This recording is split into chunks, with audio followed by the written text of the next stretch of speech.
Starring Nick Carter. Another case for Nick Carter, Master Detective. Yes, it's another case for that most famous of all manhunters, the detective whose ability at solving crime is unequaled in the history of detective fiction. Nick Carter, Master Detective.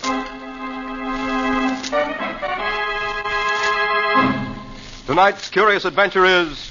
The Echo of Death. Or Nick Carter and the Phantom Clue.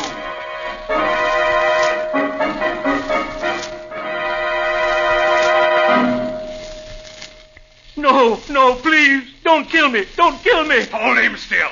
They're just like that. This has got to look right. No, I'll do anything you say. I'll forget everything I know. Only don't... All right. He's dead. Now, come on.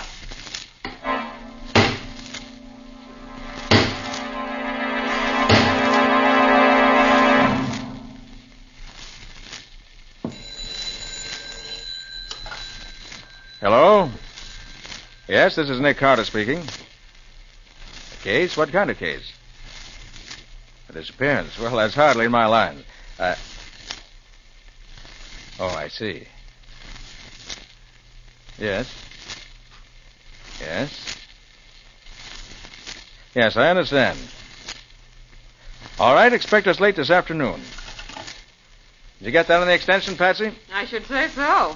Echo Valley Lodge, private amphibian plane waiting for you at the airport. Come at once, never mind the fee. Who is this Howard Manstead who tosses money around like confetti? A well-known millionaire sportsman, Patsy. But wouldn't it be more to the point to ask about the man who's disappeared? Oh, you mean James Thurlow, the columnist. Why, he's... Hey, who is he, anyway? That's what you get for not reading the financial pages of the paper, Patsy. Well, come along. We've got to find a taxi and get to the airport.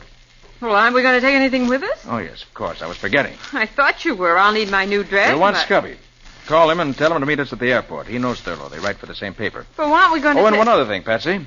Bring along Volume 3 of the Encyclopedia, E to H. Scubby Wilson and Volume 3 of an encyclopedia. That's just what a girl needs for a visit to a millionaire's hunting lodge.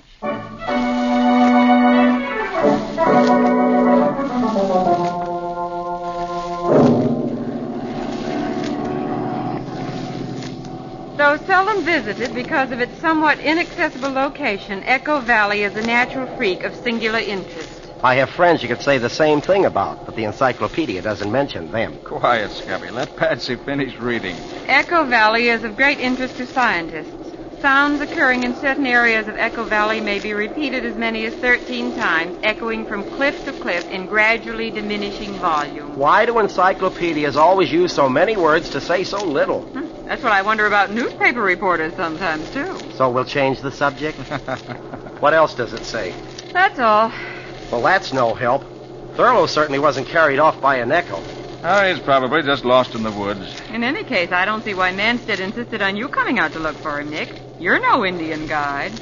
Patsy, if Thurlow isn't found alive, it may cost the public millions. Millions? Well, he's just a columnist, isn't he? Just a columnist? He's the smartest financial reporter in New York. Thurlow's more than just a reporter, Patsy.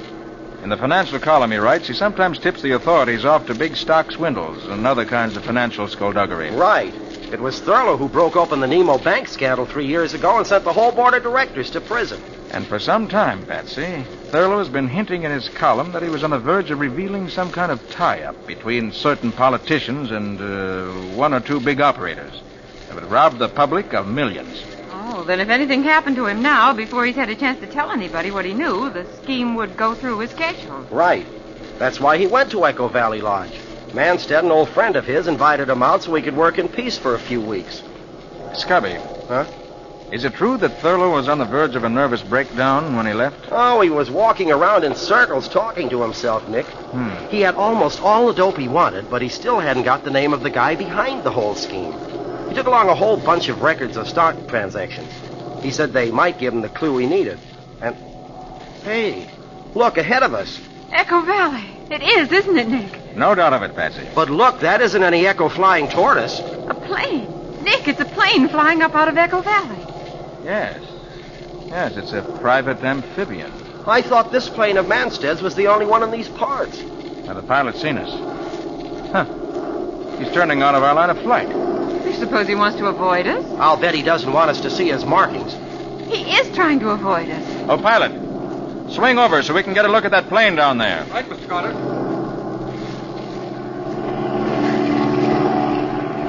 He knows we're trying to get closer to him. Look at him bank to avoid us. He's turned back. He's heading away from us now. Oh, pilot, overtake that plane if you can. Yes, Mr. Carter. Say, isn't that the Manstead hunting lodge down there, right on the edge of the lake?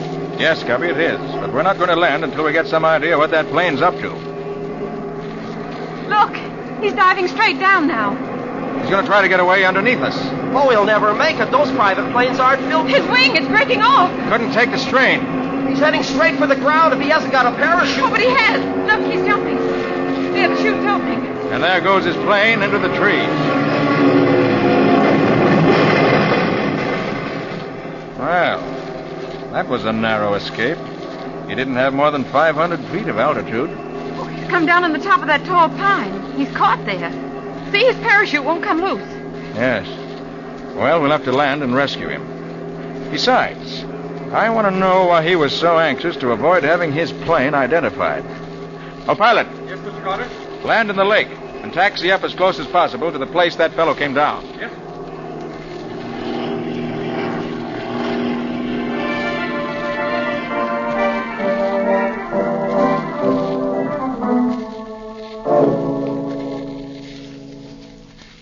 Oh, wait a minute, Patsy. I'll lift this one up for you. There you Watch are. out Okay. that branch doesn't Thanks. snap back in your face, Betsy.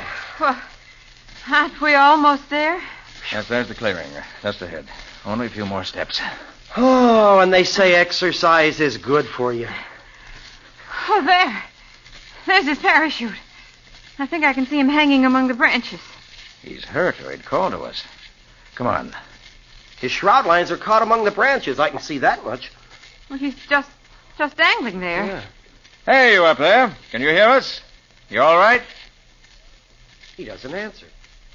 Look, I'll climb up and see if I can... No. Wait. What is it, Nick?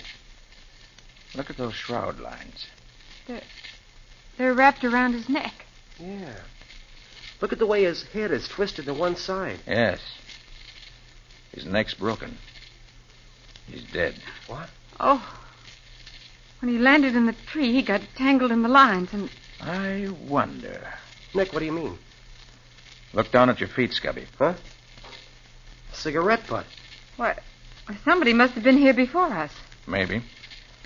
But its position makes me think the cigarette was smoked by him up there. Oh, but that's impossible, Nick. It's been just about an hour, Scubby, since he crashed. He knew we'd come after him. So if he was hurt and couldn't get out of his chute harness, what would be more natural than for him to smoke a cigarette and wait to be rescued? But he's dead. Because somebody reached him before we did. And murdered him.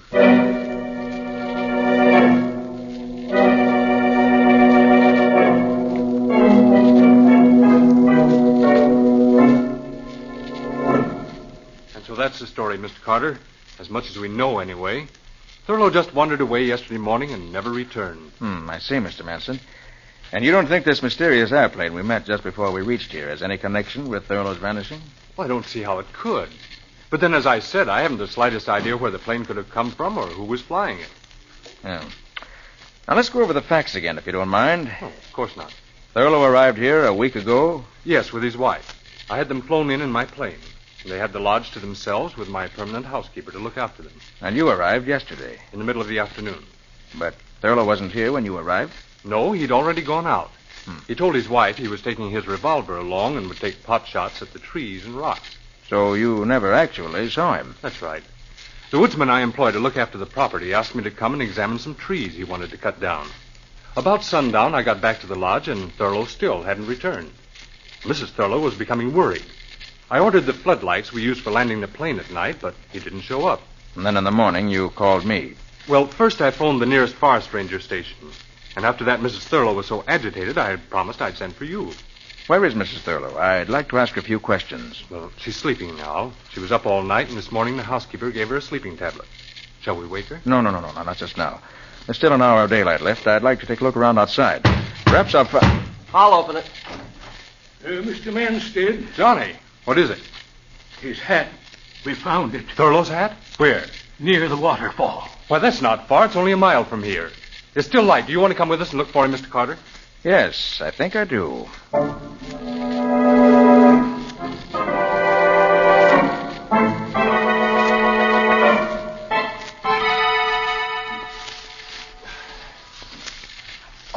Gosh, my ankle. Oh, boy. There. There's the hat, Mr. Manstead. In that bush. But what in the world could Thurlow have been doing in here? This isn't a trail to the waterfall. It isn't a trail at all as far as I'm concerned. It's a jungle. It used to be a trail to an old one-room cabin, but there's no reason Thurlow would go there. Well, maybe if we yell, he'll hear us. He might be in there with a busted ankle or something. Go ahead and try, Scubby. Thurlow! Thurlow!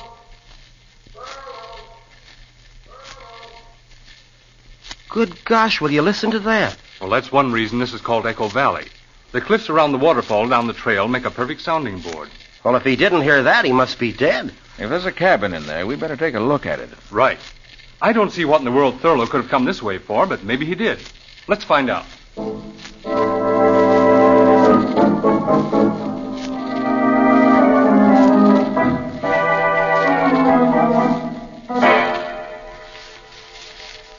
There it is. Where, Manstead? Oh, there, between those two trees. See it? Oh, yes. It's only another 40 yards. Well, come on, then. Oh, Scubby. Wait. Well, sure, Nick, what is it? That bare patch of ground there. Those footprints. Thurlow's footprints. You sure, Scubby? Sure. I've seen those pointed shoes of his too often not to recognize the footprints anyplace. Come on, Nick. Yes. I'm coming. Thurlow's a tall man, isn't he, Scubby? He's a tall man like I'm Henry Ford. He's about 5'5". Why? I thought that... Well, never mind. There's the cabin. Gosh, it doesn't look as if it had been opened in years. Well, it hasn't that I know of. But there are Thurlow's footprints going right up to the door. And somebody's opened the door recently. Look at these broken spider webs around the door jamb. And it won't open now. Oh, here, let me try. It ought to open without any trouble. Yeah, but it doesn't budge. That's strange. Let's take a look through the window. The window's boarded over. The boards haven't been touched. I nailed the window up myself 3 years ago. Nobody came here since. And someone has come here. Thurlow. And he must be inside now. But the window hasn't been touched, and the door is barred on the inside. It looks bad. We'd better break the door down. Suppose we have old Johnny use his axe on it. That'll be quicker. Of course. Johnny, smash the door open for us. Stand back, please.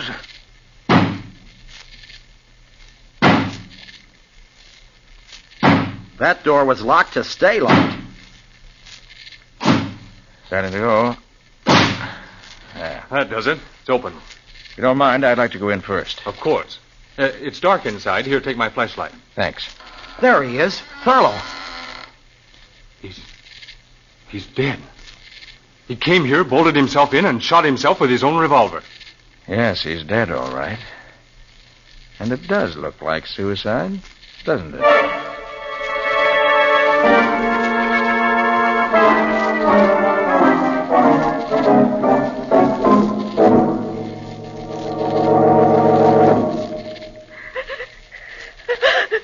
Now, Mrs. Thurlow.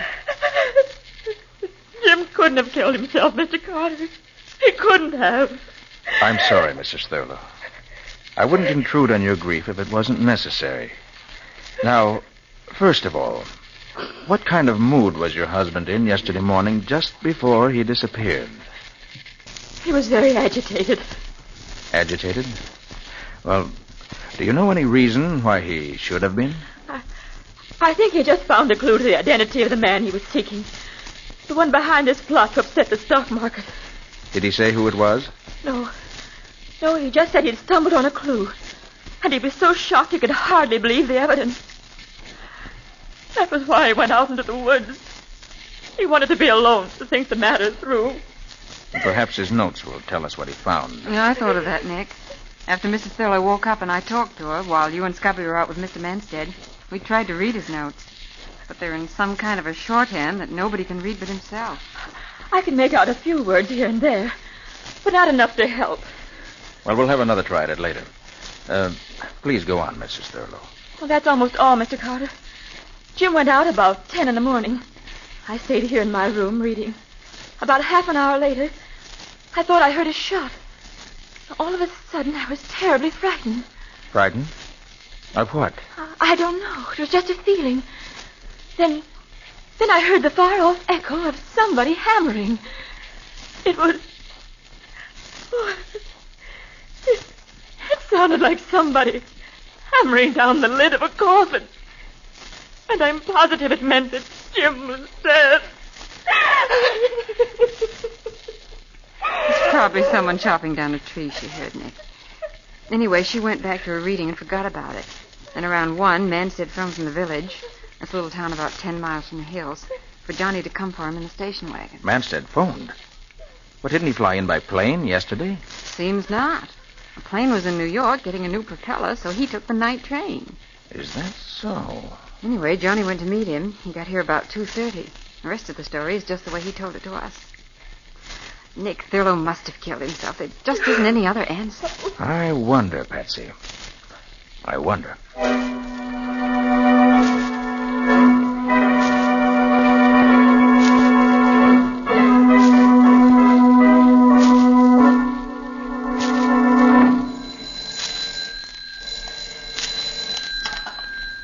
Hello?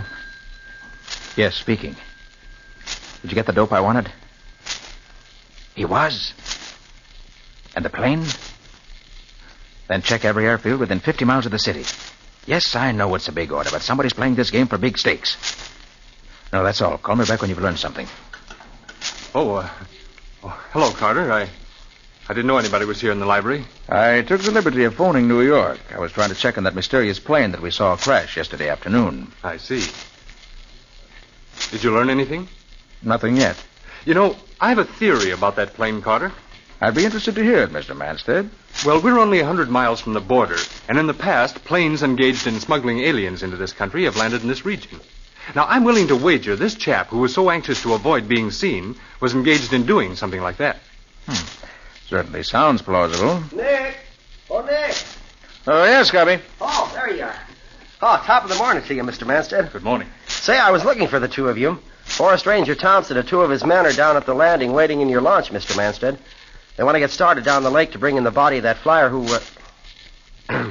was so unlucky when he bailed out of his plane yesterday. Of course. You're coming with us, aren't you, Carter? Yes, indeed. I'm just as interested as you are to see if your theory turns out to be right. Oh, what about Patsy? Shall I go find her? Oh, no, Scubby. She's staying here in the lodge with Mrs. Thurlow. They're going to spend the morning going over Thurlow's notes, trying to decipher them. Well, let's get going. I want to get back in time to phone a story to my paper.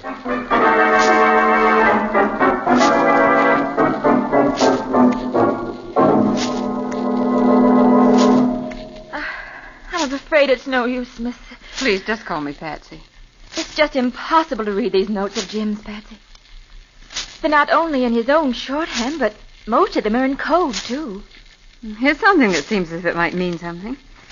See, it says, I can HB it. H.B. Hardly believe. I can hardly believe it. Yeah. Of course, that's what it means. And here's some more. It's clearer. Shall I tell Manstead what I know? The next line.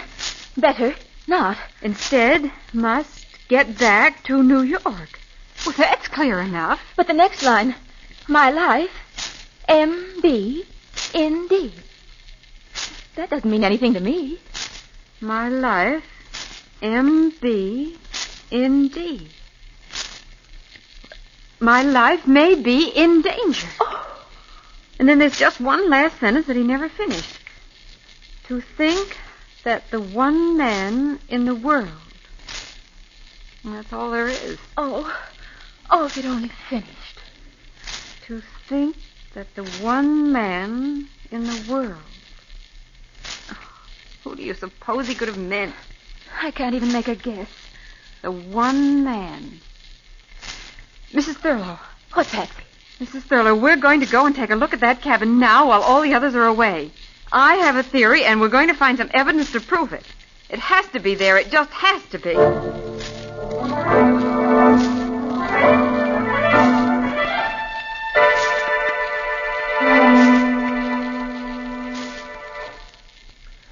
Hello, Nick, my friend. Hey, what's troubling you? You've been sitting out here on this rock for an hour ever since we got back, looking mean enough to bite your grandmother. Scubby, that poor devil of an aviator whose body we brought in was murdered. And Thurlow was murdered. And I can't prove it. But, Nick, couldn't you be wrong? The aviator certainly looked like a natural accident. And Thurlow, if I ever saw a case that looked more like suicide, well, I don't know where it was. Well, that's just it. The aviator I can explain. Someone slipped through the woods, reached him before we did, climbed the tree he was caught in, and strangled him with the shroud lines in his parachute while pretending to help free him. But Thurlow, his own footprints leading into the cabin. The window boarded over and the door bolted on the inside. If somebody killed him, well, how did they get out? I don't know, Scubby. It isn't possible. Yet it was done. I'm going to break the... Hey, Scubby, what's that in your hand? Oh, just a shiny new nail I picked up somewhere. Somebody must have been fixing something. A nail. And Mrs. Thurlow said she heard the echo of hammer blows the morning her husband died. Yeah, said they sounded like somebody hammering down the lid of a coffin. They sure have imaginations. But that's just what she did hear. Huh? She heard the echoes of somebody nailing down the lid of a coffin.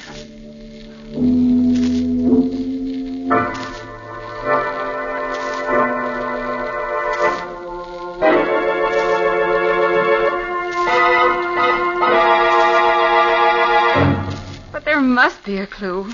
There must be. But we've been all over the cabin inside and out a dozen times now, Patsy. If there was anything here, we'd have found it. Mrs. Thurlow, somehow your husband was murdered here, and his body left inside this cabin so it would look like suicide. I'm going to find out how the murderer got out, leaving the door and window bolted, or die. I'm afraid you're much more likely to die, Patsy. Oh, Mr. Manstead. Yes, Mr. Manstead.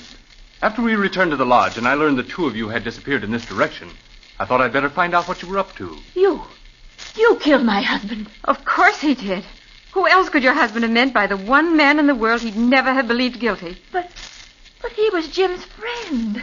That's what he wanted you to think. He pretended to be a friend so he could always keep checking what your husband learned. And he invited you both here so he could commit murder if he decided it was necessary. A very interesting theory. But I'm afraid I can't give you a chance to tell it to anyone else. Johnny!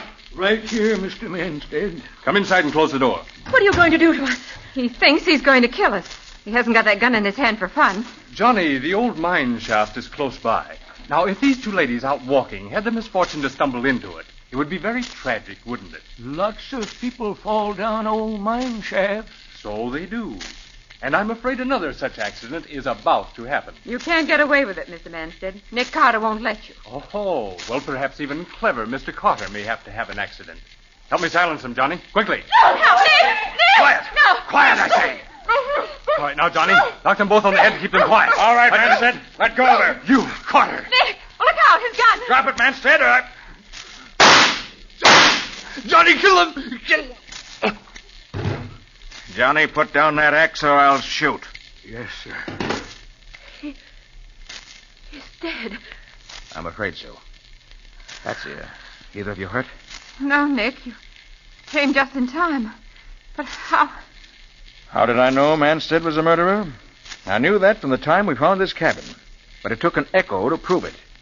The echo, Mrs. Thurlow, that you said sounded like someone hammering. But I don't understand. Scubby's bringing Ranger Thompson. Soon as they get here, I think I'll be able to clear up a lot of mysteries. So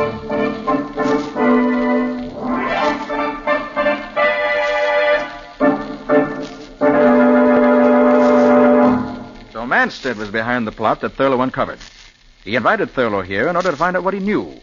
He discovered Thurlow had evidence which would tell him the truth, and therefore decided to eliminate Thurlow. But, Mr. Carter, Manstead didn't get here until after Thurlow was dead. He came by train. And... Oh, Ranger Thompson's right, Nick. He appeared to come by train. Actually, he flew in the night before, in a plane whose pilot was used to taking big fees for keeping his mouth shut. That was the plane that we saw crash. Something delayed it from leaving in time to avoid us, and in the pilot's effort to keep away from us, well, we all know what happened. But, Nick, why was the pilot murdered? That was Johnny's work. As soon as Thurlow saw the crash, he sent Johnny by a secret trail through the woods to make sure the pilot didn't live to talk.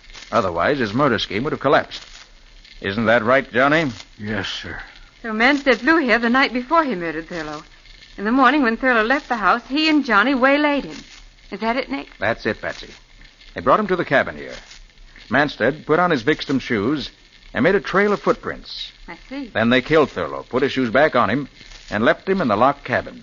A clear case of suicide. But Manstead made a mistake there.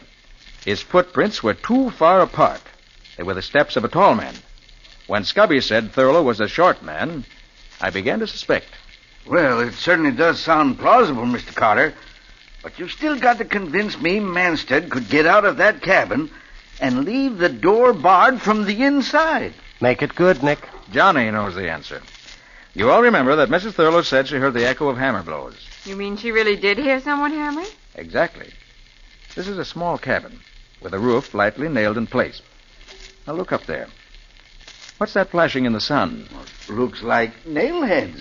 Somebody's hammered new nails into that roof all along this side. Nick, is that the clue I was looking for? That's the clue you were looking for. Scubby and I saw it yesterday, but we weren't smart enough to know what it meant. Here, I'll take Johnny's axe and push the blade in under the eaves and pry upward like that. What the whole roof's lifting up.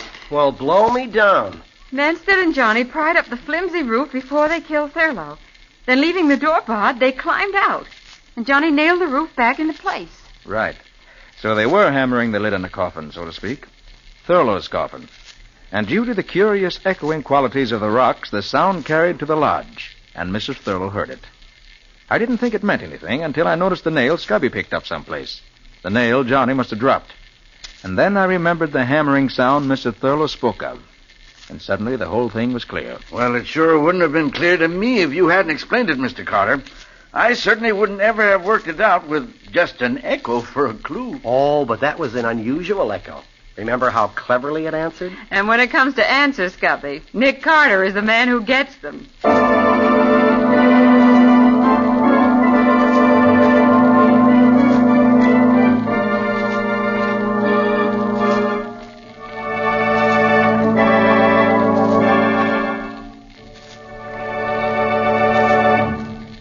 This was another strange experience of Nick Carter called The Echo of Death, or Nick Carter and the Phantom Clue.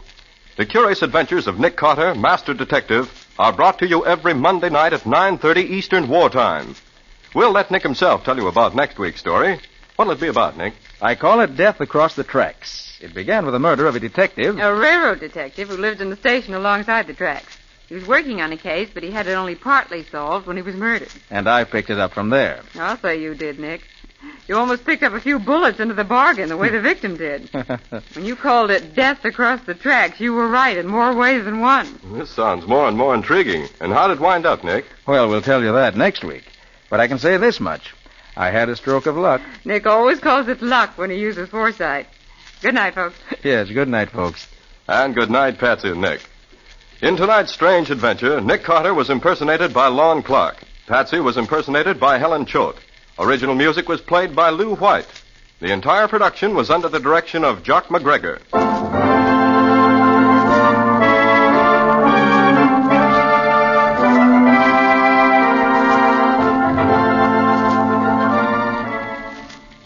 Next week at 9:30 Eastern Wartime, listen to another curious adventure of Nick Carter entitled Death Across the Tracks, or Nick Carter and the Mystery of the Midnight Train.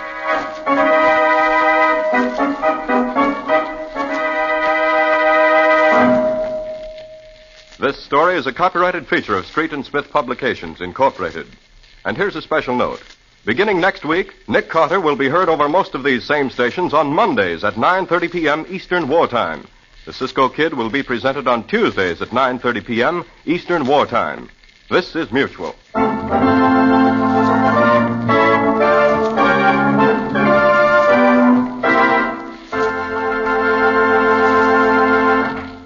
Calling Nick Carter. Another case for Nick Carter, Master Detective. Yes, it's another case for that most famous of all manhunters, the detective whose ability at solving crime is unequaled in the history of detective fiction. Nick Carter, Master Detective. This week's curious adventure is Murder in the Crypt, or Nick Carter and the Jackal God.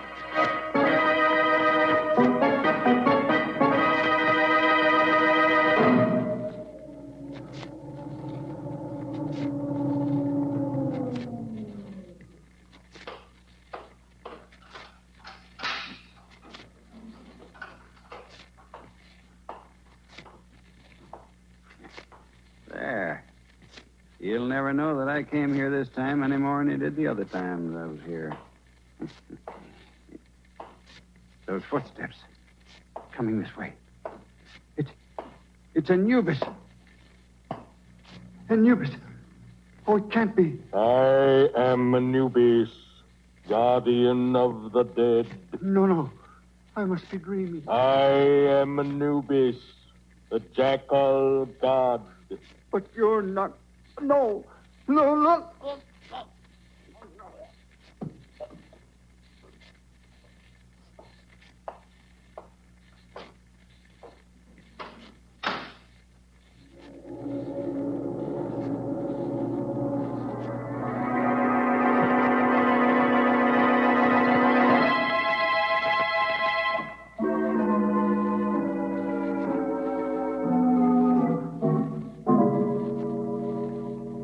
Scarabs from Abydos. Condition good. Come in. Are you Dr. Waldemar? I am. I'm Lieutenant Riley from headquarters.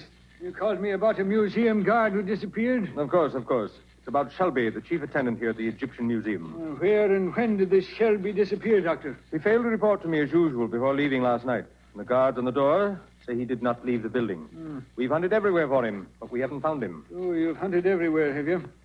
Yes, Lieutenant. Everywhere except in the crypt of Snefru.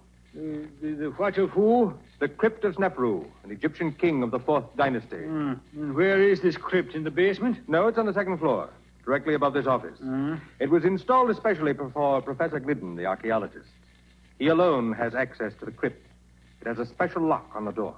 Oh, you mean he has the only key, huh? Precisely. I called Professor Glidden's apartment a while ago, but he did not answer.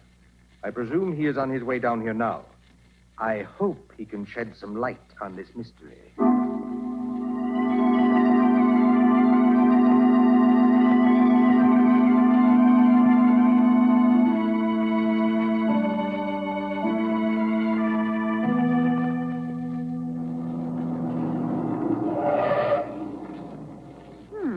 Nick, isn't this the Egyptian Museum across the road? Yes, Patsy, it is. Never been in it? Looks too much like a mausoleum for me.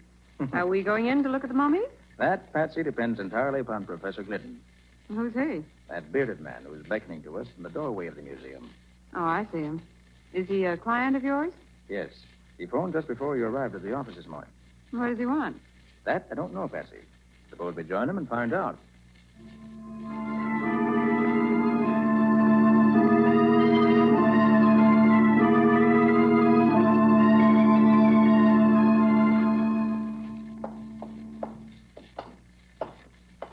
And you say, Professor, that the Archaeological Society gave Dr. Waldemar the money to complete the museum. Yes, Mr. Carter. Provided that he would install a special crypt where I could place the relics from the tomb of King Snefru for examination and classification. So the crypt is officially your property. For the present, yes. When my work is finished, it will be open to the public. I see. And just where do I come in? I want you, Mr. Carter, to be present when we search the crypt, so there will be no question that Shelby is not there. This is Dr. Waldemar's office? It is. Oh, good morning, Glidden. This is Lieutenant Riley from headquarters. Hello there, Lieutenant Riley. Nicholas Carter and Patsy, too. We haven't seen each other for a long while. Now, don't tell me that you're looking for this man Shelby, too, Nick. I am, Riley. At the request of Professor Glidden. Oh. So since Dr. Waldemar has asked you to perform the same service, Riley, why don't we work together? We're glad to, Nick. Fine. Oh, you wouldn't object if Lieutenant Riley helped search the crypt, would you, Professor? Not at all. Well, Riley, shall we adjourn to the crypt? Right, Nick. The crypt is on the 2nd floor, right over this office.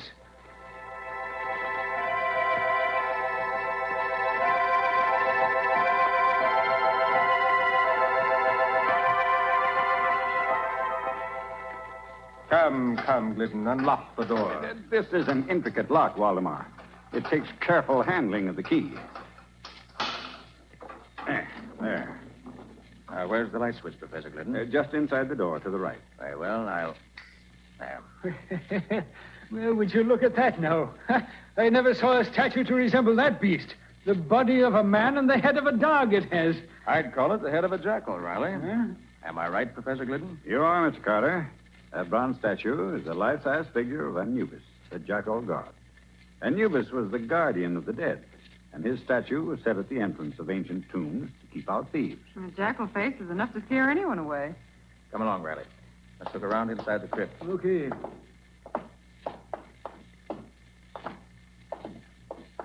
Well, here's a mummy case, which I suppose contains old King Snefru in person. Quite right, Mr. Carter. Yeah, now here's the old boy's throne.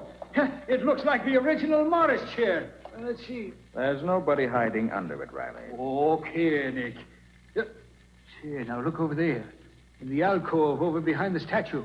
Now, what is it? An ancient Egyptian bathtub? That, Riley, is a sarcophagus. A stone coffin.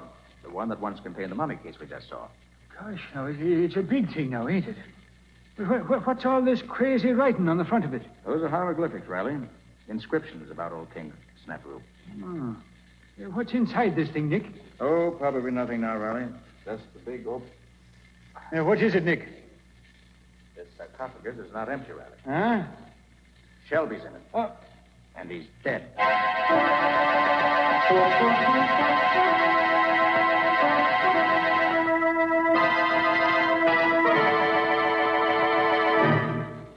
Once again, Lieutenant Riley, I must reply that I know nothing of this matter. As I've told you, I scarcely knew Shelby. Now, look here, Riley. Your evidence against my client is purely circumstantial. Nick, it's a disgrace to the memory of old Sim Carter, the way his one and only son tries to misinterpret the bald facts. The bald facts in this case is this, Riley. You have no proof that Professor Glidden even came to this museum last night. Look, all I want is one more bit of circumstance, Nick.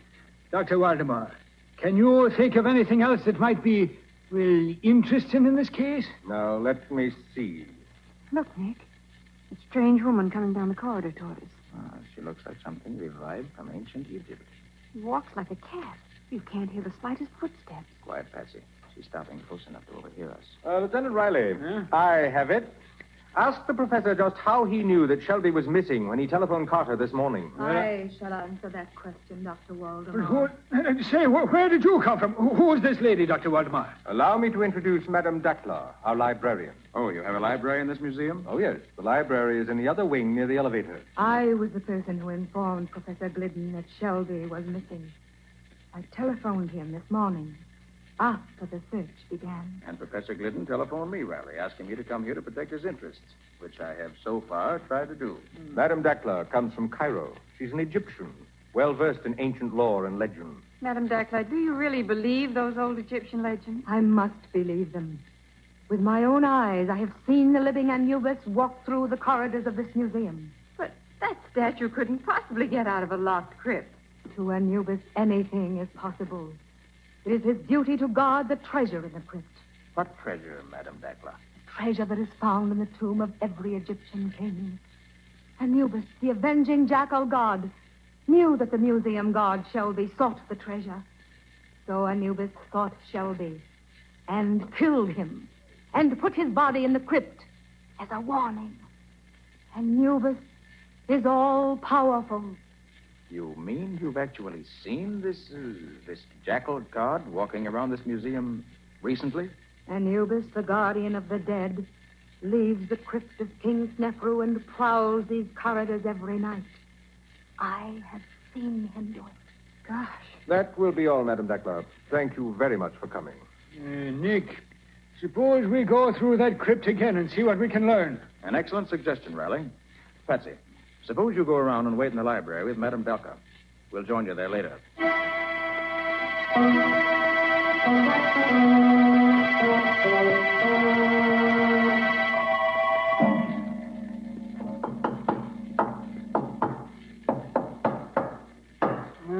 Nick, this crypt is as solid as a rock. We've tested every inch of floor and walls and ceiling here. Yes, Riley, every spot we've tapped seems to be solid stone or concrete. Nick, suppose we check those measurements again, eh? Oh, no use in that, Riley. The room's 30 by 30, with 4 feet out for the door on one side and 8 feet out for the alcove on the other. How big did you say that sarcophagus was, Nick? It's 8 feet long and 6 feet wide. Practically the same size as the alcove it's standing in. And it's 4 feet 6 inches high. Why? Well, I was just thinking, Nick. That's an awful big chunk of rock there. Well, Professor Glidden says this one weighs over 1,100 pounds. It's over half a ton. Just goes to show that the floor in this crypt must be solid to support such a weight day in and day out. There's an answer to this case somewhere, Riley. Even if I don't know yet where it is. Come on. Let's get back to the office. Yeah. If I'd followed my better judgment, I'd have locked Professor Glidden in a jail cell first. It wouldn't be wise just yet, Riley. You're wrong there, Nick. And I'll tell you why. This door here is the only way in and out of that crypt. And this key, the only key there is now, belonged to Professor Glidden. Riley, I want to learn the motive behind Shelby's murder. There were some strange things going on around this museum.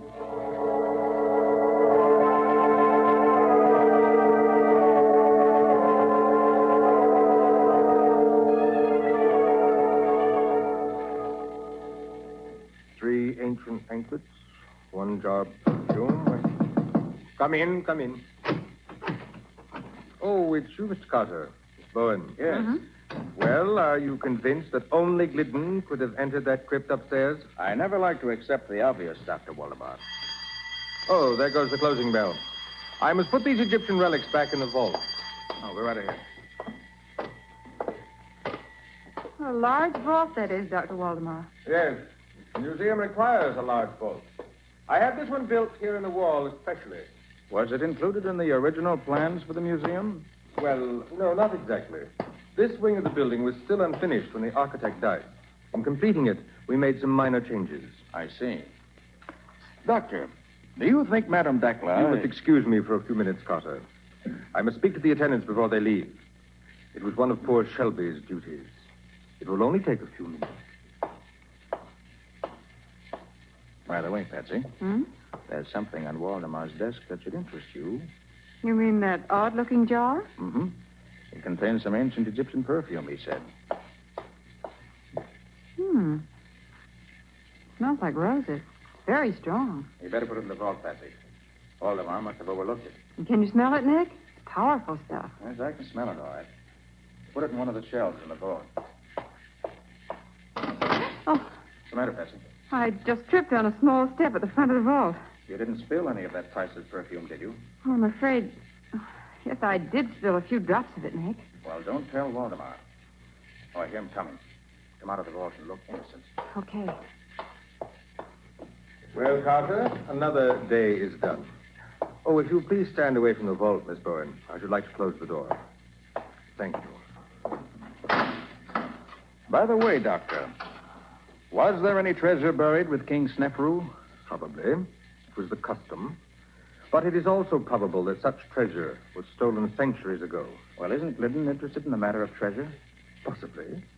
But he's more interested in translating the hieroglyphics on the sarcophagus. Well, Patsy, I must be going. You must be going. You mean you're going to leave me here in the museum? Only for a little while. I want you to go back to the library and have a talk with Madame Dakla, Patsy. Talk about what? I'll tell you that while we're walking to the other wing. Good night, Dr. Waldemar. Good night, Mr. Carter.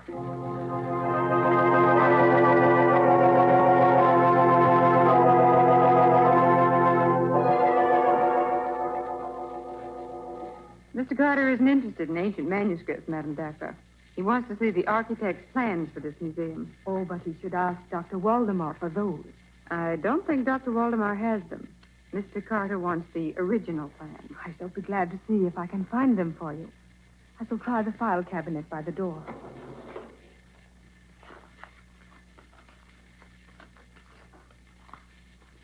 Well, they're not under A for architect. And they are not under B for building plans either. I shall try under M. Museum plans. What's that clumping sound out in the corridor? Yes, here they are. In this folder. Plans for Egyptian museum to be erected Look, coming through the door. Anubis. Welcome, Anubis. Anubis gives no greeting to those who defy him. I have never defied you, Anubis. You have sought the treasure that I guard. Never, never. I have always... Let go of her, whoever you are. Let go. Away, you... Hey, now, what new mischief is going on here, Nick? O'Reilly, you're just in time. Huh? Patsy was just going to tell me.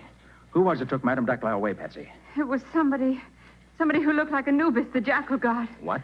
Really, Nick. Madame Dackler had the plans of the museum in her hand. And they're gone, too. Nick, this time we're going to look in that crypt upstairs first. Come on.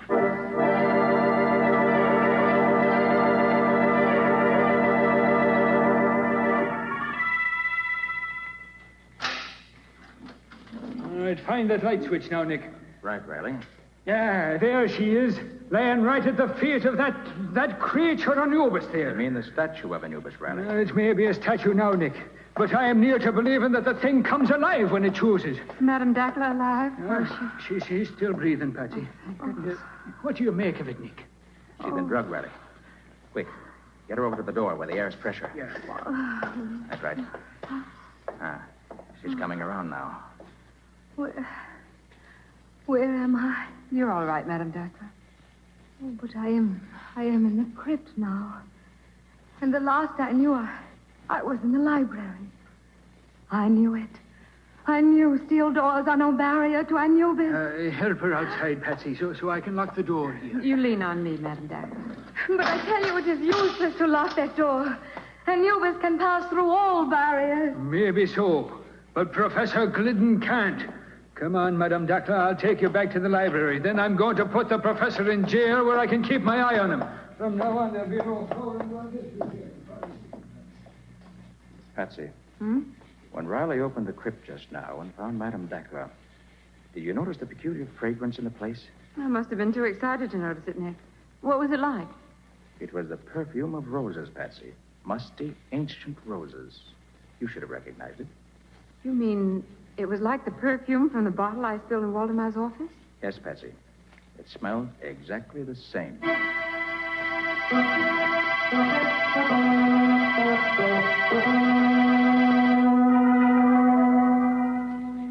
I admit nothing, Lieutenant Riley.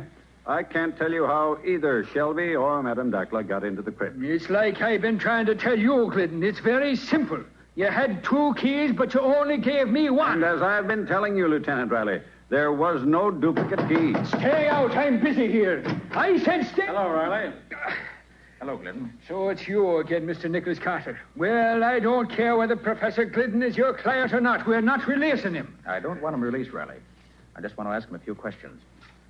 Tell me, Professor Glidden, when you sent those relics of King Snefru to the Egyptian Museum, did Dr. Waldemar have any chance to examine them? Why, no. They were all heavily boxed and crated. That is, everything except the sarcophagus. That was handled separately. Waldemar installed the sarcophagus in the crypt before I arrived. I see. I seem to recall that Shelby helped him set it up. The boxes and crates were all upstairs when I got back. But I opened them alone and set up everything myself, including the statue. That's all I wanted to know. I'm sorry, Professor, that you'll have to spend the night here. But I hope to arrange your release by morning. All right, Sergeant. Take the professor to his cell. Yes, sir. Come along, Professor. Say, Riley. Will you do something for me? Why should I? Why shouldn't you? You'll learn something yourself, and that's always a help in a murder case. All right, Nick. When can I lose? Fine. Pick up Patsy. She has all my notes, and you may need them. Then both of you go to the crypt. Where'll you be, Nick? I have to attend to another matter first. Now listen carefully, Riley. Here's what I want you to do. When you get to the...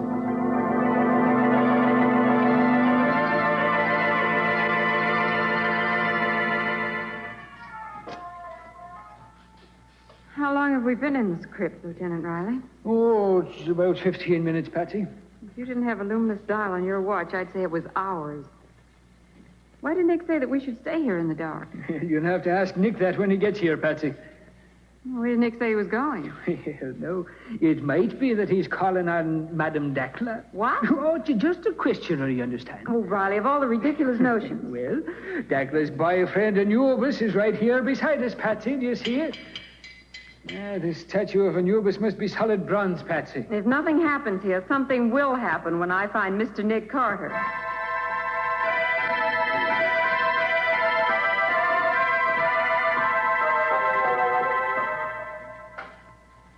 Only 10 minutes more, Patsy. I'm getting so used to this darkness, I can see the sarcophagus plainly. Looks so big. It is big. It's almost... What's that? I don't know. Sounds as if something was happening at last. Riley! Hey, what is it, Patsy? You're not getting hysterical now, are you? Riley, I smell something. The perfume of roses. And it's getting stronger. Now, what does the perfume of roses to do with all this here? Riley, look. Look at that sarcophagus. Patsy, what we're looking at can't be happening here. But it is. That sarcophagus is rising straight up in the air. I've always said that seeing was believing. Look.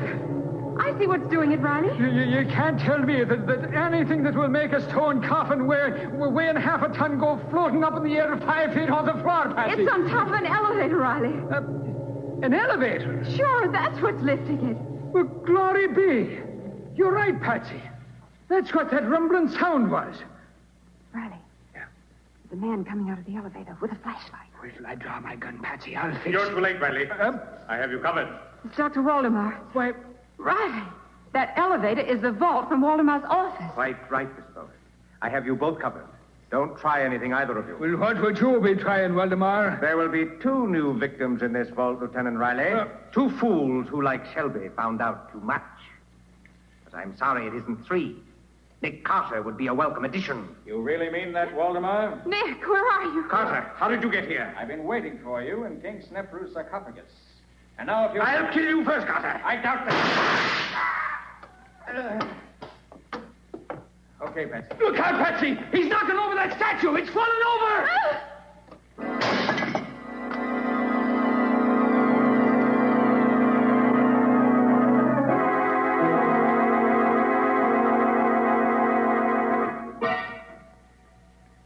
The professor will be along in a minute now, Patsy.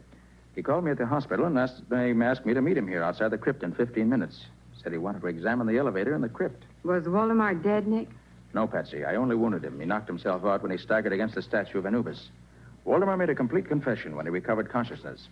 He's admitted that he was hunting for the king's treasure and wanted to find it before Professor Glidden finished translating the hieroglyphics. And he was using the elevator to make secret trips between his office and this crypt. Exactly, Patsy. When Waldemar completed the new wing of the museum, he modified the original plans and put his office at the end of the first-floor corridor. Then he built this crypt on the second floor, right over his office.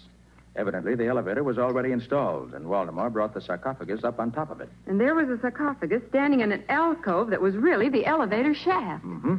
The elevator itself became the vault in Waldemar's office. He disguised it with shelves and loaded them with curios.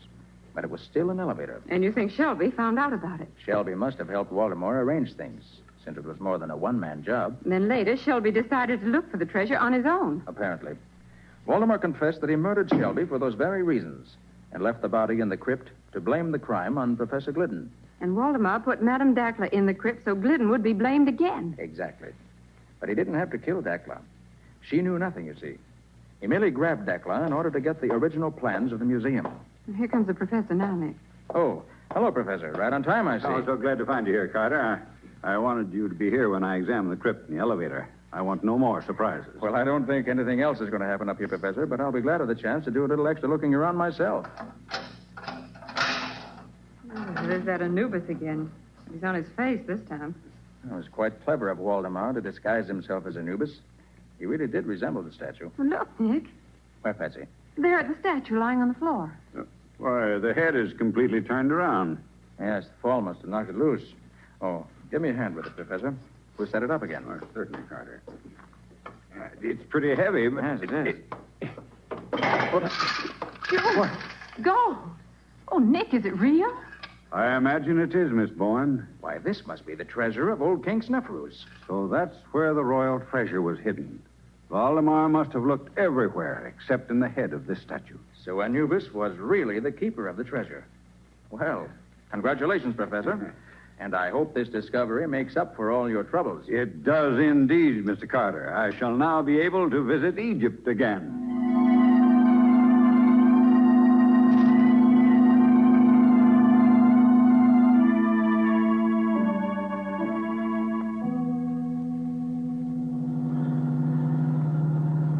Well, Nick, there's just one problem that still bothers me. And I suppose, as usual, that the problem represents the crux of the whole case. It does. When I put that jar of perfume on the shelf, did you already know that the vault was an elevator? I did, Patsy. The elevator floor wasn't quite level. That's why you tripped as you went into the vault. But of course. But, Nick, what made you think it was an elevator in the first place? Quite simple, Patsy. There had to be an elevator to take the sarcophagus up to the crypt on the second floor. But, Nick, there's an elevator in the other wing of the museum. They could have taken the sarcophagus up that way and wheeled it across to the crypt. Patsy, how large is the sarcophagus? Why, it's 8 feet long and 6 feet wide and 4.5 feet high, didn't you say? Mm-hmm. And how wide is the door to the crypt? 4 feet, according to your measurement. Exactly. Now, Patsy, do you think you could put a sarcophagus 4 feet 6 inches high through a door only 4 feet wide? Of course not, Nick. Of course not, Patsy. Not even Dr. Waldemar could do it. Up through the alcove was the only way. Waldemar probably hoped that no one would think to compare the size of the door to the size of the sarcophagus. And nobody did, except Nick Carter.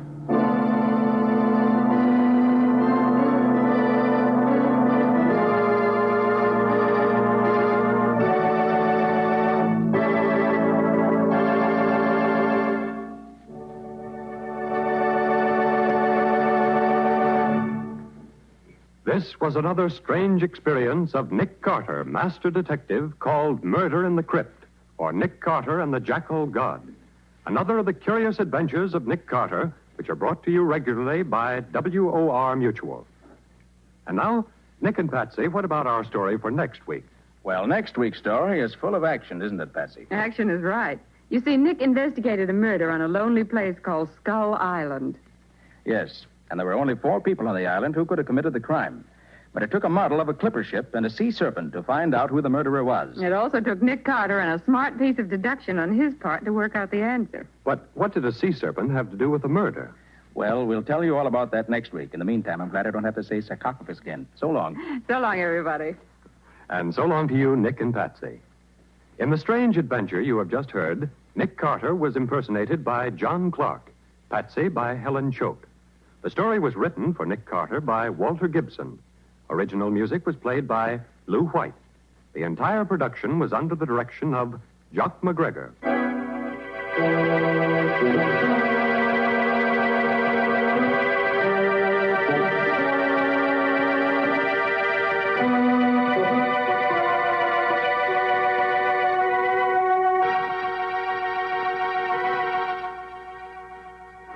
Next week at the same time, listen to another curious experience of Nick Carter entitled Murder on Skull Island, or Nick Carter and the Mystery of the Sea Serpent.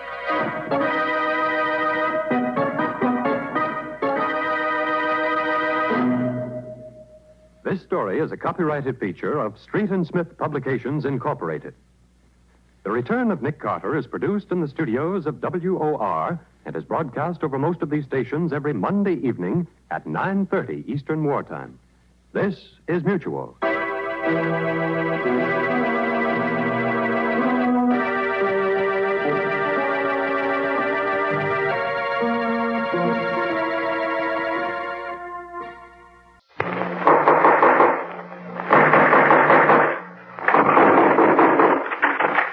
What's the matter? What is it? Another case for Nick Carter, the master detective.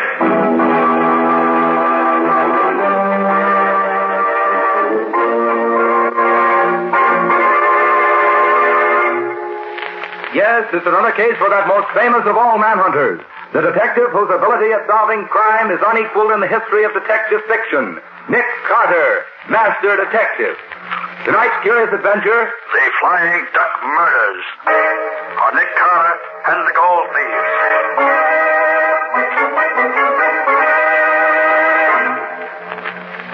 Carter, unless you think more of a large fat fee than you do of your life, I advise you to throw up the case at once. Apparently, we don't look at this in the same light, Mr. Dalrymple. I expect danger, and I'm prepared to meet it. I suppose you know that 2 other detectives have come out to this wild Montana country where the Flying Duck Mine is located trying to find the trouble. But do you know that neither of them lived to tell what they found? How were they killed, Mr. Dalrymple? They went crazy, Miss Bowen. Kessler, the San Francisco man, fell over a cliff, while Riley, the man from Chicago, dropped 600 feet down the main shaft of the mine. Very interesting. I feel quite sure that Nick won't share their fate. May I inquire for whom you're acting, Mr. Carter? You may. For Mr. Cecil Trenwick, an old friend of my father's and a large shareholder in the Flying Duck Mine. He said that you'd cooperate with me in every possible way. I shall do what I can, certainly. Good. I should like you to give me a letter to the superintendent of the mine, telling him that I'm a good workman and that you promised me a job. I shall disguise myself as a miner, using the name Dave Jarvis. Very well. You said your name will be Dave Jarvis? Right. Well, that'll do what you want. Give it to Mr. Nate Crosby, the mine super. He happens to be here in town this morning. Unless you change your mind and decide to return to New York. Thank you, Mr. Dalrymple. But I'm staying here till my work is finished. Good morning. Goodbye. Good morning. Wait a minute, Patsy. I wonder if Mr. Dalrymple is... 431, operator. Yeah. Here. Hello? I want to speak to Nate Crosby. Okay, I'll wait. Crosby? He's the mine super, Nick. Yes, things are beginning to move already. Yes. If I open this door a crack, we'll hear better. Nate, this is Dalrymple. Krennic has done what he's been threatening to do for so long. He sent Nick Carter out here to investigate. Yes, Nick Carter. The one man in the world I'm afraid of. Well, you've got to market the stuff right away. You can't wait any longer now. I've given him a note to you. Give him the job he wants and then take care of him. Yes, if you don't, it may mean curtains for all of us. Right, so long. And that will settle your future, Mr. Nick Carter. I very much doubt that, Mr. Dalrymple. Thanks for the attention, Mr. Dalrymple. But I intend to take care of my own future.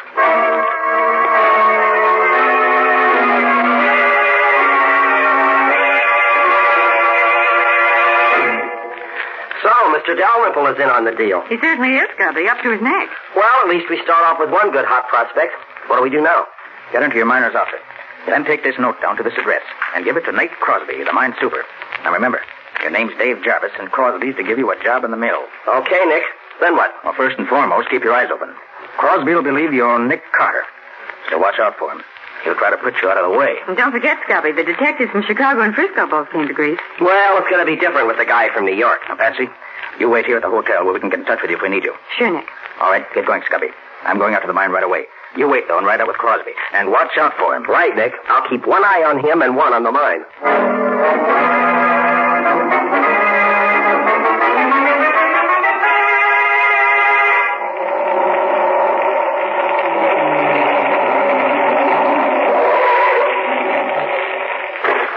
Thanks for the lift, Bud. That's okay, pal. That's the super's office right there. Thanks. I'll be seeing you.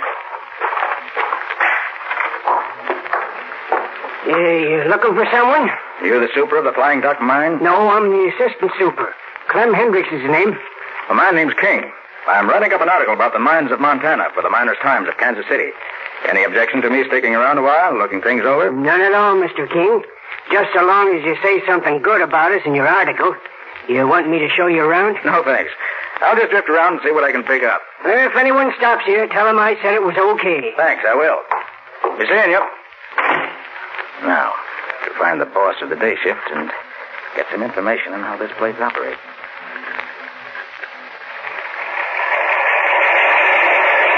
These are the nerve stamping machines, Mr. King. They crush the ore very fine, and it descends through the battery boxes and carried over to plates. I see.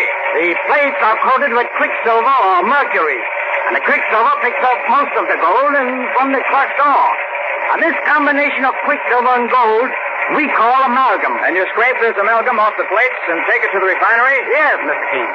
The refinery separates the gold from the quicksilver and casts it into bars. Very interesting. Well, thanks very much. I'll roam along and look the rest of the place over. See you later. That's where you belong, you hag. Down there with your flat your face in the dirt. You try to kill the You only witch, and I'm going to finish the job right down that knife. I'll drop it between your ribs. Never mind, drop that knife, I said. You're the fool. Knock me down, will you?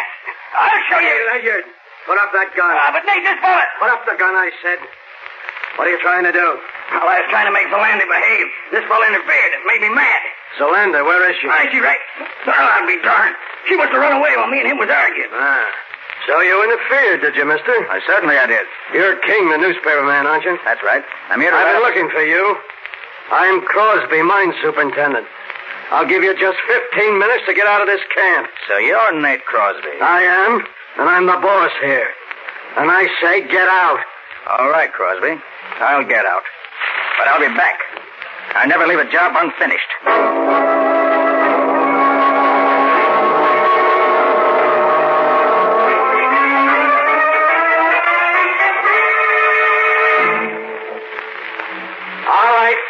up, you can carry them. I know they're heavy, but they have to have a solid lead lining so we can ship bodies in them. Put them in the old powder house and shut the door when you're through. Okay, boss. Come on, fellas. Okay. All right, get it up there. That does it.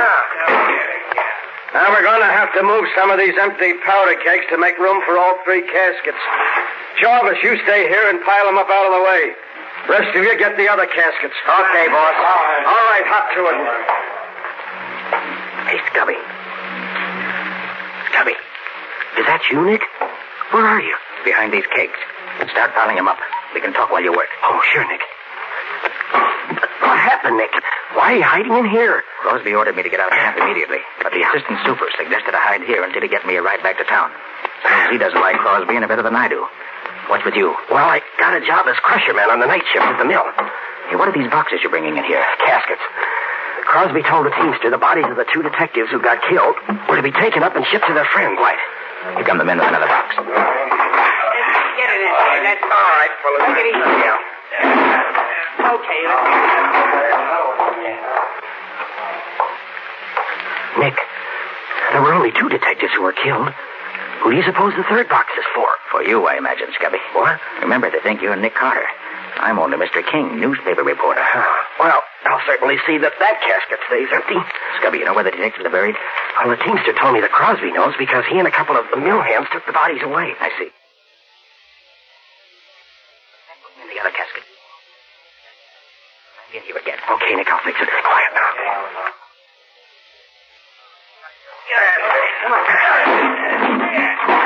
All right, that'll do it, I think. Okay. Oh, hey, boss. I must have dropped my knife inside the powder house. Do you mind if I get it? Do what you want, so long as you're not late for your shift at the mill. Okay, boss. I'll be there. Oh, clear, Nick. They've gone. Now, what's your idea? First, shut the door, Scubby. Oh, sure, Nick. Now, Scubby, I want to see what's in these caskets. Here, I've got a screwdriver in my knife. Oh, so have I. Look, I'll help you. Good. Well, I'm glad they only used 4 screws to fasten these covers down. Makes it simpler. But why do you want to see what's inside, Nick? Got a hunch, that's all. Yeah. There, it's got it. You all ready? Yeah. All right, let's get her up. Give me a hand. Yeah. Right. There. Uh-huh. My hunch is right, Scubby. The caskets are not lead-lined. The extra weight is due to this scrap iron in the bottom there. Like Crosby said, they had to have lead lining so they could be shipped to the bodies in them. These caskets figure in this game more than just as caskets, Scubby. Well, Crosby told the teamster to have a fresh team hitched to the large wagon for him at midnight tonight. I thought so. Scubby, he's going to take these caskets somewhere tonight, and I want to know where. Yeah, but how are you going to find out? I'm going with him. Hidden in this casket. I'll get in it and you put the lid back on. Oh, but Nick, you'll smother in there with the lid down. Scubby, you can put 4 small pieces of wood under the coffin lid before you screw it down. Oh, but Nick, I wish you would... Now, hurry up. All right. Pretty good fit. All right. Now, hurry up. Okay, Nick. Keep your head down while I put the lid on. Okay. There we are. Have you learned anything yet, Scubby? Well, the only place in the mill where the gold could be stolen is the room where the battery boxes and the plates are. I see. Well, have you found out how they did it? No, not yet. I hope to learn tonight when I'm on duty in the mill. Good, Scubby. You take care of that end, and I'll watch this end. Yeah. Well, here's good luck to us both. I suspect we both may need it.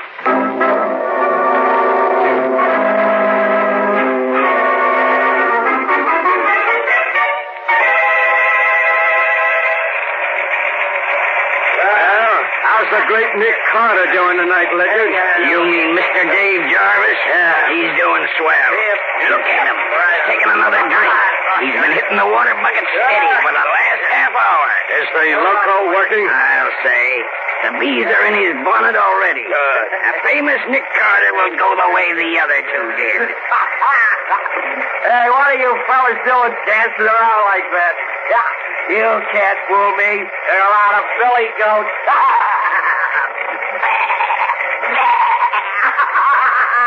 Oh, I'm thirsty. You gotta get me a drink. Keep your eye on him. If he starts fighting, lay him out with a crowbar. Don't take any chances. Okay. Say what right in my God.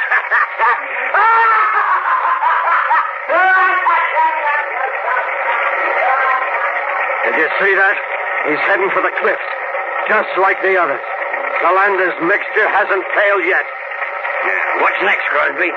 Ledyard, get my team from the stable at midnight tonight and meet me at the old powder house. Now we can put Nick Carter's name on the third casket.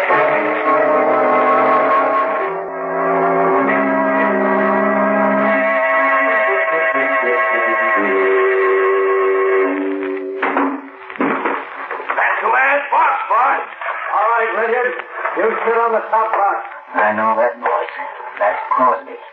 I'd like to see his face if he knew I was in this casket. What did you take such wild broncos for, Super? They're the only fresh team in the stable. We got a hard run tonight over rough country, where no truck could possibly go. All right, Sam. Let them go and then climb up here with me. Here they go. Watch them. Okay.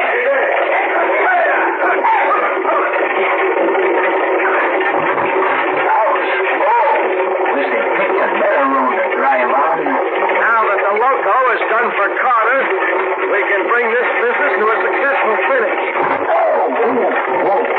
I hope we're not going far at this rate.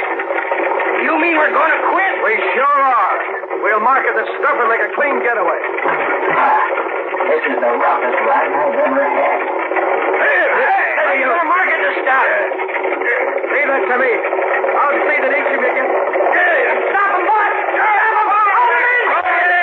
They're running away. One of the reins is broken. Wait. I didn't count on this. We're going to smash. Jump for your lives.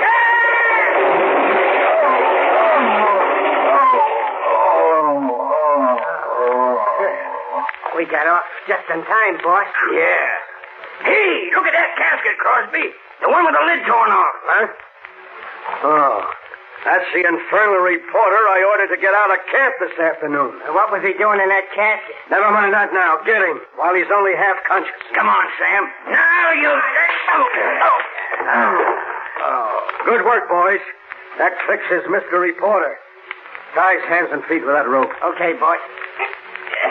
He won't fight no more for a while now. Hey, look, Super. Here's a pair of handcuffs in his pocket and a couple of guns. Hey, what kind of reporter are you? Going around with handcuffs and guns in your pocket. You have to draw your own conclusions, Crosby. I've drawn them already. You're here to help Nick Carter. But by this time, Carter's where neither you nor anyone else is going to help him. He's loco. Plumb loco. Well, you never can be sure about Carter, Crosby. I can this time, and I can be sure of you, too. All right, put him back in the casket, boys. Put the cover on. Nail it down if you can't find the screws. Here's some nails. Come on, you. In you go. I got out the last time I was in here, Crosby. But you won't get out this time. Get the lid on, boys. That does it.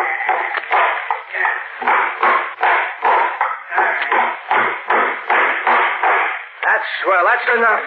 He can't do anything with his hands tied.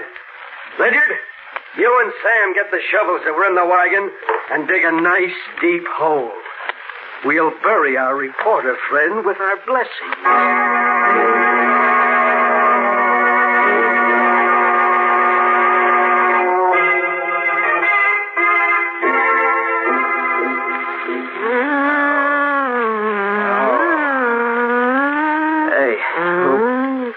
Who are you? You get 'em senses now. You see, you hear, you know what me say. Yeah, I know. Good. You eat better now. Hey, who are you? Me, Zolander. You save Zolander life. Zolander, your friend. You drink this. You feel eat better. Quick. Thanks. Now, hey, tell me, how did I get here? Just before sun come up, me chase crazy man through woods. Then me hear gun shoot. See you run. You come, fall down by Zolander. Hurt in head. So me bring you here. Zolander hut. Well, certainly glad you were around when I passed out. Crosby, you enemy? Certainly is now. You say you were chasing a crazy man? Him drink loco, like 2 other men come before. I wonder if that could have been Scubby. Crosby said he was loco. Zolander, what did you want to find him for? Me want save him life. Give medicine, make him well. But what did you want to save him? Crosby give him loco this man. Zolander hate Crosby. Want save man. Crosby want kill. Zolander, listen. I think this crazy...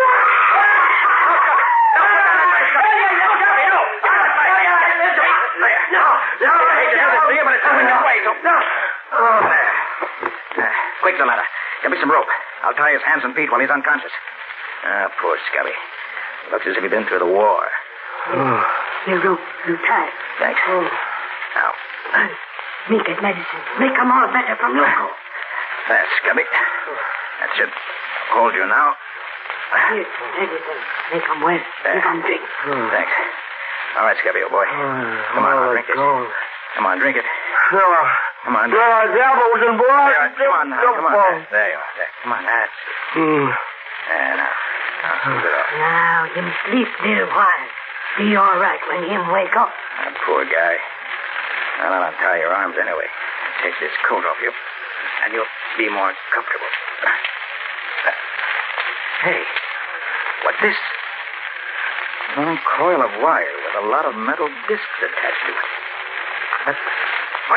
That's the answer. Of course. The mystery of the Flying Duck Mine is a mystery no longer.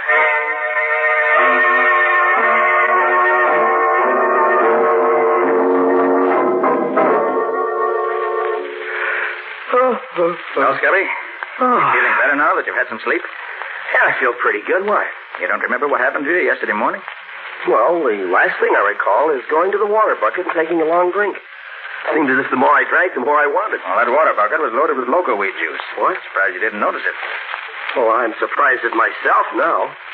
But both the amalgamators, even Crosby himself, kept drinking. Or pretending to from that same bucket. Well, they certainly had me fooled. Hey, look, Scubby. Do you remember seeing these discs strung on this coil of wire? Oh, yeah. Yeah, I recall seeing one of the amalgamators have it last night. Why, did I bring it here? You did. And it breaks the case wide open. Well, good for me, even if I didn't know it. Hey, tell me, Nick, what are those discs used for? Here, I'll show you. Yeah. Now watch. Now you see? This stuff I'm scraping off is amalgam. A mixture of quicksilver and gold. The men who worked in the battery boxes in the mill, the amalgamators, found these discs and a lot more like them in the battery boxes, right where they'd catch the best of the gold before it flowed over the other plates. They took out over half the gold that flowed into the boxes this way. So that's where all those thousands of dollars worth of gold disappeared to. Yes, Scubby. A very clever method of stealing the gold. Now, if we could only find out what Crosby and his gang do with the amalgam after they scrape it off their discs. You want catch, Crosby? I'll say we do if we can. Hey, Nick, who is she? Oh, that's Zolanda. She saved my life. Oh, and yours, too, incidentally. Saved my life? How? Well, that loco weed juice you drank is fatal. Well, Zolanda gave you an antidote for it. Well, gosh, thanks, Zolanda. Gee, I'm sure much obliged. Crosby try kill me. Me fix him. Zolanda know all about Crosby. You come with me. Well, where are you taking us? Crosby got cave inside mountain where he hide stuff. Come, me show you.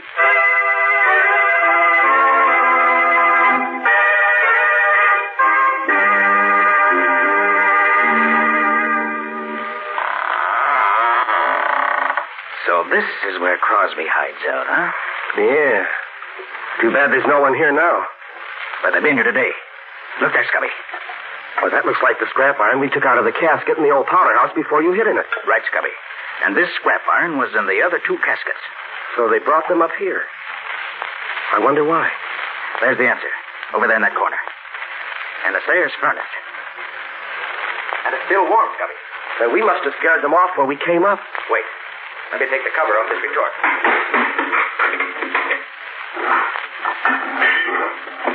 There. Nick, is that gold in there? That's just what it is. Part of the gold stolen from the mine. This is where the gang refined the amalgam they scraped off their discs. It's much easier to handle gold this way because it weighs so much less. Now, since we know from what Dalrymple said that they never disposed of any of the stolen gold, they must have 800 or 900 pounds of it by now. Hey, maybe they've got it hidden around here somewhere. They did have, Scubby. But not now. Well, what makes you think so, Nick? Here. Take a look outside there. They've been digging there very recently. Oh, but of course, Nick, they had to dig up the bodies of the two detectives to ship them back home. No, Scubby. The way it looks to me is this. After I got away from them last night, Crosby and his men took up the casket they tried to bury me in and tried to bury you in? Hey, you didn't tell me about that. I'll about it later, Scubby. Right now I'm interested in what happened here. They brought the 3 caskets up here early this morning. Loaded them up. How could they load 3 of them? They only had 2 bodies. No, Scubby. 3 caskets were loaded up. Don't you understand yet? No, Nick, I'm afraid I don't. How could they be loading up? How good are you at riding a horse? Riding a horse? Yeah. Well, I used to ride years ago. Why? Good. Zalanda, can you get us a couple of good fast horses right away? Oh, you, me, get 2 good horses, quick. Good. Come on, Scubby. Let's get the horses and ride to the railroad station before the eastbound train gets in.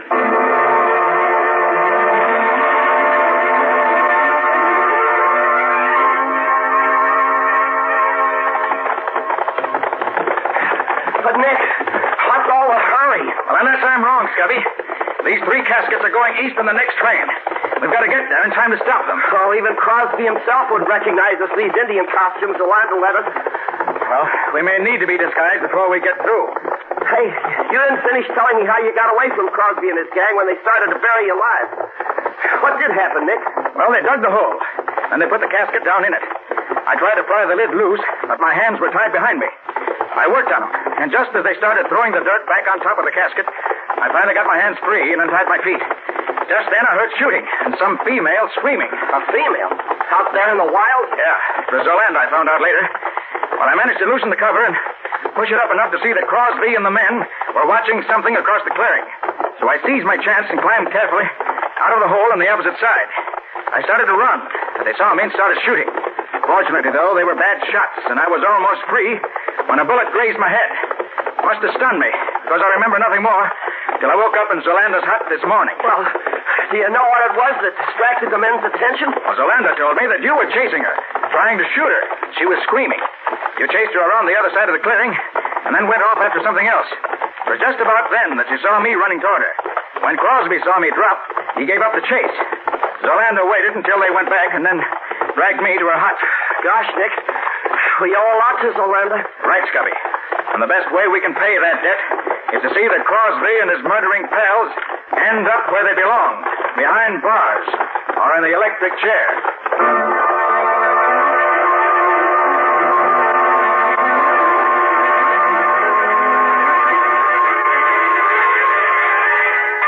You understand, Patsy? Of course, Nick. You want the police chief to meet you at the station in 10 minutes, and you want Mr. Dalrymple and the president and treasurer of the mine to meet you in the chief's office in an hour. That's right. Now be sure you get them all. Don't worry, I'll take care of it.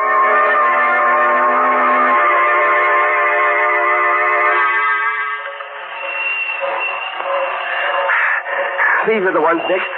These 3 here on the baggage truck. Did you notice the names on them, Scubby? Yeah. Joe Briley, Phil Kessler. Oh, and look, Nick Carter. I'd rather be out here dressed as an Indian than in there dressed as a corpse. One side now, rain in the face. We got to get these caskets into the baggage car. Just a minute. You see this badge? Special agent. So what? What do you want me to do? Just leave these caskets in the baggage truck for now. But they're supposed to go on this... Staying here, quiet.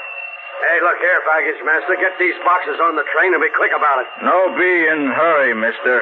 Why, you Indian meddler, what the deuce do you... You look behind you. What do you mean? Take your hat off, Scubby. Sure, Nick. There you are, Mr. Crosby. Dave Jarvis. Why, you... Don't try to start anything, Crosby. I've got my gun on you. Where's getting these boxes off? Hurry your men, officer. These 3 right here. Get your hands up, all of you, fast. Hey, you What is it? Quiet, all of you. You 3 men are under arrest. Charged with robbing the Flying Duck mine with the murder of Detectives Riley and Kessler.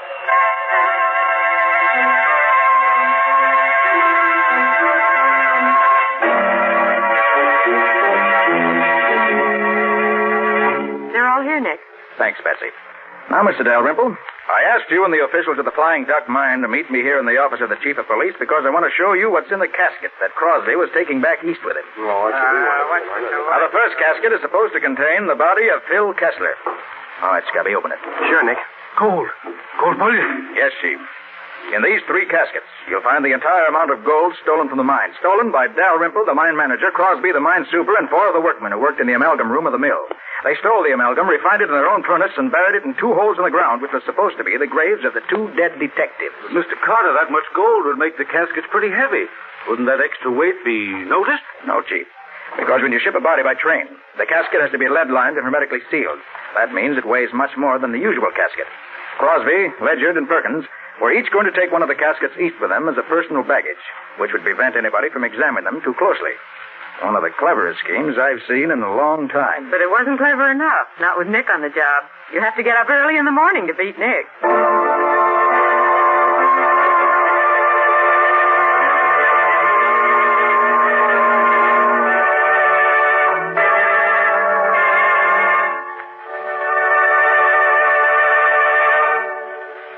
This was another strange experience of Nick Carter, Master Detective, called The Flying Duck Murders or Nick Carter and the Gold Thief. Another of the curious adventures of Nick Carter, which are brought to you regularly at the same time by W.O.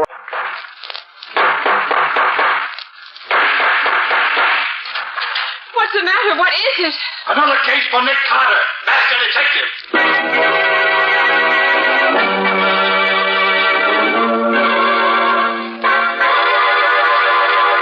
Yes, it's another case for that most famous of all manhunters, the detective whose ability at solving crime is unequaled in the history of detective fiction. Nick Carter, Master Detective. Tonight's curious adventure... An angle on murder. Or Nick Carter and the mystery of the mutilated foot.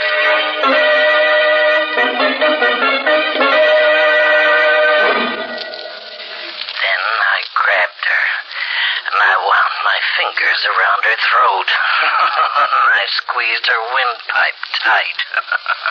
Tighter and tighter. What's the matter, Patsy? Oh, Nick, put the lights on. All right. And I said I wanted to hear the recorded confession you made of that mad murderer who killed his wife. I didn't think I'd have to listen to it in the dark. Well, that's the way we got him to confess in the first place.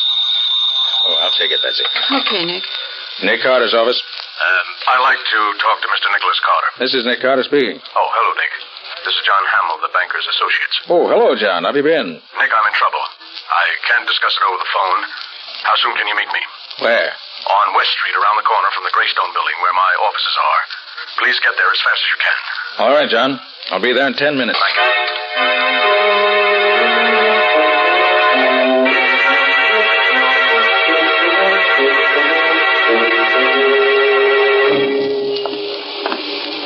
Now, Scubby, you understand exactly what you're to do? Yeah, Nick. Okay. I'll see you later. I've got a date in this corner.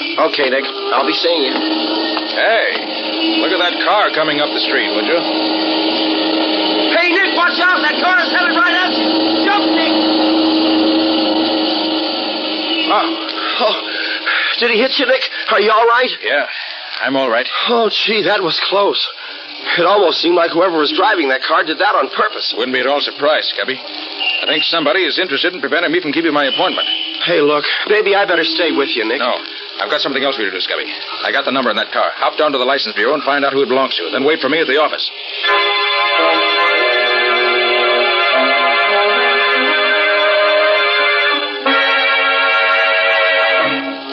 Oh, Nick. Sorry I'm so late. Oh, hello, John. I've been on this corner waiting for you for 20 minutes. Where have you been? Trying to get here without anyone seeing me. Well, why all the mystery? What's up? Wait a minute, Nick. Here, get back in this doorway, quick. Don't let him see us. Well, who was that?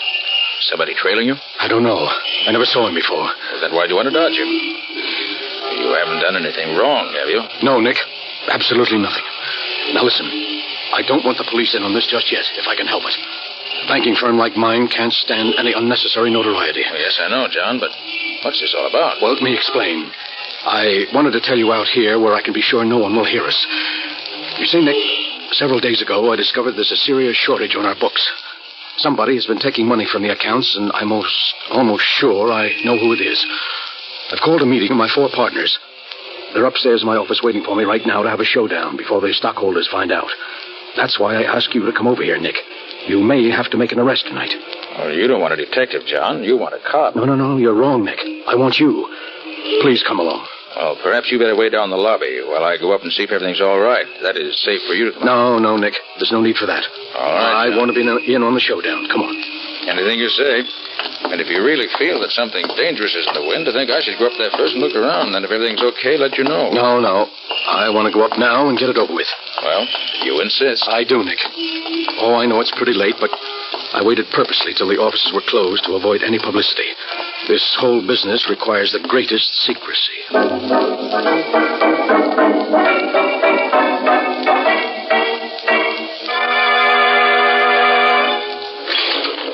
24th floor. Oh, this is our floor, Nick. After you, John. Oh, thank you. Kind of dark in this hallway, isn't it? Yes, the lighting isn't any too good here, but...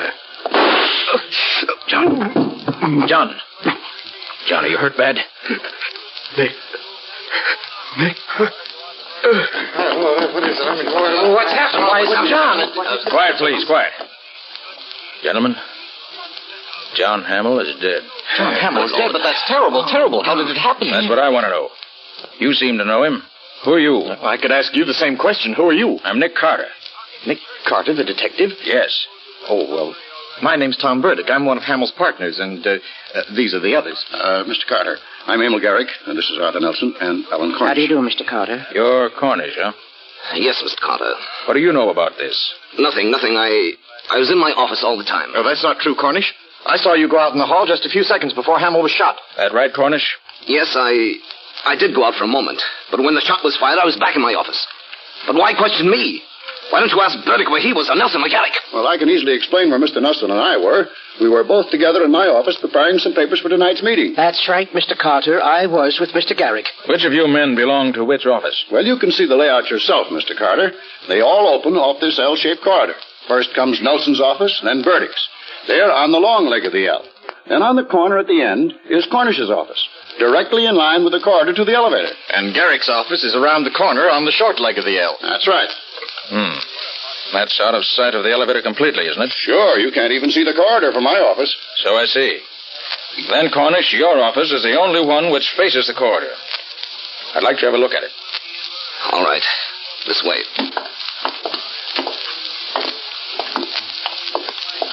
This is my office, Mr. Carter. Peculiar order here. Let's see. Well, what have we here in this umbrella stand? A gun. What? And it's been fired very recently.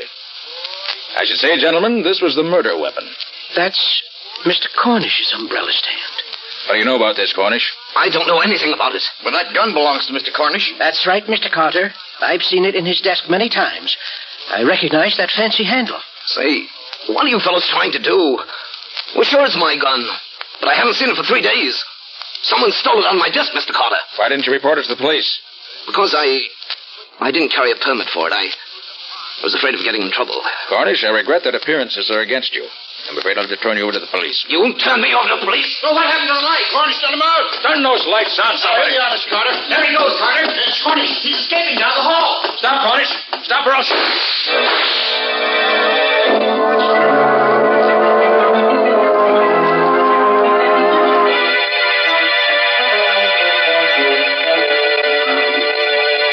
'You see, Patsy, I was right with Hamill when he was murdered. What I can't figure out was how he was shot when there was no one else in the hall with us. Don't ask me, Nick. And here's something else. I heard only one shot fired, but Cornish's gun had 3 empty shells. And to top it all off, here's the bullet that killed Hamill. Corner gave it to me. Notice how it's all banged up?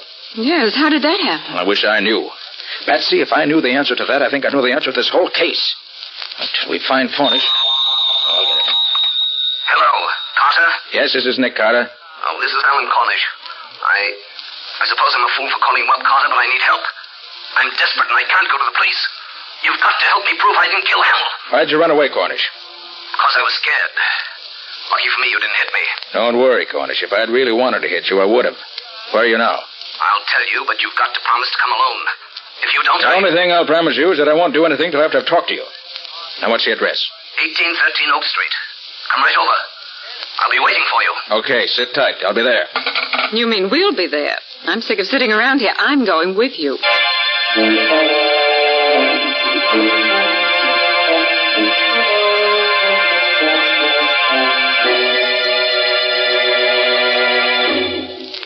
"1813 Oak Street. This is it, Betsy." Gosh, what a creepy-looking place. Certainly not very attractive. Well, come on, let's go in.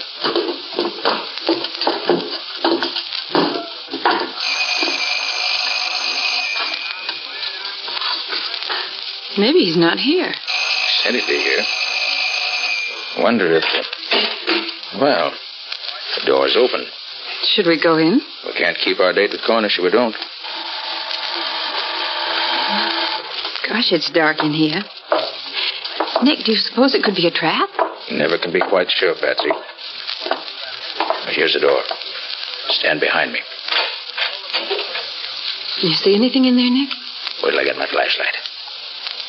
No. Looks deserted. Oh, come on, let's try another room.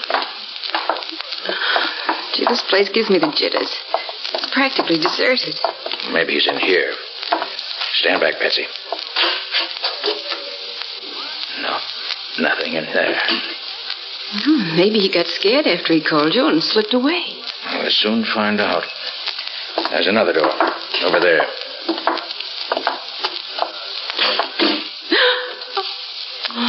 Look, Nick. Is that... Yes. He's hanged himself.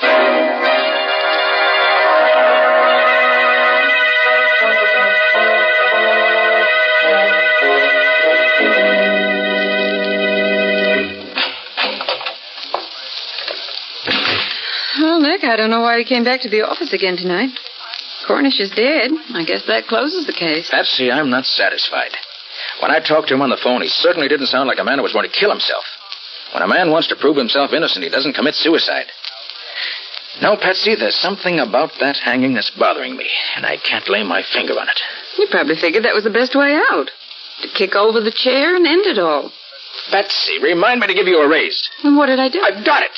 Look, Patsy, Cornish was a short man. Well, so what? Patsy, Cornish couldn't have hanged himself. Well, why not? Don't you remember, Patsy? The only furniture in that room was a bed.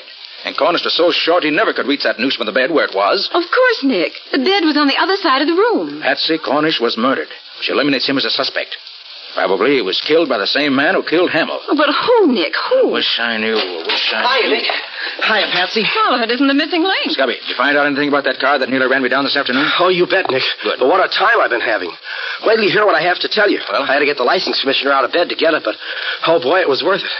Hey, do you know who that car belongs to? Tom Burdick, Hamill's partner. Good boy, Scubby. Did you get his address, too? Yeah, some deserted neck of the woods out in Long Island. I've got the address here somewhere. Fine. Come on, Scubby. You and I are going to pay him a visit.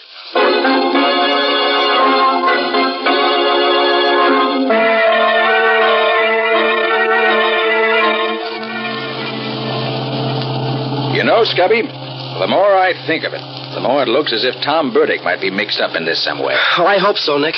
Otherwise, we're using up a lot of gas in this jalopy of mine for nothing. Hey, have you noticed anything funny, Nick? You mean that car that's been trailing us for the last few minutes? That's it. What do you make of it, Nick? I don't know, Scubby. And I think we'll be finding out quickly enough. They're overtaking us. Better step on it. Okay, Nick. Here we go. How are we doing? Not so good, Scubby. They're still gaining on us. Can you give her any more gas? I'll try. There.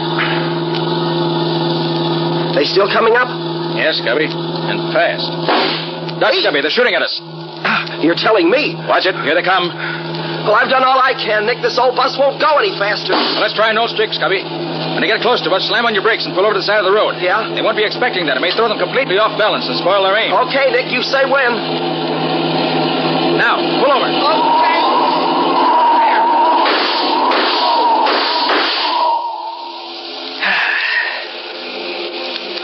Oh, boy. That was a close one. Are you all right, Nick? Yeah. Well, we won't see them anymore for a while. Get going, Scubby. We got to make up for lost time.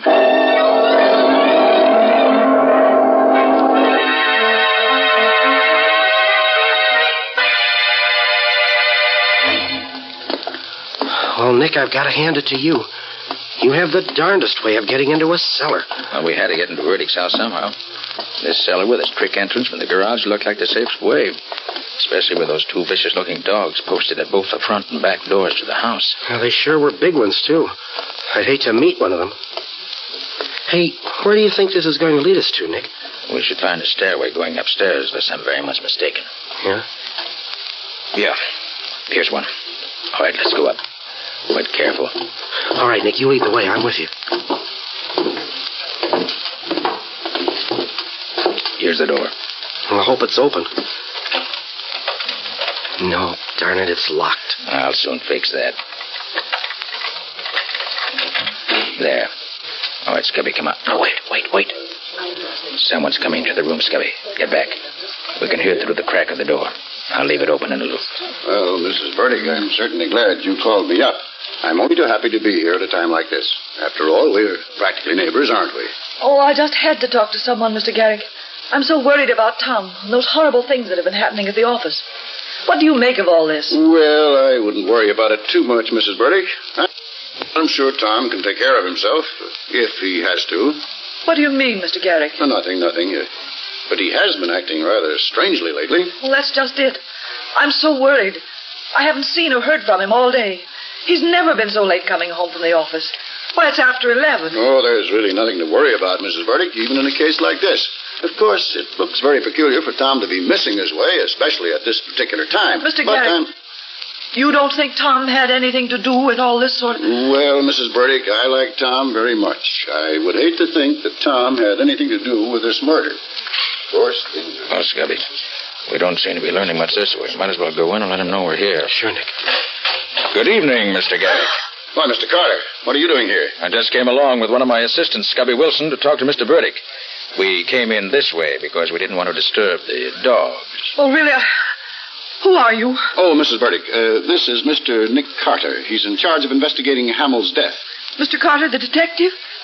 Nothing's happened to Tom, has it? I don't believe so, Mrs. Burdick. I just want to ask him a few questions when he arrives. Well, maybe that's why Tom hasn't come home. Maybe he's afraid of... maybe that's he now. Wait, I'll go look out the window to see if that's his car.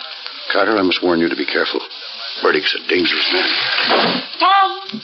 Tom, Nick Carter's here. Please, Mrs. Burdick, Nick come away from that Carter's window. here to see you. You won't do me any good that way, Mrs. Burdick. Tom, stop it, you hear me, please. That's his car, Mr. Carter. Look, he's getting away. Come on, Scubby, let's get after him. Okay, I'll go with you, Carter. Hurry up. I want to know why he runs away when he hears my name.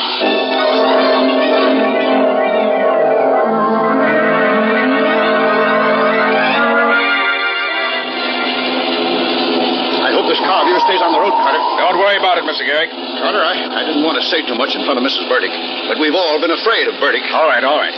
Scubby, just keep your foot on that throttle and keep after him. Oh, boy, we sure made that one on two wheels. Nick, I'm pushing this crate as fast as she'll go, but we don't seem to be getting any closer. That car of Burdick's can sure step. As long as we hang on and don't lose him, I'll be satisfied. Hey, watch it. We're coming to a railroad crossing. So I see. Well, maybe we can head him off now. If Burdick tries to beat that limiter to the crossing, he's crazy. Look, Carter, I think he's going to try to make it. He can't do it. He'll be killed.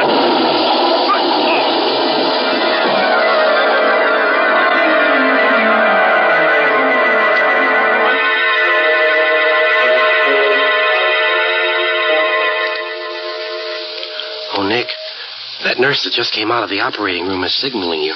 Oh, yes. She wants me to go into Burdick. You wait for me here, Scubby. Okay, Nick.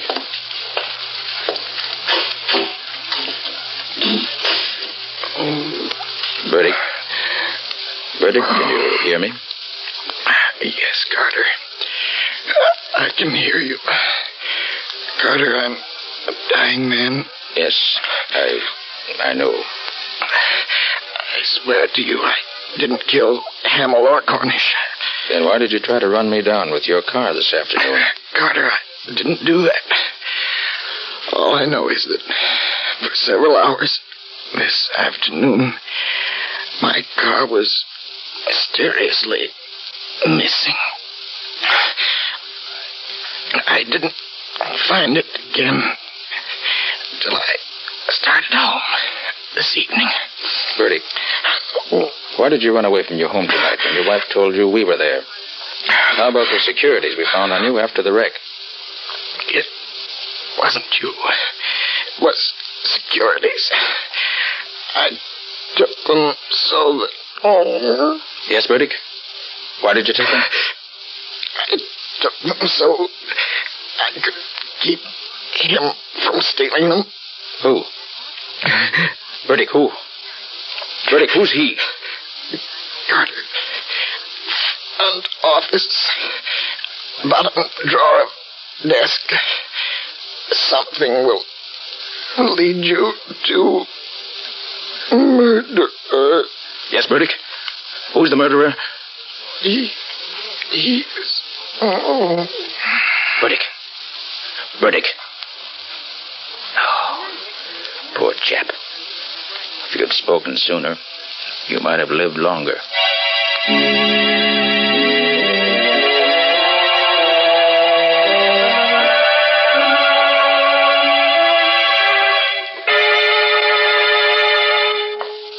Nick! Oh, Nick, I got here as quick as I could. Have you found anything yet? I think so. Scubby Burdick wasn't lying to me. I found this in the bottom drawer of the desk in the front office here. A book. Well, is that what Burdick meant?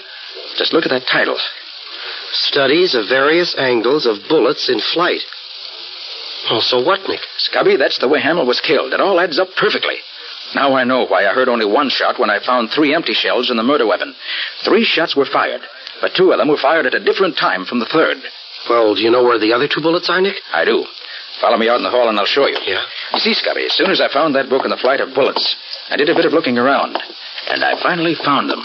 Oh, where are they? In the office here? No, Scubby, in the corridor. Right over there in that dark corner, embedded in the wall beside the elevator shaft, about a half a dozen feet from where Hamill was killed. Well, what are they doing over there? Scubby, this was a very ingenious crime. And if you watch carefully, I'll show you just how ingenious it really was. Now, you notice that Cornish's office is the only one facing the corridor leading from the elevator. Yeah. So what? Well, in order to shoot someone coming down the hall, the murderer, if he were in any office but Cornish's, would have to step from his office out into this corridor and be seen, right? Yeah, right. But our murderer was very clever. I got the answer when I located the book, and when I found these embedded in the wall beside the elevator shaft. The 2 missing bullets? Right. Oh, hey, they're all banged up. Precisely, just like the murder bullet. And that's what gave me the answer. You see, Scubby, Yeah. The murderer never left his office. He stood inside the front office, the one around the corner, on the lower leg of the L-shaped corridor, and aimed at that steel pillar built into the wall over there. When the bullet hit the steel face of the pillar, it was deflected into Hamill's lungs. Look here. You see these marks in the face of the pillar here? Where? Oh, yeah. Well, those are the bullet marks. Oh, well, gosh, Nick, that's fantastic. Hey, are you sure you're right? Positive. Don't you see, Scubby? That explains the other 2 shots that were fired. They weren't fired at Hamill, and they weren't fired at the time the murder was committed. They were practice shots used by the murderer to be sure he had the correct angle from which to shoot Hamill. Gosh, Nick, I've certainly got to hand it to you. Yes, but we still have to get the murderer. But how? And who is it, Nick? I rather think that if we step back in the office and wait, we'll find out soon enough, Scubby. Well, what do you mean, Nick? I mean that whoever it is will be in this office within the next few minutes, because after my discoveries, I made a couple of phone calls, and I invited the 2 remaining partners to meet me here. Shh. Here comes someone now. No. Oh, how do you do, gentlemen? Oh, hello, Garrick. I got your phone call, Carter, and I got here as fast as I could. Garrick, have you seen this book before? Studies of various angles of bullets in flight. Why, yes, now that I think of it, I think I have. Does it belong to you? No, it doesn't. But I remember that one day when I was with Mr. Nelson, he stopped in front of a bookshop and looked at it. Rather closely now that I think of it. Yes, I'm sure it was Nelson. Very interesting. Now tell me, Mr. Garrick, when the murder was committed, are you positive that you and Mr. Nelson were in this office together? That's right, Mr. Carter. Can you show me exactly where each of you stood at the time the shot was fired? Well, now let me see. I was here, facing the window, and Nelson was, standing right about here by the door. Mm-hmm. I see. Did you notice in which direction he was facing at the time? Yes, I remember. This way, facing the corridor. In other words, the way he was standing, you could see him only in profile. That's right. Well, there's no question but that's how it was done, Scubby. The murderer planted himself in this office so that he could establish a strong alibi. He then took the gun from his pocket, unseen by the other person in the room, who could see him only in profile, and then fired it at that steel pillar. Then as he ran into the corridor with the rest, after Hamill was dead, he dropped the gun into the umbrella stand in front of Cornish's office. Well, Carter, do you mean that Nelson is the one How who... do you do, gentlemen? Did I hear my name mentioned? Yes, Nelson, you did. Why did you kill Hamill and Cornish? Please, Garrick, don't be ridiculous. Oh, Nelson, does this book look familiar to you? This book? No, I can't say that it does. You sure you've never seen this book before? Now that you mention it, I may have glanced at it in a bookshop at one time or another, but then I look over a lot of books. I like to browse. I see. Nelson, see how you approve of this story of Hamill's murder. Yes? The killer knew of Cornish's criminal record, and he figured he could embezzle some of the firm's money and pin it on an innocent man. Then when he found out that Hamill was becoming suspicious and was having the accounts checked, he became panicky and afraid that it might not work out the way he had planned. So he decided to kill Hamill. Then when he happened to overhear Hamill's conversation with me over the telephone, he hurriedly borrowed Burdick's car without Burdick's knowledge and tried to get rid of me. That's an interesting way out, Mr. Carter. Have you also a theory as to who the killer is? I have. By the process of elimination, it has to be either you or Mr. Garrick or an unknown. And I've already proved that I didn't do it. It must have been an unknown then, Mr. Carter. I certainly didn't kill Hamill. I had nothing to do with the murder. When the shot was fired, I was right here in this room with Mr. Garrick. He can testify to that. He has already, Mr. Nelson. In fact, Mr. Carter, I was standing right here facing the window when the shot was fired. Oh, no. That's where I was, Mr. Carter. Standing there at the window. Now, please, Garrick. Please, now, gentlemen, please. You don't have to argue about it. I know who was at the window, and I know who fired the fatal shot. Scubby, take a look at the flyleaf of this book. Well, what are they, Nick? They look like the scribbles that some guys draw when they have nothing else to do. Oh, doodles, they call them. Exactly. While I was looking through the various offices, I found some papers with these same doodling marks on them in one of the desks. And these marks were made by the murderer. Garrick, I arrest you for the murder. He's got a gun! Well, Scubby, pick up the pieces. Oh, boy. There's the murderer, Garrick. He's also the man who tried to murder you and me last night on the road to Burdick's home. Oh, I'll be. You see, Scubby, Burdick has his suspicions about Garrick. That's why we found those securities on him. He took them so that they wouldn't fall into Garrick's hands. He'd suddenly found out that Garrick was an unscrupulous crook. And that was the reason he ran when Mrs. Burdick called him. He saw Garrick at the window and was afraid of him. Well, Nick, I must say he had me fooled when he said that Nelson was standing at the door of the office here when he was really there himself. Yes, in telling us who was in this office, our clever murderer just reversed the positions in which he and Mr. Nelson were standing when the murder was committed. But once I saw the marks on that flyleaf, I knew who stood where. And that's why I had Nelson come up here, to force Garrick's hand. Well, Nick, one way's as good as another as long as you get results.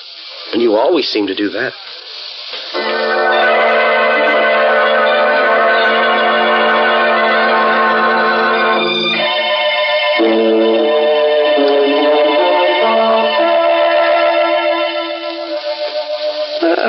So you finally decided to come back, did you? Yes, Patsy, it's all over. Well, I think you can go home now. Why, Mr. Carter, are you sure you can spare me? Why not? You've been so busy on this case all night, Mr. Carter, you may not have noticed that it is now a new day. And a good secretary is always on the job the first thing in the morning. Shall I take a letter, Mr. Carter?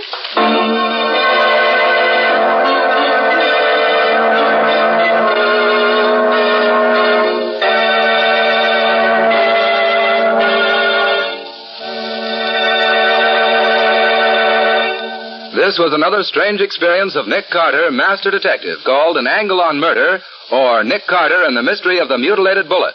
Another of the curious adventures of Nick Carter, which are brought to you by WOR Mutual. And now, Nick, what's next week's story all about? Well, when this case was first brought to me, it seemed so routine and uninteresting that I practically turned it down. But it was far from routine once you got into it, wasn't it, Nick? Yes, indeed. So far from it that I almost got myself bumped off investigating it. It's really the story of a man who thought he was so much cleverer than Nick that he could outwit him every time. Don't suppose he got away with it? No. He found he wasn't really so clever after all. Like practically every criminal I ever met, he gave himself away by being too clever. Well, sounds like an interesting tale, Nick. Not only interesting, but downright exciting. But more of that next week. So long, folks. So long. And so long to you, Nick and Patsy. In the strange adventure you've just heard, Nick Carter was impersonated by Lon Clark, Patsy by Helen Choate, and Scubby by John Kane. The story was written for Nick Carter by George Gordon. Original music was played by Lew White. The entire production was under the direction of Jock McGregor.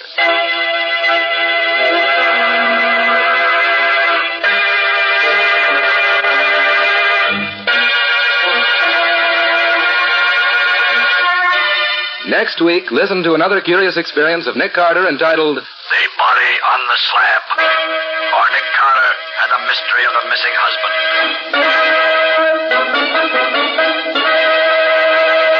This story is a copyrighted feature of Street and Smith Publications, Incorporated. Beginning Wednesday, November 3rd, The Return of Nick Carter, which is produced in the studios of WOR, will be broadcast over most of these stations on Wednesday evenings at 8:30 Eastern Wartime. Remember the new time, Wednesdays at 8:30 Eastern Wartime, beginning Wednesday, November 3rd. This is Mutual.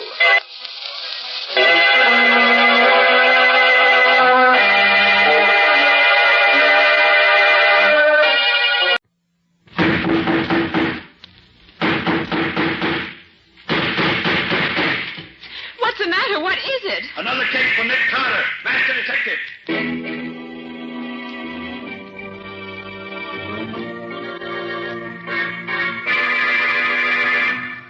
yes, it's another case for that most famous of all manhunters, the detective whose ability at solving crime is unequaled in the history of detective fiction, Nick Carter, Master Detective. Tonight's curious adventure...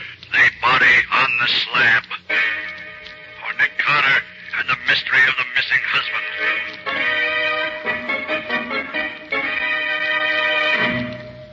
But, Mrs. Wallace, people disappear every day in a big city like this. Such things are really no concern of mine. They're a matter for the police. But, Mr. Carter, it isn't just anybody who's disappeared. It's my husband.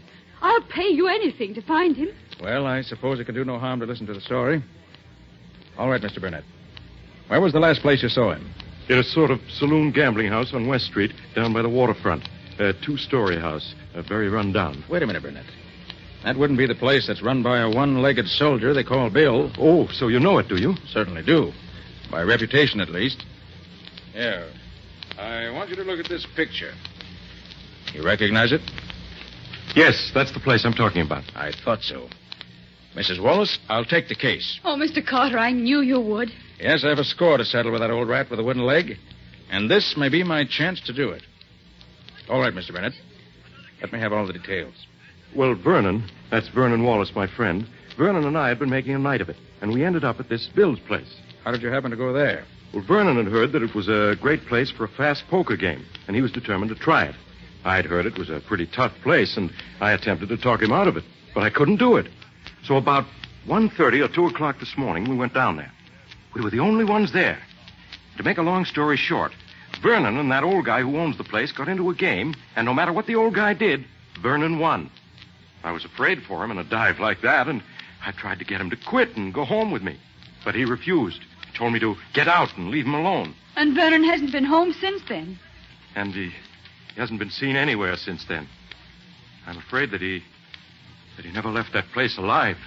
Well, I see.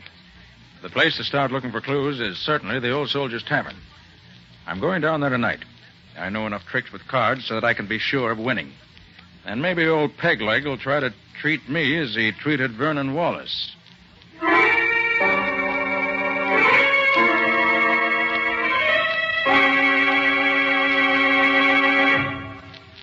Well, stranger, I gotta admit I'm licked. You broke the bank. Yes, luck's been with me ever since I sat down here. Well, it's getting late. I've got to be getting home. How about a drink before you go, stranger? You'll not refuse me that. Why, no. I'll have a drink with you. But only one. Sure. One will be okay. Hey, Mike, 2 beers and make it snappy. Yeah, coming up. You won all my money tonight, stranger, but I don't harbor no ill feelings. Nice of you. You won fair and square, and that's all there is to it. Here's your beers. Here you are, stranger. Drink hearty. Bill, can I see you a minute alone? Sure, Mike. Excuse me, stranger. I'll be back before you can shake a stick. Well, that's all right.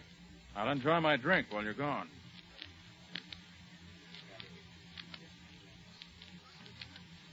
Stranger, Mike and I've taken a fancy to you. We don't want no harm to come to you. Look, why don't you stay here all night? Mike's got an extra bed upstairs he'd be glad to let you have. Then tomorrow you can go home and nobody'll bother you.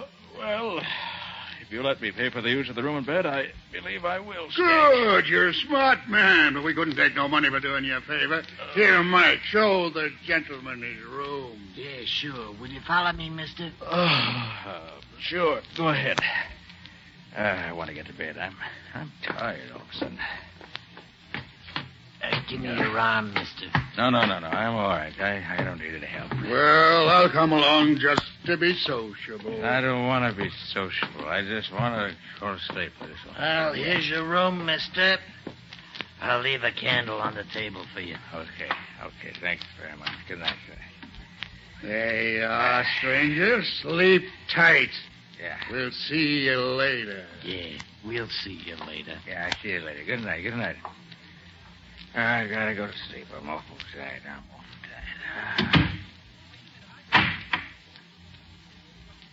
Well, got myself into this easy enough.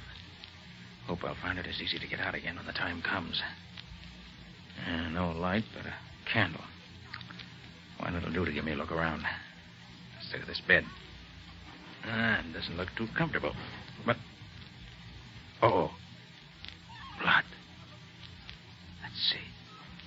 If the man were lying on this bed, that blood is just about where a dagger would go through his heart. If the man were drunk enough or had been drugged, you'd never know what hit him. Well, let's look a little around here. I wonder what's in this closet. Uh-huh. Locked. Well, that won't keep me out long. Not as long as I still have my keys with me. Try this one. No. This one does it. Well, this is interesting. Old clothes. Here's a vest with blood on it. And here's a shirt and a jacket. Both of them bloody. Unquestionably, these came from some of the victims. Well, nothing to do now but wait for that one-legged scoundrel and his pal to make the next move. Well, I guess I'll be safe if I merely sit on the edge of the bed now. Oh, yes, I won't need this candle anymore either. Now to wait for them. Oh, there they come.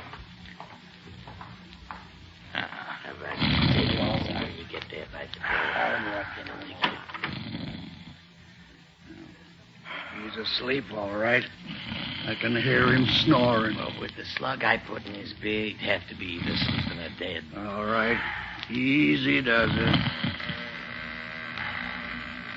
Is he still asleep? Yeah.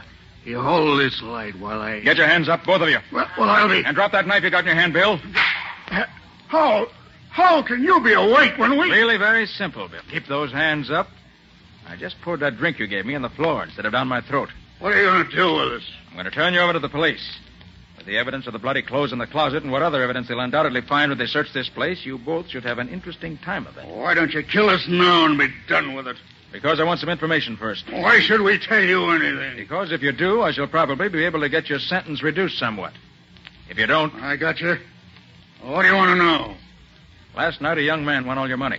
He hasn't been seen since. You mean that fellow with the little mustache? I do. Did you murder him the way you tried to murder me? I didn't do nothing with him. Maybe I wanted to, but I didn't. Isn't it a fact that this chap's friend tried to get him to leave you and go home? Yeah. And when he wouldn't go, the friend finally went off without him? No, that's a lie. They left here together. What? You trying to tell me one of them didn't leave before the other? No, they went out together. You know where they went? How should I know? There was a taxi waiting right outside the door here. Seemed to be waiting for them to come out.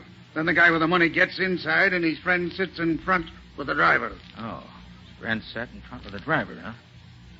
But you know that cab if you saw it again? Sure, it had a big dent in the back of the body. Painted with red lead. I've seen them around this part of the city before. I see.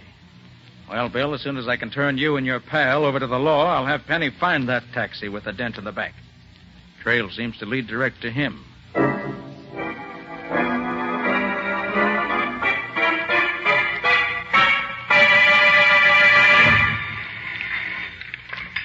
Nick Carter's office. Oh, hello, Patsy. Is Penny there yet? Penny? Who's Penny? Oh, I forgot, Patsy. You were away yesterday when all this happened. Scubby got a rush assignment to cover the Balkan campaign for his paper and had to leave in a boat till it sailed last night. Scubby gone without saying goodbye to me? Well, he couldn't, Patsy. You weren't here. He asked me to do it for him. Oh, Nick, I'm going to miss Scubby. Of course, Patsy, we'll both miss him. But while he's away, I'm having Penny Eagles work on my cases with me in Scubby's place. Who's this Penny Eagles? I never heard of him. Oh, he's an old friend of mine. Very clever fellow. When he was younger, he was an expert forger. How did you happen to get mixed up with him? Well, he was accused of a murder he had nothing to do with, and he had me get him clear.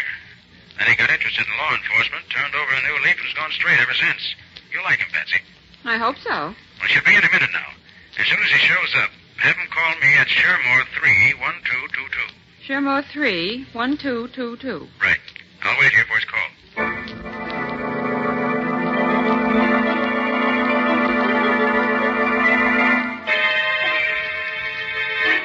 You're right, Penny. That's the taxi we're looking for. And I know that driver. You do? Yes.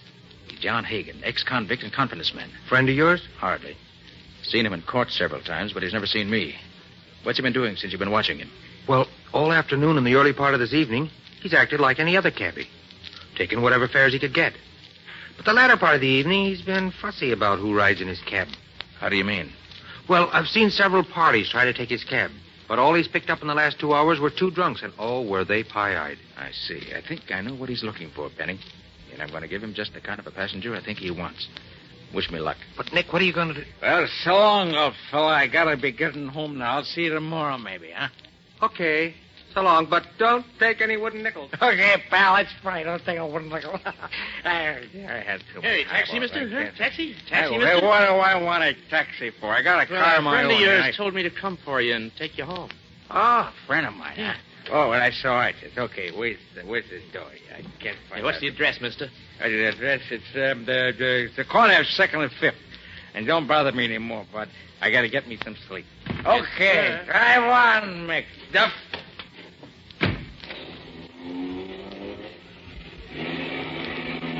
And now where?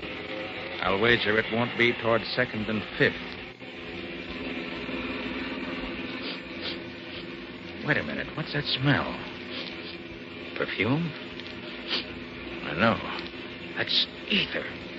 So that's the stunt. Picks up drunks who are too far gone to know what's happening, then doses them with just enough ether to put them soundly asleep.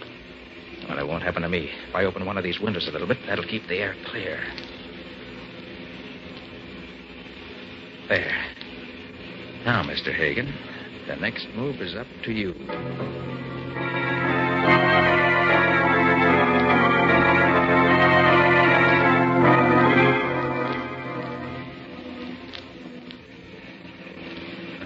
Certainly plenty deserted, way out here. Wonder how much further we're going. I better get this window shut again so he won't suspect anything.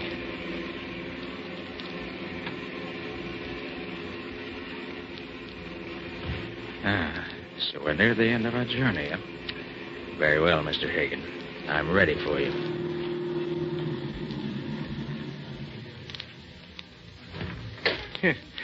Sleeping like a babe, ain't you? Well, let's see what you got in your pockets. Then I'll dump Make you out. a move, Hagen, and I'll blow your brains out. Who the deuce are you? I'm a detective. See this? Oh. Well, what you want with me? I wanted to find out what your scheme was, and I found out. Now I want you to tell me about the man you picked up at Peg Leg Bill's Tavern down on West Street last night about 3 o'clock. And I don't know nothing about it. Oh, no? Look, you waited for him outside of Bill's place. He rode in back, and his companion rode up front with you.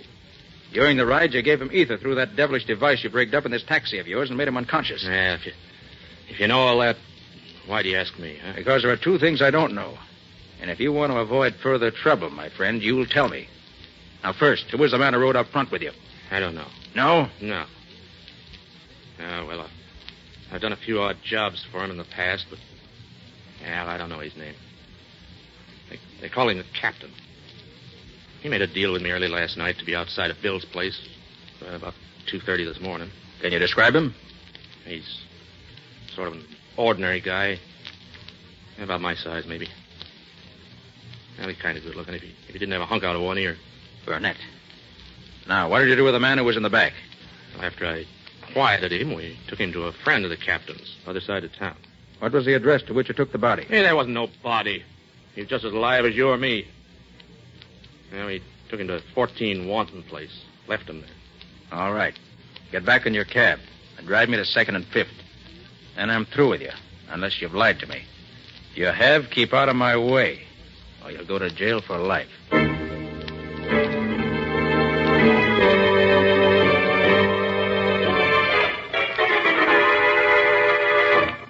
This is where Mrs. Wallace lives, Patsy. Well, I hope she's home. But, Nick, what do you expect to find out here? I don't know, Patsy. The thing that puzzles me about this case is why Burnett wanted to do away with Wallace. The bell, will you? Mm-hmm. It wasn't the money that Wallace won that tempted Burnett, as he could have taken that while Wallace was unconscious. No, there's a stronger reason. And you hope Mrs. Wallace can throw some light on it. I hope so, Patsy. If she can only help me that way. Oh, hello, Mr. Carter. Won't you come in? Thank you, Mrs. Wallace. May I present my assistant, Patsy Bowen? How do you do, Miss Hello, Bowen? Mrs. Wallace. Please sit down. Thank you. Thank you. Tell me, Mr. Carter, have you found out anything about my husband? Well, nothing definite, I'm sorry to say. We have learned, though, that he fell into bad hands, but we don't know what happened to him after that. Arthur assured me you'd find out the truth if anyone could. Arthur? Oh, you mean Mr. Burnett? Yes. Yes, he's been so kind to me. He's done so much to cheer me up. Well, except for his kindness, I'd have gone crazy. You've known him long, Mrs. Wallace? All my life. We were brought up together. And then, too, he and my husband have been business partners for, the best of friends for years. You think a great deal of him, then? Yes, indeed. Mr. Carter, at one time before I met Vernon, I would have married him if he'd asked me. Then I met Vernon and really fell in love with him. But even after I married Vernon, Arthur continued to be my best friend. I think very highly of him. You're lucky to have such a friend, Mrs. Wallace. But he could never take my husband's place.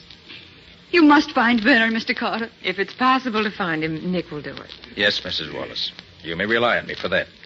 Well, shall we be running along now, Patsy?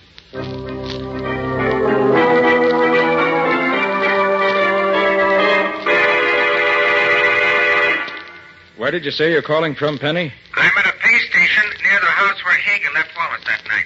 It's owned by a queer old character they call the Weasel. He works in a crematory about a mile down the road. I see. Well, Hagen's story seems to be straight enough. A couple of guys in a saloon near here says they saw the Weasel and another guy carrying a man-sized bundle into the Weasel's place about daybreak a couple of mornings ago. And it hasn't come out again, as far as I can find out. Well, did you learn anything about the firm of Wallace and Burnett? Yeah, I picked up a lot of rumors, Nick, but not many facts. Here's how it goes. Burnett ruins the firm and throws the blame on Wallace. And those who know don't think that Burnett lost much money when the firm failed, but Wallace did. So I was right. What else? Well, Burnett was the one who started Wallace gambling and drinking. Wallace is the nice guy, but he seems to be the weak sister. But nobody seems to know what Burnett's got against him. Well, by putting together what Mrs. Wallace told us and what you've learned, Penny, I think I begin to see the answer. I think that... Hold it, Nick. The guy who looks like Burnett is going into the Weasel's place. Good. Don't let him get away from you, Penny. I'll meet you there as soon as I can.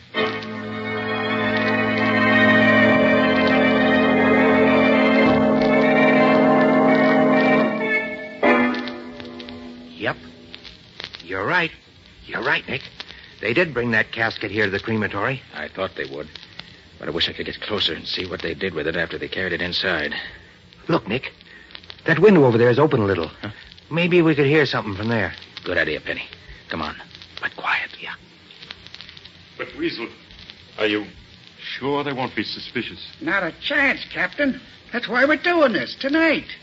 The owners of the crematory are going to make a test of a new heating fixture tomorrow morning. And they told me to have the ovens hot by 10 o'clock. I'm just getting them hot a little ahead of time. What do you use when you make a test like that? Well, they sent me the body of a dead calf. It's over there in the closet. Yeah, but the test we're going to make tonight will be even better, eh, Captain? Yes. How does this thing work? Oh, simple. The body's laid here on this slab and strapped down the way you saw me fix this fella. In the next room, there's a lever attached to the slab. When the lever's pulled, the slab slides into the oven. The door closes behind it, and the destruction of the body begins.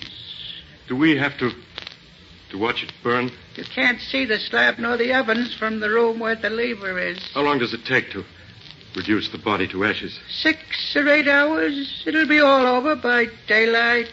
Even if the body isn't... You mean even if the body ain't dead yet? Yes, that's what I mean. And Wallace is still alive. Well, it's a little unusual to cremate a live body, but it works just the same. You'll never know what happened. It'll be all over in an instant. Well, we got nothing more to do here. Might as well go in the next room and wait for the ovens to get hot enough. Then you can pull the lever and slide the body. You mean I have to pull the lever that sends him into... Sure. He's your friend, ain't he? Come on, Penny. There's no time to waste. We have to work fast.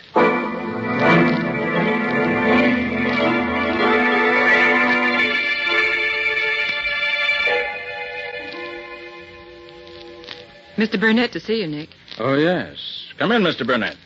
I just want to take enough of your time to tell you that Vernon Wallace's body was found last night. Really? Where was it? Floating in the river. Mrs. Wallace has identified it by a ring and certain other articles found on the body. Must have been a terrible blow to her. She's badly broken up, naturally. But I hope to be able to console her, in part at least, for her great loss. I'm sure you will.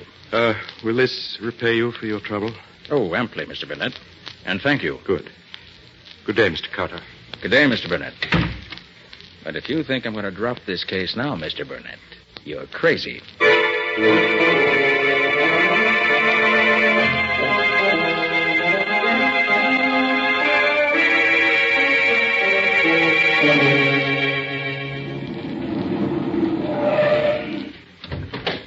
Nick, here I am. Over here. I got here as soon as I could after I got your call, Penny. Brought my new helper, too, as you see. Yeah, so I see. Hi there, helper. Hello, Penny. I hope I'm going to be able to help you and Nick. You'll do all right. Now, in this case. Now, what's the dope, Penny? Well, a couple of hours ago, a taxi pulls up in front of Mrs. Wallace's house. Mm-hmm. The driver goes into the house. About 15 minutes later, he comes out again with Mrs. Wallace and her maid. They get in the cab, drive away. With you after him, of course. That's right. Well, they drive around and finally end up way out here. There must have been a couple of guys in the cab when the women got in. Because when they got out there, they were both gagged and their hands were tied behind them. Well, they took them in the old house. I found a phone to call you. Did they hurt them? Well, not so far as I could tell. Gee, I wish I could see what they're doing now. I hope they're all right. Oh, Millie, this is terrible. My mouth is still sore from that dirty old cloth they used for a gag. Where do you suppose we are? Oh, I don't know, Mrs. Wallace. I've never been this far from town before. Could you see anything out of the window? Oh, nothing I recognize. Oh, I should have known better than to be fooled by such a simple trick. I might have known that old Mrs. Parker couldn't be so sick she had to see us at once. Why, I saw her only the day before yesterday. No, fooled me all right. I thought... I hope you're comfortable, ladies. We are not. We certainly are not. What's the idea of bringing us here? Well, I'll tell you. The cap says as how he's going to collect some big dough from you two. You mean we're being held for ransom? Yep. Well, how much money do you want? Well, the cap says he won't take less than $50,000. Oh, Mrs. Wallace, we'll never get out of here. Nonsense. He must be insane to expect me to pay him that amount of money. Well, he says he won't take a cent less. Well, he won't get it. Never. And he's a dangerous man. You better not get him mad at you. I'll be back at 8 o'clock tonight for your answer. Oh, he'll kill us. I know he will. Be quiet, Millie. He won't kill us as long as he thinks there's any chance of getting the money out of us. But what if we get... A man at the window. It's Mr. Burnett. Oh, Arthur. Arthur, I hoped you'd come. Are you safe, Louise? Have they hurt you? No, Arthur. We're both safe. But how did you ever find us? I just climbed up the porch to the roof, then over to your window. Have they told you why they brought you here? Yes, they want ransom. $50,000. And they'll kill us if you don't save us. Not while I'm here. I'll see that no harm comes to you. But what can you do? You're only one against the two of them, and they're both vicious criminals, I know. Do be careful, Arthur. Louise, if I save you from these rats, do you think that you... Ask me later, Arthur. Not now, please. Very well, if you say so. Now tell me, what time are the men coming back again? Do you know? The man we talked to said they'd be here at 8 o'clock. That gives us just over an hour. Now, here's my plan. When they come, I'll be here...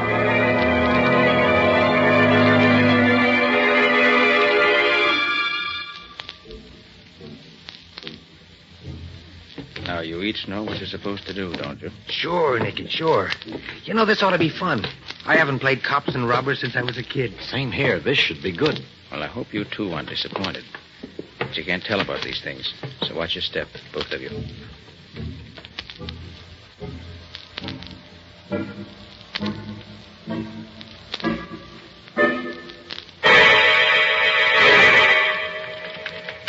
Here they are. Leave everything to me. Well, you made up your mind to pay the ransom the cap wants? We'll pay you nothing.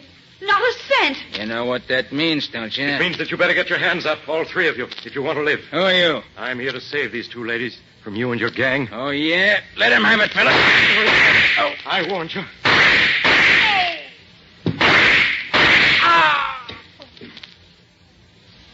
Arthur, you've killed them all. It's their own fault. I warned them. Oh, you were wonderful, Arthur. Arthur, are you hurt? No, Louise, dear. Fortune was with me. I'm not even scratched. Oh, Mr. Burnett, I never in my whole life saw anyone so brave as you. Any man would be brave when defending the woman he loves. Please, Arthur, you promised. I'm sorry. I'll take you home now. Just let me drag these bodies out of the way, and I'll... Not yet, you won't. You can't.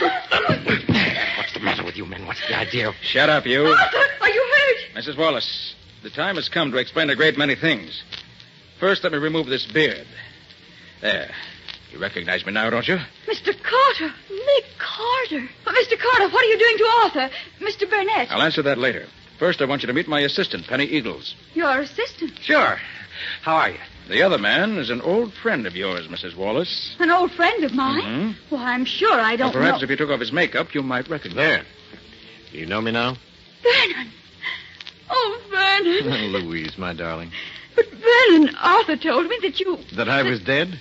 Oh, yes. Arthur Burnett told you a great many things that were not true. But, Vernon, he showed me your ring, your lodge pin. He said he took them off of your dead body that the police found in the river. Burnett took those articles from your husband's body, right enough, Mrs. Wallace. But it was while your husband was still alive. And it's no fault of his that I'm not dead now. You don't mean that Arthur... That's exactly what I do mean.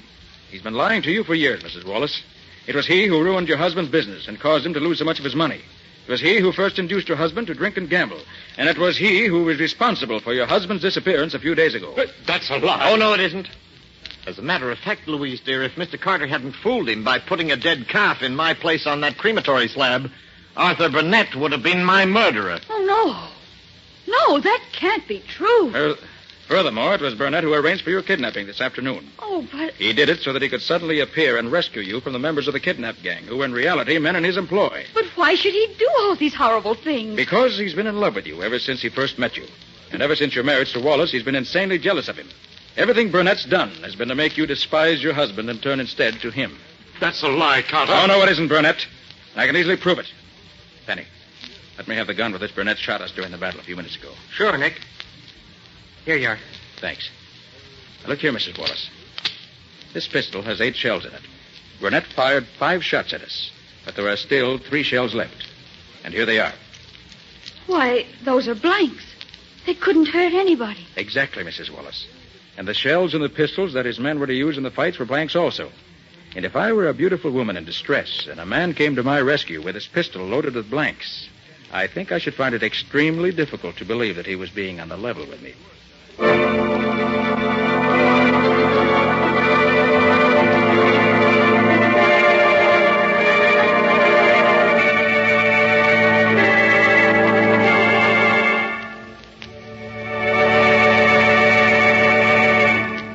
That was another strange experience of Nick Carter, Master Detective, called The Body on the Slab, or Nick Carter and the Mystery of the Missing Husband. Another of the curious adventures of Nick Carter, which are brought to you regularly at the same time by WOR Mutual.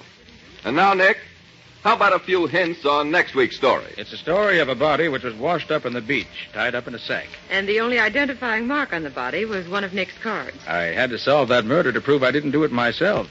And I found that the real culprit was the killer who used a clue that pointed directly to him to prove that he couldn't have done it. And the killer tried to drown both Nick and myself when the chase got too warm for comfort. But as you can easily see, he didn't succeed. So long until next week. So long, folks. And so long to you and Nick for now, Patsy. In the strange adventure you have just heard, Nick Carter was impersonated by Lon Clark, Patsy by Helen Choate. Original music was played by Lou White. The entire production was written and directed by Jock McGregor.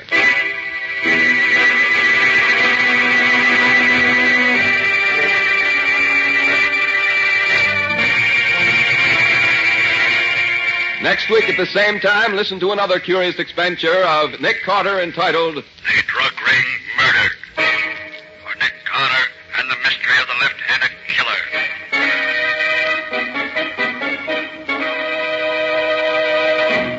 This story is a copyrighted feature of Street and Smith Publications, Incorporated. The Return of Nick Carter is produced in the studios of WOR and is broadcast over most of these stations every Wednesday evening at 8:30 Eastern War Time.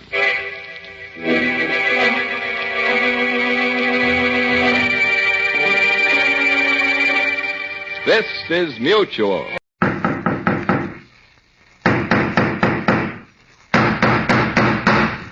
What's the matter? What is it? Another case for Nick Carter, Master Detective.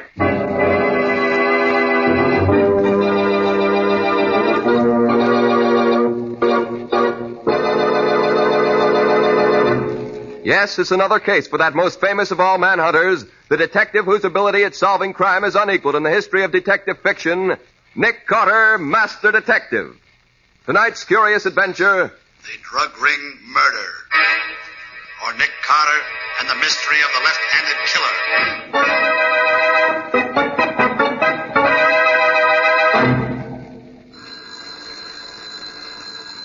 Well, Mr. Nicholas Carter, are you going to answer your telephone, or are you going to take me out to lunch as you promised? There's no reason why I can't do both, Patsy. Nick Carter speaking. Nick, this is Riley at headquarters. Oh, how are you, Lieutenant? There goes my What's on your mind? Murder. And you're right in the middle of it, Nick. Meet me at the city morgue as quick as you can. I'm waiting here. What's the matter, Riley? Can't headquarters solve this case without me? Who said anything about your solving the case? You get yourself down to the morgue right away, and that's an order. An order, Riley? What are you talking about? The body of a man was washed up on the beach this morning, only he didn't die from drowning. It was murder. Yes? There was no identification on the body. None at all. Except one of your business cards. Nick Carter, private detective. What? I hid the card in my pocket as soon as I laid eyes on it. But there's a chance one of the reporters saw it before I did. Now, do I have to draw you a diagram? You've already done it. I'll be there in the double, Riley. Bye. What's up, Nick? Plenty. Look, Patsy, hold on the office until you hear from me. I'll call you within an hour. I knew you shouldn't have answered that phone. Business before pleasure, Patsy, and right now I've got business at the city morgue.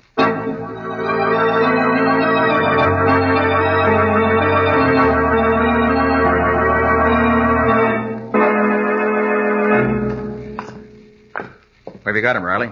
On a slab out here? or you- He's on ice, in the box at the end of the room there. And I'm telling you one thing, Nick Carter. It's lucky for you that I was here when he was brought in. Now, look, Riley, surely you aren't trying to pull me into this thing just because the fellow was carrying one of my cards. Why, there are probably hundreds of people I never heard of who carry my name in their vest pockets. Well, if you'd rather be explaining to the captain how your card got on a corpse... Oh, now take it easy, Riley. You know what it means for an officer of the law to conceal evidence, Nick. How do I know one of those reporters or photographers isn't telling the captain right now that... Let's worry about one thing at a time. You said the body was washed up on the beach on the north shore of Long Island? Yes, it was. Stuffed in a gunny sack with every bit of identification removed. Everything was ripped out except a concealed pocket. Yes, I know, with my card in it. Yes. Here we are. Last box here. Now, take a good look, Nick. Yeah, did you ever see him before? Oh, yes. That's Stanley Phillips. Huh? Dr. Stanley Phillips. He's a research chemist. Sort of an eccentric. Oh, balmy, huh? No, just strange. He's assisted me in a few investigations. But for the most part, he was pretty much of a hermit. Didn't like to mix with people. Yeah, that don't make sense. People who mind their own business don't go around getting themselves murdered. Where did he live? There's a big house on a Long Island Sound, but his laboratory was in his yacht. It was anchored about half a mile or so out from the house, if I remember correctly. Laboratory on a yacht? Mm-hmm. Oh, he was balmy. Hey, Riley, look. Here in his neck. Well, what did you expect? I told you he was strangled. The autopsy showed he was dead before he was put into the gunny sack and thrown into the water. I know, but that isn't what I mean. Here, look at the prints in his neck. Closely, look at them. Yeah, well... Unless I miss my guess, Riley, he was murdered by a left-handed killer. Say, maybe you've got something there, Nick. I'll phone the fingerprint expert. Now, wait a minute, Riley. Let me hit the phone first. I gotta be on my way. Hey, now, don't be forgetting you can't take long on this, Nick. The captain will be wanting to question you about your card being found on the body. I can't hold off more than a few hours. Give me those few hours, Riley, and I'll wrap the murderer up in wax paper. Nicholas Carter's office. Oh, hello, Patsy. We got work to do. Yes, Nick? I want you to go through the files and dig out all the stuff we have on Dr. Stanley Phillips. That queer duck who did some work for you once? Yeah, that's the one. Research chemist. Get all the dope on him and meet me down in front of the office in 10 minutes. I'll pick you up. All right, Nick. That's all. Yeah, where are you headed for, Nick? The Phillips estate on Long Island Sound. Meet me there as soon as you get the report on the fingerprints in Stanley Phillips' neck.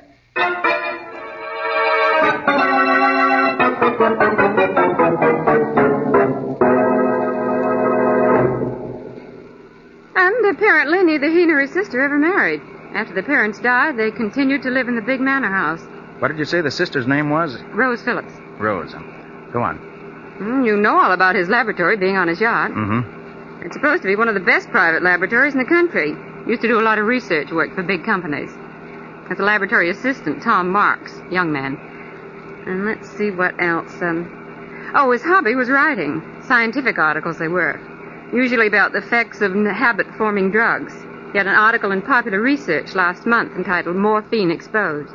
So he wrote about habit-forming drugs, huh?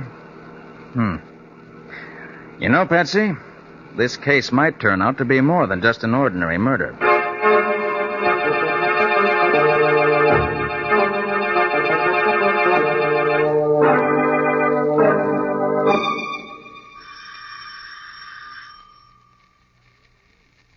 I guess nobody's home, Nick. You're wrong about that, Betsy. Saw the curtains at the window move.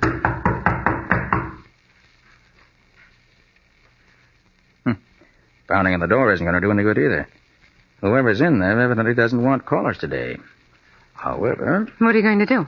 Open the door with this little lock picker of mine. There it is. All right, come on, Patsy. We're going in. I don't see anybody. Stay behind me.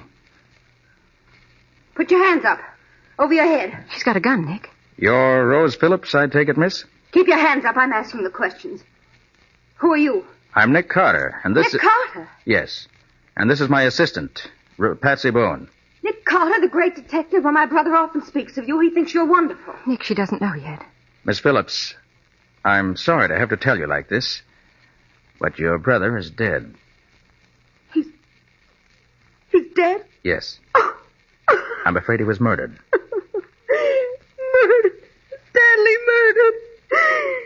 Now, if you'll just put that gun away, Miss Phillips, we'll talk things over. Of course, Mr. Carter, I'm sorry. This is all such a shock. It was a fiendish killing, and I'm going to do all I can to bring the criminal to justice. You may be sure of that. Oh, Rose. Rose. I'm in here, Richard. Oh. Well, who are these people? I thought Stanley told you never to let strangers in the house. It's all right, Richard. This is Nick Carter, the detective, and his assistant. Oh. Well, that's different. How do you do, Mr. Carter? I'm Richard Coles. I take it you've already heard about Dr. Phillips. Yes. Ghastly, isn't it? I can hardly believe it. The police say it was murder. For the life of me, I can't imagine who would want to murder Stanley. He was a strange man, Mr. Carter, very strange. He had a phobia about not letting anyone in the house when he was away. You seem to manage an entrance all right, Mr. Coles. Well, Mr. Cole's a very old friend of the family and has always had a key to the house. He's our lawyer. Look out, Nick! There's someone at the window. He's got a gun!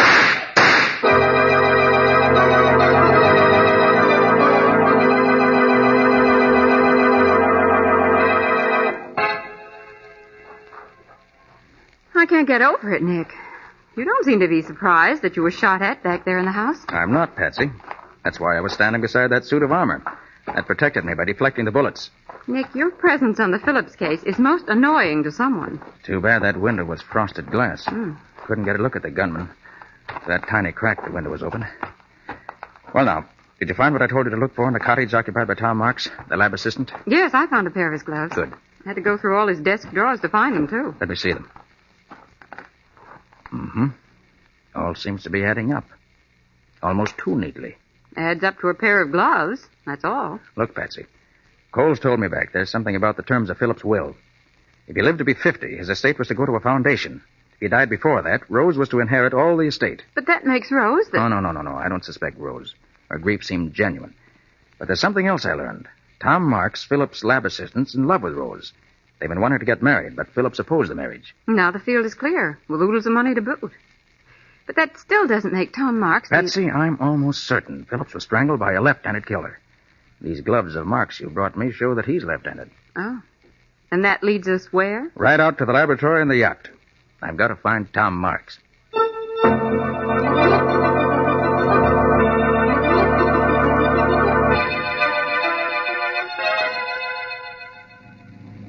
Nick, why in the world do you suppose Dr. Phillips had his laboratory way out here in the middle of the Sound? There's no mystery to that one, Patsy. Told me why once. Well, why? So people couldn't bother him. I'd have used his technical knowledge a lot more often on cases myself if it'd been more accessible. Well, here we are. This is the Phillips yacht. I'll tie up here. I've never climbed up a rope ladder before. And you're not going up now either. Not until I look around the boat myself. Oh, Nick, am I helping you on this case or not? You are, but I don't want you taking unnecessary chances. Nick, please. Now, quiet a minute, Patsy. Let's see if we can raise somebody from here. Hello up there. Hello aboard the Phillips yacht. It's funny. Tom Marks is aboard. He's keeping quiet about it. Well, we'll find out right now. You better stay here in the motorboat. And let you solve this case alone? Not a chance. Okay. But stay directly behind me, remember? Phew. Climbing this rope ladder's no cinch. I'm glad I'm not a sailor. Can you make it? I'm coming. what do you think you'll find, Nick? Tom Marks, I hope. Here. Let me give you a hand over the rail. All right. Up, sit, Daisy. Oh, thanks. Well, there's nobody to lay out the welcome rug on the deck of this floating laboratory. Well, that doesn't mean we're alone, Patsy. Come on. We're going down this companionway. Okay. If I'm not mistaken, it leads to Phillips' laboratory.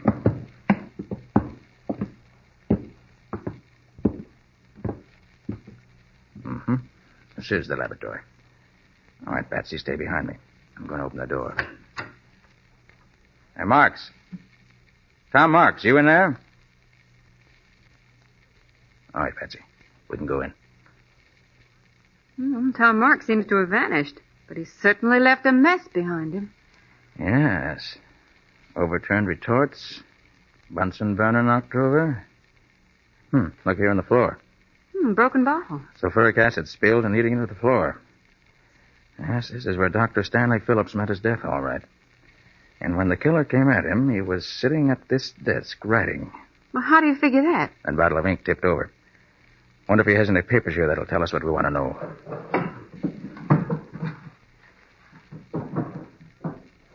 No. Desk's been rifled. Everything of any value has already been taken. It still all adds up to Tom Marks, doesn't it? Yep, seems to. We'll know for sure as soon as Riley gets the report from the fingerprint expert. Nick. Nick, come here. Look what I found in the sink. What? This piece of paper. Let's see. Now, that's in Dr. Phillips' handwriting. Well, somebody tried to burn it out. Then they threw it on the drain board of the sink here. Part of it didn't burn. Let's see if I can figure it out.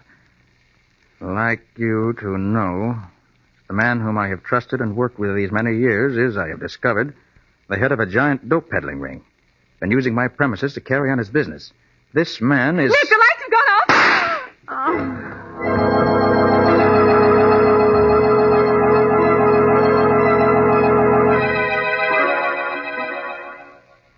Patsy. Patsy, where are you? Patsy. Nick. You all right, Patsy? My head. Somebody hit me. Stay where you are till I find the switch.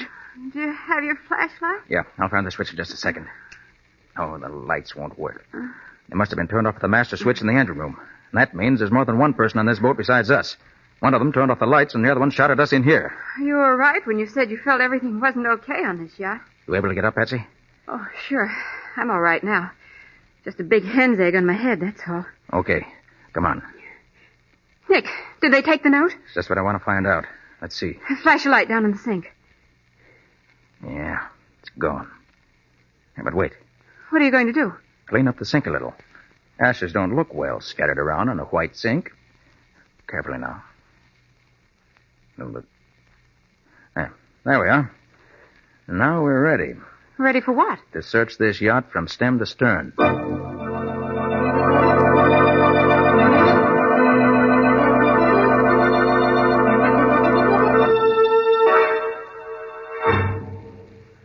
What in blazes has been keeping you, Nick? I've been cooling my heels on this dock for the past half hour here. I hoped you'd be here, Riley. Hello, Lieutenant. Oh, Patsy. Well, say, you look as if you'd seen a ghost on that yacht. I did. Somebody took a shot at us in the dock. What? Patsy got knocked down the fracas and got a nasty bump in her head. Say, who did it, Nick? Whoever it was made a neat getaway. Patsy and I searched the ship afterwards from end to end, but didn't find a soul. Did you see anybody coming in from the yacht, Lieutenant? Oh, nary a soul's come in off that boat since I've been here. In fact, the only two people who've been near here was two fishermen. Are you sure they were fishermen? Am I sure? Now, look, Nick, don't be giving me that. It was bona fide fishermen, all right.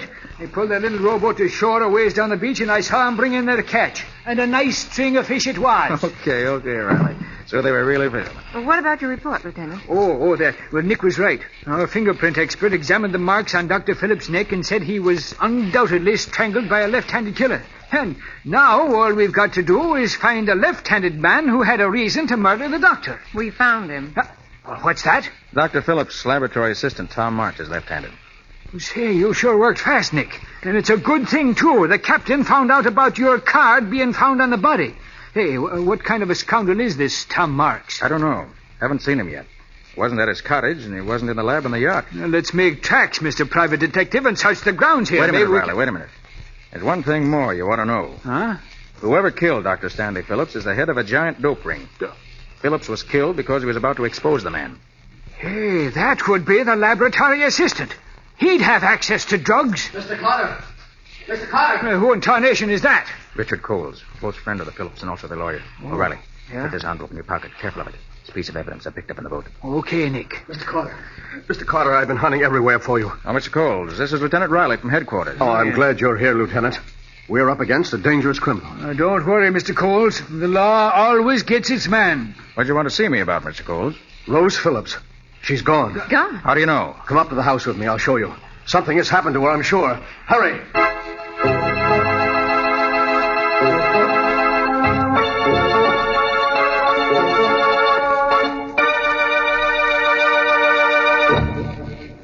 Here. This is Rose's bedroom, Lieutenant. Well, somebody was making a fast getaway, all right. Yes. Just look at the room. Clothes strewn all over. One of her suitcases is gone, and this suitcase, half packed, was left behind. She and the laboratory assistant must have been in on this together. If she wasn't guilty, she wouldn't have run away. Oh, she must have been out of her mind. Of course, Rose was in love with Tom, and... Nick, What's the matter, Patsy? What are you frowning at? Rose Phillips didn't run away. What, didn't run away? What are you saying, Patsy? No girl would run away voluntarily and leave all her makeup behind. Well, look at that dressing table. Nothing's been touched. You're right, Patsy. Say, do you suppose... Oh, no. What is it, Mr. Coles? Do you suppose that Tom could have forced her to leave? You mean kidnap her? Yes. Well, he won't get away with it. I'll call headquarters and have a cordon thrown around this entire district. We'll catch Tom Marks before he gets to the next town. Good idea, Riley. Do that. Well, Mr. Coles? Yes, Mr. Carter. I guess Lieutenant Riley has this case all sewed up. His men will have Tom Marks and Rose Phillips within the hour. Well, Mr. Carter, it was nice of you to take such an interest in my friend's death. Would you care for a cigarette? Oh, no, thanks. You, Lieutenant? Why, sure. I don't mind if I do. Of course. Light? Yeah, thanks. Well, good day, Mr. Coles. Goodbye. Carter? Come along, Patsy. Hey, where's the telephone, Mr. Cole? There's one right over here on the table. Hurry up, Patsy. We got work to do. I thought you said the case was finished. Not by a long shot. I said that for their benefit. You and I are going over this estate with a fine-tooth comb. I'm not satisfied yet.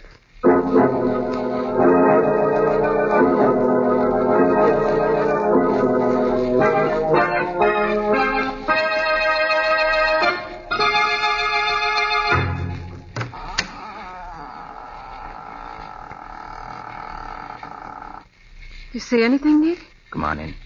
Shut the door.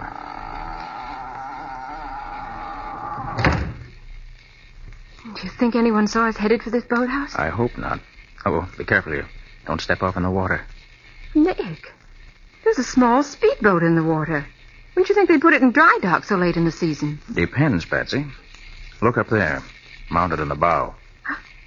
A machine gun. Mm-hmm. This boat was used for business.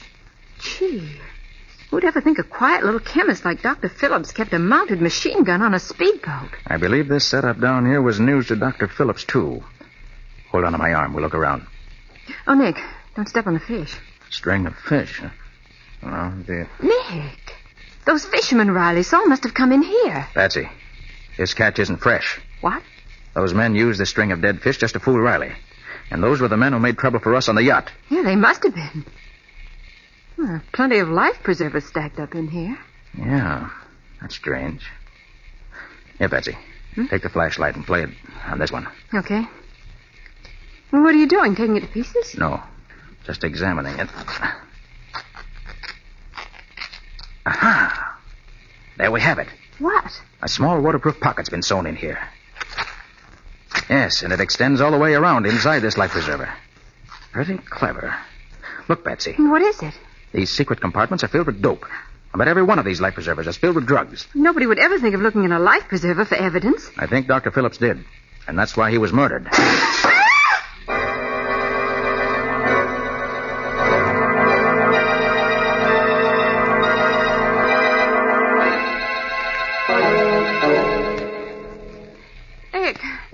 Nick. Are you okay, Patsy?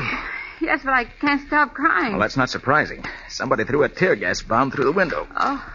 That's right, friends. It was tear gas. Who's there? Pretty clever of me using the tools of my trade that way, isn't it, Mr. Carter? But Tom Marks is always clever. So you're Tom Marks, huh? I've been waiting to set my eyes on you. It's too bad your eyes are filled with tear gas. Because now you'll never have that pleasure. Okay, Pete. Come in and get the lady. Right. I'll take care of Mr. Carter myself. Come on, come on, sister. Come on. Let her go alone. Here, let her go alone.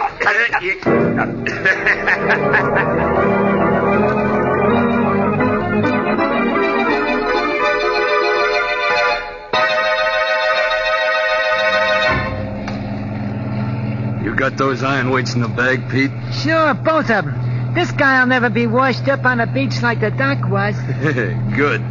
See you tied a bag good and tight. You know, I think he's passed out. He ain't moving none. I did a job on him before we put him in the bag.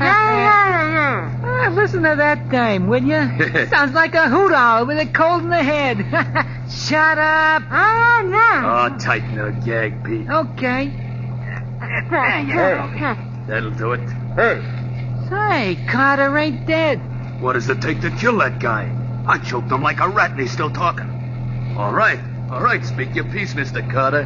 Because you don't have much longer. You're not going to get away with this. You hear what he said? I'm telling you. I doubt it, Mr. Carter. You're going straight down to Davy Jones' locker. You'll pay for this. I'll have you behind bars within 24 hours. Listen to him. What do you fellas think you're going to do with Patsy Bowen? He's worrying about a dame when he's going to lose his own neck. Go easy with her, I'm warning you. Come on, let's get rid of him. Okay. It's dark enough now. All right. You got him? All right, lift him up. That's it. I'll get you fellas for this. 2, 3. Let her go.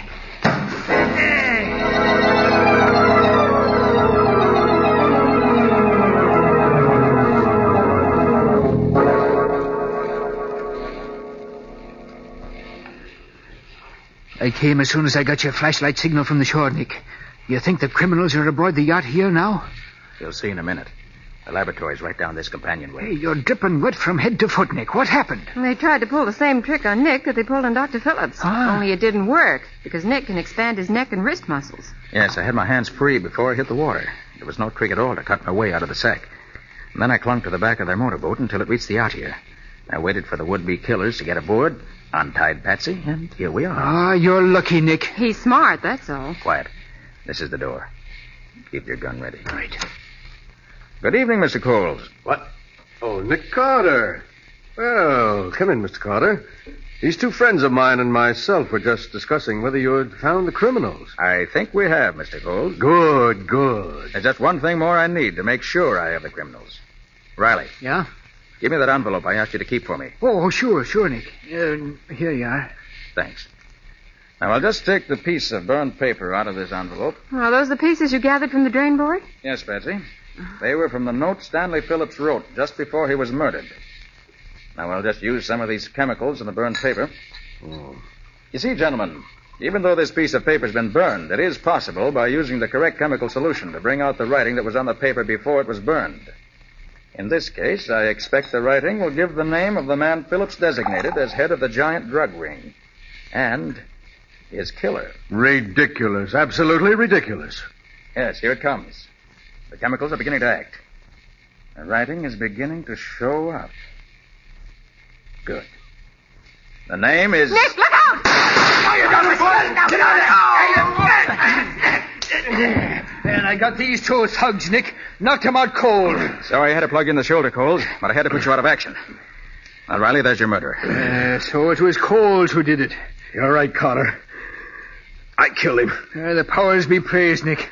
I thought Tom Marks was the killer.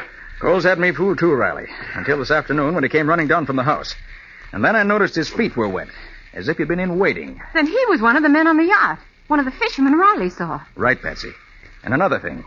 The man who strangled me in the boathouse claimed to be Tom Marks. But Tom Marks is left-handed. The man who tried to strangle me used his right hand. And you knew Phillips was murdered by a left-handed man. That's right. I knew I was after a left-handed murderer. O'Reilly. Huh? Did you notice that when Coles lighted your cigarette for you this afternoon in Rose's room, he used his left hand? By golly, he did. Then he's left-handed, too. Right. When I saw him do that, I knew he was the killer. But I had to make him prove it. Oh, you did that all right. That business about making the writing stand out on a piece of paper after it's burned is a new one to me, Nick. Nick, can you actually do that? Well, it can be done under ideal conditions, but this time I was just putting on an act for Mr. Coles' benefit. You mean you didn't actually make any writing appear on the burned paper? Not a word, Mr. Coles. And I fell for it like a sap. Nick. What's that? Well, I'm not sure, Patsy, but I have a hunch. It's locked, Nick. Oh, Patsy, since when did a locked door ever stop Nick Carter? Quite right, Riley. When did it? This is no time for it to start. So, this one ought to do the trick. There we are. Nick Carter. Oh, thank heaven. Rose.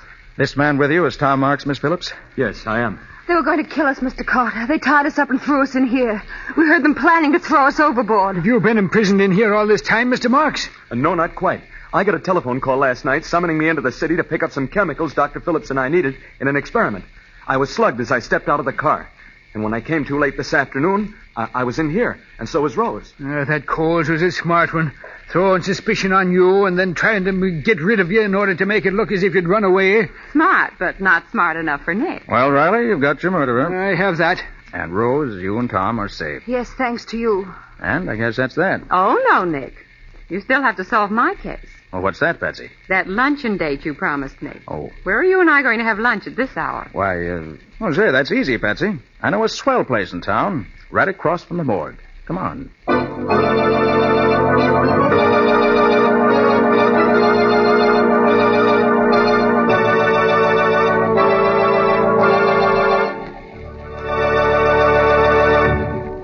This was another strange experience of Nick Carter, Master Detective, called The Drug Ring Murder, or Nick Carter and the Mystery of the Left-Handed Killer. Another of the curious adventures of Nick Carter, which are brought to you regularly at this same time by WOR Mutual.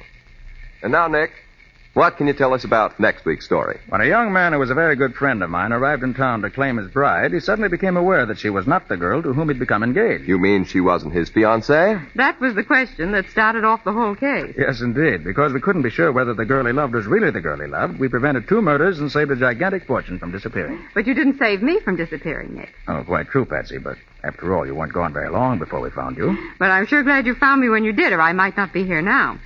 So long, folks. Get the rest of the story next week. Right. So long. And so long to you, Nick and Patsy. In the strange adventure you have just heard, Nick Carter was impersonated by Lon Clark, Patsy by Helen Choate. The story was written for Nick Carter by Barth Conry. Original music was played by Lou White. The entire production was under the direction of Jock McGregor.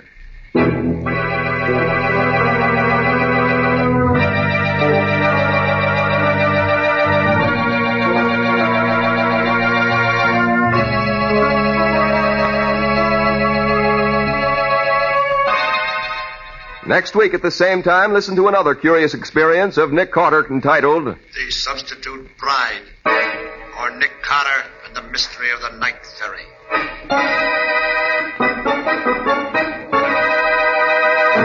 This story is a copyrighted feature of Street and Smith Publications, Incorporated.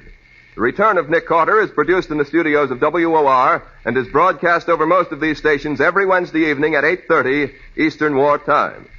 This is Mutual.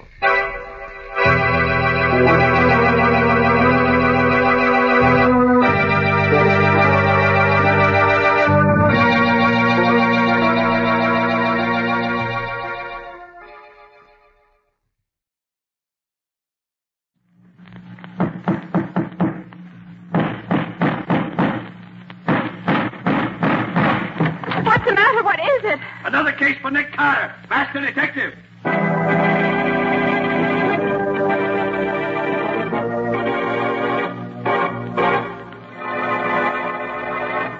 Yes, it's another case for that most famous of all manhunters, the detective whose ability at solving crime is unequaled in the history of detective fiction, Nick Carter, Master Detective. Tonight's curious adventure, The Substitute Bride, or Nick Carter and the Mystery of the Night Ferry.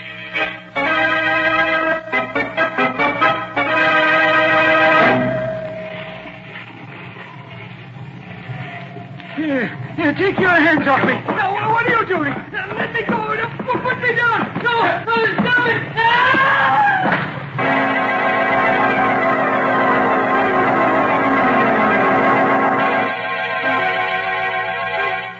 Nick, there's a young man here to see you. Says he's no friend of yours. Oh, hello, Nick. Helen Marvin. Well, Helen, it's good to see you again. And what brings you to this part of the country? I came east to get married, Nick. Well, congratulations. Now, wait a minute. I'm afraid your congratulations are a little premature. What's the matter? I don't know. I can't find her. Can't find her? Well, what on earth do you mean by that? Well, look, it's like this, Nick. Alice Evans and I have been engaged for about 4 years. But for the past 3 years, she's been living in South America with friends of her family. She was due back in this country yesterday on the Gallia, so I came on from Chicago to meet her. Her boat got in ahead of schedule, and my train was late, so we missed connections. I'd already told her I was coming, but in spite of that, she was gone by the time I got to the dock last night. Didn't she leave any message for you? No, not a word. That's odd.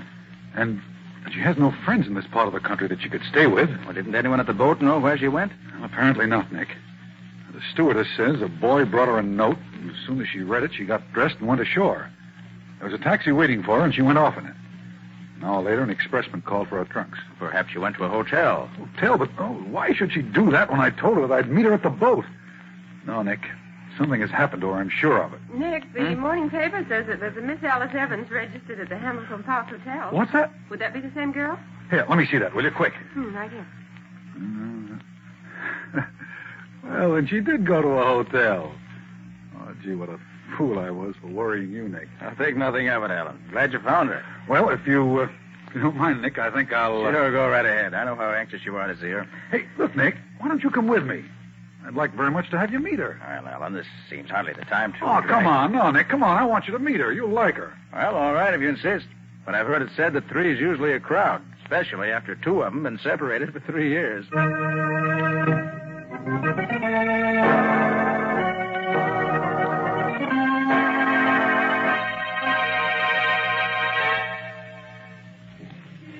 Taxi! Taxi! 2nd and 5th driver.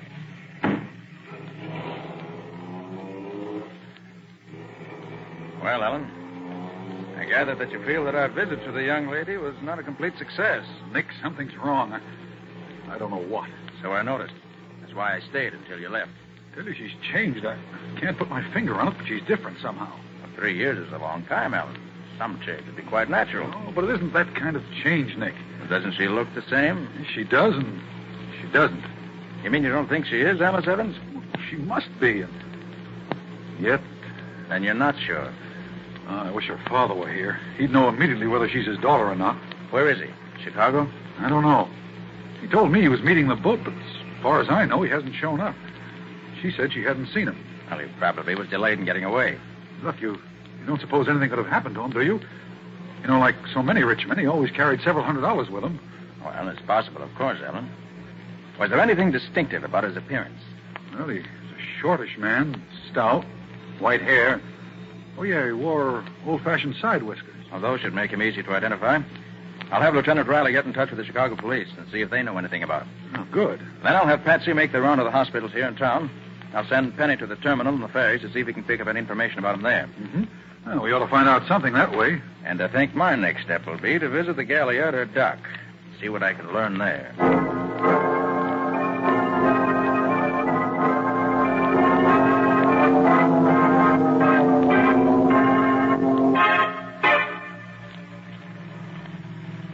The main reason I'm taking you to see Miss Evans, Purser, is that I want you to tell me whether or not she's the girl who made the trip up from South America with you. I understand, sir. Now, you, the purser of the Gallia, probably had as good a chance to see her as anyone. Oh, why, yes, sir, but none of us saw her very much. She took ill right after we sailed and stayed in her room almost the entire trip. But you say you'd be able to identify her positively. Oh, yes, sir. I have an excellent memory for faces, and she was a real looker, she was. Here's her hotel. Come on. Righto, sir.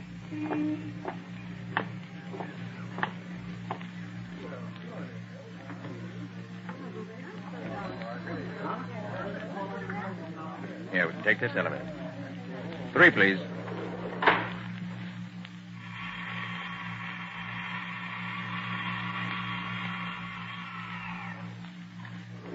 This is her floor. Her room's right across the corridor here.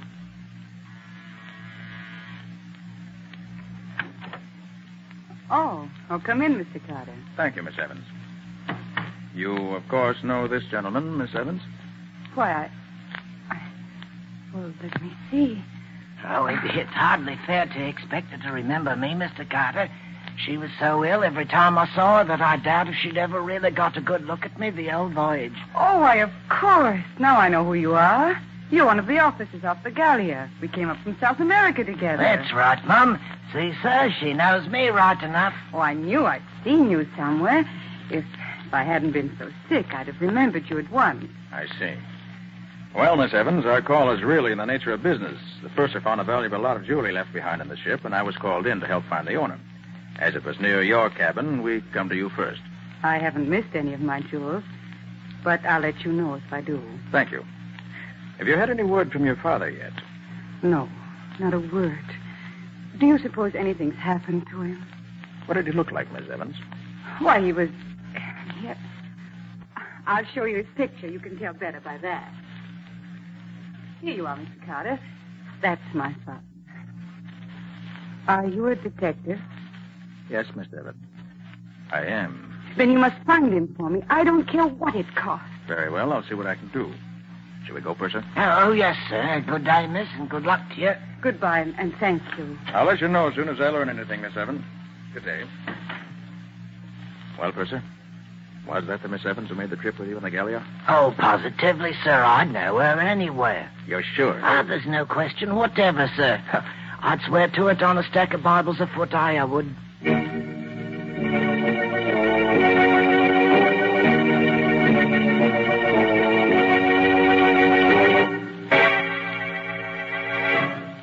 I couldn't find a thing, Nick. There's nobody in the hospital who answers to the description of Mr. Evans. I hardly expected you'd find anything, Patsy. But we had to be sure. Well, did the Chicago police know anything about it? Riley said they had no report of anything having happened to him there. What did Penny find? Well, Penny hasn't come in yet. Oh, hey, Nick. I couldn't find any traces of the old boy at the terminal, but I did find something at the ferry. What'd you find? Oh, that'll keep, Nick. Right now, I got a taxi waiting outside, and the driver of the taxi's the fellow who took Alice Evans from the boat to the hotel last night, and he knows something. How'd you find him? Oh, the stewardess on the Gallia pointed him out to me. I'm afraid if I try to bring him in here, I'll scare him. I already asked him a lot of questions. I'll go outside and talk to him myself.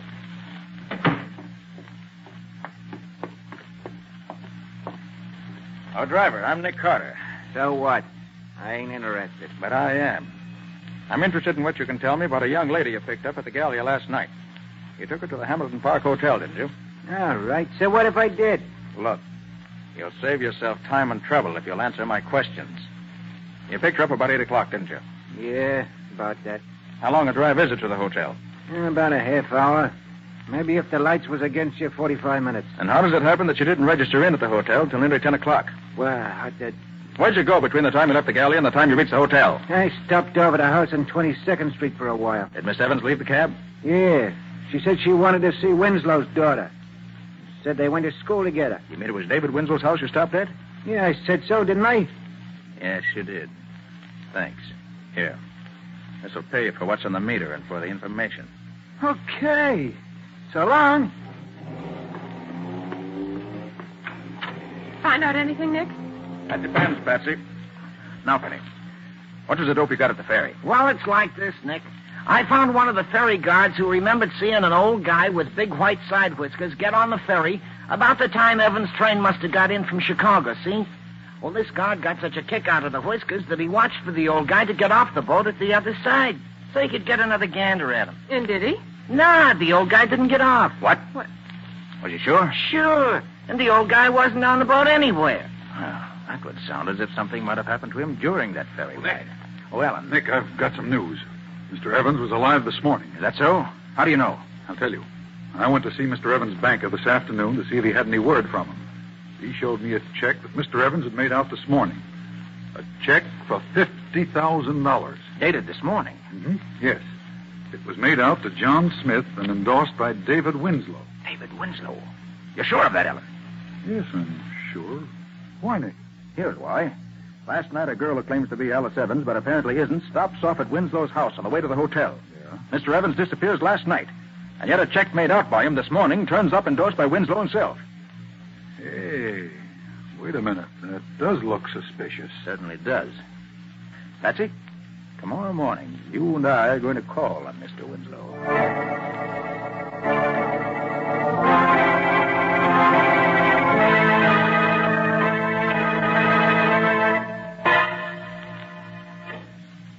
Very good of you to see me, Mr. Winslow. I'm Nick Carter, the detective. Yes, I've heard of you, Mr. Carter. Miss Bowen, my assistant. How do you do, Good Miss morning, Bowen? Mr. Winslow. What can I do for you, Mr. Carter? Mr. Winslow, do you know James Evans? Only very slightly. Are you acquainted with his daughter, Alice? No, Mr. Carter, I'm not. I see. Did a check of Mr. Evans recently pass through your hands? Why, yes, it did. I cashed one of his checks yesterday. Did you know that Mr. Evans disappeared the day before the date on No, that I check? didn't. Well, he did. You don't say. Would you be in a position to know if the signature on the check were a forgery? Well, the signature was genuine, all right. When Mr. Smith presented for payment a check in the amount of $50,000, I naturally sent the check to Mr. Evans' bank for verification. They said it was good, so I paid Smith the money. I see. You said a few moments ago that you didn't know Alice Evans. Yes, I did. But didn't she call here night before last? Why, yes, she did. She called to see my daughter. They're classmates at school. My daughter was not at home, so she talked to my wife for a while and left. I thank you for your trouble, Mr. Winslow. Not at all. Come on, Patsy. Time we're running along. Okay, Nick. Good morning, Miss Winslow. Good morning. Good day, Mr. Winslow. Good day to you, sir. Patsy, I'd be tempted to believe what he said, even if I didn't know that he has an excellent reputation in banking circles here in town. Well, what he told us certainly sounded straightforward enough to Hold allay... it, Patsy. See that man going in the house next door? Oh, yes. What about it, Nick? I saw that man in court a few weeks ago, charged with murderous assault. What? And now we found him going into the house next door to Winslow's. Patsy, I want you to get back to the office immediately. Tell Penny to see what he can find out about that house. The address is 832 West 22nd Street. Yes, Nick. I want to know more about that place.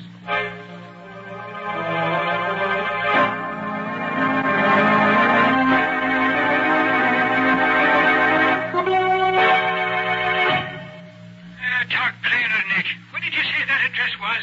832 West 22nd Street, Riley. Well, now, Nick, that's a curious thing.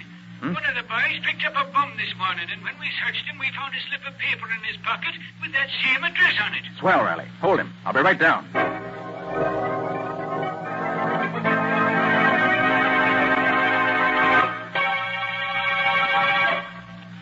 I don't know, I tell you. How many times I got to keep on saying that? You don't know who pushed the man off the ferry, who kidnapped his daughter, where she is now, or anything about it? No, I tell you, no. Who's the girl who's staying at the Hamilton Park Hotel under the name of Evans? Where's the Hamilton Park Hotel? All right, Baker, all right. Guess I must have you all wrong. I'll say you have. You live at 832 West 22nd Street? Well, I don't exactly... No. Who does live there? Oh, how should I know? Where does David Winslow live? Ah, right next... Who's David Winslow? Riley. Yeah, Nick? I'm through with Baker. Not the fellow I thought he was. All right, Baker. The guard's waiting for you just outside the door. He'll take you back to your cell. Okay. I hope you're getting what you're looking for, Carter.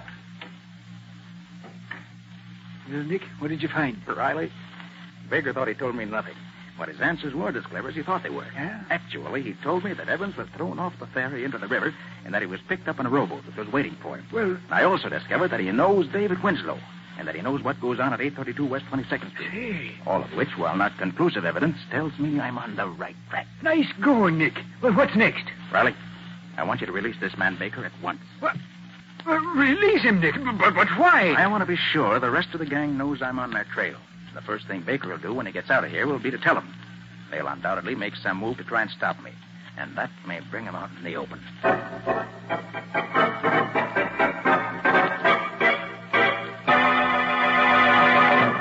Penny, what'd you find out? Well, I'll tell you, Nick. Whoever's running that gang's keeping it pretty secret. None of my old pals know anything about it. All I could find out is that the address is the hideout of what they call the Secret Six. Yeah? An ex-convict, they call the butler, takes care of the place during the day and keeps it cleaned up. That would be the man Patsy and I saw. Well, what about David Winslow? Nobody connects his name with it nowhere. He must be extremely clever, or I'm extremely much of a dope. You're no dope, Nick. Dope. Hey, where's Patsy? She asked me to bring her back some peanuts. Oh, she went to see that girl who's posing as Alice Evans at her hotel. Hey, wait. I didn't realize it was so late. She should have been back by now. Found this note at her desk when I came in about lunchtime. Yeah. Again, Nick, Girl who calls herself Alice Evans just called to say she had information on her father's disappearance. When I told her you weren't here, she asked me to go over and she'd give it to me and I could get it to you. We'll take a run over to the hotel and see what she wants. See you at the office when I get back, Patsy. And that was almost 5 hours ago. Say, look, should we go over there and have a look-see? Well, first I'll phone Miss Evans. Hamilton Park Hotel. That's, Shermore, 32423.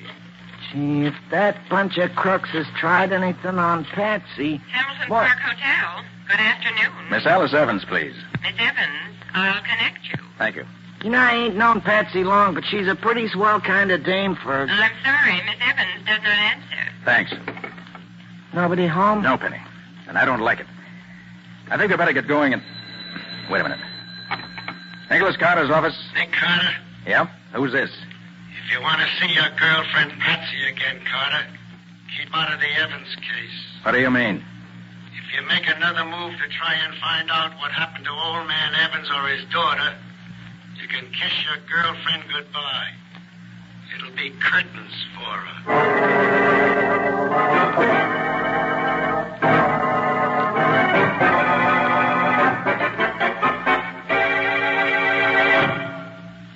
But look, Nick, just because the Secret Six meets here doesn't mean that they'll be keeping Patsy a prisoner here. I know that, Penny.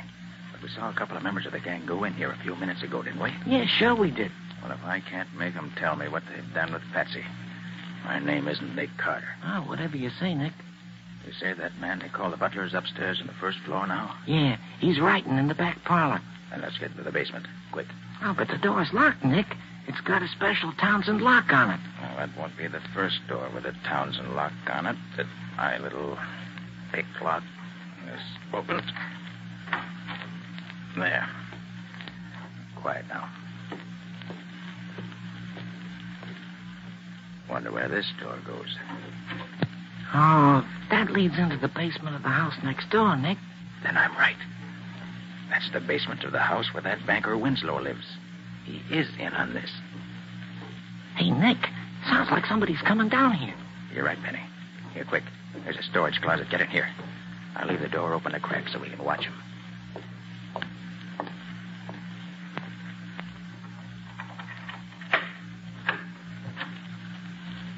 It's that butler, Penny. You're not going to gag me again, are you? That must be old man Evans. What's that stuff you have there? Now, if you call that food, you can take it away. Penny, if one of us stands on each side of that door, we can grab the butler when he comes out.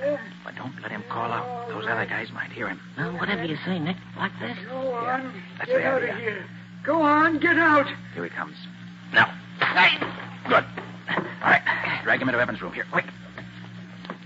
Now, shut the door. Okay. What's this? What are you doing? You're Mr. Evans, aren't you? Oh, yes, Well, I I'm am. the detective, Nick Carter. Well, oh, thank heavens. You know where the other two men are that we saw come in here a little while ago? They're probably in the room where the gang meets at the end of this hallway. sir. Butler! That's Winslow. Quick, Mr. Evans. Yes? What does this butler's voice sound like? Why, very much like yours, except that he had a kind of dialect, no particular country, just foreign. Butler, How does the butler address Winslow? Just Senor Winslow, I I think, see. sir. Yes, Senor Winslow. You call me? I've called you several times. Where have you been? I've been trying to find something in the back of the storage closet. You wish something, Senor? Yes.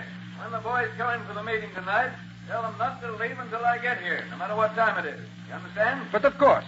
They must not leave until you come. I will tell them. All right, and don't forget. Wait, that was amazing, Mr. Carter. It was almost a perfect imitation. All right, Penny. You better get this butler chap tied up and gagged before he comes to. Well, whatever you say, Nick. Mr. Evans, Yes? you know why you were kidnapped and brought here? Why, yes, Mr. Carter. They want my fortune. I know they've kidnapped my daughter and substituted in her place a girl who looks enough like her to be her double.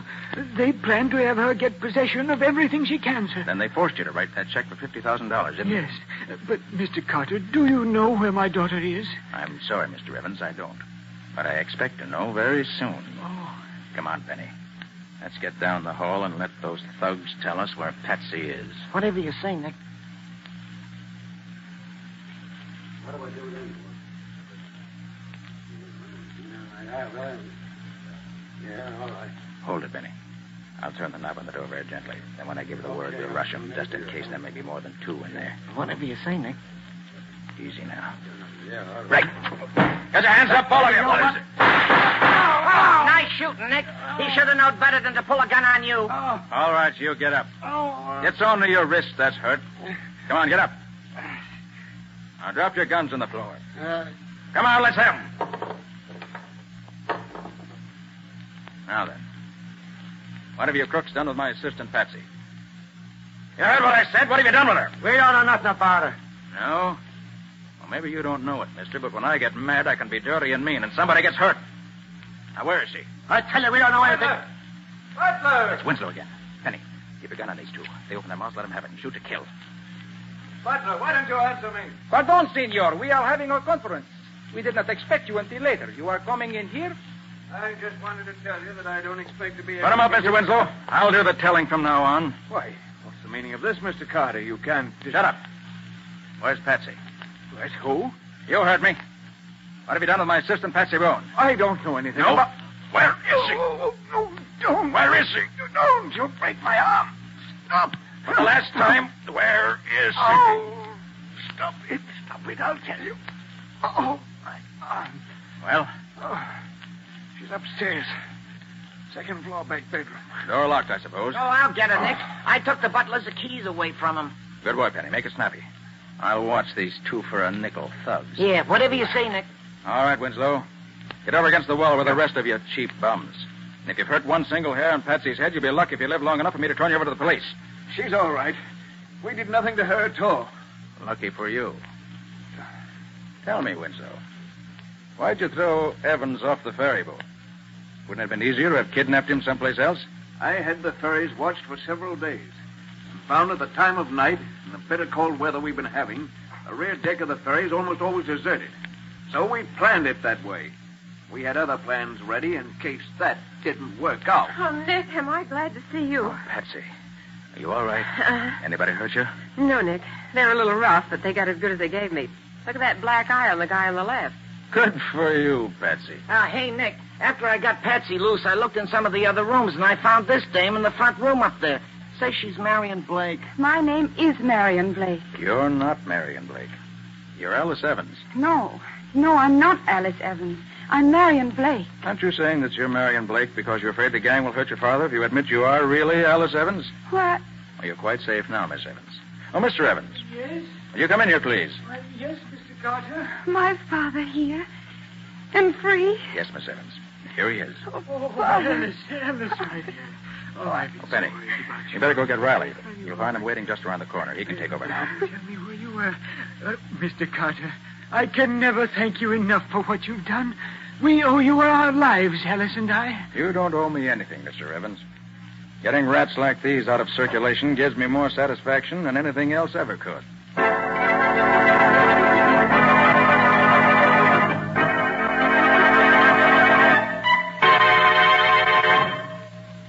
This is your room. You two wait here till I call you. Come in. Good morning, Miss Evans. Oh, good morning, Mr. Carter. Have you discovered anything about my father? I was about to ask you the same question. Have you heard from him? No, Mr. Carter. Nothing. Well, let me be the first to bring you the good news. Good news? Yes. Your father has been found. He's been found? Yes. He was kidnapped and imprisoned by some crooks who were trying to steal his fortune. Oh, my poor father. Where was he found? In a basement room where the gang was keeping him prisoner. Has he told you what happened to him? Oh, yes. He told us everything. Everything? Oh, by the way, Miss Evans, I brought a friend with me this morning. I thought you might like to meet her. May I ask her in? Yes. Yes, of course. Helen, will you bring the young lady in? Okay, Nick. Do you recognize this young lady, Miss Evans? All right, Mr. Carter. You can drop that Miss Evans stuff now. I see you know the whole story. Practically the whole story, yes. Oh, Alice, have you met the real Marion Blake? No, I haven't. My goodness, she does look like me, doesn't she? Yes, but you didn't fool me, dear. No, I suppose I was crazy to believe that I could fool a man who was as much in love with you as he is, Miss Evans. resemblance is certainly close enough to fool almost anyone else, though. Why, she even sounds like me. Miss Blake, whose idea was it to substitute you for Alice Evans? My husband. He was the head of a Chicago gang. Saw a picture in the paper, and the idea came to him. Her coming back from South America seemed to be the ideal setup for carrying out the scheme, so we came east to do it. We knew Winslow from a couple of jobs we did for him in Chicago. Didn't it occur to your husband that when you threw my father off the ferry, he might get pneumonia in the icy water and die? We didn't worry about that. We knew he'd live long enough for what we wanted. Why, you cold-blooded... Alice, take it easy. But did you hear what she... That's all over with, dear. The police will take care of her now. I'm not usually bloodthirsty, but I hope she gets the electric chair. Well, the chair's hardly the sentence for attempted extortion, Alice. But by the time she gets out of jail, she'll no longer be young and pretty. And with the marks that prison will leave on her, she'll never again be able to double for you.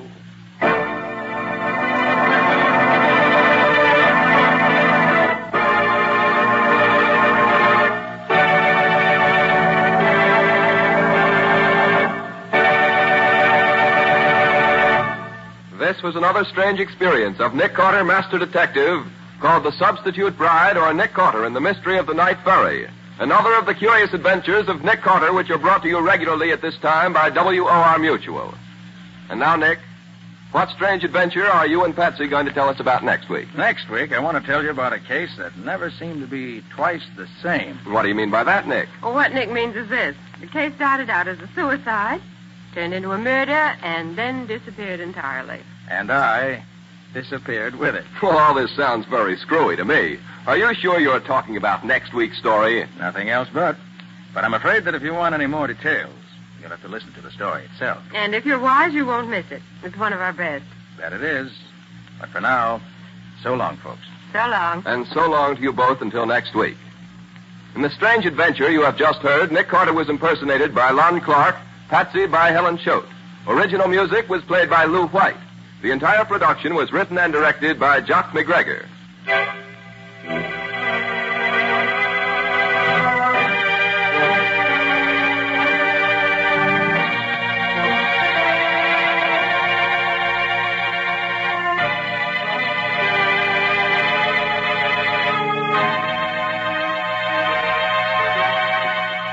Next week, at the same time, listen to another curious experience of Nick Carter entitled... The Disappearing Corpse. For Nick Carter and the Mystery of the Apartment House Murder.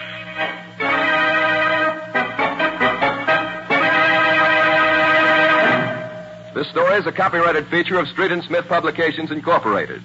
The Return of Nick Carter is produced in the studios of WOR and is broadcast over most of these stations every Wednesday evening at 8:30 Eastern War Time. This is Mutual.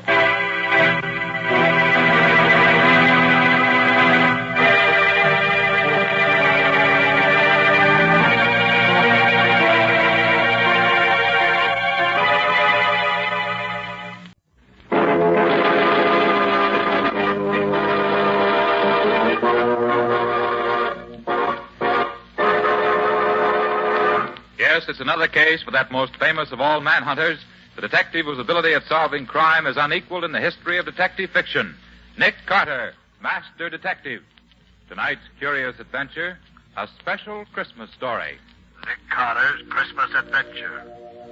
Or the Mystery of the Reluctant Contributor.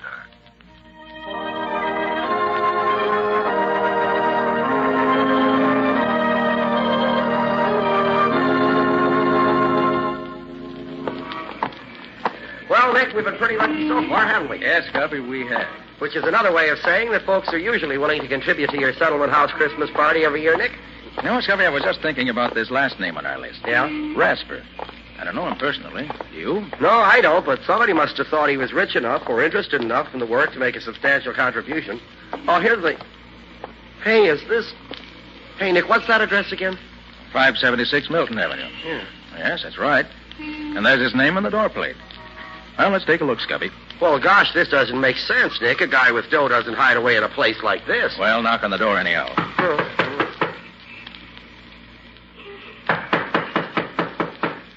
Doesn't seem to be anybody here, Nick. No, hold it, Scubby. I hear someone coming. Oh. Who is it? I'm Nicholas Carter. May I speak to Mr. Rasper, please? Nick Carter, eh? Yes, yes. And this is my assistant, Scubby Wilson. How do you do? You, Mr. Rasper? Yes. Well, come in. It's cold out there. You're letting all the heat out. Oh, beg your pardon. Come on, Scubby. Yeah, I'm in, Nick. I'm in. Well, what was it you wanted? Oh, Mr. Rasper, I've come to see if you would care to make a contribution to my Christmas party fund. I never make contributions. Oh, but you didn't let Nick finish, sir. The fund provides food and extra clothing for the needy and deserving The children. charity department's still working, isn't it? Well, of course, Mr. Rasper, but my object is to provide an inspiration for the young people who are underprivileged. People who haven't got any money are always trying to get it from those who have. Then you aren't interested in seeing that the children of the Lincoln Hall district are helped to a little happiness on Christmas Day? No, I'm not. Christmas is old-fashioned. I don't believe in it. It's a waste of money and time. Good day. Oh, well, Mr. Rasper, it's always been a lot of fun for me personally, and I must say that I've always felt better for celebrating it. And I'm inclined to agree with Scubby, Mr. Rasper. Christmas has always been a bright spot in my life, and I feel sure that if you knew the good it has done throughout the world, it'd make you change your mind. Rubbish. Well, in any case, a Merry Christmas to you. Good day to you. Merry Christmas, indeed. It's a lot of nonsense. Come on, Nick. Let's get back to civilization. You know, Scubby, that man's wealthy, no doubt about that. And yet he's soured on Christmas and everything it stands for. You said a mouthful, Nick. You know, Scubby, there must be reason why he thinks that way. And I'd like to find out what it is. Yeah, but you haven't anything to work on, Nick. Oh, no, Scubby, I haven't, not yet. But look here. I can finish up whatever has to be done this afternoon. Suppose you hop down to the newspaper office and go through the files there. There might just be something we could learn about Rasper that way. Okay, Nick, I'll be glad to. Then I'll have Riley check through the files at headquarters. It's a long shot, but something might turn up. Sure, and maybe Patsy has run into something while she's been working down at the settlement house. She might know somebody who knows something about Rasper. Yeah, she might at that. I'll ask her about it. Okay. And maybe with all of us working together on it, we may learn why Rasper's so dead set against Christmas. I'd certainly like to find out.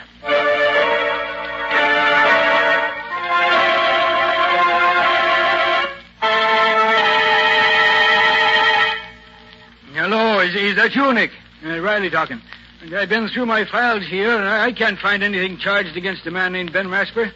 Oh, he was licensed to do business with a man named Howard Lowe, but Lowe died some years ago.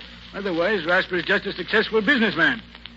Yeah, that's right. I'll tell you what, though, Nick.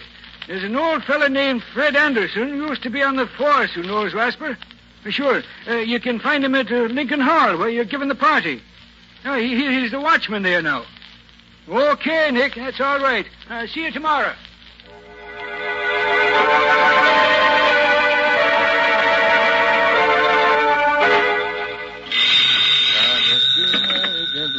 Hello. Oh, yes, Scubby? Oh, you did, huh? Sports remoter, huh? Well. What was that name again? Chris Baum. Why, yes, I recall. Oh, no, I'll be there in about an hour, so I want to call Patsy first. Right. And thanks, Scubby.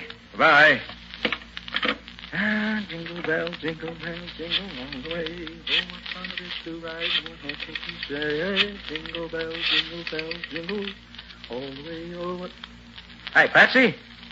How's everything, huh? Oh, fine. I'm coming down to the hall. Is there anything you want me to bring along? Uh-huh. Why, sure, I can do that. But will that be enough, though? Okay. Yeah, Scubby just called. Oh, he found out something about Rasper. What?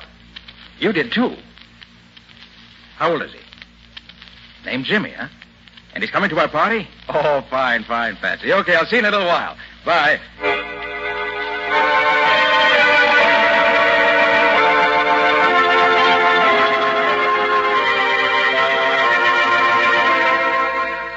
Oh, that's fine.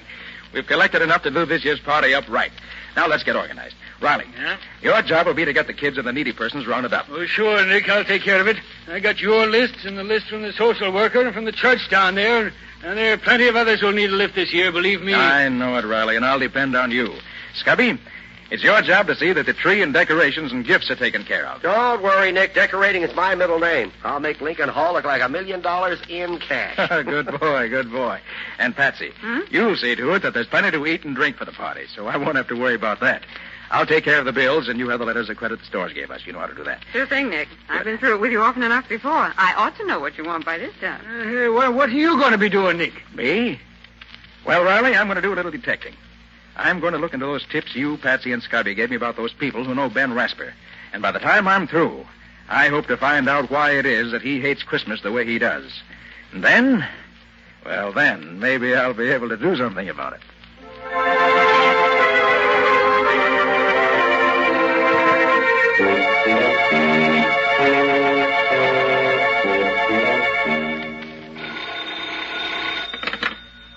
Hello? Yes, this is Rasper talking. Yes? I sent you the bill, didn't I? Well, what if it is due on the 27th? No, just because it's a holiday is no reason for bills to be unpaid. Goodbye. Darn fool nonsense, that's what it is. There's a lot of foolish... Still talking big, ain't you, Rasper? Who's there? What do you want? Don't you remember me, Rasper? No, I don't remember you. Who are you? They used to call me the Kid. Chris the Kid. Chris. Sometimes known as the Human Flash. Chris, you? Well? It's been a long time, Rasper, hasn't it? How'd you find me? Who sent you here? A fellow named Nick Carter told me I'd find you here in your office, even if it is Christmas Eve. Nick Carter? Oh, yes. Wanted me to give him some money for some fool party. Oh, for the party at Lincoln Hall, I guess. He's never asked me for anything. Just gave me what I needed, when I needed it. So he hired you to come here and take up my time to get... No, he didn't send me here. Just said I'd find you here, that's all. I came here on my own accord, just to wish you a Merry Christmas. Thought you'd say that. Well, I don't mind, because it's on account of Nick Carter that I can stand on my own feet again. Not on account of you. What's that? You mind if I sit down? It was on Christmas Eve that we won our first fight, wasn't it? Fight? Oh, yeah. A long time ago. Yeah, it was a long time ago. I can remember the noise of the crowd, the glare of the lights, and the smoke curling around and the brightness over the ring, and you leaning over me with that wet towel. You got him going, Chris. Another one like that last round, and you'll have him in the ropes for the count. How do you feel now, kid? I'm okay, Rasper. Just let me at him. I don't have to wait anymore. It's my meat right now. You take your orders from me, kid. I'm the brains here. When you get the signal from me, you give it to him. Okay, Rasper. You're the boss. Go ahead, kid. Keep that left up. Keep your shoulder high. Keep it up. That's right, kid. That's the ticket. Now you can take him. Get set. Take him, Chris. Now! There were a lot of those little affairs after that, Rasper. And I always did what I was told, huh? Yes. You're a good fighter, Chris. Good fighter. I made a lot of money for us in those fights, Rasper. Well, a lot of money. The old days, Chris. Lots of water's gone under lots of bridges since then. I know. And the percentage you paid me didn't last long either. It went just like that water. But I didn't care much about things like that. Till the day a friend of mine came and gave me a warning tip. That started me thinking. Hello, kid. How do you feel? Oh, hello, Rasper. Where you been? I wanted to talk to you. I've been around. What's up? I got a tip today that you're signing up Timmy O'Day. You're going to manage him. Who told you that? Never mind. Is it true? That depends. Depends on what? Look, kid, you're getting slow. O'Day's fresh. He'll be the next champ. If he wins this fight with you tonight, I'm taking him over. If I win tonight? I'm taking O'Day over anyhow. We've been together a long time, kid, and it don't pay to get into too much of a rut. So that's all it means to you, is it? Money. The payoff, huh? What about all the years we've known each other? What about the things we've been through? Why, you... Don't get yourself all in a sweat, kid. It isn't good for you. You'll get your cut anyway. Don't worry. You'll get your cut. I'll see you later. Rasper, what'll I do? Tell me what to do. I can't see him. My eyes all puffed up. He's cutting me to ribbons. Tell me what to do, Rasper. Don't bother me, kid. Use your own judgment. You're on your own, as of now. But, Rasper, you always... You're on your own, kid.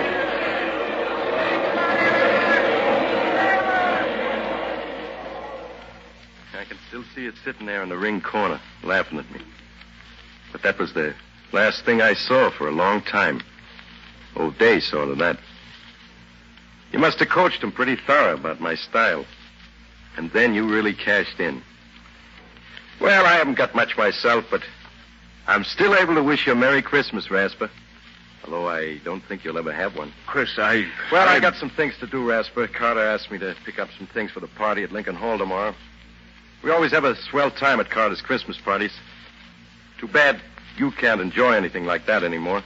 Well, as I said before, Rasper, Merry Christmas.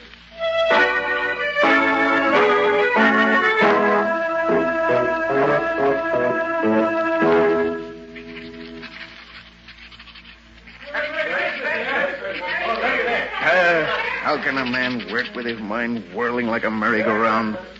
Christmas Eve. God, it's a fine excuse for people to go around yelling at each other in the streets. Disturbing a man when he wants to get some work done. Oh, I might as well close the office and get some rest. Would have been home by now if the kid, Chris, hadn't taken up so much time. What Chris does for a living now. Wonder if... it's none of my concern. Get home and get some sleep. That's what I need. Who's that? I'm closing up. Come back tomorrow morning. Oh, I'm glad I got here before you left, Ben. Who is it? It's Nina, Ben. Oh, Nina. I only stopped by to speak to you for a moment. It's getting quite late, and Well, sit down for a moment, Nina. Oh, thank you. Here, let me get your chair. I suppose it's rather bold of me to come after all this time, but Why, no, Nina, no. I'm glad you did. Is there something you want? Oh, no. No, there's nothing you can do for me, Ben. Jimmy and I are doing very nicely. I just wanted to wish you a Merry Christmas. I was in the neighborhood doing some shopping for the party that Mr. Carter's giving at Lincoln Hall tomorrow, and How is he, Nina? Jimmy, I mean. Oh, he's fine, Ben. He's full of life and interested in everything. He has a good head on his shoulders, and he's very handsome, too. Oh, that's fine. Just fine. You're looking a little tired, Ben. Are you feeling well? Oh, yes, of course. I've been working hard, that's all. I don't spend much time at home. Not much reason to. That's the way you wanted it, Ben. Don't you remember? Nina, where are you? Oh, Jimmy, there's Daddy. Now, wait here for Mommy like a good boy, won't you? I'm coming, Ben. I've been keeping your dinner warm for you. I hope you'll... What's the matter, Ben? You look as if That's nothing, Nina, nothing. I'm in a hurry, that's all. Well, you're always in a hurry, aren't you? Never have time for... Where's my dinner? Sit down, Ben. I'll have it for you right away. This plate is hot now. Be careful that you don't burn yourself. I won't. Salt, please. Here you are, dear. Ben, when you've finished, won't you take time enough out of your business to help me get the tree decorated? I know Jimmy's too young to know much about it, but I'd love to have his Christmas all ready for him in the morning. Look, I'll put him to sleep right away, and then we can start. See, I have some holly and mistletoe for the fireplace, and some ribbon I won't and have paper time on for that, Nina. But, Ben, it's Christmas Eve. Surely you I have have not... to get back to the office. I'm putting on a championship match for O'Day in January, and the things have gone haywire. Something that can't wait till tomorrow. I have to get it organized right away, that's all. Ben, this is Christmas Eve. Tomorrow will be Jimmy's first Christmas. Doesn't that mean anything to you? You and Jimmy celebrate Christmas any way you want to, Nina. I've something more important to do. Business is more important than sentiment. You certainly can see that. Yes, Ben. I can see that. I've been seeing it more and more during the last few years. I thought that when Jimmy came, maybe you were... No, I was wrong, wasn't I, Ben? You'd even let your love for business break up our home. Break up our... Oh, don't be melodramatic, Nina. I'm not being melodramatic, Ben. I'm trying to be very calm and quiet about it. I've had a lot of time to think when I've sat alone here night after night. And those days on end when you've been away, attending to your business. And what has come out of all this thinking you've done? Just this, Ben. I'm not going on any longer. Either you belong to your family, or your family will get along without you. I have to rush, Nina. Good night. Good night, Ben. It's goodbye. Jimmy and I are leaving tonight. Look, I haven't time to talk about it with you now, Lena. By the way, this will probably take most of the night. Good night. Goodbye, Ben, and Merry Christmas.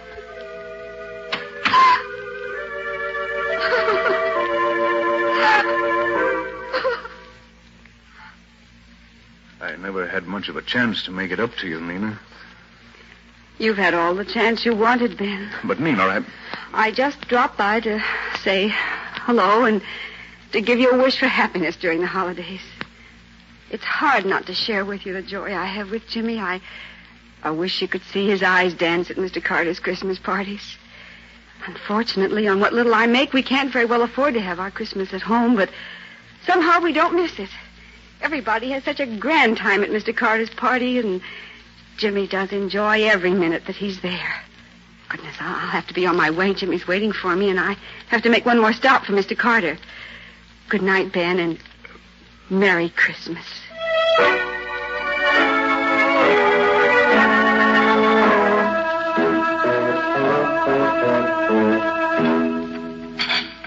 This stuff doesn't taste like anything. Nothing at all. I can't understand what's got into me. It's good food, fixed the same as it always is. It just doesn't taste right, that's all. What's that? Someone at the door this time of the night? I'm coming.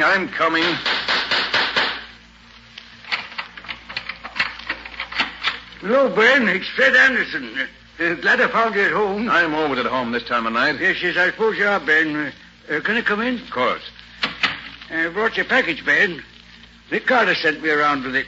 Said you'd probably be here alone tomorrow, and he'd like you to have it. Carter? What's Carter sending me? You might open it and see, Ben. I'm no mind reader. That's any reason why Carter would want to... Bottle of port wine. Let's see the card.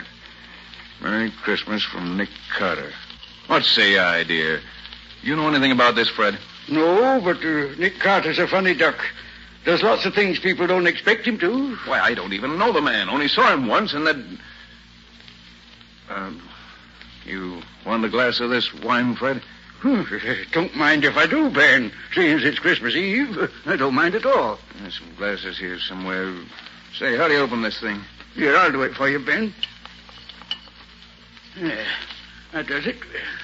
Now, go ahead, you open it. It? Oh, yes, all right.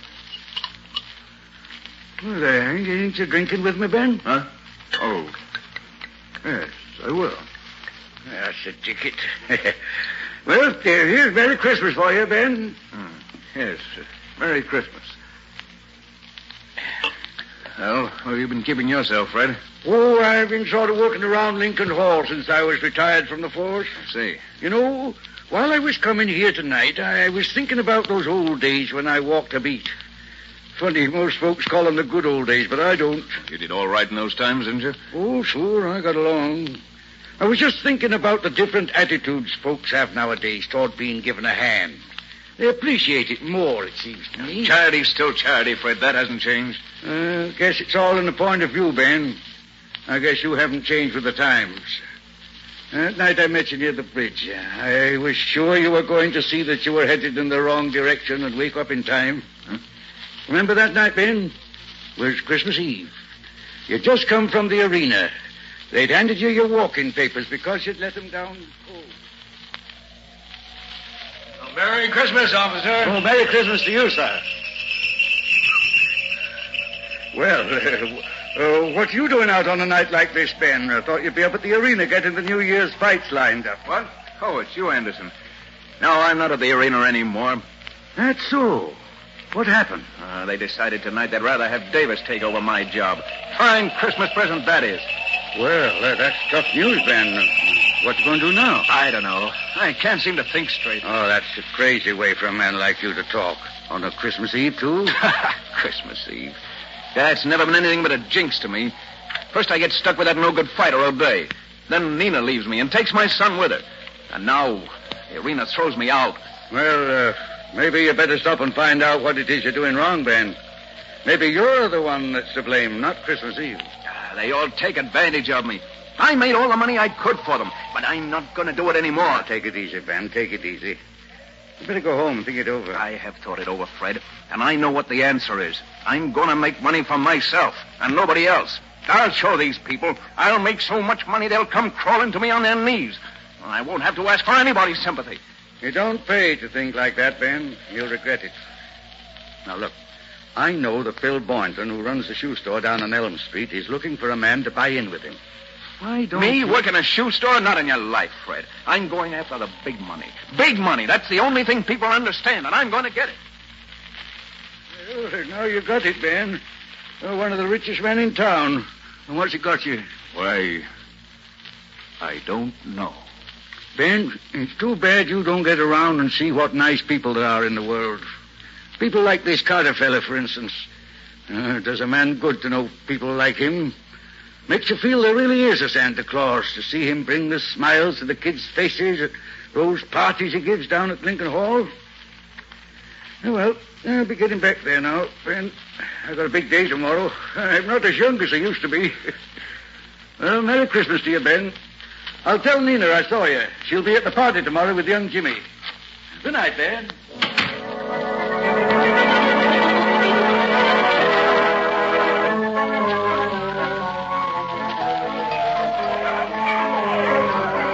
Okay, everybody, quiet now. Come on. That's right. Let's work angle later on. Now, if you'll all line up along the wall over there and march around here by the tree, Lieutenant Riley will hand you your gifts. Then you go around to the tables there and get your refreshment. Come on now, line up. That's it. That's the ticket. Now, march around here. Come on. Take your time now.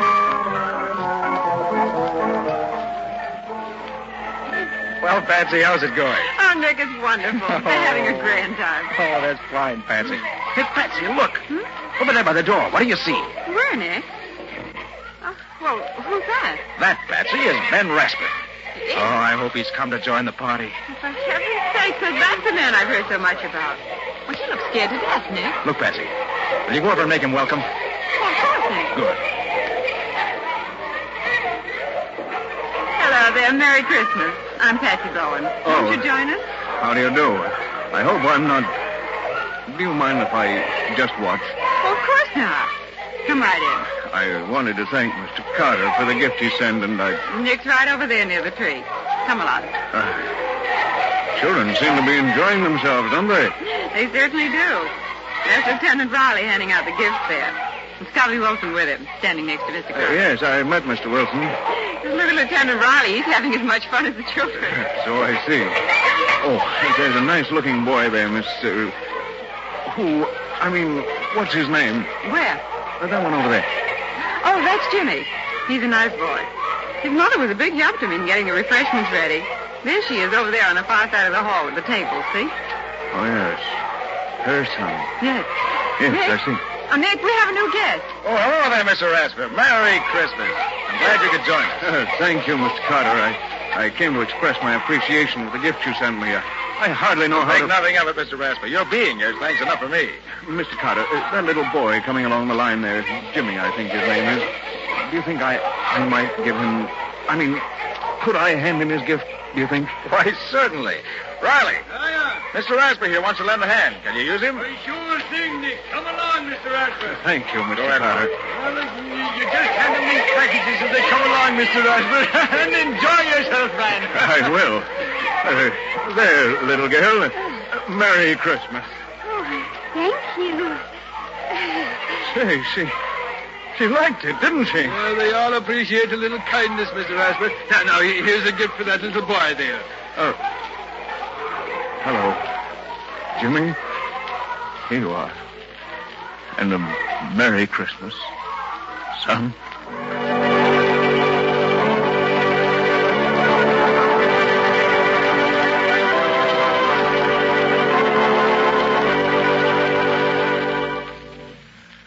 Oh, well, that was the day for you.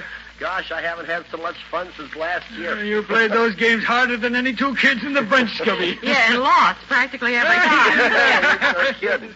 Well, you really have to be in condition to keep up with these kids. Boy, they're wonders. Hey, where do they get all that energy? That will be one of the world's great mysteries forever, Scubby.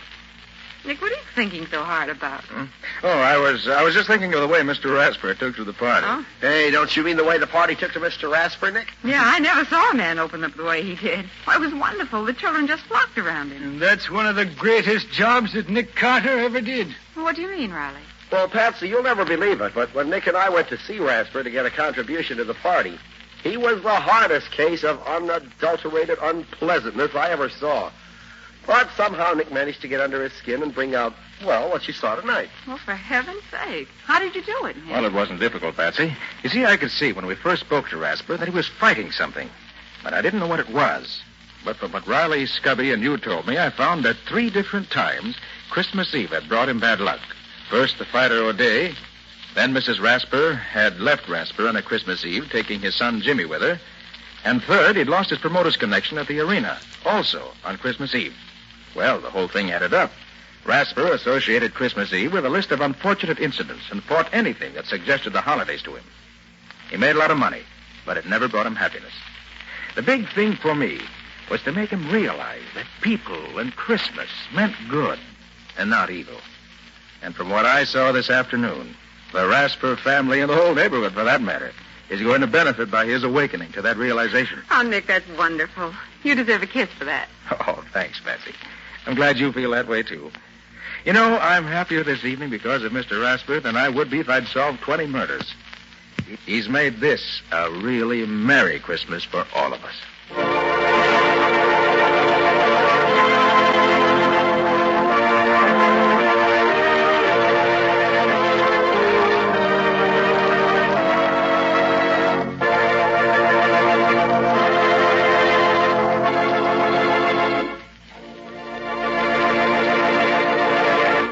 This has been another of the strange adventures of Nick Carter, Master Detective, which are brought to you regularly at this time by WOR Mutual.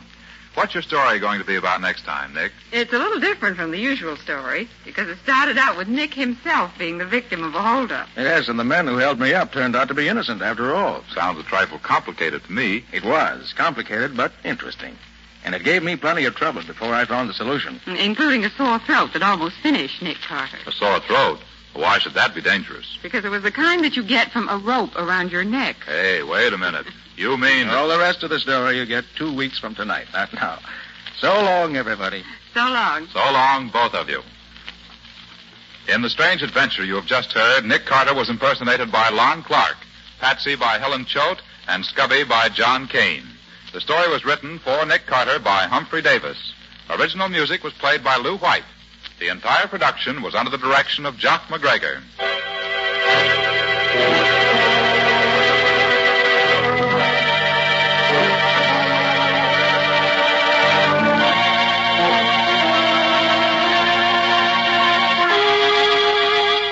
2 weeks from tonight, at the same time, listen to another curious experience of Nick Carter entitled The Double Disguise, or Nick Carter and the Mystery of the Kidnapped Heiress.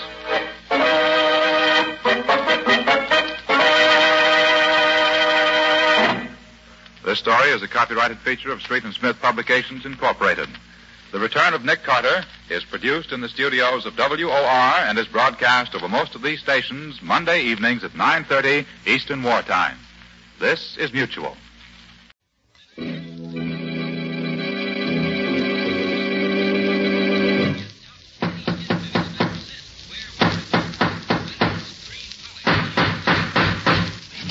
What's the matter? What is it? Another gift.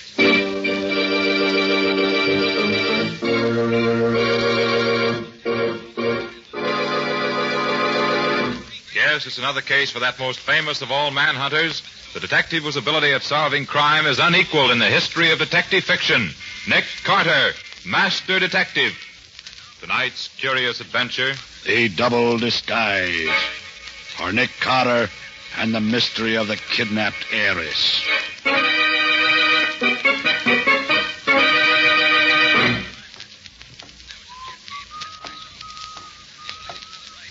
Pardon me, but could you tell me which way to Bond Avenue, please? Bond Avenue? Why, yes.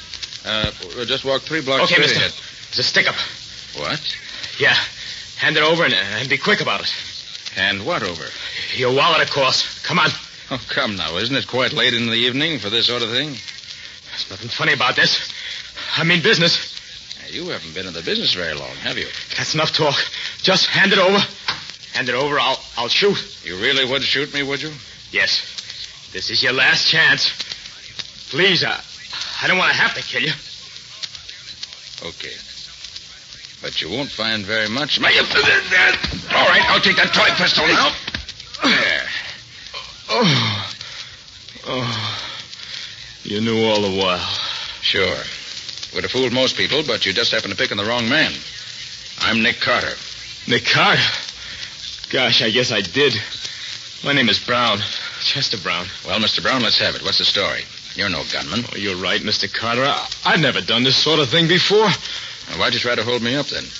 Oh, I was desperate. I've been out of work for 3 months now. In times like these? Yes, I know, but I'm a salesman. There's no need for them now. How about manual work? I tried that, but my heart isn't very strong. Oh, I see. Married? Yes, I was married 6 months ago. Where do you live? We live in a couple of rooms in a boarding house. Only a few blocks from here, Mr. Carter. Why do you ask? I'd like to go home with you and meet your wife. Oh, that means you aren't going to turn me over to the police. No, not yet, at least. Oh, thanks. But one never knows, Mr. Brown. Let's go.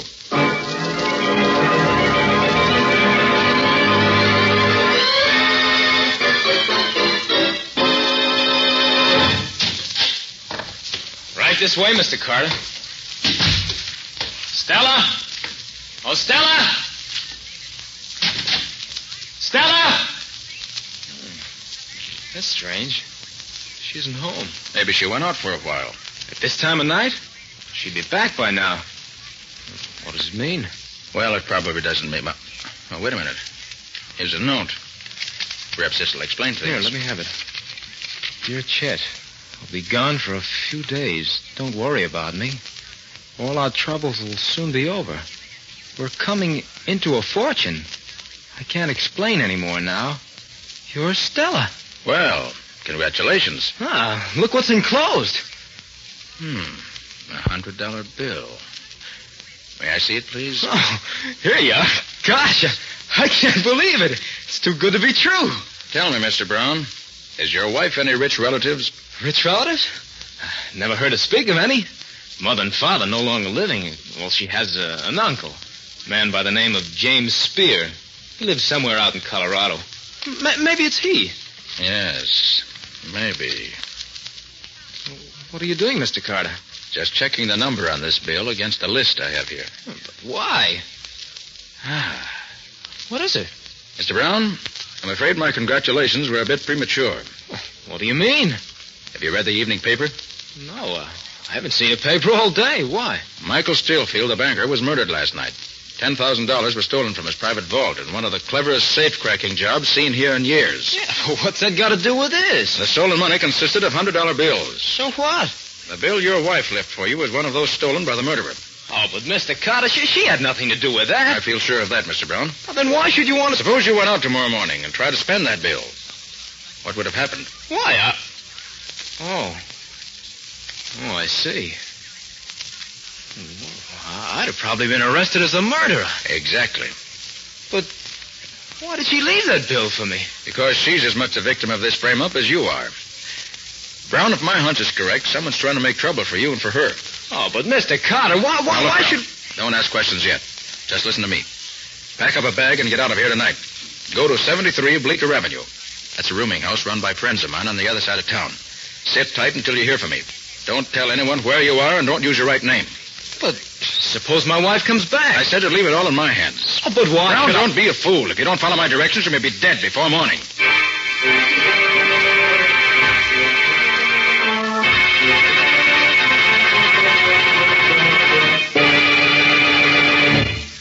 So you don't think either Brown or his wife had anything to do with the murder, Nick? No, Patsy, I don't. It's too obvious a frame-up.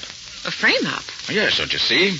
The murderer persuades Mrs. Brown to go somewhere with him on some pretext or other and gives her one of the stolen bills to leave for her husband, who's sure to be arrested if he tries to spend it. But why should the murderer want to pin the job on Mr. Brown? That I don't know the answer to, Patsy.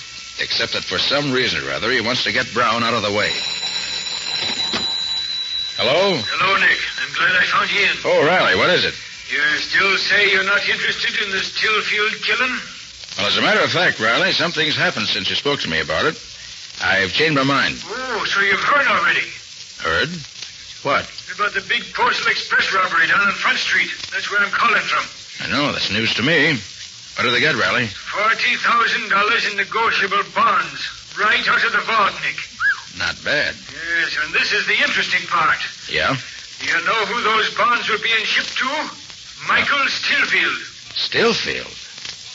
Okay, Riley, thanks. I'll be right down. Well, Patsy, this thing gets more interesting by the minute. Let's go.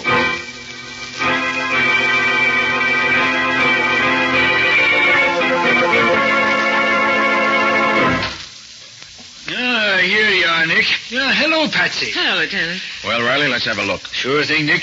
Come on inside. Now, this is Mr. Johnson, Nick. He's in charge of the express office. How do you do? So glad you came, Mr. Carter. Nothing like this has happened in the 30 years I've been with the company. Well, I suppose there's always a first time, Mr. Johnson. That's the vault over there, Mr. Carter. No, thanks. Certainly don't come any finer. That's true, Mr. Carter. Absolutely burglar-proof. Or so we thought. Was anything else taken? No, just the bonds. And they're as good as cash, you know. When did you discover that they were missing? This morning. They were put in that vault last night. I watched the bookkeeper do it myself. I see. And you were the one who closed the vaults? That's right. I closed it and adjusted the time mechanism myself. Well, seems to be intact. That's just it, Mr. Carter. I can't understand it. Neither the vault lock nor the time attachment have been tampered with. Yes, it looks like the devil's own work. It's absolutely incredible, Mr. Carter. But there you have it. The safe was open and the bonds are gone. Well, what do you make of it, Nick? There aren't many men who could have pulled off this kind of a job. Oh, you're right there, Nick. As a matter of fact, I don't know anybody but Nick Carter who could have done it. He's that handy with locks of all kinds. You have some idea, Mr. Carter? You say the bonds were put in the vault last night? Yes, that's right. About what time would you say? Well, we received them from the west on the 5 o'clock train. Did you say from the west? Well, yes, they came from Colorado. And they were addressed to Michael Stillfield? That's right. And they were put in the vault a little after 5. And as you already know, that's the last we were seen of them. Thank you, Mr. Johnson. I don't think we need bother you any further. I do hope you'll be able to track down that thief. It's more than a thief you've put me on the track of. The man we're looking for, Mr. Johnson, is a murderer.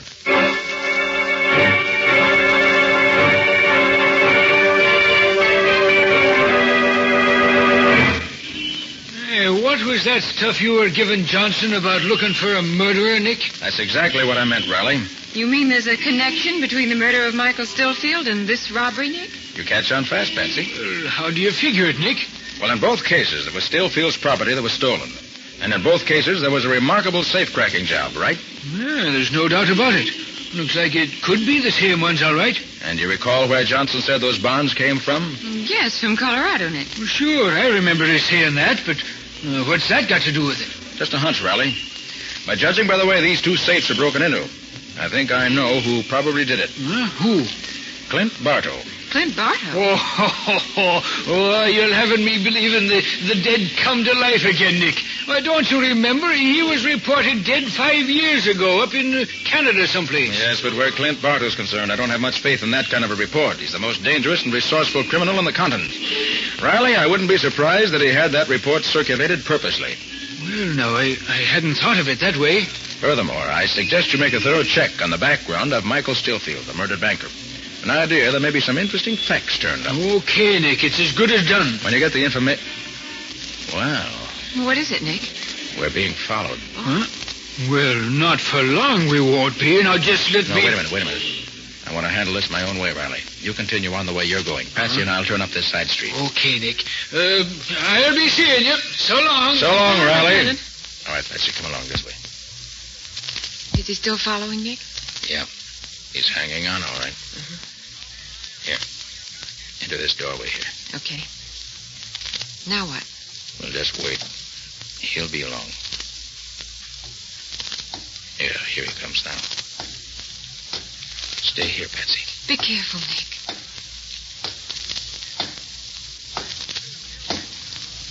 Hey, you. What's the idea of following me? What? Who? Me? Yes, you. You've been tailing me ever since... Oh, no, you don't. Hey, let go of me. I ain't done nothing, mister. No, not yet you haven't. Now talk, my friend. And let's hear something interesting.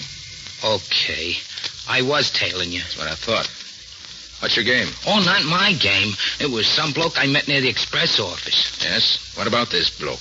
Well, he says there's a 10 spot in it for me if I keep an eye on you all day. You know, see where you go and what you do. Well, then what? Well, that's all, mister. And I was supposed to report back tonight at 8 with a dope and get paid. I see. Where were you supposed to report back? Beach Street, opposite the railway station. What did this man look like? Oh, you can't miss him, mister. He's about 6'6". Dark hair, and he has a long curved nose. Well, so he's the one. Oh, you know him, huh? Yes, I think I do. You were offered $10, you say? Here's 20. What for? For forgetting all about reporting back, see? Oh, I get it. Sure thing. Thanks. Wait a minute. Yeah?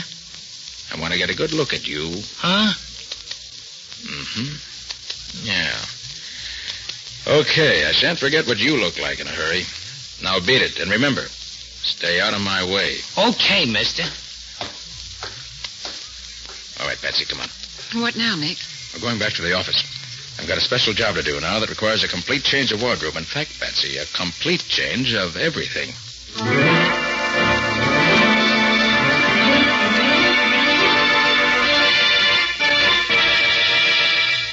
There, that does it. Hand me that mirror, will you, Patsy? Mm-hmm. Here you are, Nick. Not bad. Well, Patsy, do you think I look like the man who was following us? Simply perfect, Nick. Why, I positively couldn't tell the two of you apart now. Now, the voice. Okay, lady, thanks. Well, I guess I better blow it. The mob's waiting for me. Nick. Yes, what is it, Patsy? I'm afraid of what you may be letting yourself in for. No, don't worry. I'll be watching my step. You better. Make one false move with Bartow. Yes, Patsy, I know the kind of man I'm up against. Hello? Oh, yes, Riley. Oh, you did, huh? What'd you find? Mm-hmm. I see. Yeah, that's fine, Riley. Oh, no. I've got a plan of my own. Yeah, I'll do that. All right, Riley, thanks. Bye. What is it, Nick? Patsy, my suspicions were right.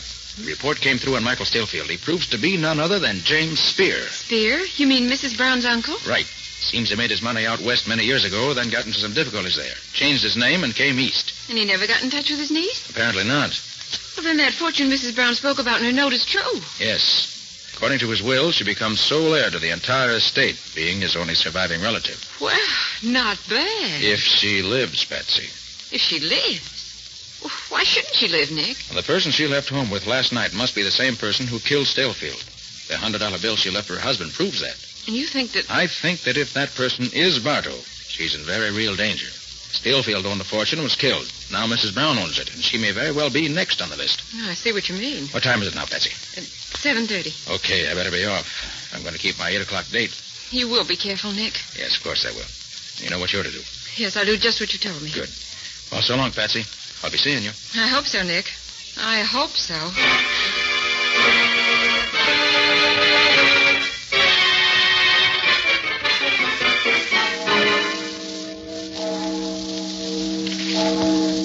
Now, 8 o'clock. And this is the corner, all right. But nobody seems to be sure. Wait.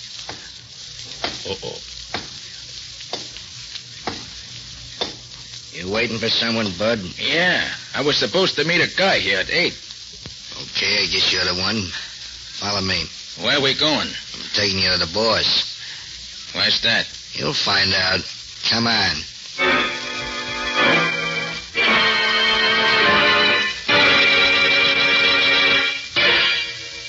Here we are. Just a minute. It's me, boss. Is this the guy, boss? Yeah. Come in. Close the door, Malone. Yeah. Well, what'd you find out? I followed the guy like you said. Well? How about that tent spot you promised? Don't worry, you'll get it. Now, what happened? Nothing. What do you mean? I tailed the guy to a house on Elm Street. They went in. I didn't see him come out all day. I see. Well, okay, you did a good job. Here's the tent. Anything else, mister? I could use more dough.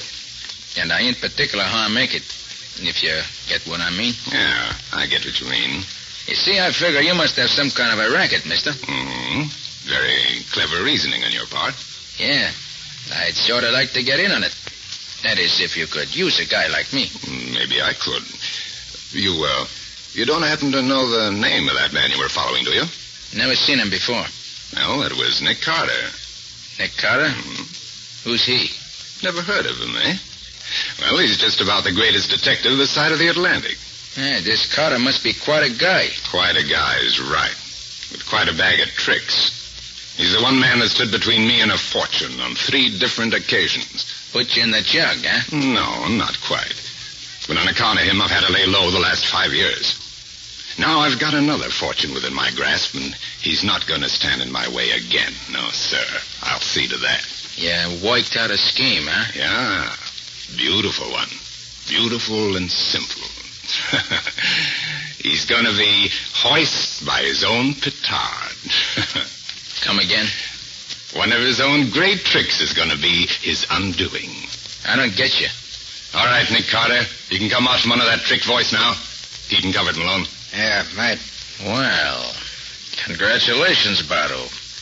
I was sure I had you fooled. It was a neat job, Carter. Your resemblance to Trigger is absolutely uncanny. Trigger? Yeah, one of my own men. Oh. It was all a frame, and you fell for it. Knowing you and your tricks, I figure that's exactly what you do. And now that I'm here, what do you propose to do? Something I should have done a long time ago. This is the end of the road for you, Carter. Bardo, I think you're bluffing. Oh, you do? Yes, I do. Why'd you have to go to all this trouble? You could have had one of your men shoot me in the street. No, Carter, I had a special reason for wanting to bring you here alive. Yeah? What's that? I wanted to see the look on your face when I opened the door to this inner room and you saw this. What? Chester Brown? Yeah. And I assure you he wouldn't be sleeping so peacefully if he knew what I was planning for him. And for you. Hey, you, wake up. Wake up. You've got company. You gave him too much of that dope, Malone. You might have killed him. So what, boss? Ain't that what you want? Yeah, but I want him to wait until Mr. Carter could keep him company. I want them to go out together. Come on, you. Wake up. What's all the... You may not believe it, Brown, but this tough-looking thug is really our old friend Nick Carter. Oh, so it's you, Mr. Carter. I thought I told you to hide away at that address I gave you. I did. These guys found out where I was. Did you tell anybody where you were? No, nobody. I just gave my address to my old landlady so she could forward my mail. Right boy, isn't he, Carter? Well, now that I've got you both here together, I'm going to hang you both together. Trigger. Yeah, boss? Come in here. Help Malone tie this great detective up while I keep him covered. It'll be a pleasure, boss. Hello there, detective. And thanks again for that 20. Don't mention it. You want this other guy too, boss? Yeah, get him up on his feet. I want to watch them dance together. Yeah. Come on, you. Come on up, sonny boy. Okay, boss. All set. Did you frisk him? Yeah, he's clean. Here's his gun. All right, then. Mr. Carter, what are they going to do? Looks as if they mean to hang us. No, they can't do that. You can't. I haven't done that. Squeal like a stuck pig. Be like Carter. He isn't saying a word. I still don't believe you're going through with this, Bardo. No. Get Carter's rope over the rafter at this end. Put Brown's rope over the other end. No. Come on. There you are, boss. Good. Now a couple of chairs for him to stand on. See here, Bardo. You've nothing to gain by murdering us in cold blood this way. You've killed one man already. You've stolen $50,000. What more do you want? $50,000? That's pin money. Stillfield was worth $5 million. What about it? That fortune's going to be mine, every cent of it. And you're the only man that might stop me, so I'm taking no chances. I know you're clever, Bardo, but I can't see how you're going to get your hands on Stillfield's money now that he's dead. On the contrary, Carter, that's what makes it all so simple. Because it makes Mrs. Brown his sole heir. And Mrs. Brown has been led to believe, by something that I said, that I'm a lawyer. And she's already turned over to me all the credentials necessary to claim her uncle's fortune. I'm sure my own wife will have no trouble at all convincing the real lawyers that she is Mrs. Brown. The real Mrs. Brown, poor woman, won't be with us very long, I'm afraid. Oh, you fiends, you devil, get after you. Oh. So that's your devilish scheme, is it? Yes, and it's a scheme that I'm sure is going to pay off. I don't think so, Bardo. What do you mean? You really don't think I was foolish enough to come up here without taking certain precautions. Such as what? The police know exactly where I am. I'm afraid the laugh's on you, Bardo. Yeah? Look out of the window, Trigger. Okay. I don't see nothing. Hey, wait. Say, there is a cop across the street. What's he doing? Just standing there. Hey, maybe there's something to it, boss. Let's get this thing over with and beat it. Okay. Maybe what you said was so, Carter. It isn't going to help you much. Get them up in the chairs, boys. Right. Come on. Up you go. Come on, up you go. Yeah, that's it. Are the ropes tied fast, Malone? Yeah, boss. Both of them are okay. Well, goodbye, Mr. Brown and Mr. Carter. No, you can't. Okay. In the street. Kick the chairs away, boys. Dance, Carter, dance, dance. All right, boys. Let's get back to the hideaway.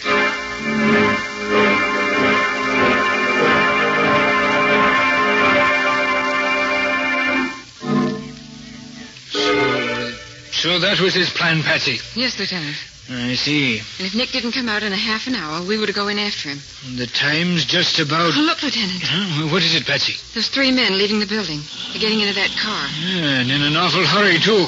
Come on, Patsy, let's go in. Nick! Nick, where are you? Nick Carter, are you here? Try this door. He's not here. Try that one over there. He's not here. It's getting so dark again. Here I am. Patsy, listen. Here I am. Oh, Nick, are you all right? Let me find the light here. Oh, Nick, what's happened? What are you They telling? tried to hang us. Hang you? Who's that with you, Nick? That's Brown. Nearly passed out. Oh. But I think he's going to pull through now. Oh, Nick, are you all right now? Did they... Yeah, I'm okay. My throat's pretty sore, but I live long enough to see Bartow and his men behind bars. Oh, take it easy, Nick. There's time enough for that. No, there isn't, Riley. Patsy, you stay here with Brown. Look out for him. Riley, where's your car? It's just on the block. Why? We haven't a second to lose. We got to follow Bartow. Huh? Every minute counts now. And the woman's life's at stake.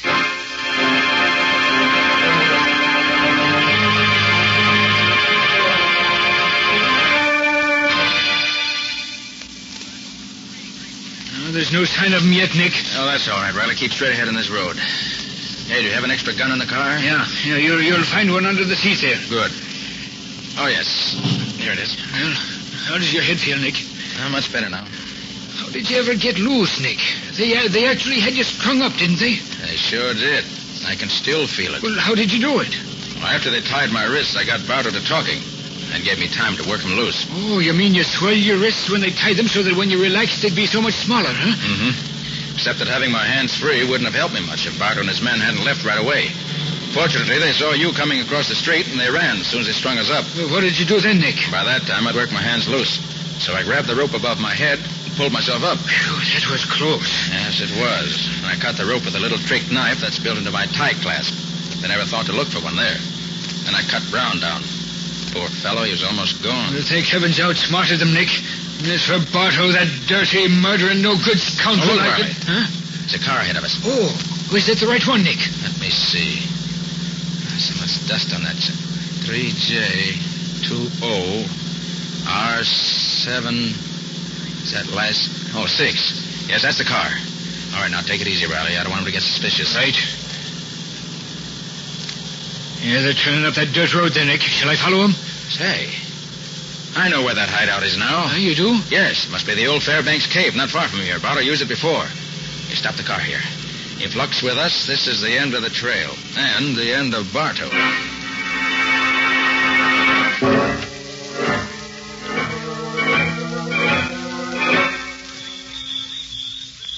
Yeah, that's it over there, Riley. See it now? Yeah, we got him cornered like rats, Nick. All we have to do now is sit tight and wait for him to come out. No, that won't do. They've got Mrs. Brown in there. We got to get in before it's too late. Hey, Nick, there's someone coming out. It's Trigger. Come on, Riley. This is our chance. Quiet now. We'll creep up on him. I'm right with you, Nick. You'll get behind him.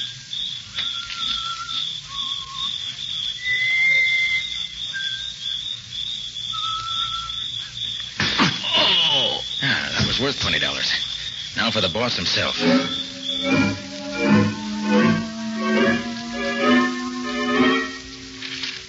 Well, boss, when are we going to get it over with? Right now, Malone. Did you take a look at her?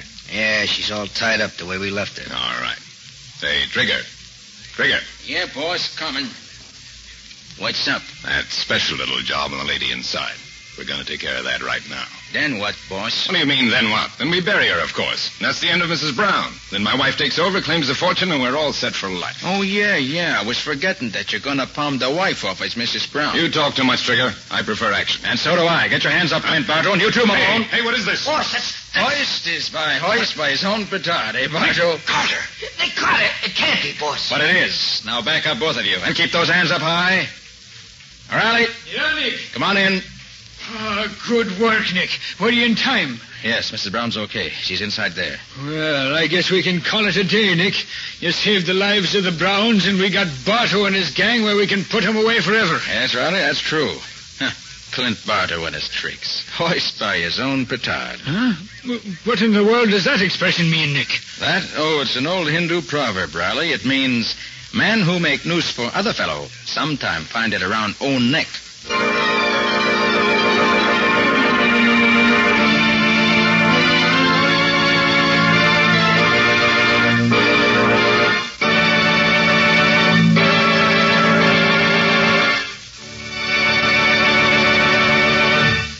This has been another of the strange adventures of Nick Carter, Master Detective, which are brought to you regularly at this same time by WOR Mutual.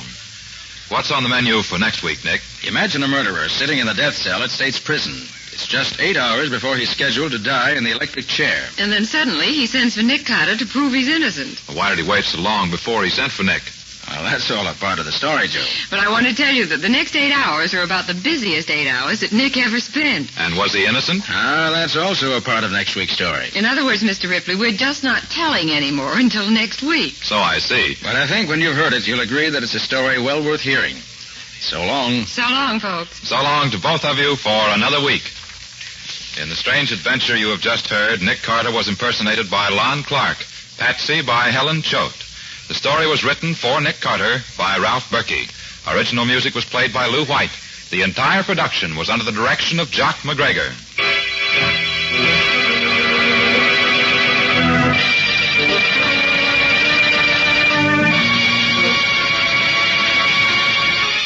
Next week at the same time, listen to another curious experience of Nick Carter entitled 9 Hours to Live, or Nick Carter and the Mystery of the Death House.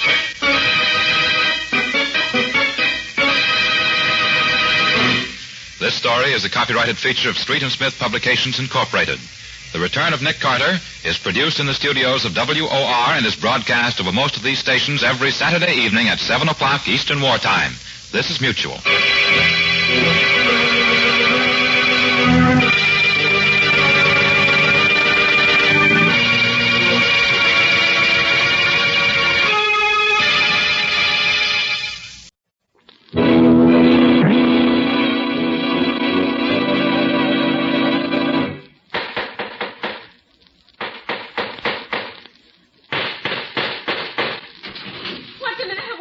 Another case for Nick Carter, Master Detective.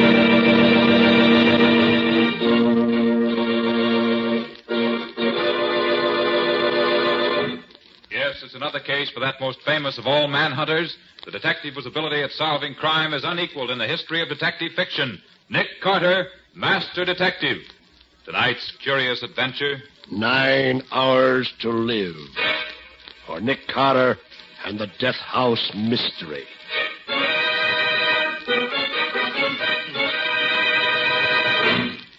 And now, a late news bulletin. 9 hours from now, at the stroke of midnight, Johnny Waldron, the blonde-faced killer convicted of the murder of Mrs. Cornelius Fielding, will go to the chair. Just 30 minutes ago, the condemned man made a last request. But Johnny Waldron did not ask for a sumptuous last meal in the tradition of the condemned. Nor did he ask to see his nearest and dearest relative, his wife, Laura. No, Johnny Waldron's request was for something much more dramatic. He asked to see the great detective, Nick Carter. Now, just what this last-minute conference means is anybody's guess. Perhaps a reprieve for Waldron. Perhaps a clue as to what happened to the Fielding jewels, which up to now have not even been found. At any rate, the master detective, Nick Carter, has consented to talk with Waldron, and is probably at this very moment entering Death House Row. Keep tuned to this station for further dramatic developments.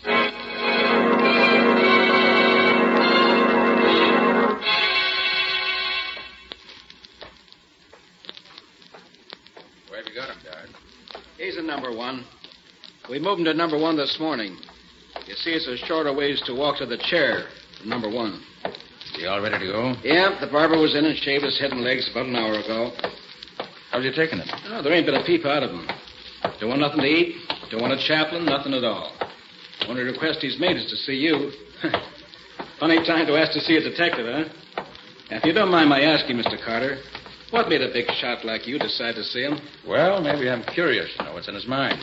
Go off to you about a fellow who's going to die in a few hours. I don't believe that you got any sympathy for a criminal. Not you. Not when a man's a killer. Well, here we are.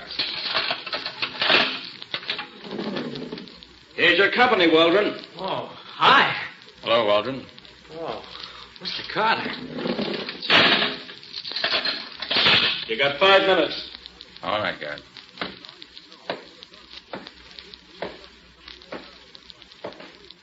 Well, Johnny? Oh, so you did come. Gosh, I was afraid you wouldn't. Well, I must admit I was surprised when the warden called me and said you wanted to see me. Yeah, I imagine you were.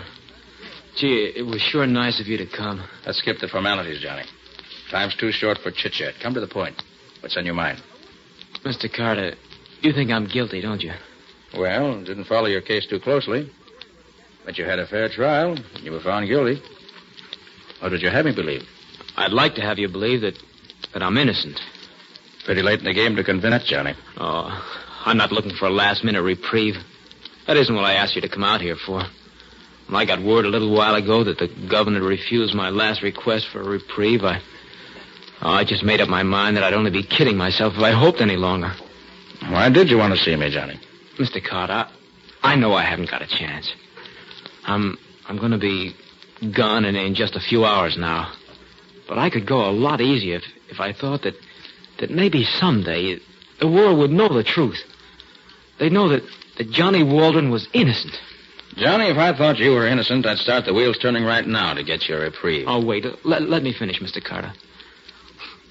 I know you don't believe me. Nobody does. I guess I couldn't expect you to believe me after the way things went at the trial.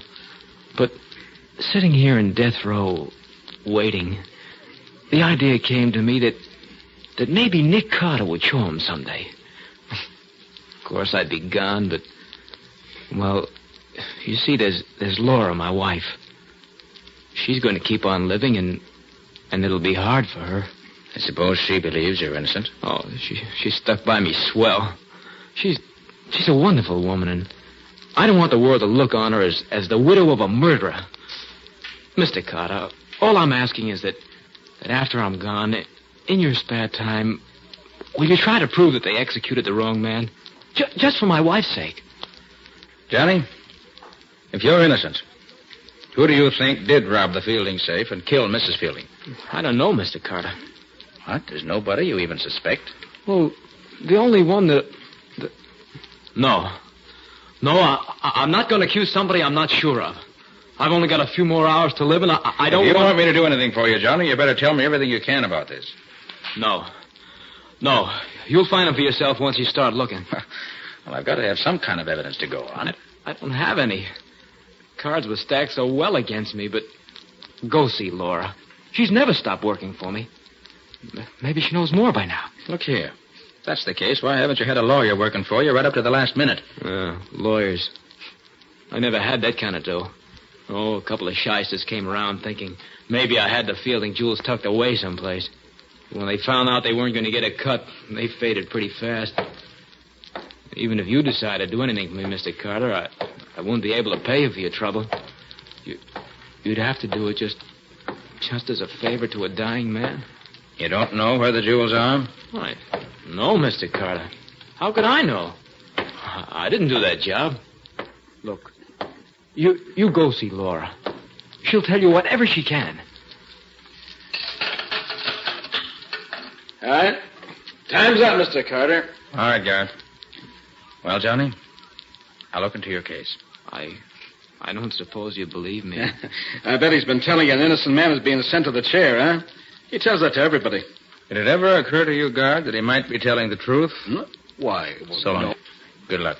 Oh, thanks for coming, Mr. Carter. And thanks for whatever you can do for me, sir. I'd very much like to know what happened to those Fielding jewels. Huh? Oh, yes. Well, maybe they'll turn up while you're investigating. Think so? I wonder. Say, guard, how long is it until 8 hours, Johnny. Just 8 hours more.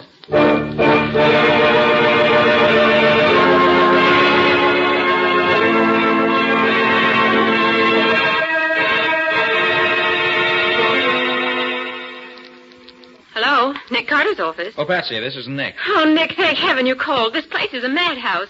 The office is filled with reporters. The newspaper and broadcasting companies have been telephoning. And the district attorney has been trying to reach you. Well, what's the trouble? They want to know if you're going to try to get a reprieve for Johnny Waldron. Hmm? The DA said he'd stick around his office all evening. And he's contacted the governor, and he'll be on tap ready. Reprieve?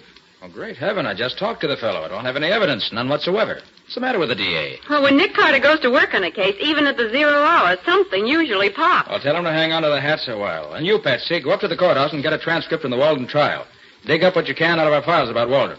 I'm heading back from State's prison right away. Meet you in front of the office. All right, Nick. But we're going to have to work fast. They throw the switch in exactly 7 hours and 40 minutes.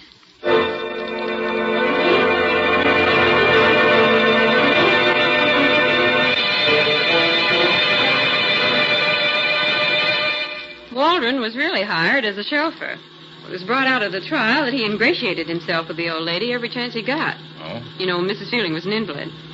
Waldron used to carry her up and down stairs and waited on her and all that sort of thing. Mm-hmm. He was inside the house a great deal. Then, let's see now. Oh, the gun was traced to Mrs. Fielding's stepson, Tom Fielding. But the prints on the gun were Waldron's. Her stepson lived there with her? Yes, just the two of them. Mm-hmm. Waldron and all the other servants slept out and reported for work in the mornings at 8. When was the body found? On a Thursday night at 10 o'clock, in the library of the house. Tom Fielding came home from his club and found her. The safe was open and the jewels and money gone. Of course, any of the servants, as well as Tom Fielding, might have known the combination of the safe. Mrs. Fielding often opened it in front of all of them. The defense harped on that at the trial, but Waldron's prints on the gun and his alibi being so flimsy cooked his goose. I see. How did Waldron strike you, Nick? Guilty? It's the evidence that tells the tale in any case, Patsy. If we could find the party who has the missing Fielding jewels... It would look pretty grim for them. Yes, it wouldn't look good, that's sure. Oh, Nick, look at the time. 5:50. In 6 hours and 10 minutes, an innocent man may be electrocuted. Oh, no, Patsy. No innocent man will be electrocuted for a crime he didn't do. Well, my name's Nick Carter. And here's our first stop, Patsy. This old tenement house. Laura Waldron lives here.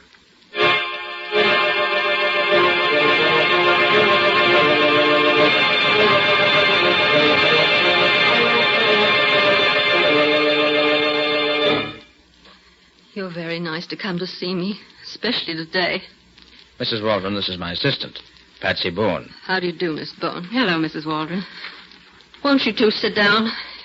Here, let me dust the chair. Oh, no, don't. It's perfectly all right. Since Johnny's been away, I haven't been as good a housekeeper as I used to be. I've no heart for it anymore. Mrs. Waldron, I came to see you because... I know you went to see my husband. I heard on the radio. Yes, that's right. But it's too late to get Johnny off, isn't it? Besides, we don't have any money to pay a famous detective. Mrs. Waldron, the only fee Nick Carter ever asks is that justice be done. Now, Mrs. Waldron, tell me about Johnny. His habits, what he likes, what he doesn't like. Johnny's good, Mr. Carter. You see, I know he's innocent. But have you proof, Mrs. Waldron? Proof? No. Just my heart tells me he wouldn't kill anybody. But more than that, I know because he was with me at the time the police say she was killed. The prosecution tore his alibi to shreds. Yes, a wife's testimony doesn't count for much in court. Oh, yet how thankful I am that he was with me that night, that I know he's innocent. You understand what I mean, don't you, Miss Bourne? You understand when I say the world can stand against your man, but if you know he's right and good and true, you...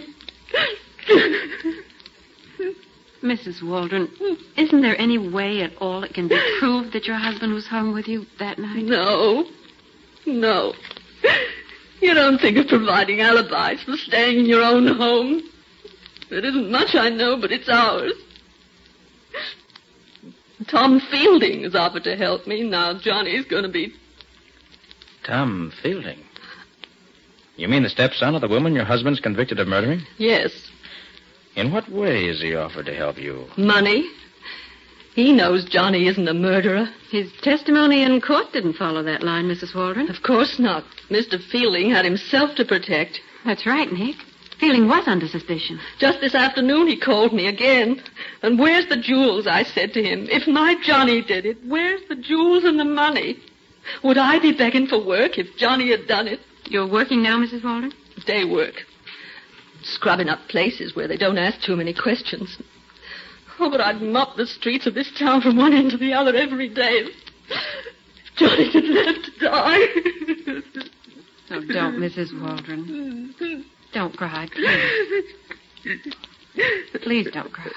You have to excuse me. Just that I can't stand to think. I'm counting the minutes and seconds now.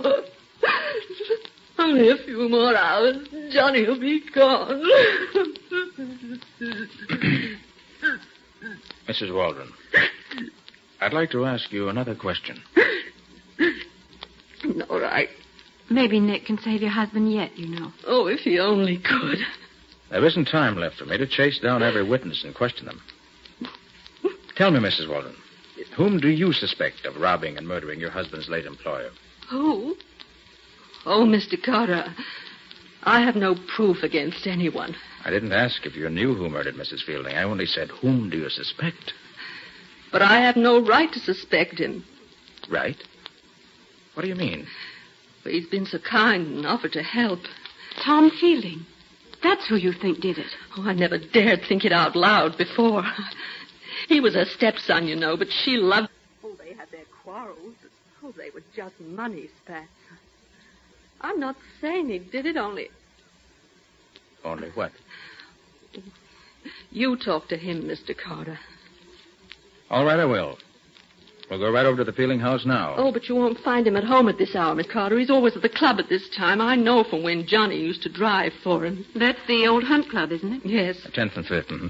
Come on, Patsy, let's hurry. Time's precious. Okay. Goodbye, and thank you. I'll be right here waiting and praying you find the guilty man in time to save Johnny.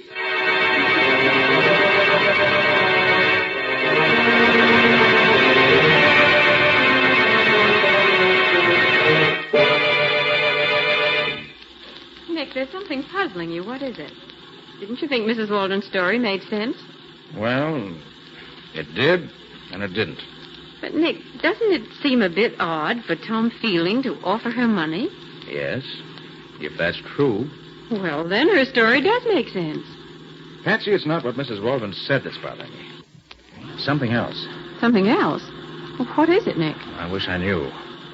But there's something about her that puzzles me. Something that doesn't fit into the picture. It's in the back of my mind somewhere, but I can't quite get the key to it. And if you ask me, Tom Fielding is the one who could straighten out a lot of things. And he's the man we're going to tackle right now. Well, this Hunt Club's pretty swanky, isn't it? Good evening, sir. Can I park your car for you? Fancy place. Still has doorman and porter. Oh, I beg your pardon, miss. Ladies are permitted in the old Hunt Club. I'm sorry. Well, that lets you out, Patsy. I guess it does. You better wait for me here. Yes, I guess I'll have to. Oh, Nick. It's 8:15. Only 3 hours and 45 minutes to go until midnight.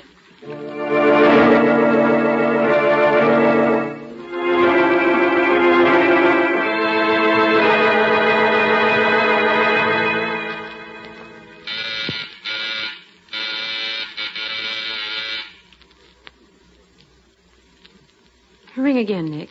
Fielding wasn't at his club, so he's got to be home here. Your womanly intuition isn't working right tonight, Patsy. Not a light in the whole house. I don't think anybody's home. Oh, Mr. Fielding, if you only knew how much time we've wasted looking for you. Well, Patsy, maybe we can uncover enough evidence without seeing Mr. Fielding face to face. What are you going to do? Little high-class lockpicking in the interest of Johnny Waldron and his wife, Laura. There we are. All right, come on in. Stay behind me. Gee, it's dark in here. Shut the door, and I'll use my flash. Where are we headed for? The library. Oh. That's the room Mrs. Fielding was killed in, wasn't it? Mm-hmm. Now, let's see. These old houses, the library is usually back this way, off the center hall. Come on. All right. You think there's anybody beside us in the house? I hope not. Here we are. This is the door. This must be it. Mm-hmm. Yeah. This is the library. What are we looking for? Well, right now, I'm looking for Mrs. Fielding's safe. Safe? Mm-hmm. Safe. Oh, it's behind that portrait of her. That was in the testimony. Yeah, you're right. Thanks, Betsy. Oh, turn on that small lamp, will you? Take a glance through the papers on the desk while I open this safe. Say, Mrs. Fielding held her son and heir down while she was living. He's certainly making up for it now. Look at that wine cabinet. It's filled to the hilt with pre-war stuff. Oh, and look at this black market stuff. Have a gold-tip cigarette, Miss Bowen. Yes, thank you, I will. Patsy, shame on you. How'd you feel if Tom Fielding walked in here right now and caught you swiping his expensive cigarettes? Only one, Nick. And for that matter, how would you feel if Mr. Fielding saw you about to open his safe? Oh, Nick! Patsy. You okay? Yes, I guess so. They shot through that window there. The bullet went right in the side of the desk here. Well, we better get out of here, Nick. Now, 1 minute, Patsy. Got to see what's in this safe. It's almost open now. Well, who do you think shot at us, Mr. Fielding? Oh, Patsy, will you pick that bullet out of the desk? It'll be a handy piece of evidence. All right. Say, you're taking this attempt to murder us awful lightly, Nick. I don't think it was murder, Patsy. Not murder? No. You were standing by the wine cabinet, not 4 feet from the window. And I was a perfect target standing here. No, Patsy, I think you'll find somebody was just trying to scare us away. Oh. Well, I got the bullet out. Looks like a .32. There we are. Patsy. Yes? Look here. The missing jewels. Oh, Nick. Yes, right here in the safe. Oh, Nick, that's wonderful. Hey, Patsy, what are you doing? Oh, I'm getting the DA on the phone for you. You've got the evidence for Johnny Waldron's reprieve. Now, wait a minute, I know he wasn't guilty, Nick. Mrs. Waldron was telling the truth. Patsy, put down that phone. Yes, Nick. Now, get me police headquarters first. I want a general alarm sent out for Tom Fielding. But Johnny Waldron. I still have 2 hours, Patsy. If Waldron's innocent, I'll prove it in time to save him from the chair.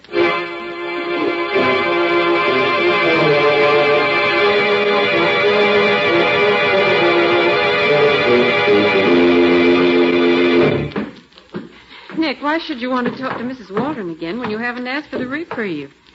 Only make her feel worse. There's something about it that doesn't add up, Patsy. And I've got to know what it is before I go any further. This is the door, isn't it? Mm-hmm. Nick Carter, your thinking on this case is beyond me. Well, Patsy, it's hard to explain. When I don't know myself what the missing link is, how can I explain it to you? But you found the jewels. Tom Fielding had them in his safe. Why, it's obvious, Nick. He didn't get along with his stepmother, and he... Nick, what are you doing? Want to open Mrs. Waldron's door? Oh, no, don't do that, Nick. I'm sure she's here. She's probably been crying and doesn't want to see anybody. Let me call her first. Mrs. Waldron? Mrs. Waldron? Oh, sorry, Patsy. We haven't any time to waste. Now, let's see. Where's the light switch? It's here by the door. Oh, she isn't here. So it seems. Nick. Look here. There's a gold-tip cigarette in this ashtray, the same kind we saw at Fielding's house. Let's have it. No lipstick on it. Kind of pinched in near at the end. He's been here. I never would have believed it of him. Believe what? Well, that a man like Fielding would come to a place like this. Why, a man like that wouldn't get his hands dirty putting them on the doorknob of a hovel like this. Say that again, Patsy. What? Well, a man like Fielding wouldn't dirty his hands on the doorknob of a place like... I got it. Patsy, you just gave me the key I've been looking for. Come on. We've got to get back to Fielding's library or there'll be another murder.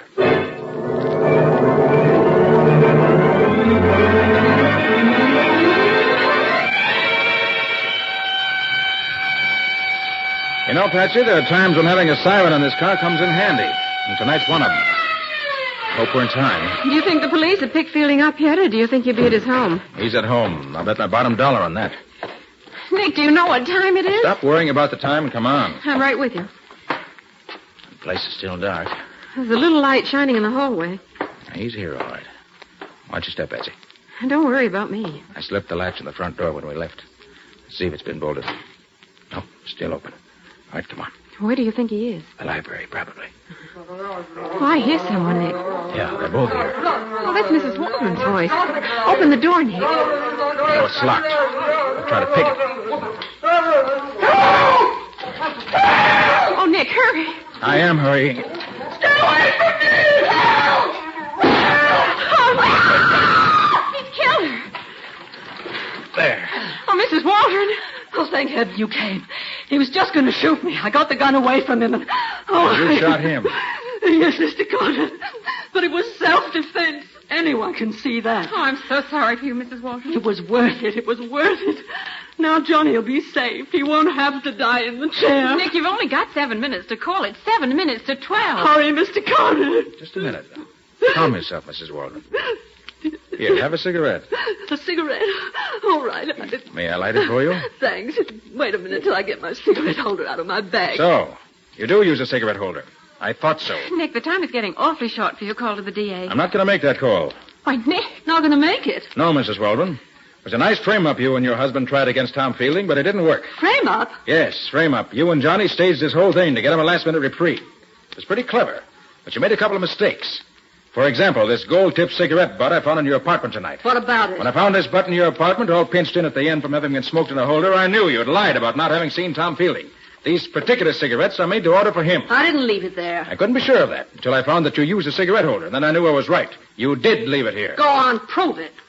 Another thing. Patsy. Take a look at Mrs. Waldron's hands. My hands? Why, they're beautiful. Beautifully manicured. Exactly. Mrs. Waldron, with hands like yours, you don't scrubs for a living. That dingy apartment of yours is merely a front. Look out, Nick! Gun, huh? Yes, and I know how to use this gun, too, and I'm going to. Oh! So sorry to hate you, Mrs. Waldron. Patsy. Yes? Take a look at Tom Fielding. See if he's still alive. Right, Nick. You haven't got anything on me. You can't get He's me still for breathing, anything. Nick. Good. Go on for an ambulance, quick. Okay. Oh, but Nick, can you prove this charge against Mrs. Walton? Can you be positive she and her husband framed Fielding? Not yet, Patsy, but I'm so sure I'm right that I'll risk my reputation on it. But, Nick, as long as there's the slightest doubt about it, shouldn't you call the DA and give Johnny Waldron the benefit of the doubt? No, Patsy. As far as I'm concerned, there's no doubt whatsoever. I'm so sure I'll even risk Johnny's life on it.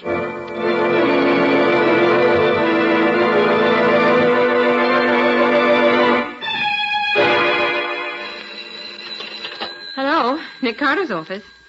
Oh, yes, Lieutenant. Yes? Yes? It was. He is. Oh, I see. Well, thank you, Lieutenant. Yes, I'll tell Nick. Goodbye. Was that the report from police headquarters, Patsy? Yes, it was Lieutenant Riley. And you were right, Nick. That gun you took from Mrs. Waldron was registered in Johnny's name. And she lied about taking the gun away from Fielding and shooting him in self-defense. Fielding's fingerprints weren't on the gun anywhere, but hers were all over it. Did they check with the bullet when you picked out of that desk? The one that was fired at us? Yes, and it came from the same gun. Fine. And what about Fielding? Did Riley say? He's going to live. What's more, he regained consciousness long enough to make a statement. Good. Oh, Nick, that Mrs. Waldron was certainly clever. She was planting the jewels in Fielding's safe when he came in the room and caught her. So She held him at the point of her gun and knocked him out, bound his wrists and ankles, gagged him, and hid him away in another room. What? How did you know that? Very simple, Patsy. The marks where he'd been tied were still on his wrists when I examined him, and also there was a bump on his head. Nick, you're always holding out on me. And one other thing. What made you think Fielding's life would be in danger way back when we were in Mrs. Waldron's apartment the second time? Sure, sir. Well, Patsy, after your inspired remark about hands, I suddenly realized what it was about Mrs. Waldron that puzzled me. It was her hands. I knew that with hands like hers, she couldn't be earning her living scrubbing floors. Oh, I see. And if she were lying about that, it was very probable she was lying about everything. And the whole thing was a plot to make Fielding look guilty. But why should that make you suddenly afraid that something might be going to happen to Fielding? Patsy, if she and Johnny were so anxious to get Johnny a reprieve that they were willing to give up the jewels to make it look as if Fielding were really the guilty man, it was entirely possible that she might go further and kill Fielding and try to make it look as if he killed himself. But how would that help Johnny Waldron? Well, if it was done right, it would look as if he were remorseful at having let Johnny take the blame. And she almost got away with it. But she didn't, because Nick arrived in the nick of time. You're a wonderful detective, Mr. Carter.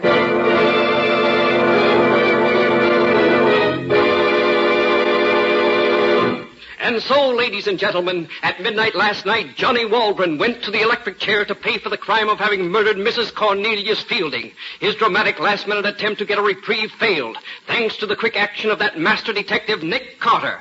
In those few short hours that Carter was actually on the case, he found the missing jewels, uncovered a well-laid plot between Johnny and his wife to pin the murder on Tom Fielding and save Fielding's life.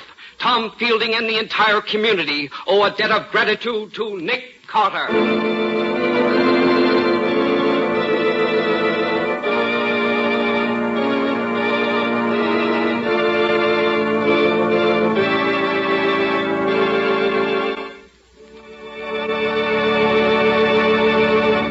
This has been another of the strange adventures of Nick Carter, Master Detective, which are brought to you regularly at this time by WOR Mutual.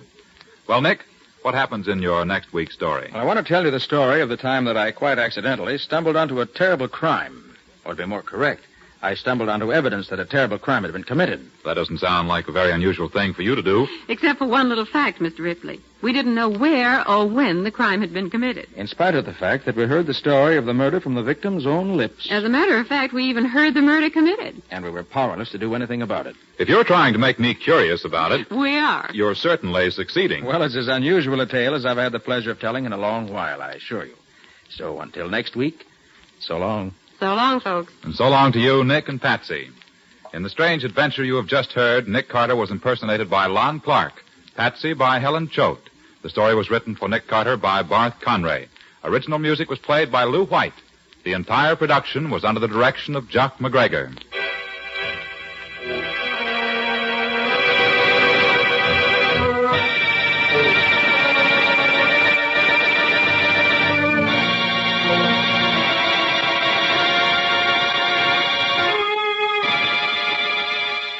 Next week, at this same time, listen to another curious experience of Nick Carter entitled Records of Death. Or Nick Carter and the Mystery of the Unclaimed Box.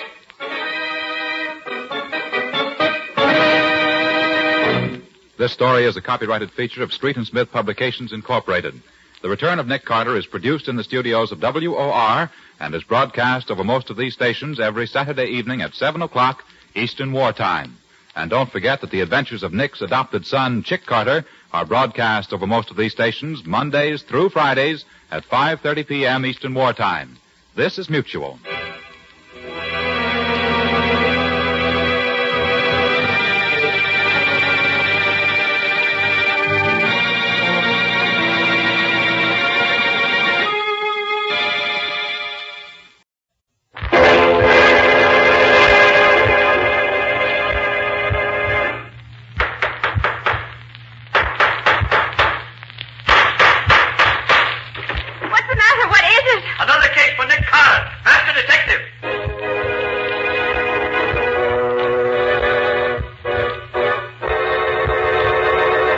Another case for that most famous of all manhunters, the detective whose ability at solving crime is unequaled in the history of detective fiction. Nick Carter, Master Detective. Tonight's curious adventure, Records of Death. Or Nick Carter and the Mystery of the Unclaimed Box.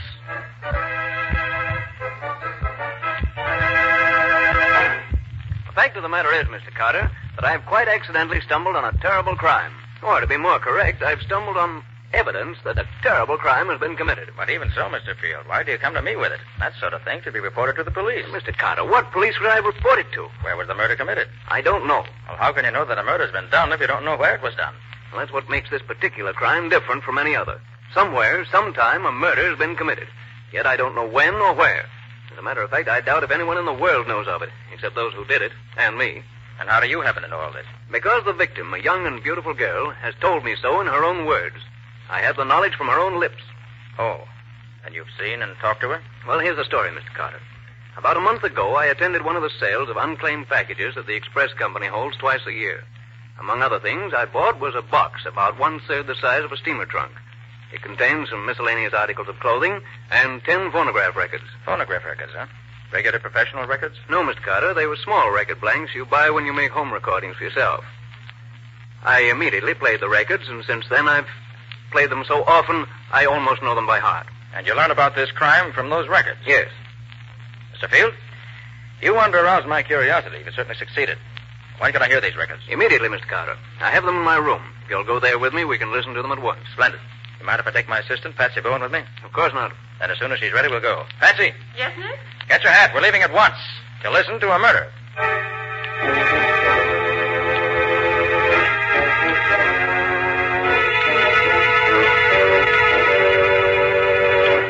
This is the box, Mr. Carter. Beautiful, isn't it? Now, Mr. Field, before we go further, there are a few things I should like to know. How long ago did you buy this box at the auction? A little over a month ago. Mm-hmm. On the express company, must have had it for about a year or so. Now, another thing. Were there any wrappings on the box when you bought it? Yes, it was well wrapped in heavy burlap. You have those wrappings now? I'm sorry to say I don't.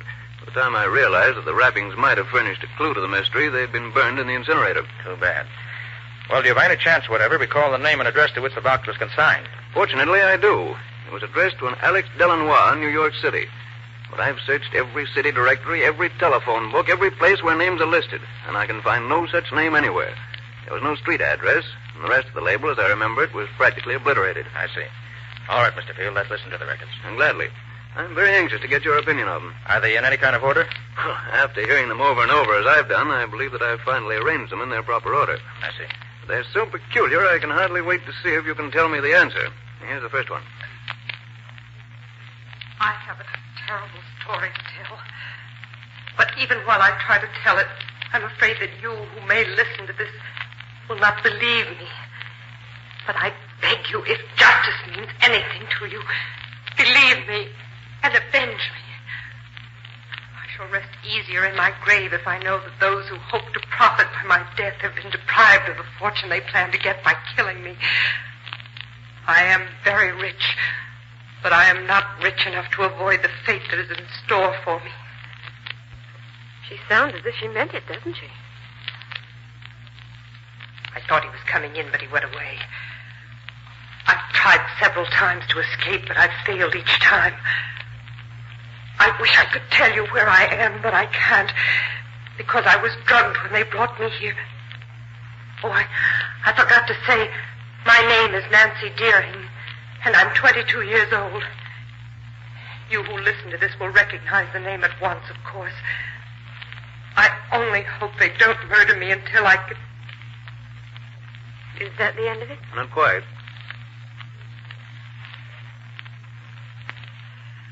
He almost caught me that time. But now he's left me alone again. Maybe I can... That's all. Apparently he came back before she expected him. She certainly had plenty of trouble getting a story out of the records, didn't she? Yes. She was interrupted many times, and generally in the wrong places. I imagine no trouble is too great if you're really desperate. What a terrible feeling it must be to expect to be killed any minute. Here's the second record, if you're ready. Okay, Field.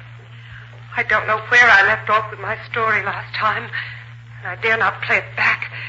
If they should ever hear what I'm trying to do, they'd take the machine away from me.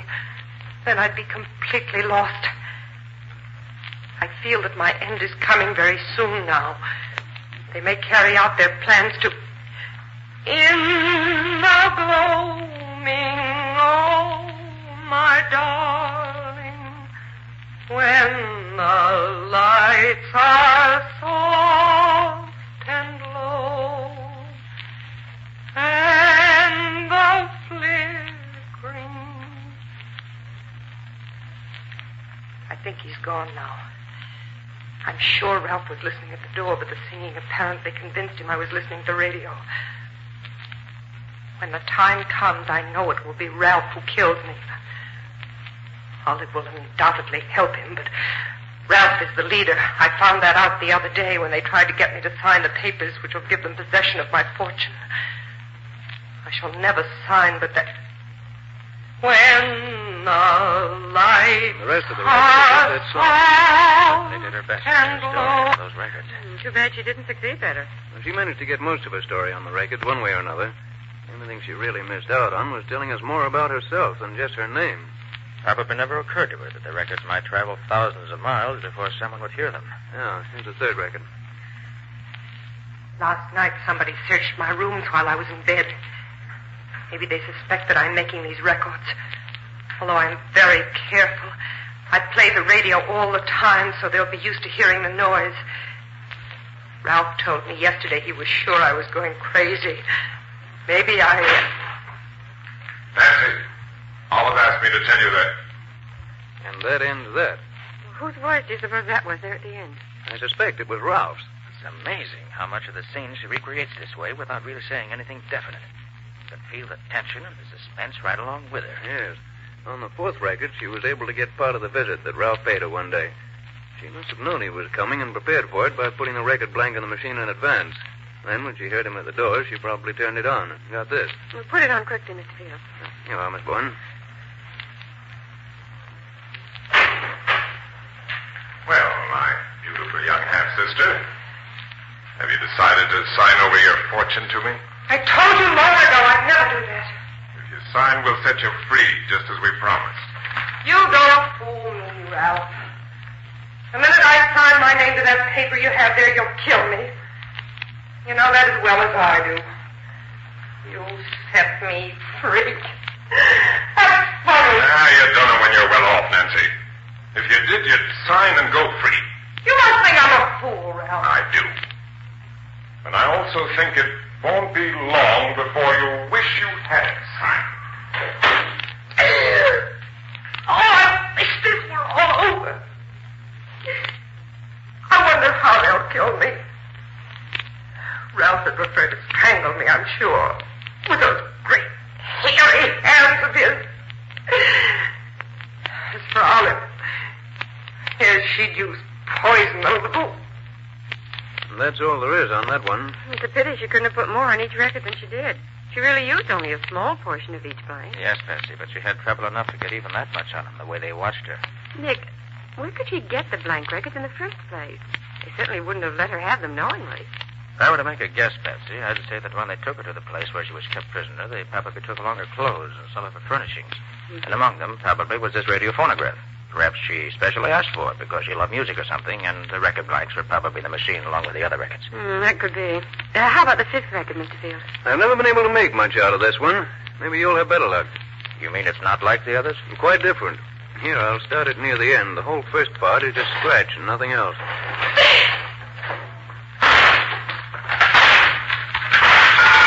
What's the idea of locking us up? Nancy. Where is she? Nancy, come on out here. She's hiding.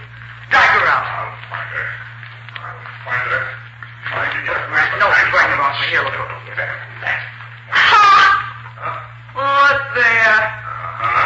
Come on there.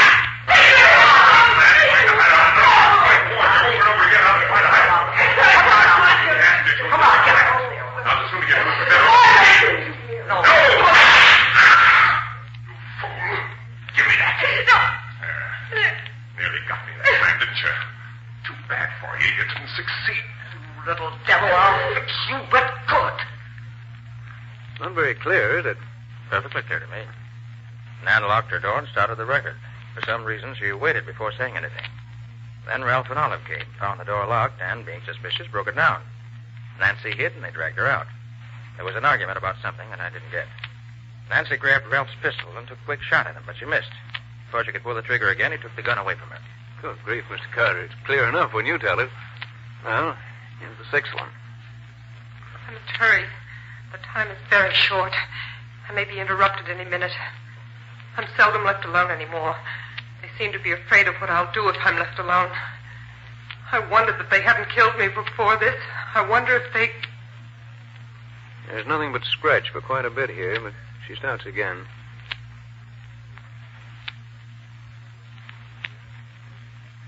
Olive came in. I had to stop. Now she's gone for a few minutes at least. Yesterday I wrote a letter to my father and I threw it out the window, hoping someone would find it and mail it. But Ralph found it and brought it back to me and laughed at me. I keep asking him for news of my father, but he'll tell me nothing. If Father only knew where I am, he'd rescue me. Maybe if I can just... And that's the end of that. Well, we didn't get much out of it. I wonder where Father comes into this. You'll see before we're through. And this seventh record is more interesting because it records a complete conversation between Nancy and Ralph. Good. Let's hear it.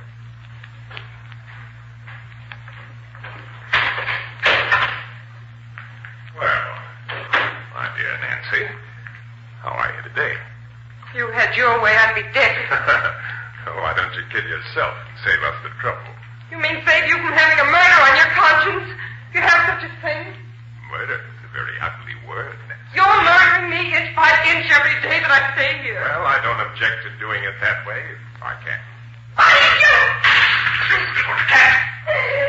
If you ever throw anything at me like that again, I'll tie you up so you won't be able to move out of your chair. Ralph, if you really want me to sign those papers for you, just let me go to my father. If you do, I'll sign anything you ask. That's out of the question, Anne. But if you sign, We'll see that your father finds you soon enough. And it's only because I'm your half-brother that I offer you this. You sneaking liar!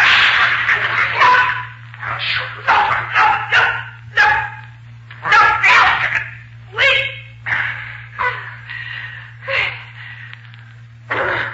Next time I'll kill you. If you weren't my half-sister, I'd do it right now. And I'd enjoy doing it. So don't tempt me too far. I might forget that your mother and mine were the same. Please. Ralph. Will you get me a glass of water? Oh. Please, Al. Please. Well, all right. But no tricks or I'll lose. Oh, gosh, I wish we could have heard more of that. Yes. We might have learned something really important. You will. Nancy knew the record was near the end, and that glass of water was merely an excuse to get Ralph out of the room while she put on a new one. Good for her. She's a clever girl. Oh, what a terrible ordeal she went through. Never knowing from one day to the next whether it was her last. Quiet, Betsy, please. Thank you. You were gone quite a long time. I met Olive in the hall. She reminded me to tell you we've decided that unless you do as we want you to, you have just one more day to live. Just one. Do you think that frightens me?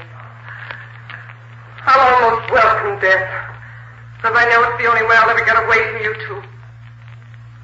And I'm firmly convinced you'll never succeed in getting possession of my fortune. Of course we'll get it. No doubt about that. I don't think you will. No? No. That is, you won't get it unless you're planning on murdering my father, too. After you forged a new will for him to leave behind him. Smart, aren't you? Guessed it the first time. No. No, you wouldn't. You couldn't. No, why not? He's not my father, and we want his fortune for ourselves. I can't believe such inhuman creatures as you two really exist. Our mother bore a strange lot of children, didn't she? On one hand, we have you, my saintly Nancy. And on the other hand, we have the twins, Olivet and me, who are anything but saintly. Yes, life is very strange sometimes. Get out! Get out! Leave me alone! I've got to die to be with you! That's an excellent idea, Nancy. I'll be gone for about 15 minutes. If you're wise, you won't be alive when I return. Goodbye. I hope forever.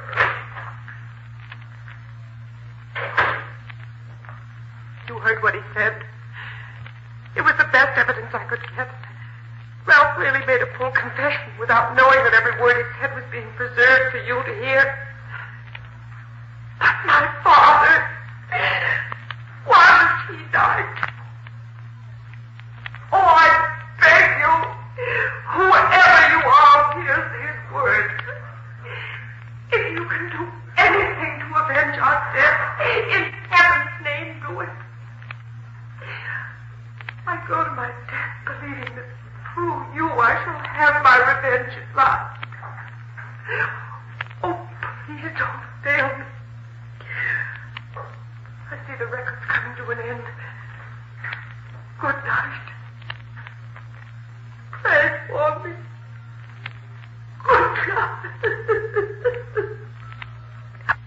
If you didn't know she was in deadly earnest, you'd almost think she was putting on an act. I still feel terribly moved when I hear that record. She never had a chance, really. Well, let's hear the next one. That's the 9th, isn't it? Yeah, number 9 is almost a blank. But here it is. They almost caught me that time. They mustn't do that because they might find the records I've already made and destroy them. They're both coming back in a few minutes, but maybe I can... Is that all there is on that one? That's all. That's the end of the record. There's one more, isn't it? Yes, number 10. The first 2/3 of it's blank. It starts here. Stand back, both of you. No, but you see I'm armed. You know I can shoot and shoot straight. I'll kill the first one of you to move. Confound it, that's my gun. Where did you get it? Olive gave it to me so I could defend myself. That's a lie, you know.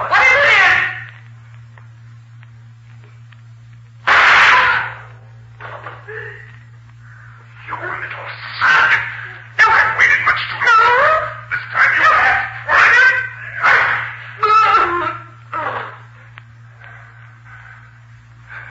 Well, that takes care of you. Olive. Olive. Yes. Yeah. What happened? The bullet just grazed your temple.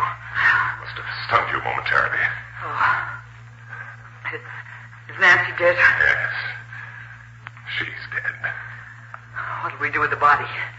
The old man will be here in a couple of hours. We don't want to be caught. And that's the end of the last record. Poor Nancy. She certainly got a tough break. I truly believe that's the most remarkably told tragedy in history. Oh, Mr. Carter, have you got any ideas? I have, but I'm not ready to talk about them yet. Well, what's the next step now, Nick? Well, first of all, Patsy, I want to examine the other contents of the box thoroughly. I can look them over more intelligently now that I've heard the records. Then I want to play those records over and over till I know them by heart. And then? Then I expect to be able to give you the answer to the problem.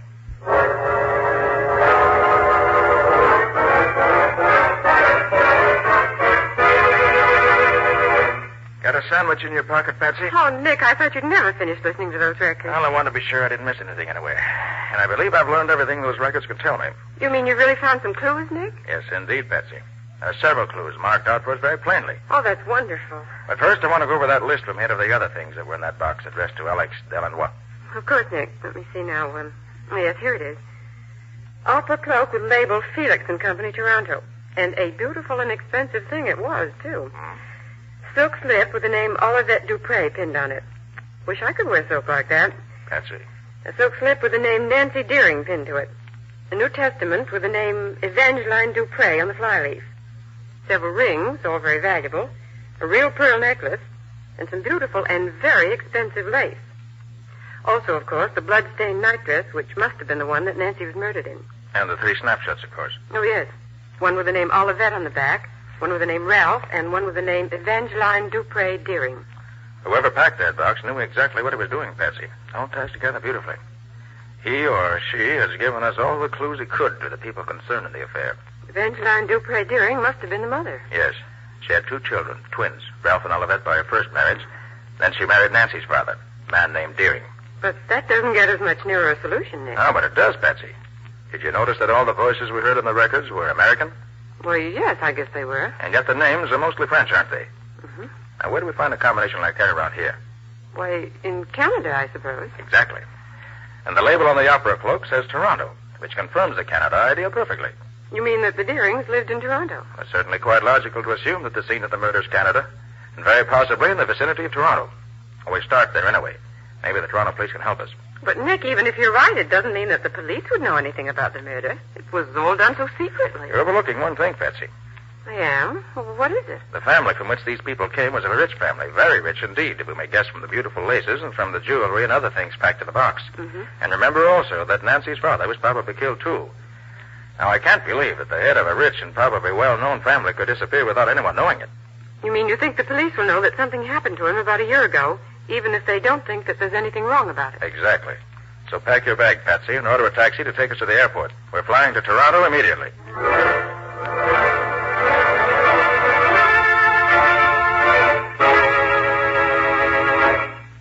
I'm very happy to welcome you back to Toronto, Mr. Carter. It's been many years since you've been up here to see us. Well, thanks very much, Chief. Now, you mind if I ask you a few questions? No, of course not. Go right ahead. Did you get a letter about a year ago telling that a murder had been done, and that if you wanted proof, you should claim an express box sent to New York City in the name of Alex Delanois? Wait a minute. By George Carter, we did get just such a letter. But we thought it was the work of a crank and destroyed it. Do you mean it was true? I have every reason to believe it was. Now, another question. Would you know anything about a girl named Nancy Deering, or about her father? For heaven's sake, Carter, what do you know about the Deering family? You answer my question first, I'll answer yours. What about the Deering? The father, Charles Deering, was the younger son of an English nobleman. Mm-hmm. He was immensely rich, had a house here in town, a country place called Deering Hall. He married a woman with 2 children, twins, I believe, and she died when his daughter Nancy was born. He was always prominent in local affairs up to about a year ago, when he's said to have disappeared. Hasn't been seen since. I understand he started for Deering Hall, but never arrived there, according to his two stepchildren. What about his daughter, Nancy? Nancy was brought up by relatives in Montreal. Few people here know her at all. But as I remember it, she was supposed to have disappeared just before her father did. Although I now understand that she was at Deering Hall with her half-brother and sister all the time. You say Nancy didn't disappear after all? I know. As a matter of fact, she was here in Toronto this past week. She believes her father is dead, so she's applied for letters of administration for the estate. I thought so. You did? What do you know about it? Enough to know that this girl who calls herself Nancy Deering isn't Nancy Deering at all. She's an imposter whom the stepchildren have brought in to impersonate her. Chief, we got to get out to Deering Hall at once.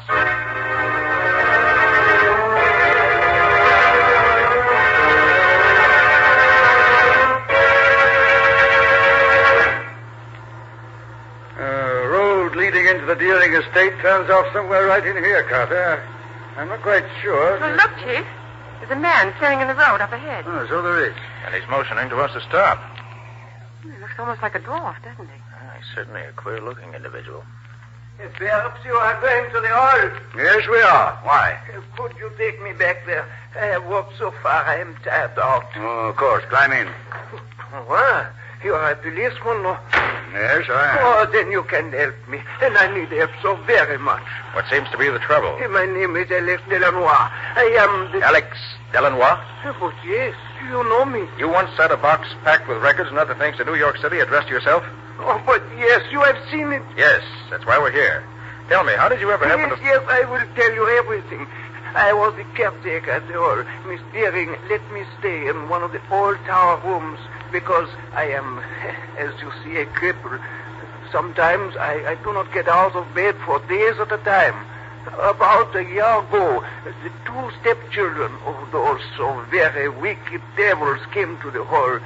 They brought a girl who was kept a prisoner in one of the bedrooms. Alex, isn't that the road to the hall just ahead there? No, but yes, the hall is about a half a mile in off this road. Go on with your story, Alex. Yeah, the girl was so carefully guarded by those two, I could not get to her room. I could not help her. I am a cripple. No, you did what you could, Alex. You being there helped her, I know. How did you manage to get the things packed in the box? After they killed Nancy, they did not guard their room so carefully. I got in, I took the records and the other things and packed them in the box.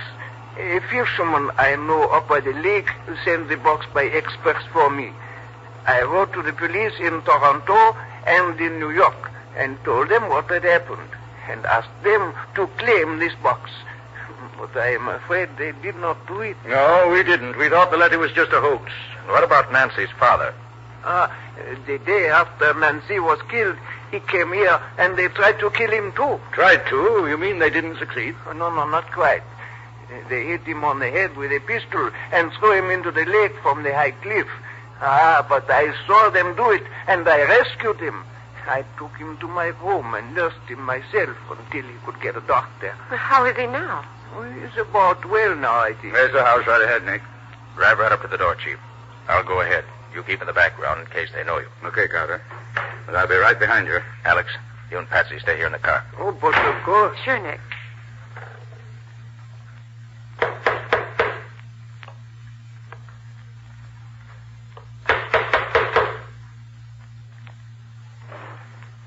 Yes? What is it, please? Please tell Miss Deering that we've come to take some affidavits concerning her application as administratrix for the estate. Yes, sir. Well, come in, please. I'll announce you. It's your turn now, Chief. I'll stand here one side of the door, just in case. I can handle them, Carter. Maybe, but they're going to be quiet. Here they come. Well, gentlemen, what can we Out do? to pray, I arrest you and your sister Olivette for the murder. I'll take that gun to fight with me. Oh, no, you don't, lady. This pair of handcuffs will take care of you. Need any help, Carter? No, I can take care of him. Nice work, Carter. Pair of handcuffs on him. They'll both keep safely till we can put them behind the bars. And we can now restore Deering Hall to its rightful owner once more. Even though it's almost a year later, the box that Alex Delanois packed has fulfilled its destiny.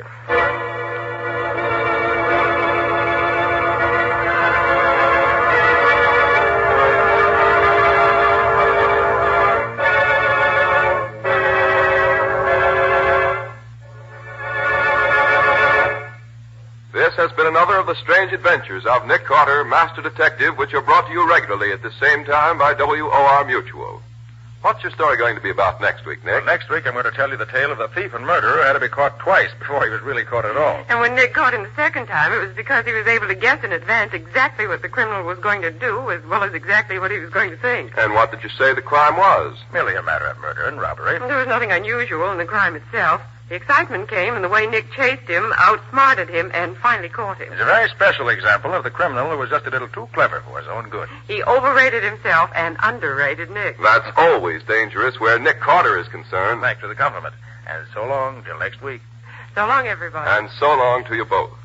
In the strange adventure you've just heard, Nick Carter was impersonated by Lon Clark, Patsy by Helen Choate. Original music was played by Lou White, and the entire production was written and directed by Jock McGregor. Next week at the same time, listen to another curious experience of Nick Carter entitled The Unwilling Accomplice, or Nick Carter and the Mystery of the Society Burglar.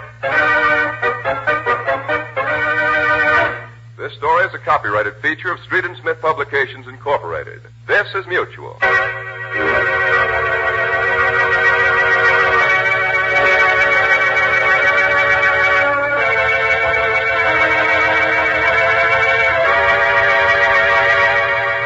Willing Accomplice, or Nick Carter and the Mystery of the Society Burglar.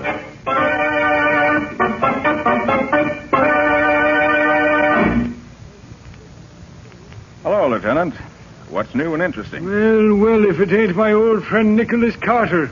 Him that used to be a detective. Yeah, what do you mean, used to be? Sure, my boy, tell me. How does it feel to be old and retired? Oh, come now, Riley, I get it. You're a little peeved because I've turned down those few cases you've offered me lately. It's not a few separate cases, Nick. It's all been the same gang, I'm sure of it. They're the slickest bunch this department's ever been up against. We need your help, Nick. Look at this. Came over the wire only this morning. Another society robbery. Quite a haul. Yes, my boy, quite a haul. $75,000 in gems right out of the vault. What do you say now, Nick? Riley, I think you're right. Looks like the same hand in every job. Well, I suggest that for your criminal, you look for someone who's accepted in the homes of society. And is just about the greatest safecracker in the country as well.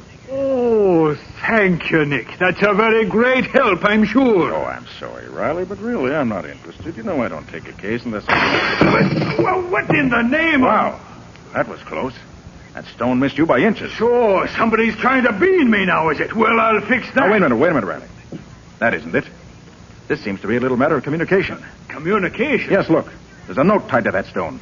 Well, now, hand that over here. Here you are. Let's see what is... Well, listen to this, Nick.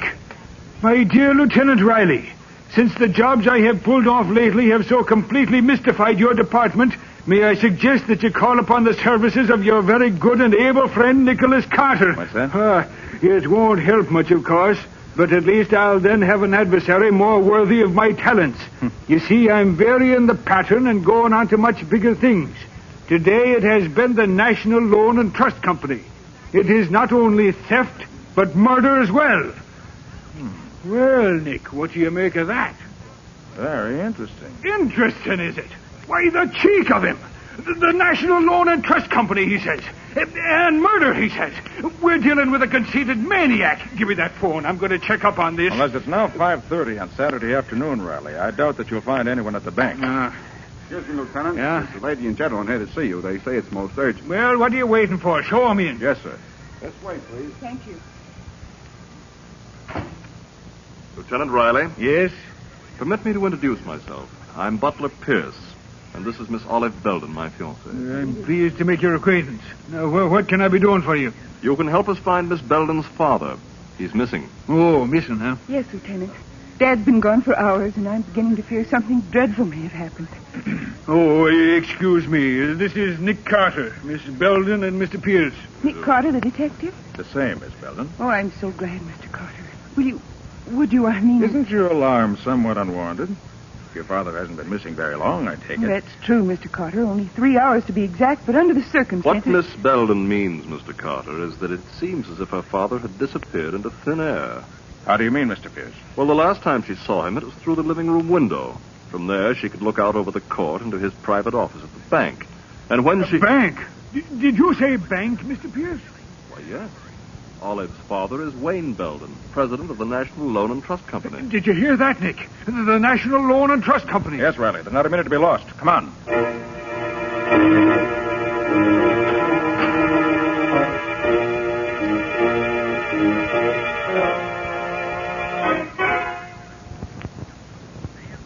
Now, let me get this straight, Miss Belden.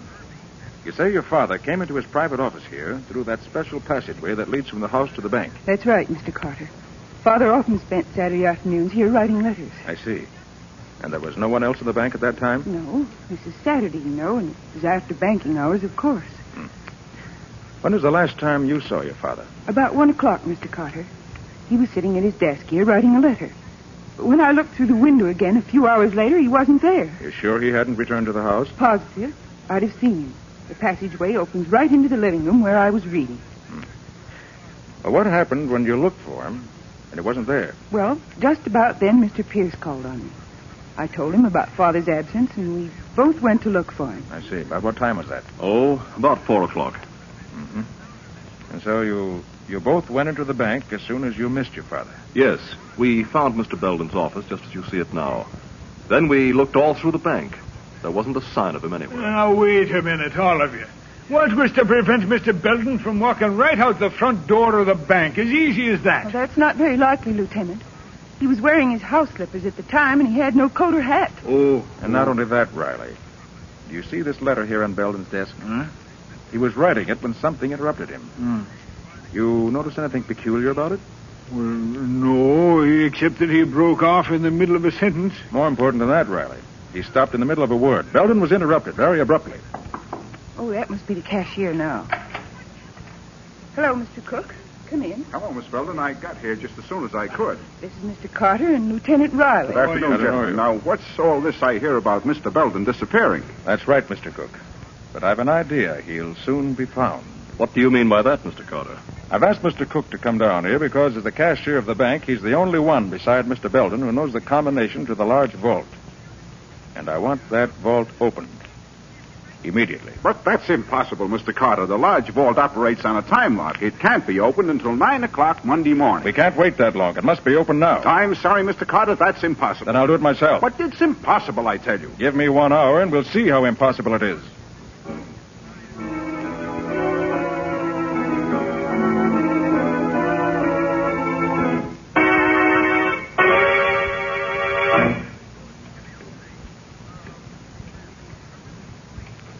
You don't seem to be having much luck, do you, Mr. Carter? Don't you worry about that, Mr. Pierce. I never saw the lock yet that could keep its secrets from Nick Carter very long. But not that kind of lock, Lieutenant. Why, there isn't anybody in the world that could... By heavens, he did it. There we are, gentlemen. I told you so, Pierce. Riley. Huh? Look there. Yeah, what is it, Nick? There in the corner. His father! Yes, Miss Belden. Your father's been murdered.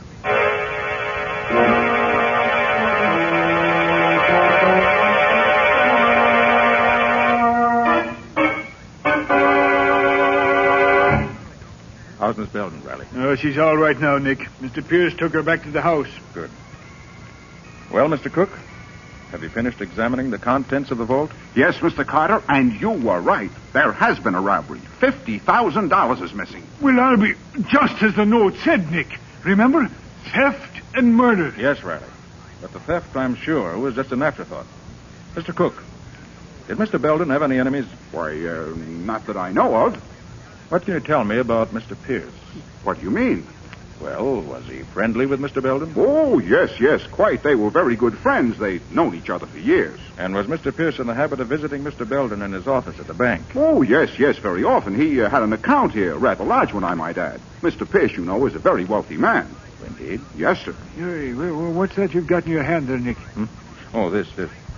It's part of a cufflink, Riley, with a very interesting stain on it.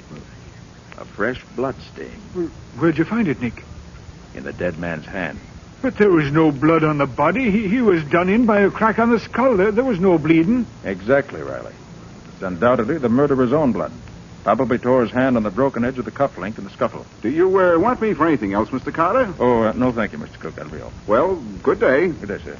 Oh, Mr. Cook, one more thing. Yes? Tell me, is Mr. Pierce in the habit of wearing his gloves indoors? His gloves? Why, no, never. But, wait. Come to think of it, he was wearing them just now. Wasn't he? Yes, he was. Well, thank you, Mr. Cook. Thank you very much.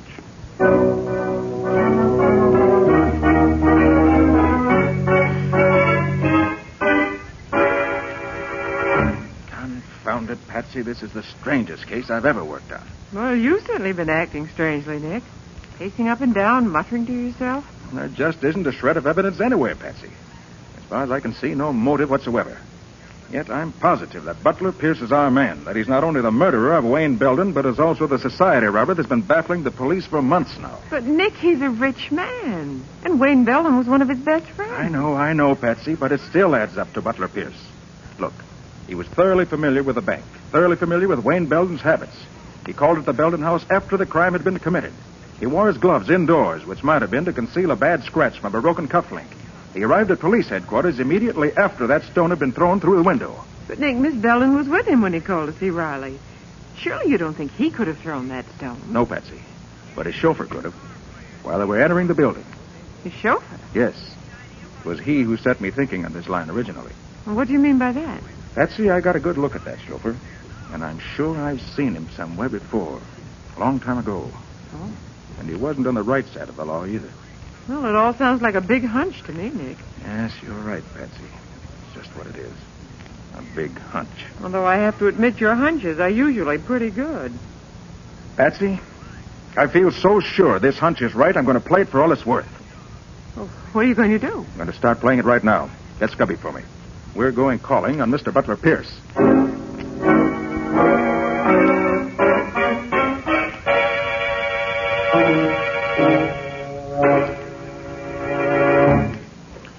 You're taking a long time opening that safe, Nick. Well, it's a tough baby, Scubby.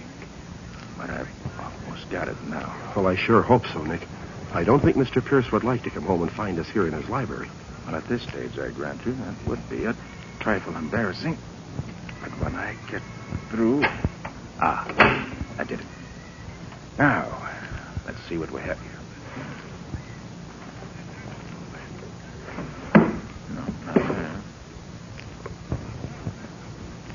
Scubby, look at this. Why, it's full of jewelry. And it's the real stuff. Yes. Unless I miss my bet, every piece of it will answer the description of some stolen gem. Well, let's see what else now. Uh-oh. What's that, Nick? What does it look like? It looks like a package of bills, and all big ones, too. Exactly what it is, Scubby. Let's see how much.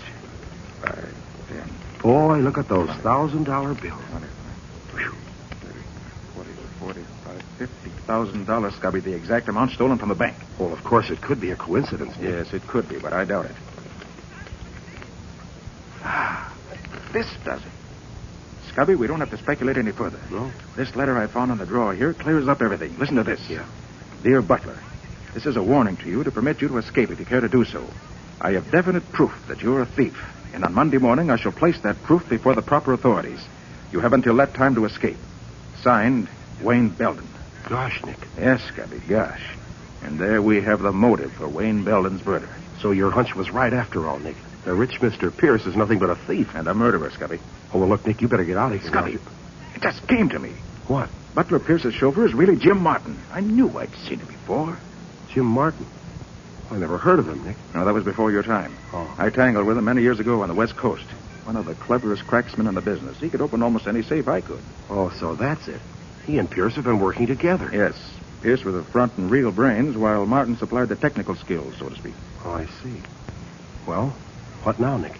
Scubby? Yeah. I want you to clear out of here quick. Take Wayne Belden's letter with you. Mm-hmm. Get it to Lieutenant Riley immediately and tell him to pick up Jim Martin. Oh, well, what about Butler Pierce? Don't you worry about him, Scubby. I'm staying right here. I want to tackle Butler Pierce myself.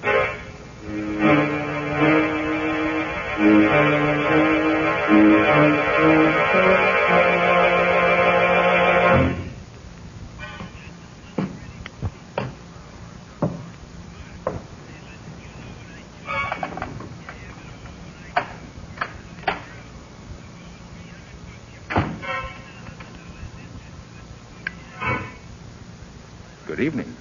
Nick Carter, what are you doing in my house? Waiting for you, Mr. Pierce. What do you want? I want you to be reasonable and not make any fuss. This isn't the water pistol I've got in my hand. Have you gone mad? What in the world are you talking about? It's no go, Pierce. You can drop the act. I took the liberty of going through your safe. Oh, so that's it. You're pretty clever at getting into safes, aren't you? Yes. As good at it as your pal, Jim Martin. Oh, I see. Well, I guess I underrated you, Carter. No, Pierce. You overrated yourself. Perhaps. What's your next move? My next move is to turn over to the law a thief and a murderer. Turn around.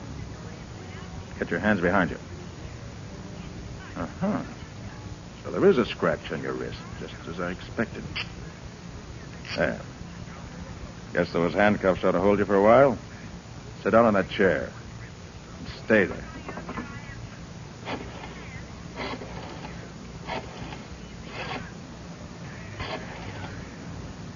Police headquarters. Lieutenant Riley speaking. Oh, hello, Riley. This is Nick. Oh, yes, Nick. What is it? Riley, I got the murderer of Wayne Belden for you. Oh, you have, eh? Mhm. Good work. Who is it, Nick? Butler Pierce. Butler Pierce. Nick, are you sure you're not making a mistake? Quite sure. Scubby should be at my headquarters any minute now with all the proof you want. Where are you calling from, Nick? From Pierce's home. He's sitting in a chair right behind me with a pair of handcuffs on him. I'll expect you to... Nick, what is it? Hello! Hello!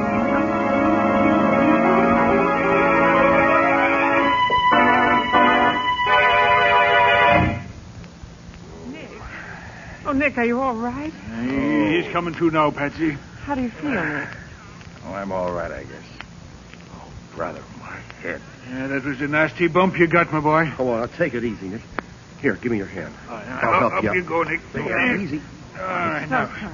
Okay, can you stand up all right, boy? Yeah, I guess I'm okay now. What happened? Your guess is as good as mine, Patsy. All I know is that I had Butler Pierce in my hands, and now he's gone. No, that's too bad, Nick. Hey, look at the safe. It's empty. Well, naturally it would be. You couldn't leave all that evidence lying around. Yeah, it's a good thing we got that letter at least. Yes, but the important thing is to find Pierce. He must be pretty clever, Nick, getting away from you like that. Yes, Patsy. He's all of that and more. He got away this time, but I'll bring him to justice if it's the last thing I ever do.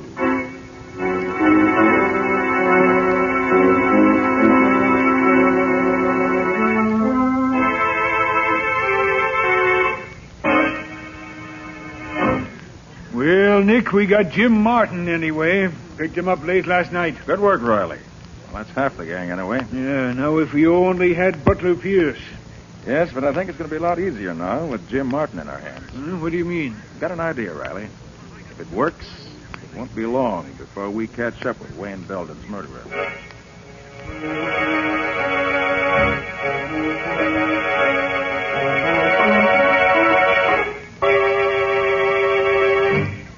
Well, Martin, we meet again. Yeah. Been a long time, ain't it, Carter? Yes. But I never forget a face, Martin, no matter how much has been changed. I must say, though, the doctor did a pretty good job on you, but it just isn't quite good enough. Yeah, you're a smart egg, all right. I guess the boss knows that by now. He's a pretty keen one himself, Martin. I had him, but he got away. Did, huh? Mm-hmm. Boy, he sure is a slick one. Well, I thought when I had the cuffs on him... Say, you didn't make the mistake of trying to hold him with a pair of handcuffs, did you? Yes. Why? There ain't a pair made that could hold Butler Pierce. He's a regular whiz. Maybe so. Martin, you're in a pretty tough spot. Murder's serious business. Murder? Oh, no. You're barking up the wrong tree, Carter. I didn't have nothing to do with that. But you did open the vault at the bank. Sure. Like I done all the jobs for Pierce after he paved the way. But murder, that ain't my racket. Maybe not. But it'll go a lot easier with you, Martin, if you play ball. Meaning?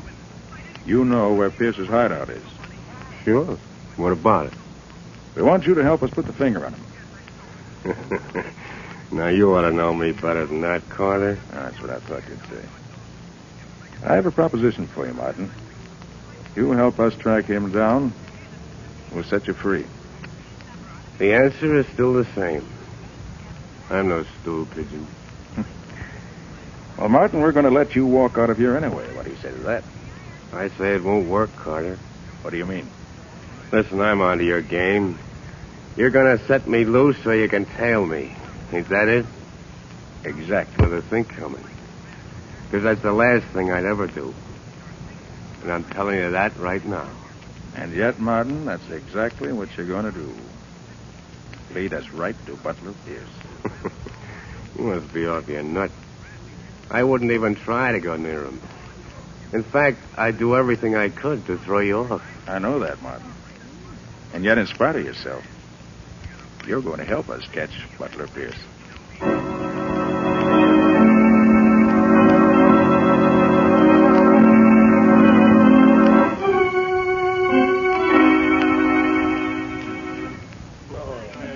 Clerk. Yes, sir? Any mail for me today? His name's Martin, James Martin. Just a minute, I'll see.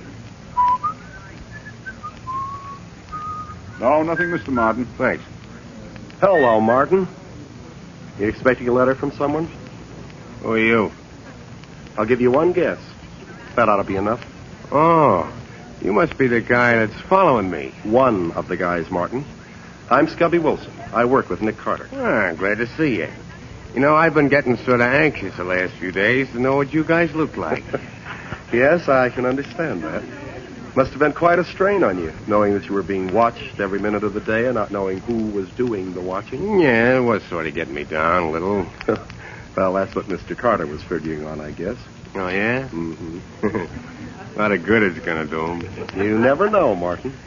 Say, I can't figure this thing at all. Oh, you're not supposed to, Martin. No, you just keep on having a good time, that's all. You bet I will. And as for Nick Carter, you can tell him from me, whatever his scheme is, it ain't working, see? How do you know it isn't working? I haven't led you to Pierce yet, have I, pal? No, not yet. But you will. You're nuts, too. You're all nuts. Good night. Good night. Oh, but Martin, knowing Nick Carter as I do, I don't think we're the ones that are nuts.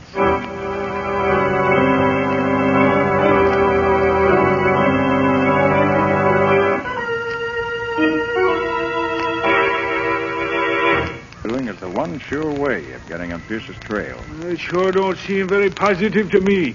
You've got plainclothes men and detectives out looking for him, haven't you? Well, sure. We set out a general alarm just as soon as Pierce got... No. See what I mean? My way's slow, Riley, but it's sure. Well, Nick, all I can say is I wish I was as sure of that as you are. If we don't get Pierce this way, they're going to laugh me right out of the department. Using up valuable men and time, just keeping an eye on his counter that should be behind bars this very second. He will be, Riley. Just as soon as we get Pierce, too, to keep him company. Police headquarters, Lieutenant Riley speaking. Yeah, he's here. For you, Nick. Yeah. Thanks, Riley. Oh? Oh, yes, Scubby. Yeah? Oh, you did it. Okay, that's fine, Scubby. Good work. So long, Scubby. Well, Riley, it looks like this is it. Yeah? What happened? Did Martin finally get in touch with Pierce? No, Riley. It happened as I expected. The mountain came to Mohammed. Huh? Who did what? Unless I'm very much mistaken, Pierce has finally got in touch with Martin.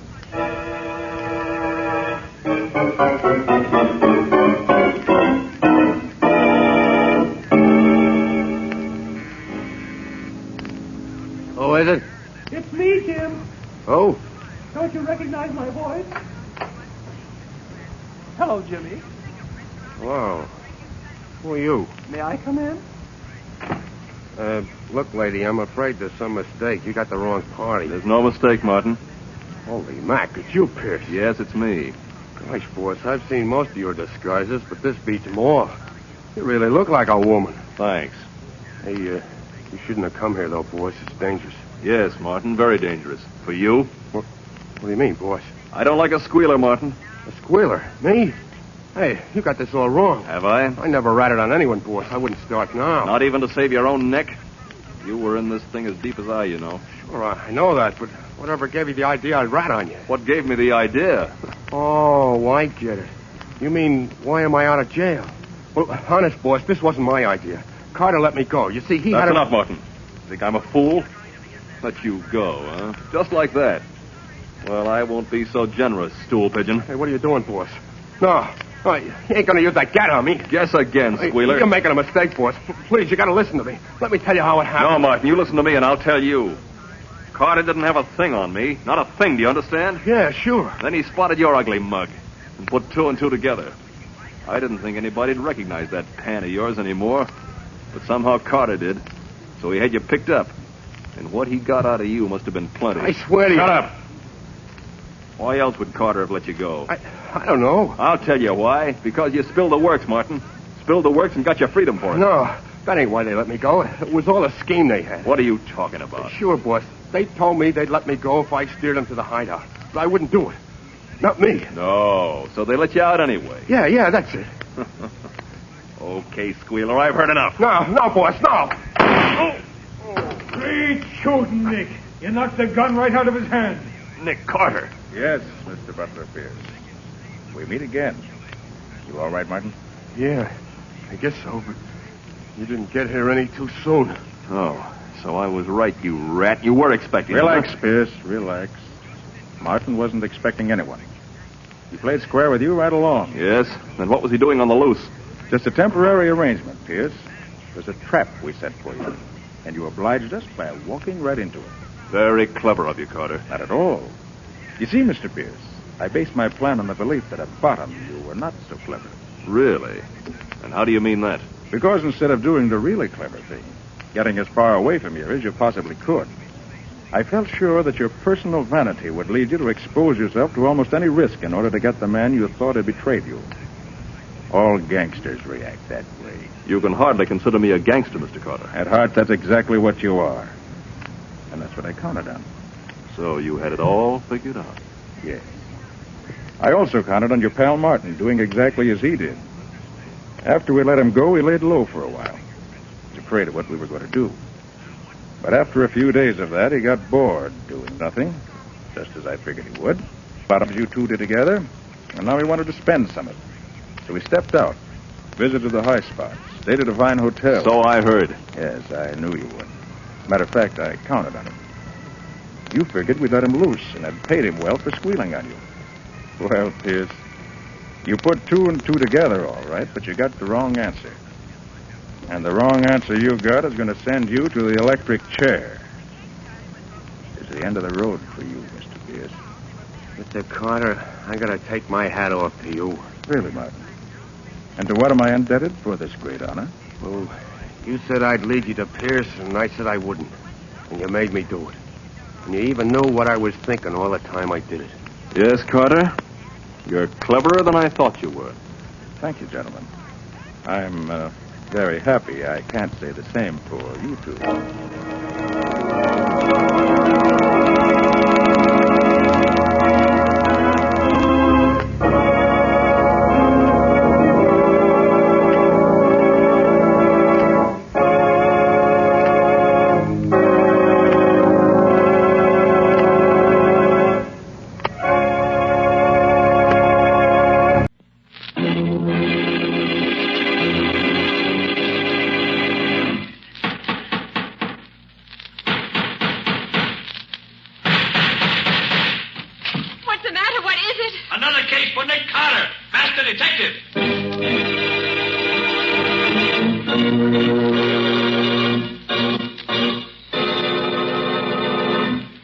It's another case for that most famous of all manhunters, the detective whose ability at solving crime is unequaled in the case of detective fiction. Nick Carter, Master Detective.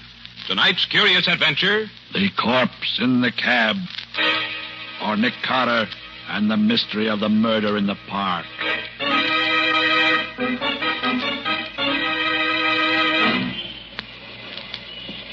Taxi! Taxi! Mr. Ramsey, you are very kind indeed to take such an interest in this problem. Well, dear fellow, I consider it my civic duty. Taxi! Here's a cab now. Yes. Okay, gents, make it snappy. We're blocking traffic. All right. You get in first. My party, you know, my party. Thank you. Where to, gents? I guess the quickest way to get there is through the park. Yes, drive through the park. I'll tell you where to turn. Okay. I believe it is on West 54th Street. And there's a flag out there. Excuse me, driver. Yeah? Do you mind if I shut this glass partition between us? Go right ahead, boss. You're paying the fare. Here, let me do it for you.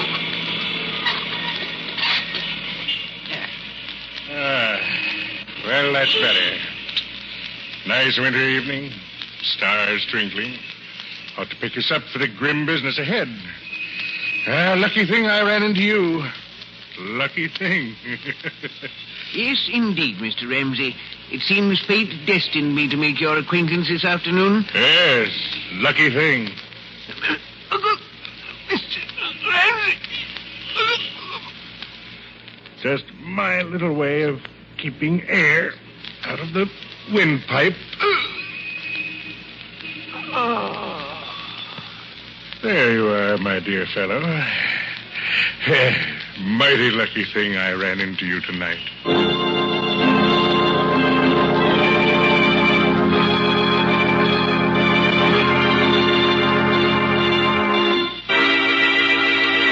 You gotta help me, Nick. You gotta. They'll slap me and stir. Now, take it easy, Shorty. Take it easy. And tell me again exactly what happened. Like I said, two guys hail my cab. One of them says to drive through the park. He'll tell me where to turn out. And when you got out of the park? The one guy opens the partition again and says to pull up. He's getting out. He tells me to drive the other guy to the precinct police station. And, Nick, if I hadn't looked around when I came to the intersection and seen what I seen, I'd have driven right up to the bull house with a dead body in my cab. Me, Shorty Bentano. You don't remember what the man looked like, Shorty? In the dark? I ain't got cat's eyes, Nick.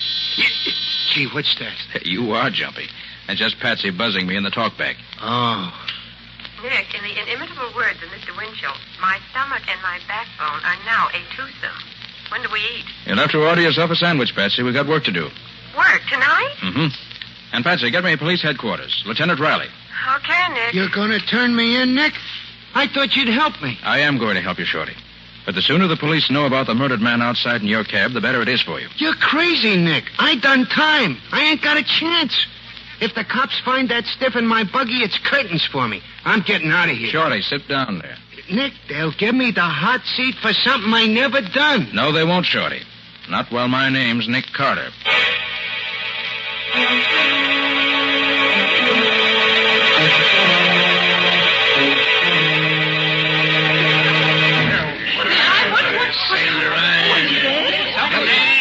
Stand back. Just a little accident, that's all. Get back on the sidewalk, buddy. Nobody gets through here. It beats all, Nick. Not one bit of identification on this body.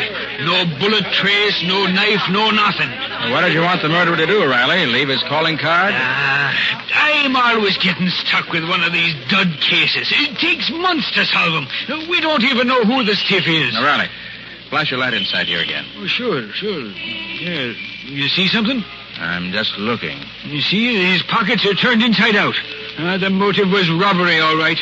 No, Riley, I don't think so. Huh? Doesn't look prosperous enough to rob. Nick, you're always looking for what's not there. That might mean something, too. Now, Riley, evidently the murderer didn't care to have his victim's identity uncovered too soon. Say, what are you looking at his hands for, Nick? Riley, have your laboratory analyze this white powder under the nail of his right index finger. Well, say, there is something under his fingernail. Yes. I have an idea you'll find it's chalk. Chalk? Well, sure, you're a smart one, Nick. Yeah, with these lily white hands, hey, this guy was a pool player, a professional maybe, huh? Maybe, but don't bank on it. Now, Riley, about Shorty. I'm holding him, Nick. Never fear about that. Now, look, Riley, he's a favor to me. Don't pull him in yet. Oh, great jumping banshees, Nick. I've got to. Listen, Riley, he had nothing to do with this murder. If he were a party to it, he'd have dumped the body out somewhere, wouldn't he? Well... Certainly he would. Shorty's been on the right side of the fence ever since he got out of the big house. And he's given me a hand on cases from time to time. Yeah, I know. You owe him a favor, and I owe you a barrel of them. Well, that's about it. Well, okay. I'll shut my eyes for 24 hours. No longer, though, mind you. Thanks, Riley. Nick, where are you going? To find the murderer.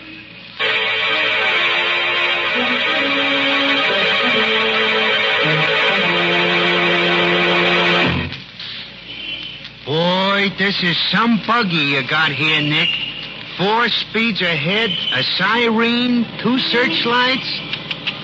Anytime you need a chauffeur regular, I'll hire on. Like driving my car, huh? It's like handling a baby carriage. Uh-oh, we're turning into 54th Street now, Nick. All right, Shorty. Slow down a little. Now, what was it you heard your passenger say? One says the quickest way to get there is through the park. I'll tell you where to turn off. And then the other guy says it's on West 54th Street and there's a flag out. And then the other guy shuts the partition and I don't hear no more. Well, 54th Street doesn't run very far here on this side. I don't see nothing on this block. Flags. Usually on public buildings, aren't they? You think maybe this is going to be a clue, Nick? Shorty, everything's a clue when you don't have much to go on. Nick, look. Flagpole. Yeah, very handsome flagpole. Yeah, but it's a police station. A police station? Good. What's good about it? Let's get out of here. You're safe until tomorrow night, Riley keeps his word. You want I should keep going slow? Nope. I got the first link in our chain. You can put the speed on again. Where to now? To pick up Patsy. I sent her to the Bureau of Missing Persons on 30th Street. Ah, Nick, another cop house. I don't like them places.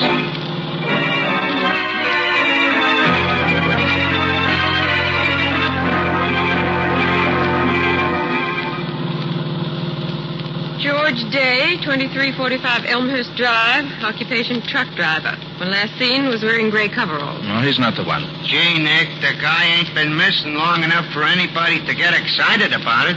He's only been dead a few hours. I'm playing a hunch, Shorty. Oh. You want me to read the rest of the names on the list, Nick? Wait a minute, Patsy. Do you have a school teacher on the list? Yes. How did you know? Never mind. What did he look like? Well, let me see. There. Ivan Johnson, number 2, St. Anne's Drive. Occupation, professor of ancient history. Good. When last seen, was wearing dark blue overcoat, gray hat, white shirt, blue tie, and always wears pince-nez glasses. Yes. So did our corpse. The glasses were missing at the time, but the bridge of his nose bore prints of them. Boy, I'm glad I'm going straight. Even the dead wake up and talk when Nick Carter gets on the case. Nick, how in the world did you know it would be a school teacher? Well, I didn't for sure. But nose glasses, plus chalk under the nail of the index finger, plus a sensitive face and the general appearance added up to teacher for me when I looked at the corpse. Next, I figured if he were a school teacher, he'd be expected home by 5 o'clock. His wife or family would be unduly worried if he hadn't showed up by 8 or so and would call the Missing Persons Bureau. But who'd want to murder a poor school teacher? One step at a time, Bessie. And we know this much already. Our Mr. Johnson intended going to the 54th Street police station when he and his murderer hailed Shorty's cab. Oh, I see, Nick. Then you think that Professor Johnson was killed because of something he intended to tell the authorities. Mm-hmm. Simple the way he tells it, ain't it? 1, 2, 3. Yes, you're very clever, Mr. Carter. But don't you think maybe his wife could tell us what it was he was going to tell the cops? Perhaps he told her first. Yes, Patsy, that's just what I do think. What was his address? Just a minute. Oh, yes, here it is. Number 2, St. Anne's Drive. Right. Okay, Shorty. Take us to number 2, St. Anne's Drive. And hurry.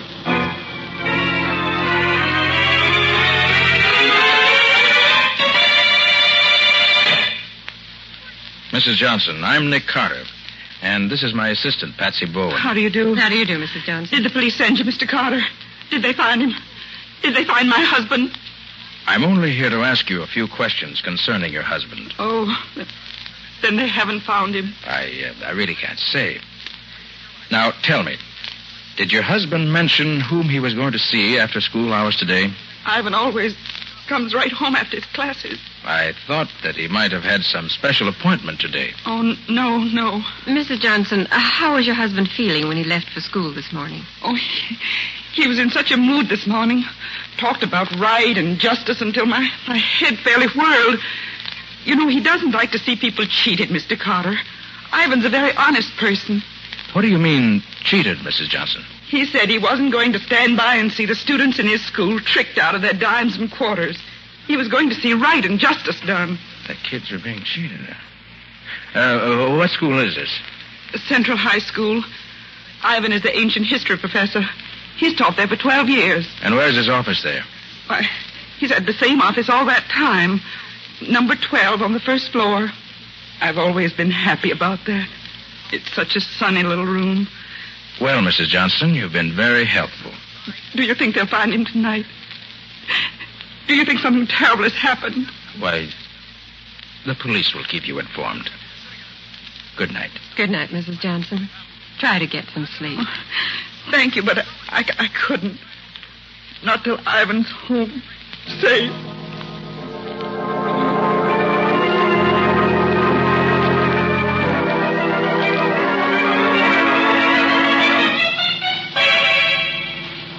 But, Nick, I thought you were going to the school where Professor Johnson taught.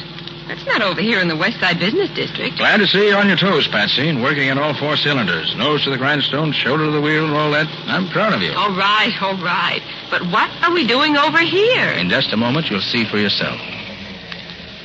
This is the place, Nick. Right, Shorty. All right, come on, Patsy. Want me to go with you, Nick? No, you stay here and keep your eyes open. Okay, and good luck. Come on, Patsy. We still got a lot to do if we want to keep Shorty out of Lieutenant Riley's foul clutches. I'm glad they didn't lock the front door in this office building tonight. Hey, that's funny. There's no night watchman here. There usually is. Well, Patsy, never look a gift horse in the teeth. No watchman, no trouble. Hey, it's spooky in here. There's one little light in this whole foyer. Wish we'd brought Shorty in with us. He'll do us more good, keeping watch outside. You really think this is where Ivan Johnson was this afternoon? Well, we know Shorty picked him up in front of this building. And this is the only office building in this block. All the rest are warehouses. It's pretty deserted, if you ask me. Mm-hmm. And the elevators, of course, have stopped for the night. And this is a 10-story building. Well, Nick, maybe if we look at the directory board, we'll be able to figure out what office Professor Johnson might have visited. Well, that's what I'm hoping. Now, let's see.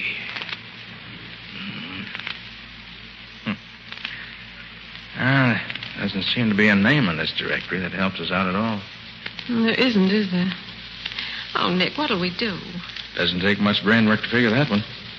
Maybe we can tell if we have a look at the doors of the offices in this building.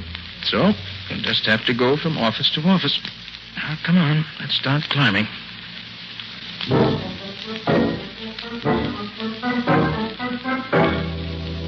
There's nobody on this floor. All doctors and dentist offices.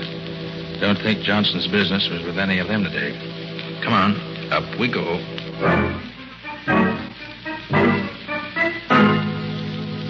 See anything on this floor, Nick? No. Nobody or nothing to interest a school teacher.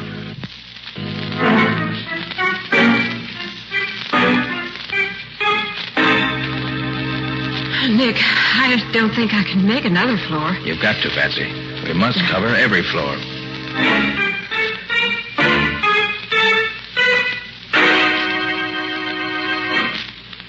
Well, this is the top. Yeah. And we don't know any more than we did before. Nick, this place is as empty as a number 2 ration book. We might as well... What is it? Thought I heard something. Nick, there's someone in that office. Yeah. And yet the lights are out. The name on the door says Gerald Ramsey, promotion counselor. Let's pay him a visit. Stay behind me now, to the left of my flash. All right. And who is flashing that pretty light in my office at this time of night? Mr. Ramsey? That's my name. And yours? Nick Carter. Surely you don't mean that you're Nick Carter, the great detective. That's who he is, Mr. Ramsey. Sorry to bother you, Mr. Ramsey, but my assistant and I were just having a look around this building. Oh, well, too bad the fuse is blown out of my office here. Or you could have a good look. Who are you after? You don't happen to know of any business in this building that might have dealings with a school teacher, do you? A school teacher? Mm-hmm. Let me see. A school teacher. Why, no, if there is, I never heard of it. But then there's such a lot I never heard of. Uh-oh. Oh, you knocked over that whole stack of packages. Oh, I'm so sorry, Mr. Ramsey. I dropped my handkerchief and I was leaning over to pick it up. Anything breakable in them? Oh, no, it's quite all right. Oh, thank goodness for that. Yes, just some things a friend of mine left here until he came back. Just leave them there. I'll take care of them. No, at least let me pick them up. No. Never mind. Just leave them there. They won't mind staying where they are for a while, I'm sure. Well, all right, if you say so. Yes, I do. So you can just run along and continue your search for whatever it was you were looking for. Good evening. Good evening. Now, Patsy, if you're okay, we better be on our way. Sorry we disturbed your reverie, Mr. Ramsey. Reverie. That's good. Really? He was an odd specimen. You think he knows anything, Nick? Well, if he does, he isn't talking. Come on. Oh, gosh, Nick, all that climbing up and downstairs just for nothing. I'm worn out. Maybe it wasn't all for nothing, Patsy. You mean you found a clue somewhere here? I don't mean anything, yet. Oh, but Nick. I hope you could still walk well enough to get down the 10 flights of stairs ahead of us, Patsy. I don't feel quite like carrying you just now. I guess I can make it under my own power. Where to now? Central High School. Time's a-wasting, and we still haven't uncovered a clue to the murder of the man in Shorty's cab.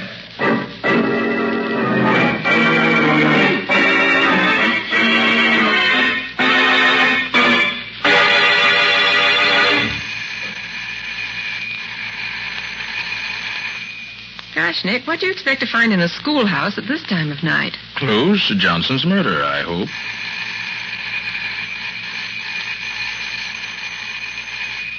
It's no use, Nick. The janitor's not here. I'll have one more try.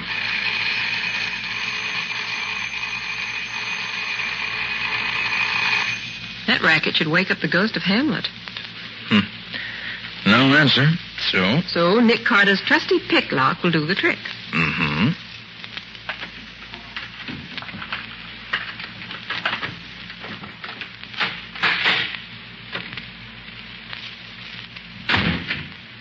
Oh, it's black as pitch in there.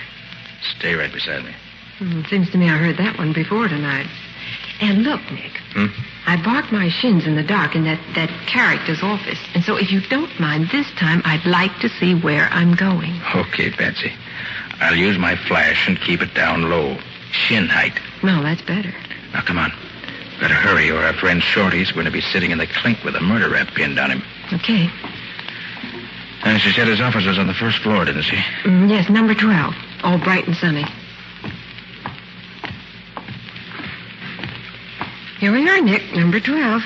I wish it were bright and sunny in here now. This time we'll just dispense with the formalities of announcing ourselves.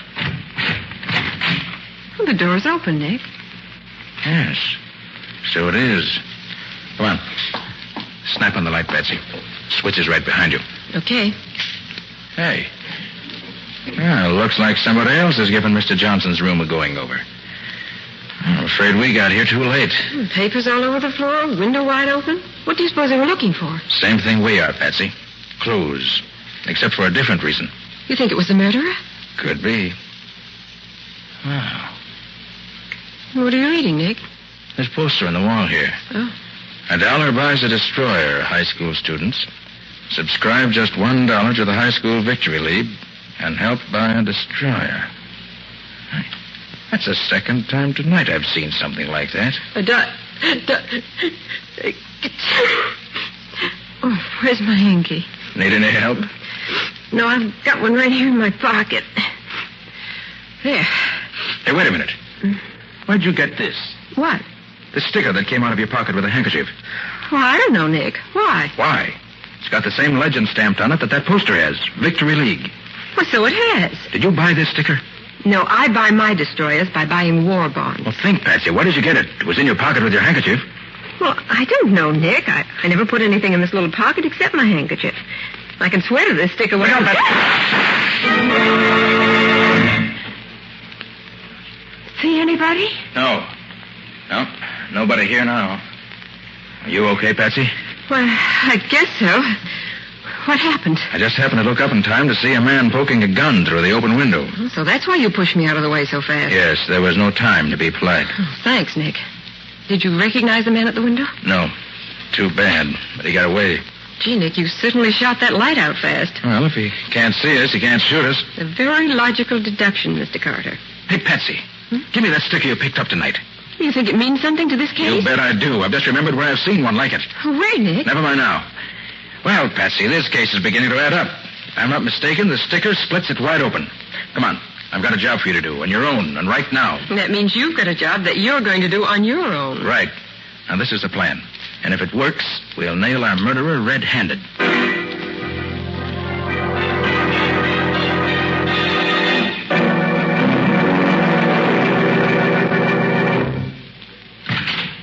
Boss, you in here? My dear fellow, you know I'm in here.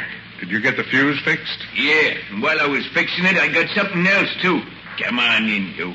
Here, snap on the light and see what I picked up snooping around down the basement of this building. See? Nick Carter. Well. Mr. Carter, back again. Still looking for the same thing? No, I found what I was looking for. Oh, good. Good. It's very fine. I already lifted his rod, boss. What'll I do with him now? Huh? You've had your chance, my dear fellow. Now it's mine. You know, I have the general impression you men don't like me very well. Oh, sure, Mr. Carter. We love you. But we'll love you a lot better when you don't talk no more. Put very bluntly, Mr. Carter, but that is the idea. Now, Mr. Ramsey, just what do you think I could say that would harm you? Now, don't let him fool you, boss. When I was hiding in the bushes outside the window back there at the schoolhouse, I heard him tell the dame the case was wide open. Shut up, Lefty. Oh, so it was you who took those shots at us through the window? Yeah, and you ain't gonna do nothing about it. You was pretty smart, though, figuring out it was Mr. Ramsey what rubbed out the school teacher. You are a complete idiot. Stop that fool tongue of yours. Ah, what's the diff, boss? He ain't gonna live to tell it. True. That's true. Yes, since you know so much already, we have only one recourse, Mr. Carter. Give me the gun, Lefty. Yeah, boss. This one's on me. Just a minute, Ramsey. As long as I'm not going to live to tell it, maybe you'll confirm a deduction I made. Certainly, my dear fellow. The condemned man is always granted one last request. Speak up. This high school victory league's a phony, isn't it? You're playing on the patriotism of school kids to get them to donate their money to build destroyers and planes, but the money never gets any further than your own pocket. Isn't that it? Oh, yes, Mr. Carter. Since you put it bluntly that way, I am forced to admit that you're entirely correct. But may I ask what it was that led you to believe that I was behind the league? Yes. When I was at Professor Johnson's office, I saw a poster on the wall advertising your dirty league. Oh, please, Mr. Carter. I mean just that. Swindling high school students out of their few dollars in the name of a patriotism that you never knew the meaning of is about the lowest form of stealing that I know of. Boss, just let me take a poke at him, will you? No. We can afford to be good-natured. Mr. Carter hasn't much time left, you know. Do go on, Mr. Carter. As I said, I saw the poster on the wall advertising your dirty racket. And then Patsy found one of your stickers in her handkerchief where she'd picked it up off your floor. I recall then seeing that each of the packages she knocked over in here had a sample sticker pasted on it. It was easy enough then to put two and two together and get the required 4. It's too bad that your undoubted excellence in mathematics can't save you. And all because one little school teacher suspected his kids were being cheated. Poor Professor Johnson. It is too bad for him that I found him wandering around this building, looking for the offices of the High School Victory League. He told me he suspected it was a phony outfit, and he was going to see right and justice done. I offered to take him right to the police station, and I did. Although I wasn't with him when he got there. Very funny. Yes. Hurry up, boss. We got work to do. Yes. Well, Mr. Carter, this is it.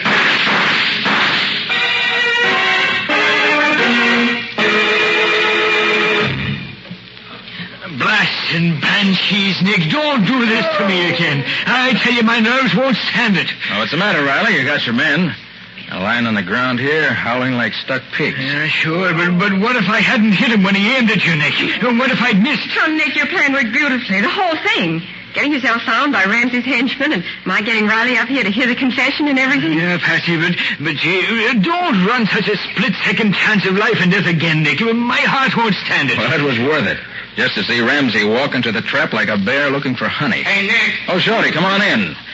Take a look at her handiwork. Gee, so that's the bum who tried to frame me to the hot seat. He'll be getting it himself before long, thanks to Nick Carter. Riley, I want to tell you something. Of all the criminals I've tracked down, catching Ramsey gave me the most pleasure. A fellow like that, trading on the patriotism of school kids, is about the lowest rat in the world. Why, bad as the Nazis are, a guy like this is worse. You're right, Nick. You said it, Nick. Well, Riley, you've got all the evidence you need. Mm-hmm. The package of posters in the next room, the package of stickers here, and the confession. Right, Nick. We can take over from here. Thanks. Okay, Riley. So long. So long, Nick. So long, Patsy. So long, Lieutenant. Well, Patsy, come on. Chin up. Carry on and all that sort of thing. It's not my chin that's worrying me, Nick. It's having to walk down those 10 flights of stairs again. That'll be the 4th trip tonight. Why, Patsy. And at your age, too. Look, Nick, can't we just sit here on the top step for the next 6 hours? You think you'd be rested enough then to walk down the 10 flights? I think that by then the elevators will be running again. And what a wonderful invention the elevator is.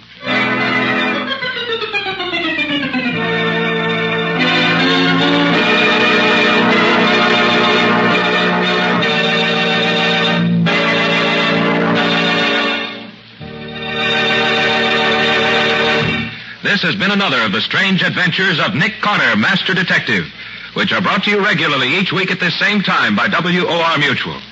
Now, tell us a little about next week's story, Nick. Well, next week's story includes rather more adventure than actual detecting. But if Nick hadn't been able to make the first few deductions that really started him off on the right track, there would have been no adventure. And there was adventure, and plenty of it. I came nearer to meeting my match when I met Dr. Donaldson than at any other time in my career. This Dr. Donaldson was a specialist in secret and dangerous poisons, and he tried one of them out on Nick. But in the end, I managed to get the better of him and solve a mystery that had the police completely stumped. We call it the empty coffin because it was an empty coffin that gave us the first clue. And it was 2 different doctors making out 2 separate death certificates for the same death that led to that first clue. Well, that's enough for now. Join us next week for the story of the empty coffin. So long. So long, folks. And so long to you, Nick and Patsy. Until next week. In the strange adventure you have just heard, Nick Carter was impersonated by Lon Clark, Patsy by Helen Choate. The story was written for Nick Carter by Barth Conray. Original music was played by Lou White. The entire production was under the direction of Jock McGregor.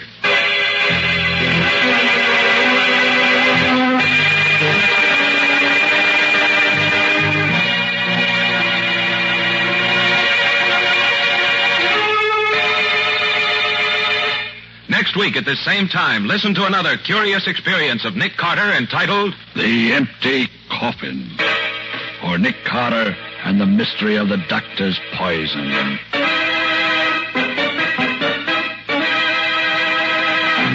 This story is a copyrighted feature of Street and Smith Publications, Incorporated. The Return of Nick Carter is produced in the studios of WOR and is broadcast over most of these stations every Saturday evening at 7 o'clock Eastern Wartime. And don't forget that the adventures of Nick's adopted son, Chick Carter, are broadcast over most of these stations Mondays through Fridays at 5:30 p.m. Eastern Wartime. This is Mutual.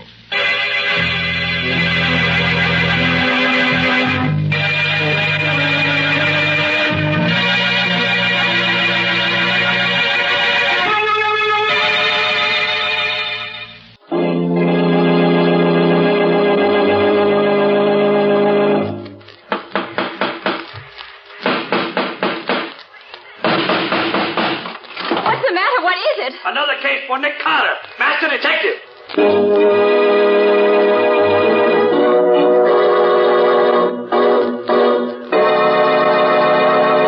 Yes, it's another case for that most famous of all manhunters, the detective whose ability at solving crime is unequaled in the history of detective fiction. Nick Carter, Master Detective. Tonight's curious adventure... Missing Harold Ascot, or Nick Carter and the Great Kidnapping Mystery.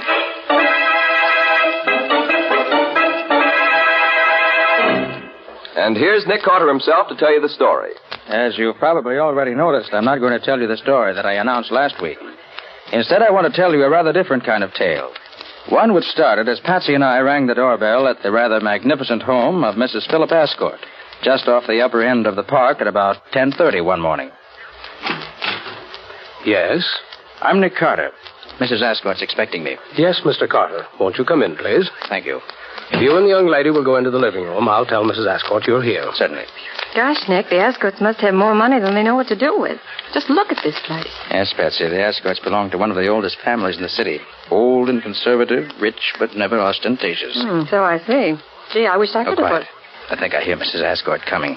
Oh, Mr. Carter, I want to thank you for coming so very promptly. I know how busy you are, but I really am in trouble, desperate trouble, and I don't know who else to turn to but you. Why, Mrs. Ascot, I'll be very happy to help you if I can. This is my assistant, Patsy Boone. How do you do? You do. Now, what's wrong? It's my son, Harold, Mr. Carter. He's been kidnapped. I found this note inside my newspaper this morning. What does it say, Nick? It says, we've got your son. If you want him back, don't call the cops. We'll tell you what to do later. And there's no signature. Can you tell anything by that letter, Mr. Carter? Of course, the handwriting is obviously disguised. Half printing and half writing. Paper is good bond paper. There's a watermark that looks like a dragon's tail.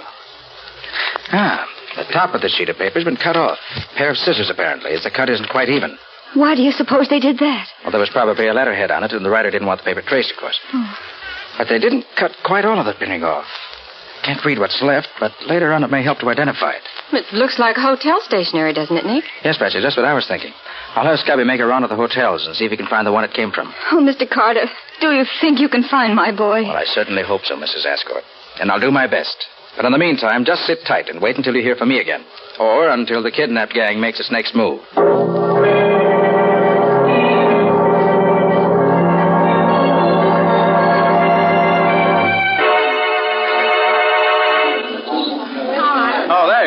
Oh, hiya, Nick. Didn't take you long to get here. It's no time to waste in a kidnap case, Scubby. You never can be sure when the gang will get frightened or annoyed and kill their victim. Now, you find the same kind of notepaper here, you say? I sure did, Nick. The same size, same watermark, and as near as I can tell from what's left in the kidnap note, the same printing at the top. Good. But what now, Nick? How does knowing the paper came from here help you any? If the paper came from here, it's quite possible that whoever wrote the kidnap note was staying here in the hotel at the time. Yeah. And if he was, the hotel register may give us a further clue. Oh, but the handwriting on the note was disguised, Nick. Well, quite so, Scubby. But it's impossible to completely disguise any writing so that it may not be identified. Even when the writing's apparently completely changed, there will always be some peculiar characteristic left that'll give it away.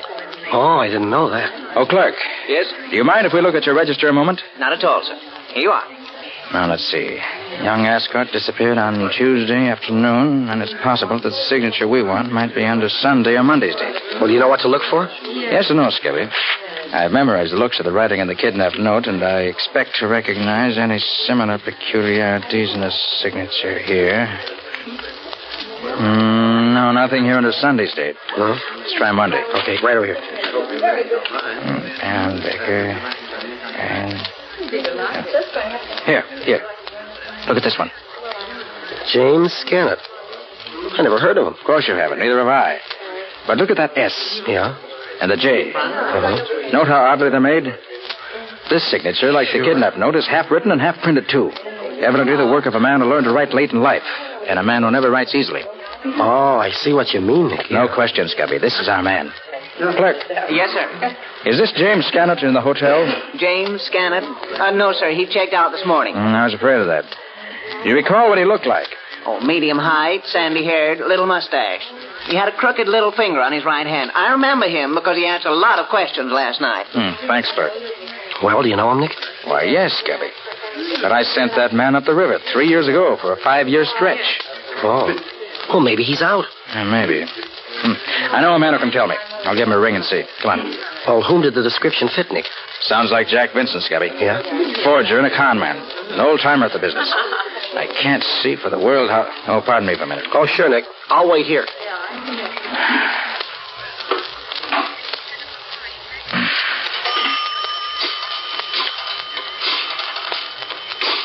Should turn out to be Jack Vincent. This case may prove to be quite interesting for both. Oh, hello, Bill. How are you? This is Nick Carter. Oh, fine, thanks. Say, Bill, is Jack Vincent still up at state prison? Oh, 2 weeks ago, huh? No, nothing special yet. Oh, thanks, Bill. Good luck. Goodbye. Well, what'd he say, Nick? Vincent was pardoned 2 weeks ago. He's our man, all right. You know, it's a funny thing, Nick, but while you were in there phoning, a couple of men went by me, and I heard one of them say to the other, I saw Vincent Grady's bar last night. Now, maybe that's where he hangs out. You say you just heard that now, Scubby? Yeah, just now. That's queer. Well, how do you mean, Nick? Scubby, things are going a bit too easily. A notepaper that can be traced, the name in the register, the description, and now the conversation you say you overheard. You mean you think it's some kind of a frame-up? Might be, Scubby. Might be. Well, gee, if it is, Nick, you if better it is, take... I'm going ahead just as I was before. Just be a little bit more careful, that's all. Well, if they want me to go to Grady's bar, that's where I'm going. See you at the office later, Scubby.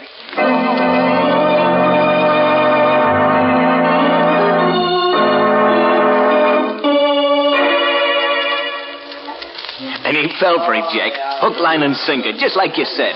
I gotta hand it to you. And you told him where he could find me? I said it real loud, right beside that stooge of his. I said I'd seen you in Grady's place here. He's coming here now? Yeah. I beat it on the head to let you know he was coming. Good. We'll take care of him when he gets here. Gee, you're awful smart, Jack. Ain't no wonder I kind of go for you. But don't forget I owe him one, too. He sent my pop to the chair for bumping off that old rat of a watchman last winter. I ain't forgot that, you betcha. Okay, Gertie, cut the gab. Huh? Looks like Carter's coming in now. He can't see us where we're sitting. Yeah, that's him. Hey, do I look okay in this apron I borrowed from Pete? Sure, you look like a regular waiter, Ben. Hey, got a tray? Yeah, right here. You sure he don't know you, Ben? Nah, he broke up my racket last year, but he never seen me. Gee, we all got it in for him, ain't we? You bet we have. And here's where right pays off. Watch me.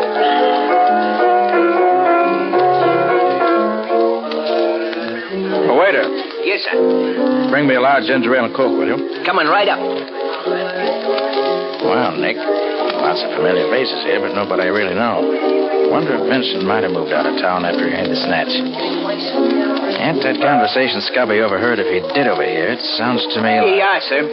Oh, thanks. Here, give the change. Thank you, sir. Well, at least this ginger ale's cold. Doesn't taste that bad. There's an odd flavor to it, though. Must be a new brand of Cokes they mix with it. Can't say that I enjoy it. Why, that's queer. It isn't hot enough in here to make me dizzy like this. I seem to be... Why, Nick, you fool. You've been doped. You've been...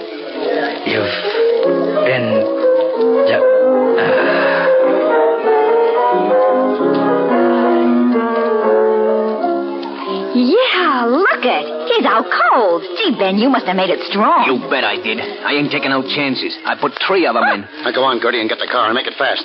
I don't want none of Carter's friends to come looking for him before we can get him out of here. Okay. This is the day I've been waiting for 3 years.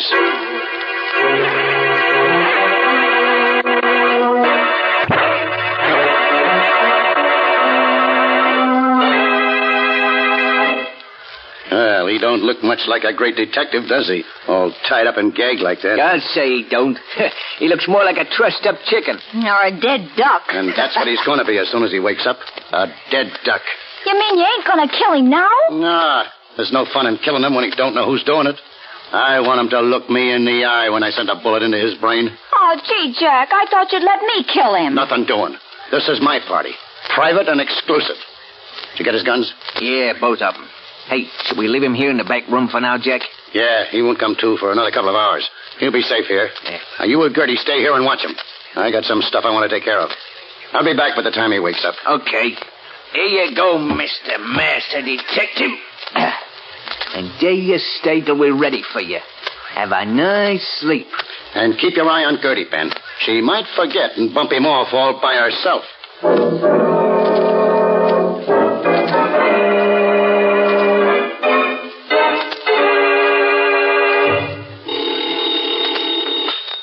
Nicholas Carter's office. Well, this is Mrs. Ascot speaking. Is Mr. Carter there? Why, no, he isn't. Has something else come out? Yes. Yes, I've got another note from the kidnappers. They want $100,000 immediately. Good heavens, $100,000. Oh, what shall I do? Mr. Carter said to do nothing until I heard from him. Oh, I've no idea where he is. He should have been back here long ago. You better just do nothing, as he said, until we hear from him. He's bound to call me pretty soon. Unless something's happened to him.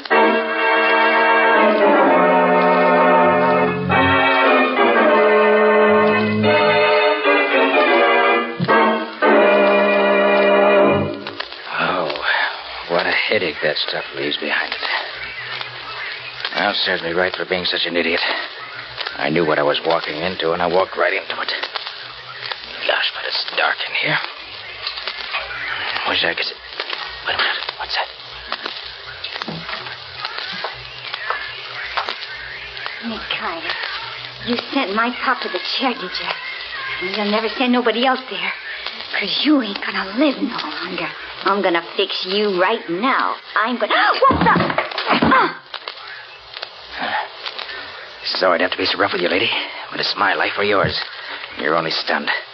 Now, if I can reach that knife she dropped before she gets her senses back, I can cut these ropes and get free. Just a little more. If I could only see behind my back. Oh, where is that knife? I want to be able to reach it now. Just... Now to cut this rope in my wrist. There, a little bit more. There, that's got it. Now for the leg ropes. Oh. Quiet, you. You try to call for help, I'll be forced to kill you. You? How did you... I heard you coming in, so I sat up, stuck my legs out, and tripped you. You dropped your knife.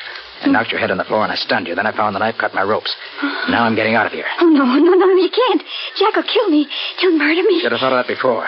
Now, don't try anything. Your friends overlooked this little pistol I carry in my shoulder holster. It's very small, but effective, I assure you. What are you going to do? Why'd you dope and bring me here? To kill me? Well, Jack and Ben were scared you'd try to break up their plans for the kidnap job. I knew it.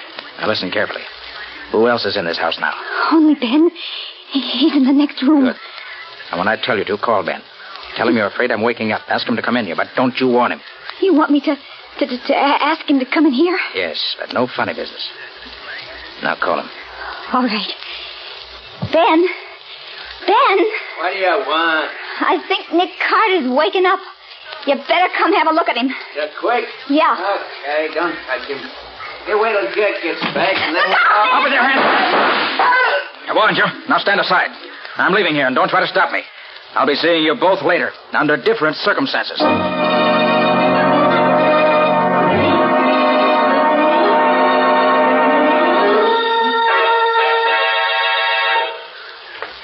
How do you do, Miss Boone? Nick, where in the world have you been? We've been waiting for you for hours. Sorry, Patsy. Anything special been going on? Anything special? I should say so. Mrs. Ascot has called 5 times. She got a note from the kidnappers telling her it would cost her $100,000 to get her son back. And she's going crazy, waiting for you to tell her what to do. Hey, Patsy, have you heard anything from me, Scubby? Well, Nick, what happened to you? Jack Vincent laid a trap for me, and I walked into it. Did you learn anything? No, Scubby, I didn't. Except that it all has to do with the kidnap case we're working on. Oh, did you have any trouble, Nick? Well, depends on what you call trouble, Scubby. And more of that later. Now, what about Mrs. Ascot? Well, she wants you to call her as soon as you come in. I'll get her for you. All right, Patsy. We got to move fast. Maybe too late even now. My being there and getting away doesn't help any. Mrs. Ascot, just a minute, please. Here she is, Nick. All right. Hello, Mrs. Ascot. Sorry I've been held up where you couldn't get hold of me. What's up? Oh, Mr. Carter, I received a note from my son. It says that I'll have to pay his kidnappers $100,000 if I want to get him back. The note also says that I've got to take you off the case or he will be killed. He says that so far they've not mistreated him, but he begs me to pay the money and get him free. Is the note in your son's handwriting? Oh, yes, I'm sure of that. What shall I do, Mr. Carter? Well, does the note give you any way of getting in touch with him? Yes, it says to put an ad in the personal column of the Clarion, addressed to safety, and let them know what I decide. Good. Put the ad in the Clarion. Tell them you're willing to pay the money and ask them how they want it paid. All right, Mr. Carter, but how about, what they have to say about getting rid of you? You know what I understand, Mrs. Ascot. Tell them in the ad that you'll guarantee that I'll have nothing further to do with the case. Oh, but that would be a lie, wouldn't it? Yes, of course it would. But would you prefer that the kidnappers kill your son? Oh, no, of course not, Mr. Carter. All right, then. Put the ad in just as I said. And let me know the minute you get an answer. Then we'll plan our next step.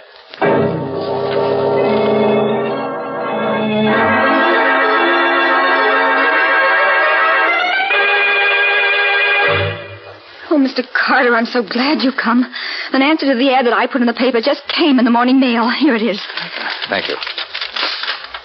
On Route 77B, 5 2/10 miles north of Route 31, is a large single oak tree right beside the road. It's the only tree around. Make up a bundle of $10, $20, and $50 bills, $100,000 in all. Throw the bundle out at the foot of the tree this afternoon at 5 o'clock sharp. Drive by at not less than 25 miles an hour, and do not stop. Your son will be sent back to you tomorrow morning. He'll be alive if you follow directions. He'll be dead if you don't. Gosh. Mm-hmm. Patsy. Hmm? Where's that map I asked you to bring along? Well, here it is, Nick. Well, I still don't know how you could tell what section of the state we're going to need a map of. Well, Patsy, when I went back to the gang's hideout yesterday afternoon, it was deserted. The only things I could find that interested me were a rough draft of the original kidnap note made in the back of an envelope addressed to Jack Vincent. Mm-hmm. And also a timetable showing trains running to a certain part of the state. And what part was that, Nick? The part I asked you to bring me a map of. Very simple. Very simple. To you. Well, where is it? Here. Now, let's see. Route 77B is here. Route 316 crosses it right here. It's about 45 miles out of the city, in a very thinly settled section. What shall we do about it, Mr. Carter? We'll do just exactly as the note says.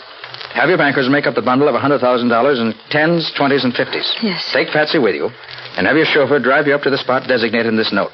Throw the bundle out, and then leave the rest to me.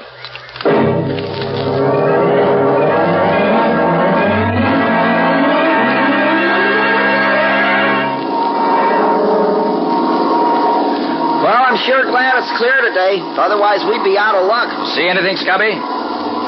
No, not yet. Hey, Nick, do you suppose anything has gone wrong? No, I doubt it. I have entire faith in Patsy's ability to follow instructions. Gee, sure is sort of deserted around here, isn't it? Yes. Only a few scattered houses and very little traffic. Oh, here, Scubby, suppose you take over the controls of the plane for a while I take the glasses and have a look around. Oh, sure, Nick. Here you are. Thanks. You got the stick? Yeah. All set. These glasses are really high-powered, aren't they? Hey, I think I can... Yes, there they are. And right on time. Are you sure this is the right road, James? Yes, Miss Asgore, this is the right road. Oh, I'd feel so much safer if Mr. Carter were here. Why, if any little thing were to go wrong, it might mean my boy's life. That's why I'm here, Mrs. Ascort. Just to see that nothing does go wrong. The place you want is about a half a mile ahead, Mrs. Asgore. Oh, dear, so soon? Oh, I'm all of a jitter, Miss Bow, and you'll have to throw the package out. I just can't do it. Now, don't you worry, Mrs. Ascort. I'll take care of everything. Slow down just a little, will you please, James? Yes, miss. I wish I knew how Nick is planning to get the money back. The gang could go anywhere from here, and we'd never know where it was. Oh, I hope Mr. Carter won't do anything to interfere with my getting my boy back. He's worth all the money I have. You can trust Nick to do the right thing. There's the tree, just ahead. Oh. Now, help me up with the package. All right. Careful now. I'm going to let it go out the window. Here it goes. Well, that's that. Oh, you're wonderful, Miss Bowen. Did you see anybody? No, nobody. Not a soul around here anywhere. I still can't see anybody. The bundle is still right by the side of the road where it fell. Oh, heck, this curve cuts off the view entirely. Well, at least we've done our part. Yes, we've done our part. The rest is up to Nick.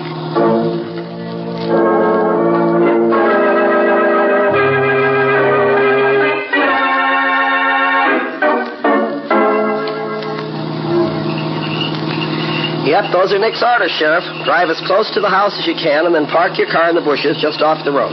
Okay. Where's Carter now? Oh, well, he went on ahead to get the layout of the place. Wants to get his plan set by the time we get there. I don't understand how you know them fellas are hiding out there. You say neither you nor Carter's ever been near the house. Well, I'll tell you, Sheriff. It's really very simple. When Mrs. Ascort dropped a bundle of money out of her car this afternoon, Nick and I were overhead in Nick's plane watching everything through his extra high-powered field glasses. Yeah. We saw the crooks come and pick up the money, and then we watched them beat it back to the farmhouse.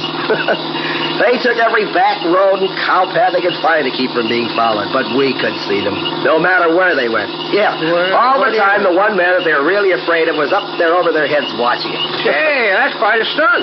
I've heard tell this Nick Carter's quite a feller. Darn if I don't believe it now. Well, darn, if you don't, had better. Well, we better stop here, huh? Don't dare go no closer to the house with the car. I'll just run her off into the bushes here.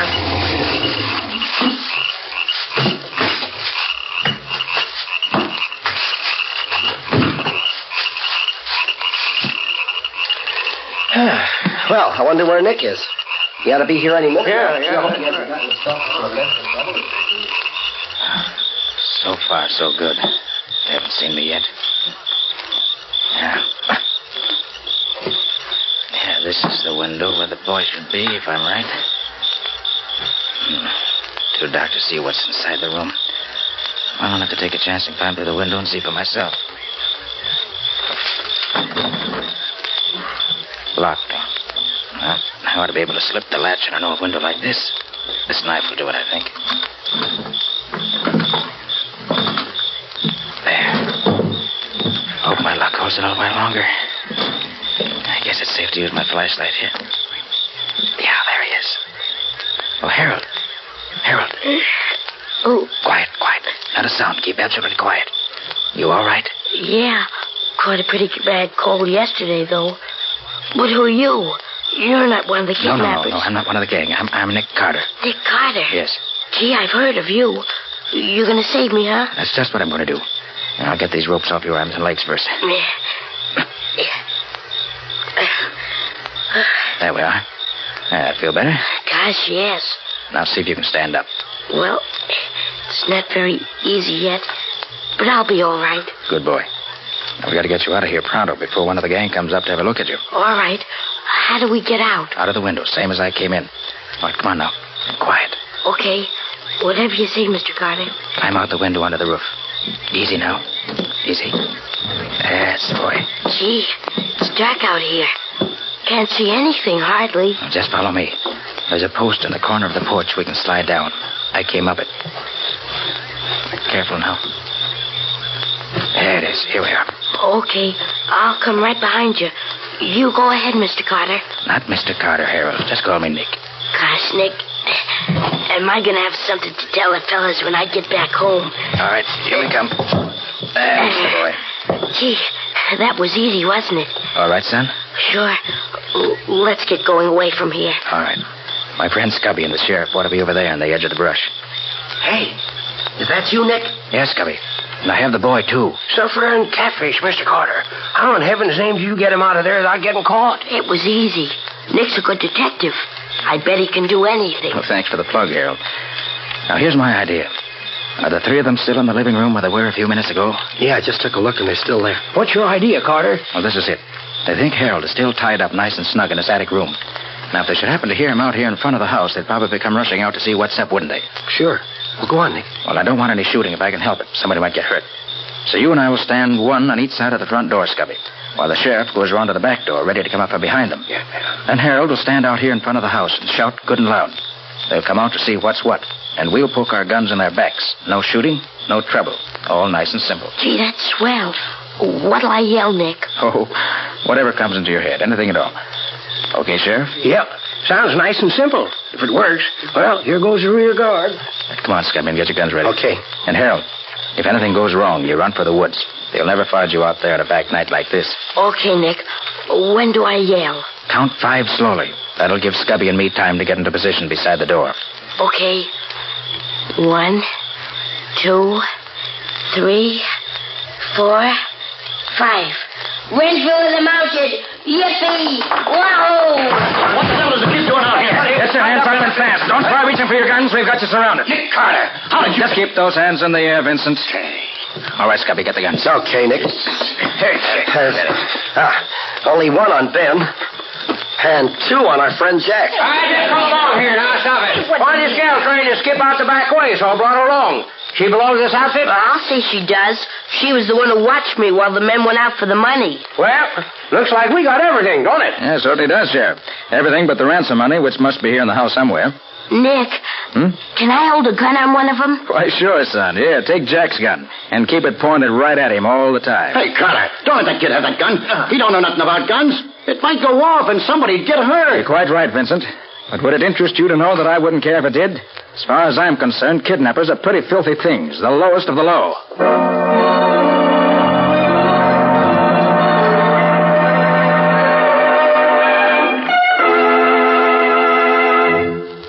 Oh, Mr. Carter, how can I ever repay you for what you've done for me and my boy? Well, I'm very happy that we were able to get the boy back for you, Mrs. Ascot. And the money, too. Oh, please tell me how much I owe you, Mr. Carter. I want to send you a check at once, a big one. You owe me nothing, Mrs. Ascot. Oh, but Mr. Carter... If you really want to repay me, I suggest that you put at least an extra $10,000 into war bonds in this 4th war loan drive. and give the bonds to the Associated Boys Clubs of the city. I can think of no better way to spend money right now. Buying the bonds helps the boys who are fighting for us today. And giving the bonds to the boys' clubs helps the boys of tomorrow. It's a wonderful combination.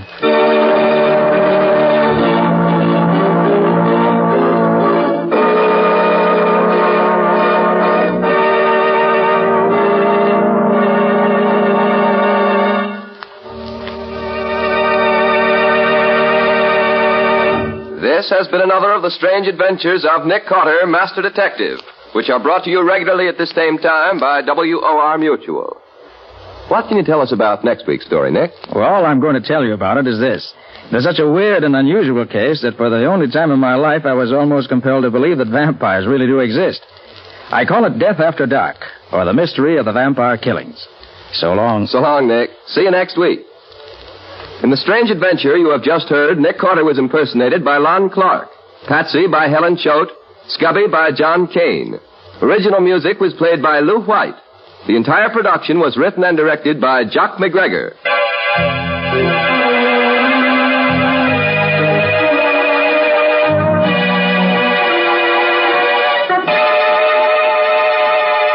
Next week at the same time, listen to another curious experience of Nick Carter entitled Death After Dark, or Nick Carter and the Mystery of the Vampire Killings. This story is a copyrighted feature of Street & Smith Publications, Incorporated. The return of Nick Carter is broadcast in the studios of WOR and is broadcast over most of these stations every week. This is Mutual.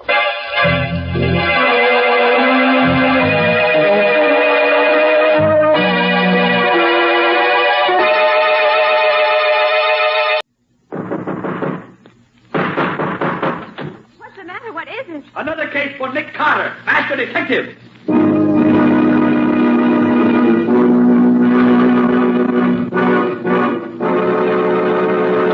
Yes, it's another case for that most famous of all manhunters, the detective whose ability at solving crime is unequaled in the history of detective fiction. Nick Carter, Master Detective. Tonight's curious adventure, Dead Witnesses, or Nick Carter and the Mystery of the Murder Room.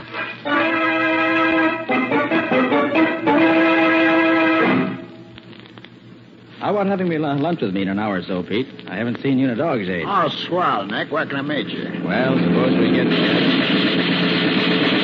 Nick, that guy across the street, they got him. Yes, come on. Maybe he's still alive. Well, maybe, but he doesn't look so to me. The way he's all crumpled up there. I'm afraid you're right, Pete. Right here. Help me turn him over on his back. Okay. Yeah. Well, he's dead, all right. Hey, Nick, will you look at who he is? Oh, our old friend Louis Morelli, the gangster. Well, he'll never muscle in on anybody's rackets again. He certainly took care of that. Yeah. Well, they can take his name off the blotter at headquarters. But, Nick, did you see who was in the front seat of that death car that went by us? Yes, Pete, I did. Slug Barron. Yeah, Nick, Slug Barron in person. Do you realize what this means? We now have something we've been trying to get for the past 3 years. Evidence against Slug that will let us put him away. Well, every detective on the force, including me, has been trying to get something on that thug ever since he pulled his first job here. Right, Pete. This should be good news to the whole city. Pardon me, but is he dead? Yeah, very dead. You know him? No, I never saw him before. But I did see him shot by someone in that car that went by. And I think it's outrageous that such things can happen in this city. You say you saw him shot? Yes. I happened to look up as the car went by. And then I heard the gun shooting, and I saw him fall. You wouldn't be able to identify the man in the front seat of that car, would you? I'm sure I would. He was a mean-looking individual, and that big scar across his cheek was very plain.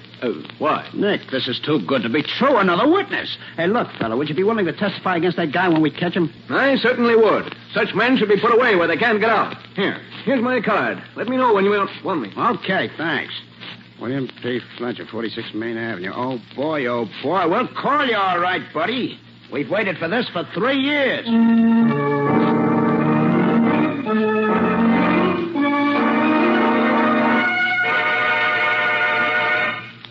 Nick, that's the best news I've had in this department in years. Have you picked up Slug yet, Riley? Oh, but the boys will be in with him any minute now. And then with 3 honest-to-goodness witnesses against him, we'll put him in the chair and strap him down tight.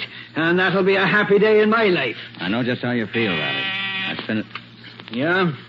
Just got a report that a man was knocked down and killed by a truck over on the east side. about 2:30 this afternoon. Huh? Apparently an accident, although the body was pretty badly smashed up.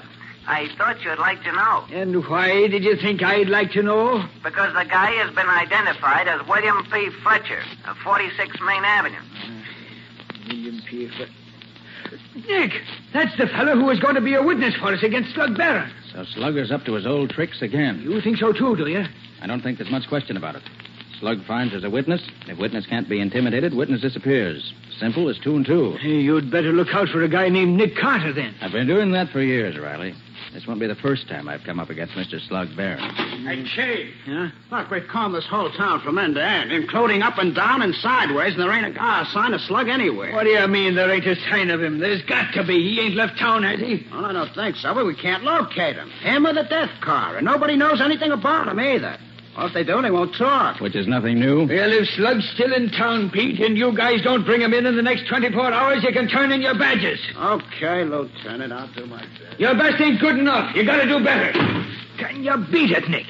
For 3 years, this Slug Barron has been head man in the city. For 3 years, me and him has been at it tooth and nail. He's been the head of every big racket we've had. Why, we've arrested him 20 times, and 20 times we've had to let him go because we couldn't prove nothing on him. And every time we let him out of here, he laughs in my face. Now he kills this Morelli, and 3 witnesses see him do it, and they're willing to testify. And suddenly, 1 witness is killed, and we can't find Slug anywhere. No. Calm down, Riley. Your biggest job right now is to keep your witnesses alive until you do find Slug. We'll still hang it on him with you and Pete as witnesses, even if he did get rid of Fletcher. Now, look, Nick, wouldn't you like to get after Slug yourself? Why? You could call it self-protection, Nick. Don't forget you're a witness now, too. Okay, Riley. Since you put it that way, I'll do what I can to get Slug for you.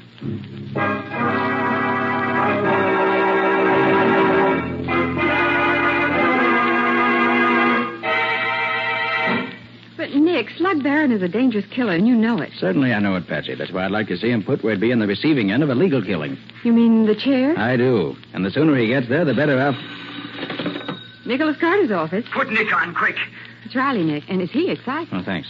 What's up, Riley? Pete has just been found dead in his own garage, killed by the exhaust from his car, the coroner says. How did it happen, Riley? His wife says he got back to the house about 7:30 this evening. He drove in the garage and shut the doors, and about a half hour later, she suddenly realized that he hadn't come in the house yet. So she went to look and found the body. Do you believe it was an accident, Riley? I do not. It was Slug did it. There's no question about it. He's getting rid of the witnesses, and you're next, Nick. Okay, Riley. I'll get to work right away. I owe it to Pete as well as to myself now. Good, Nick. But watch your step, lad. Right, Riley. Oh, and Riley, I'd like to donate $100 to the fund for Pete's widow. He was my friend. So long. Did he say that another witness had died? Yes, Patsy. Pete's just been found dead in his car in his own garage with the motor running. But that could be an accident, Nick. It could, Patsy, but it wasn't. No more than that truck's killing Fletcher was an accident. That's Slug's specialty, being clever. He's dangerous, Nick. Do be careful. Well, Patsy, there's one thing in my favor. I know that Slug will never shoot me down out in the open. He only does that with his fellow crooks. Fletcher's death looked like an accident. Pete's death looked like an accident. And if he can get me, that'll look like an accident, too, which makes it easier for me to watch out for him. You mean he'll set a murder trap for you? Probably. Nicholas Carter's office. I'd like to speak to Mr. Carter, please. Just a minute. Here, Nick. See you. Oh, thanks. Hello? Nick Carter speaking. Mr. Carter, would you care to drop in on me and have a little talk? Who is this? That's not important now. The important thing is, would you care to come? Well, why should I be interested in you? It might be to your advantage. In what way? I know something that you'd like to know. I have some information that would help you in your search. Oh. Where are you? I'm in the Cascade nightclub. Will you join me? Yes. How can I find you? I shall be at the far right-hand table as you enter the main dining room. I shall look forward to seeing you in, shall we say, about half an hour. Okay. I'll be there. Oh, Nick, you mustn't go. This is probably the very trap you were telling me Slug would set for you. It may be, Patsy. Although I doubt that he'd use the Cascade nightclub. That's a little too well known for him. But, Nick, people who have legitimate business with you... Patsy, I can't afford to overlook any source of information. But there are other ways of getting information besides sticking your neck out for it. This man's voice interests me, Patsy. I think I might just see what he looks like. Besides, it isn't often that I get a chance to go to a nightclub like the Cascade. Maybe I can stick him with a check.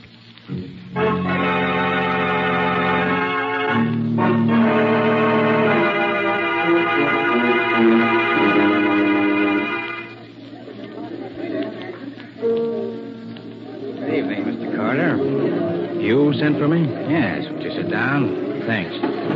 Care for something to drink? No, thank you. Cigarette? No, thanks. Just interested in business, huh? Well, maybe I can help you with some information I happen to have. Yes?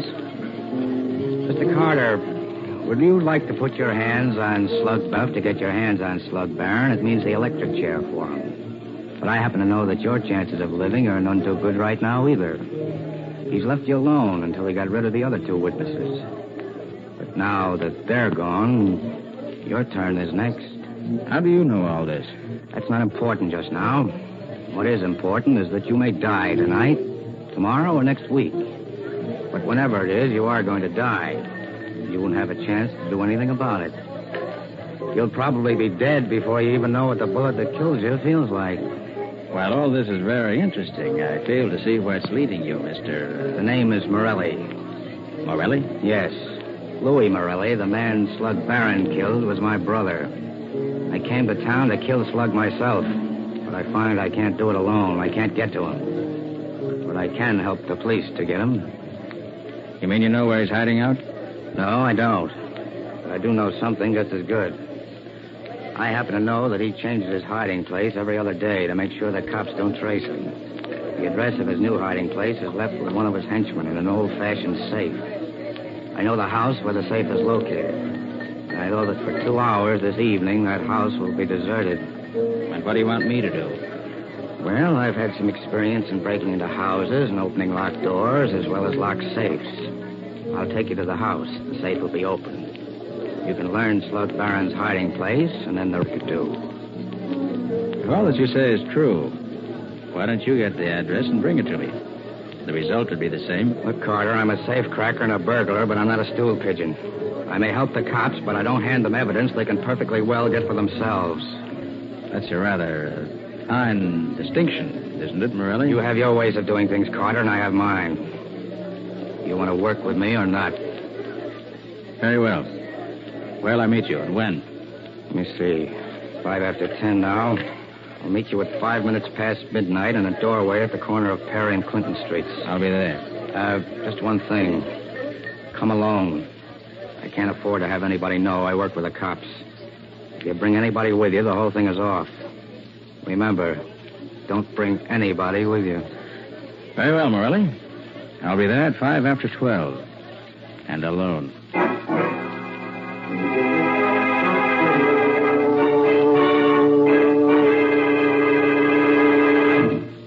Oh, wait till I get a pencil here.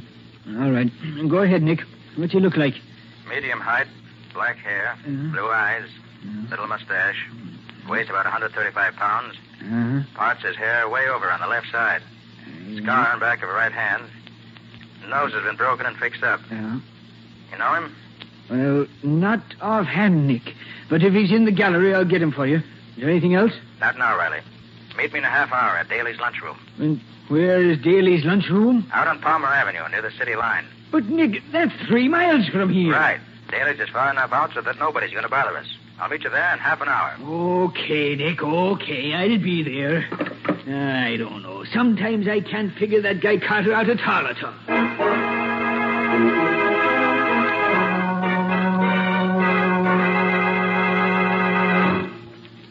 Come on, I want my... I think we can talk safely here, Riley. Well, I should hope so, after getting me way out here on the sticks. Well, what did you find? Did you dig up his picture? I found him right enough. His name is Lucky Warren. He's one of the big Chicago mobsters, one of the smoothest articles ever came out of Chicago. Oh, so that's why he looked rather familiar. He belongs to the E Street gang, if I remember right. Right, Nick. Hey, what kind of a line did he hand you? Oh, told me he was the brother of Louis Morelli, the guy Slug Barron killed. He's no more Morelli's brother than I am. And he gave me a song and dance about wanting to get Slug, but not being able to get near him. And what was his proposition? He had one, of course. Of course. He offered to open up a safe in a secret apartment and lead me to it if I went alone. And what did he say was in the safe? The address at which we could find Barron for the next 2 days. That's a hot one. What a phony setup that is. Why, that's nothing but a murder trap, Nick. Why, when you walked into that room, you'd be riddled with bullets like a sieve. You may be right, Riley. Maybe you're right. Maybe I'd never get any further than the door of the room. But on the other hand, we've been chasing Barron for 3 years now. If we should have him cornered... Cornered me, aye. He's setting a trap to corner you. You can't be sure, Riley. It might work out. Work out? Nick, I've fought with you many a time in the past, and if the Lord spares me, we'll fight together many a time in years to come. But I think too much of you to see you walk into a house where you can't live 5 minutes. 5 minutes. I could only be sure that I could live for 5 minutes after I walked in. Nick, is there anything the matter with you? Are you nuts or something? No, Riley, I think not. I think I have an idea. It might work. And it might not. And you might live and you might not. Now, don't you see, Riley? That's true even if I don't walk into this trap of his. If it doesn't get me one way, it'll get me another. My only chance to stay alive is to get him first. And this plan of mine may be the answer. Nick, you know you can't... Hold your tongue, Riley, and listen while I tell you my idea, because I'm going to need your cooperation as I never needed it before. Now, here it is.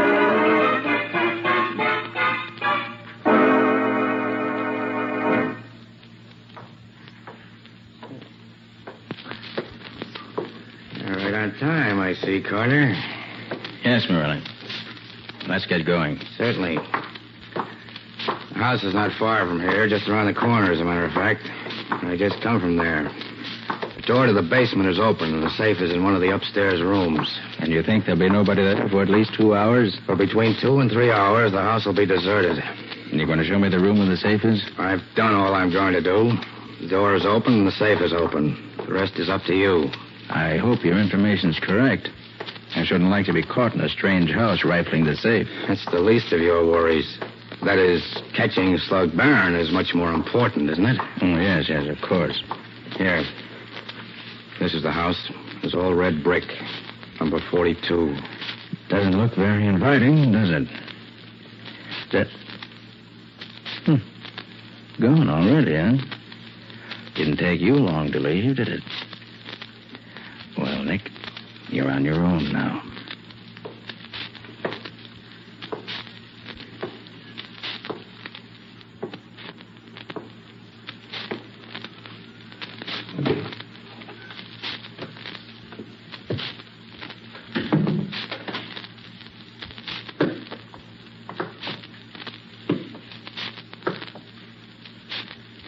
Nothing here in the basement to interest me. Yeah, glad I thought to put new batteries in this flashlight tonight.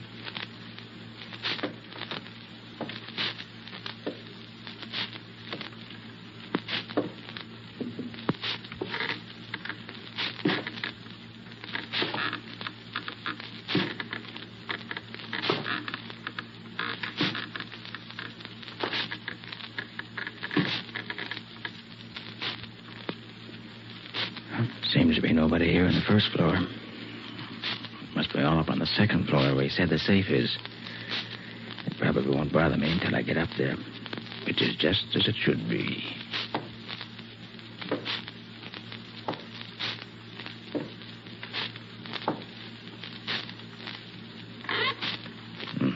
Must be in the living room. Still furnished. Been a long time since anyone lived here. This'll do well enough for what I want. Have a cigarette, Nick? Oh, yes, thanks. Have another cigarette, Nick? Why, yes, thanks. Won't you have another cigarette, Nick? Why, yes, thanks, I will. Now. Sounds as if they're getting nervous upstairs. Oh, don't worry, friend. I'll be up in just a minute.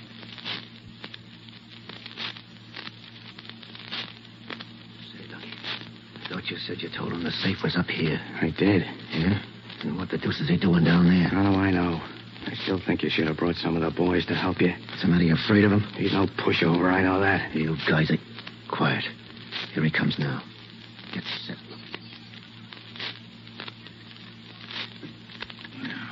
These are the creakiest stairs I ever heard.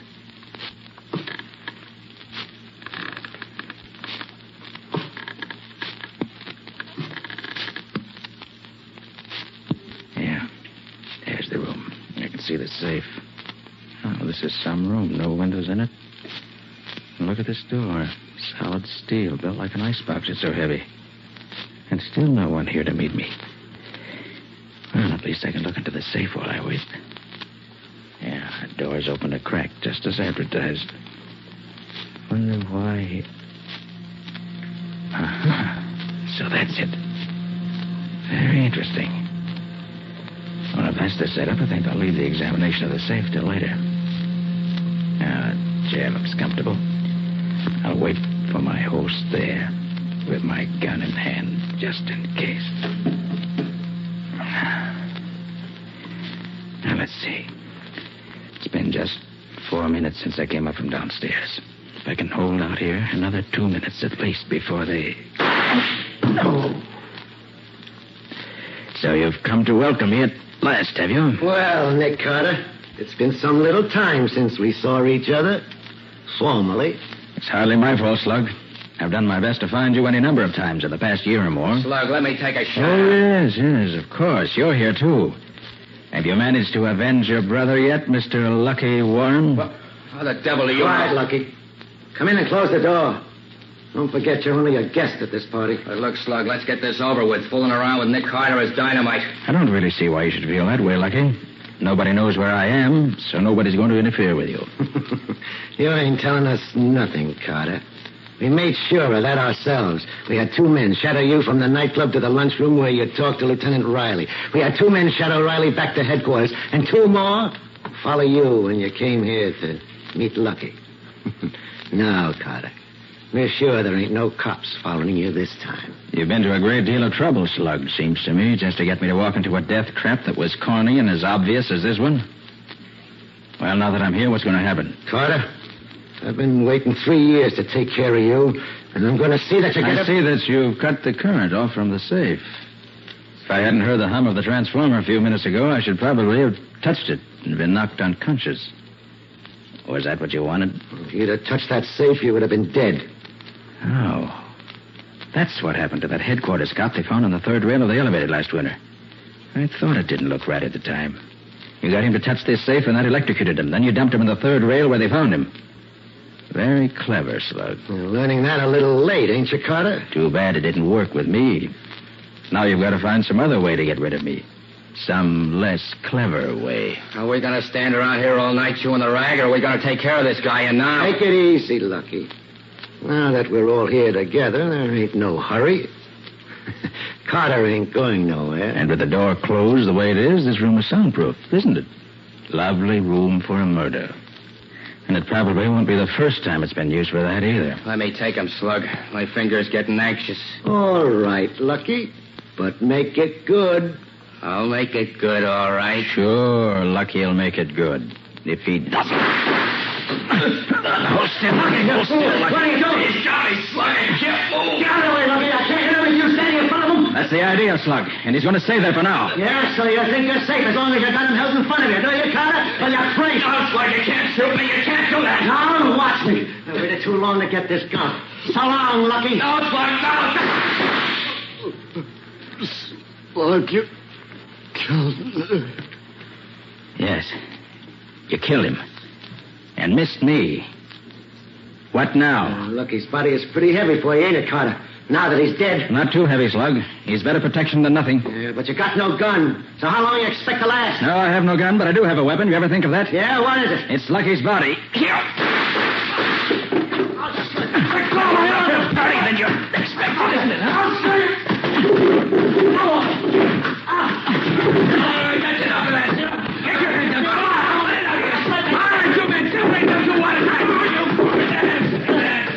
All right, now put the cuffs on that mug and guard him with your lives. Take him down to the wagon. Thanks, Riley. I'm about all in. Don't know why I feel so weak. Are you hurt bad, Nick? No. Just a scratch on the head. It's nothing. Oh, nothing, is it? Sure, it's bleeding enough for 2 men. Hey, get the doc up here on the double. Okay, sir. How about that hole in your shoulder, Nick? I suppose that's nothing, too. You almost did for me, Riley. I was afraid I wouldn't be able to hold him for you. Hold him, did you say? Sure, Nick, you done noble. Nobody could have done better, or even half as good. I'm proud of you.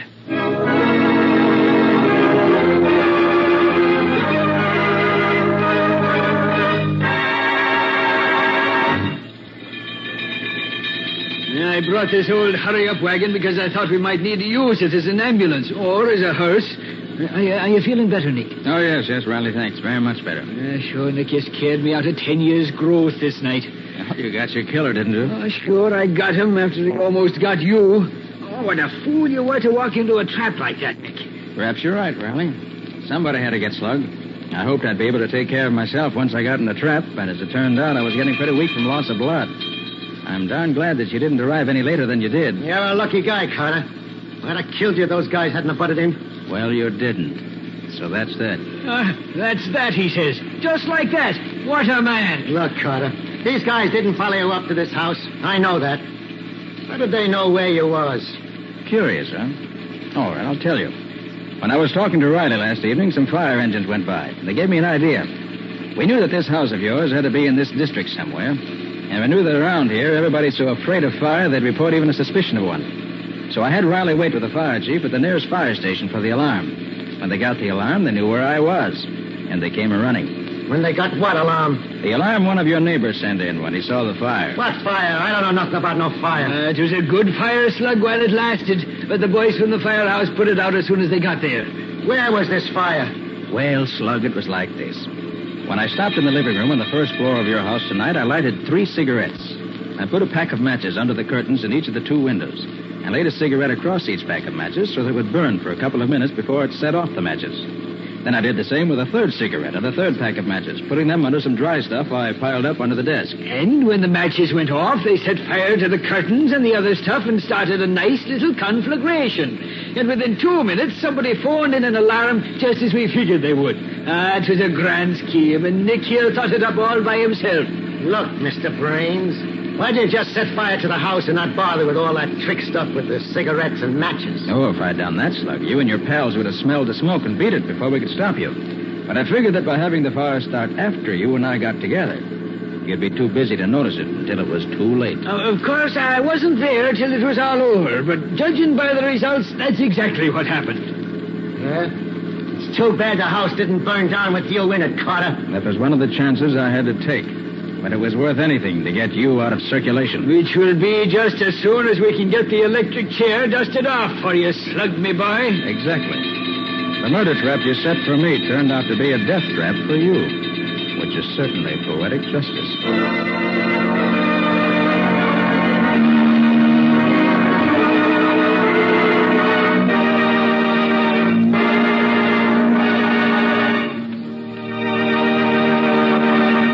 This has been another of the strange adventures of Nick Carter, Master Detective, which are brought to you regularly at the same time by WOR Mutual.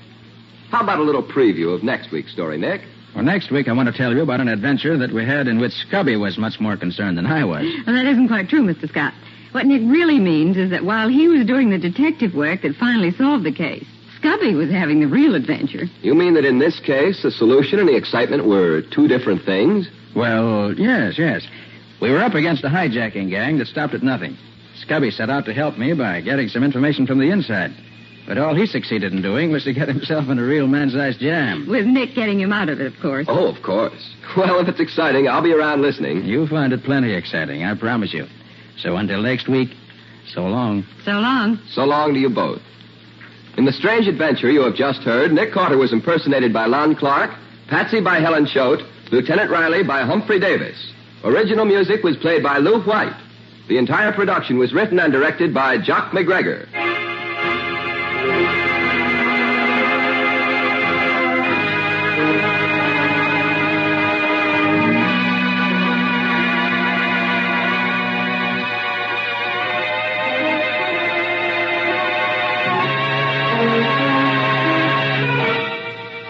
Next week at the same time, listen to another curious experience of Nick Carter entitled Death in the Pines, or Nick Carter and the Mystery of the Murdered Driver.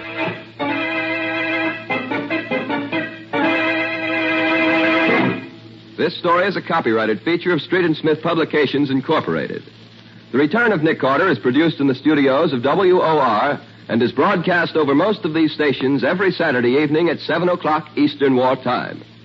And don't forget that the adventures of Nick's adopted son, Chick Carter, are broadcast over most of these stations Mondays through Fridays at 5:30 p.m. Eastern War Time. This is Mutual.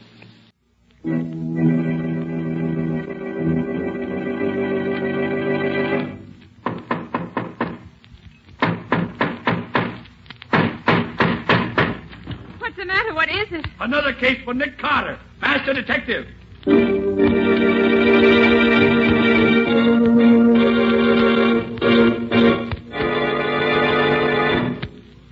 Yes, it's another case for that most famous of all manhunters, the detective whose ability at solving crime is unequaled in the history of detective fiction. Nick Carter, Master Detective. Tonight's curious adventure, Death in the Pines. For Nick Carter and the mystery of the murdered driver.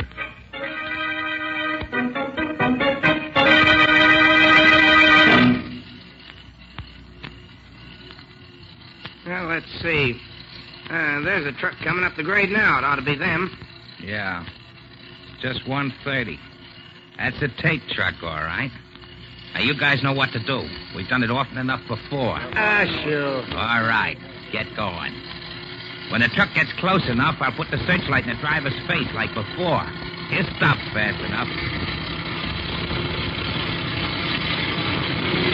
He goes, guys. Hey! What the blazes goes on here?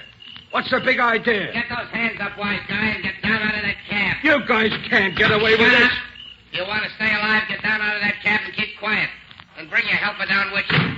You're a bunch of crooks. Don't. They got us. There ain't nothing we can do. Okay, boys, get busy. Get up on that truck and get that stuff dumped out in the road. Okay, sir. Shake it up, boys. We want to get out of here. Hey, keep your boys moving, Jake. We got another one to take care of yet. Hey, I know that voice. So you're the guy who's in back of all this hijacking. Now I know you. Yeah? Well, I hope you're tired. Oh! What's the idea? What'd you have to kill him for? Shut up, punk. You don't want to get bumped off, too. But you didn't have to kill him. Shut up. Hey, that changes our plans a little, Jake. Get your men down off the truck. Pick these two stiffs up and put them back in the cab of the truck. Then put a hole in the gas tank and touch a match to it. Okay, boys, come on down. There won't be much left for the cops to work on when they get here, which is all right with me. I don't like to see them get killed, but when they know too much, it's the only way.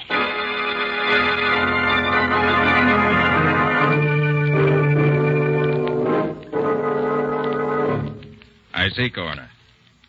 Yes, thanks very much. Yes, thanks. So long. Might as well let me know the worst, Mr. Carter. After what I've been through, a little more or less doesn't matter. Mr. Tate, I'm sorry to have to tell you this, but your driver wasn't burned to death. He was shot. Murdered before the truck was set on fire. Yeah, I was afraid of that.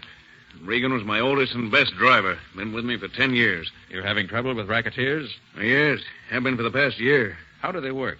Well, I operate about 40 trucks, hauling vegetables and green stuff from South Jersey to the New York markets. It has to be done at night, so we get to the New York market before morning. About a year ago, somebody called me on the phone and said he represented a protective agency. And he'd like to sell me protection at $25 a truck. $25 a truck? Well, that's pretty steep, isn't it? It's exorbitant. I told him I wouldn't pay it. So what happened? 2 days later, one of my trucks was stopped and the drivers were beaten. The produce was dumped and destroyed. The next day, the guy called again.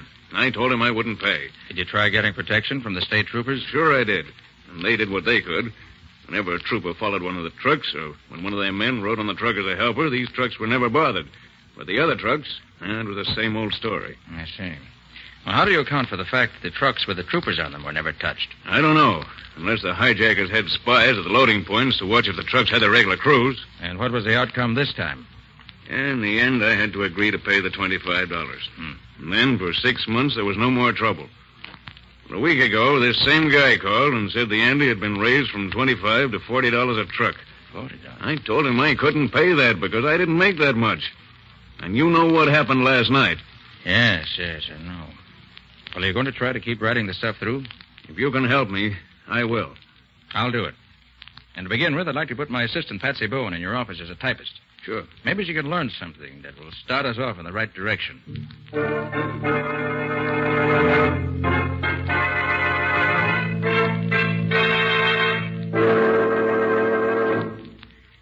Well, Patsy, did you have a nice eventful day in Tate's office? I learned a few things, Nick, if that's what you mean. Good. Let's have them. Mr. Tate makes up the daily schedule of operations based on the orders he receives.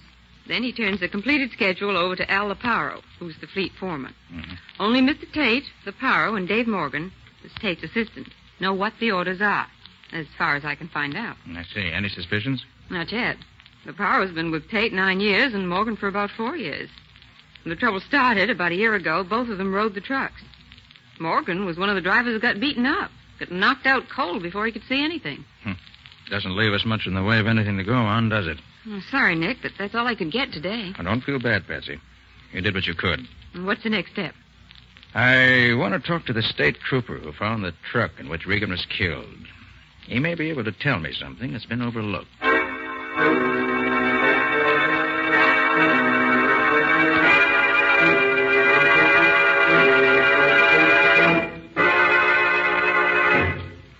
You say you read my report, Mr. Carter. I don't know that I can tell you anything else. Were you on the state police force when Tate started having his trouble about a year ago? Yes, I was. Well, that business of the hijackers never picking on a truck guarded by state troopers needs explaining. Could there have been any leak from this end? Absolutely not. I rode several of the trucks myself. None of us ever knew where we were going until Tate's office gave us our orders. And we went out on the road just as soon as we got those orders. Good. Then the leak must be on Tate's end. Now, the next thing. Your report gives the impression that the thug simply stopped Tate's truck, killed the driver in cold blood, and then burned the truck for good measure. Was that your personal impression? Well, no. Ah. When I first got there, I was suspicious because the truck hadn't gone off the road or collided with anything that would cause a fire or a wreck. Then I remembered that Tate's trucks had been having trouble a while back, so I took another look around. And the result of that second examination? The truck was surrounded by crates which had been thrown off the truck. Crates that were smashed and broken, but not burned. Now, if the hijackers were going to burn the truck, why bother to throw all those crates off the truck first? It just didn't make sense. That's what I wanted to know. I'd say the gang started out to do the usual job, smashing the cargo and manhandling the crew. But then something happened. Something that made them switch their tactics. And they did something they had never done before. They killed the driver. Yeah, that explanation would fit the facts as I saw them. But what do you suppose caused the change in plan? Well, I could make a guess, maybe. Tate told me that Regan was his oldest driver. Yeah? Now, somebody in Tate's outfit must be in league with the hijackers. That's the only way they could know as much as they do. I believe that Regan recognized one of Tate's men in the hijack gang. Sure. And that fits right in with the idea that somebody in Tate's outfit was crossing him. Yes, Mr. Carter, I believe you've hit something.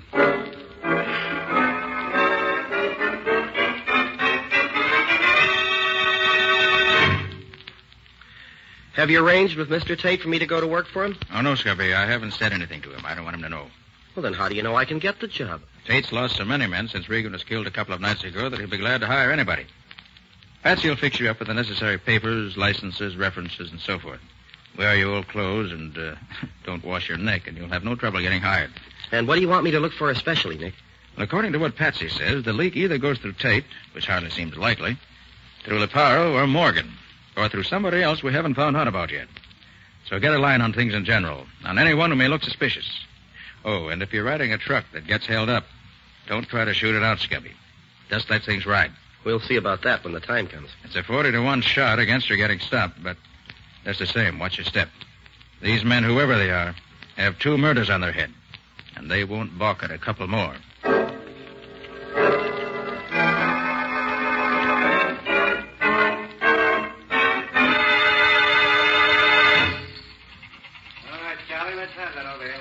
Men looking for jobs, line up over here. New men over here. Hey, buddy, who's the guy over there at the desk? Oh, that's Al Leparo, the fleet foreman. Oh, that's the guy. Looks like a toughache. Don't worry, fella. He ain't turning nobody down these days. This outfit's got the finger on it. They had 40 men walk out on him yesterday. And I got a hunch this new gang ain't gonna last long either. Oh, you mean on account of the killings the other day? Yeah, that and the beating up of a couple of other drivers. Recently? Yeah, night before last. Hey, that ain't so good, is it? Ah, what's the difference? A job, ain't it?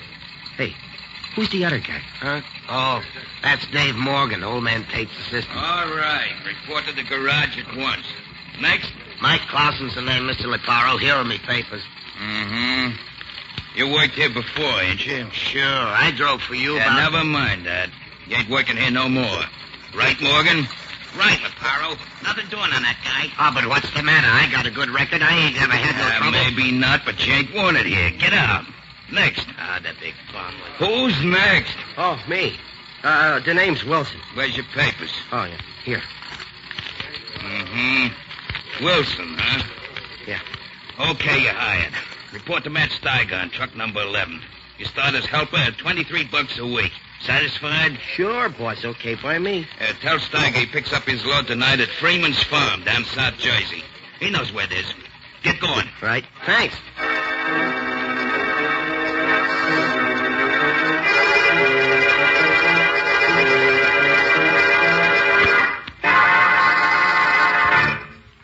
So they took you on, did they, Scubby? I thought they would. Yes. I'm phoning from a lunchroom where I just ate. Anything happened yet? Well, just before they gave me a job, an old-timer named Mike Clausen was turned down. He used to work for Tate years ago. But Leparo wouldn't take him back. I see. Maybe they didn't want to take on anyone who ever worked there before, or who has been there for long. Well, maybe it doesn't mean anything, Nick, but it looks as if they... What's the trouble, Scubby? I'm not sure, Nick. But I just realized the guy in the booth next to me here isn't saying a word. He went into his booth as I came into this one. But he hasn't dialed a number or said anything yet. Looks as if somebody's onto you already. Any idea who it could be? No idea at all. Oh, but how could anybody know about me so soon? There's always a chance that somebody's recognized you. Well, keep your eyes open, Scubby. Don't start anything. Any orders? No. Let me know at once if anything worthwhile happens. And good luck to you. Thanks. Hey, what are you going to be doing? I have several lines of investigation that I want to follow up here in the city. There are certain angles of this case that I want to clear up here before I do anything else. So long, Scubby. See you soon. I hope.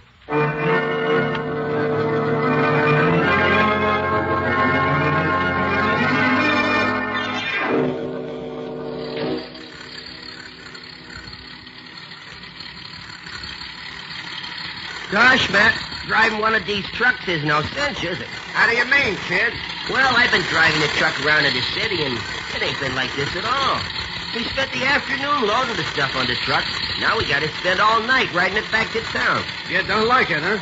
I'm beginning to think it wasn't such a bright idea, hiring on with this freight outfit. Especially with a chance of getting beat up throwing in free. Ah, cheer up. You might ride for weeks and never...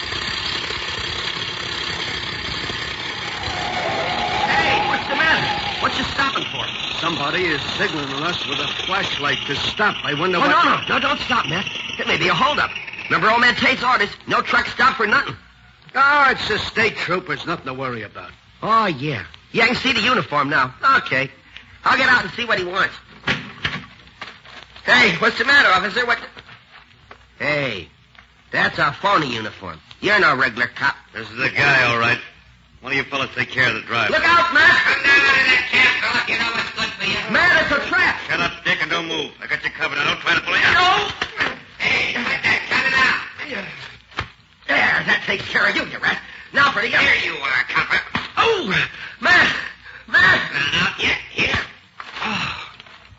You won't do no more fighting for a while. Okay, boys, come on.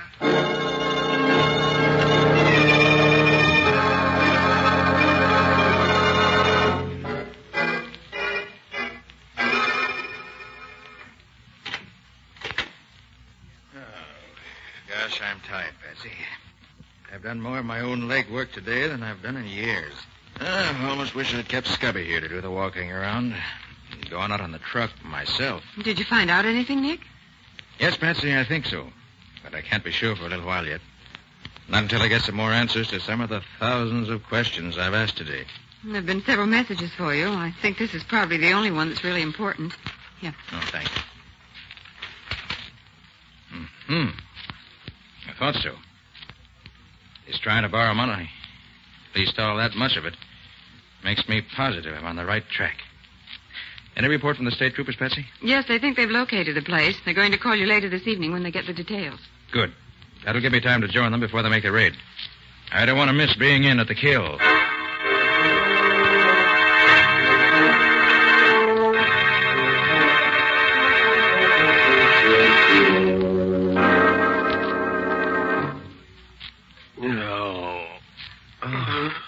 Hey. You awake, Wilson? Oh, yeah. Oh, who are you? That's Tiger, your driver. Oh, yeah, I remember now. They stopped us. I tried to fight, and they knocked me out. How about you? Yeah, they count me, too. Yeah? I wonder why they didn't shoot us and be done with it. Yeah, I wonder. Hey, where are we now? Any idea? No, but I seem to remember taking a long ride last night after we left the truck. I wonder what time it is. I don't know. It's still dark, though. Yeah. Hey, Wilson, I've been wondering. I heard one of them thugs call you Dick and Copper when they were scrapping with you. Are you a copper? Well, kind of one, yeah. Just trying to get a line on what's going on in this Tate outfit. Yeah? But how in heck did that guy know it was me? Did Tate know what you are? No. Nobody knew about me working for Tate but me and my boss. Hey, wait a minute. What? Right after I got the job, I phoned my boss, and somebody in the next phone booth overheard what I told him. Boy, they trapped me neat as you please. They probably was afraid of you. Looks like it. Well, the first thing to do is to get out of here. Well, I've been working at the ropes that they got my hands tied together with, and I can't budge them at all. They're too tight for me. Well, I think maybe I can get mine loose if I have time. I think my boss taught me several tricks to get out of ropes like this. Yeah? Guess you'll have to get us out of this one, then. I can't. Hold it, Matt. Yeah, somebody's coming. Time we got that red-headed punk waked up. Boss is due any minute now. With pleasure. Come on, you. Leave me assist you to a chair. Sorry you can't walk by yourself tied up like that, but that wouldn't be etiquette. Come on. Cut the comedy. Wake up, you. Come on, copper. Get them eyes open. Oh, hey. Hey, what's the matter? Hey, what you trying to do? There you are, Mike. You want me to soften him up for you? Let's see if he talks first. Maybe he'll talk without any persuading. Well, okay, but I hope he needs some waking over. I enjoy that. All right, punk. You gonna talk? Talk about what? There's no use stalling. We know you're Nick Carter's man. Well, if you know that, what you want me to say? We know you called Carter yesterday before you left New York. What'd you say to him? What'd you tell him? Hey, I know you. Huh? You're the guy who wore the phony state trooper's uniform when you held us up last night. Yeah? Well, knowing that ain't gonna help you none. Come on, spill it. How much do you know? Okay, he ain't gonna talk, Mike. It's gotta be a real job. I gotta go to work on him. Yeah, I guess you're right, Jake. Oh. Go ahead, make it good. Sure. Oh, let me take my coat off first so I don't feel cramped. Let me have it. I'll put it on the back of the chair. Thanks, Mike. Oh, you better put my gun in the pocket of my coat so it won't get in my way when I really get going. Okay. Now, let's see some action. All right, you red-headed stool pigeon. Now spill it. Spill it all around. What the? Come on, Jake. There's trouble out there. Well, that's a funny one. Matt, do you see what I see? What do you mean? Jake left his coat hanging on the back of that chair there. There's a gun in the pocket of that coat. Oh, boy, what a break if we can only get loose. Just a minute. My hands are almost free. Good. Wait a minute. There. Now, get the feet loose. There.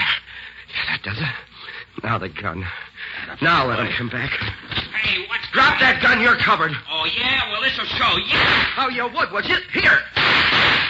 Oh, you killed me. You killed me. You got him, Wilson. Get me loose and I'll give you a hand. They'll be back in here. Right, but the gun is empty. Gee, we're in a spot.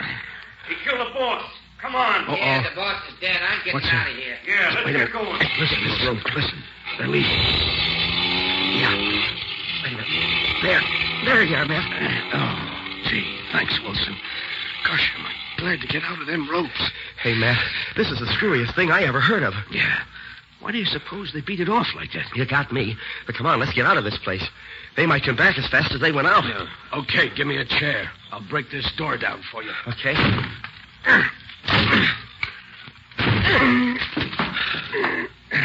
Gosh, Matt.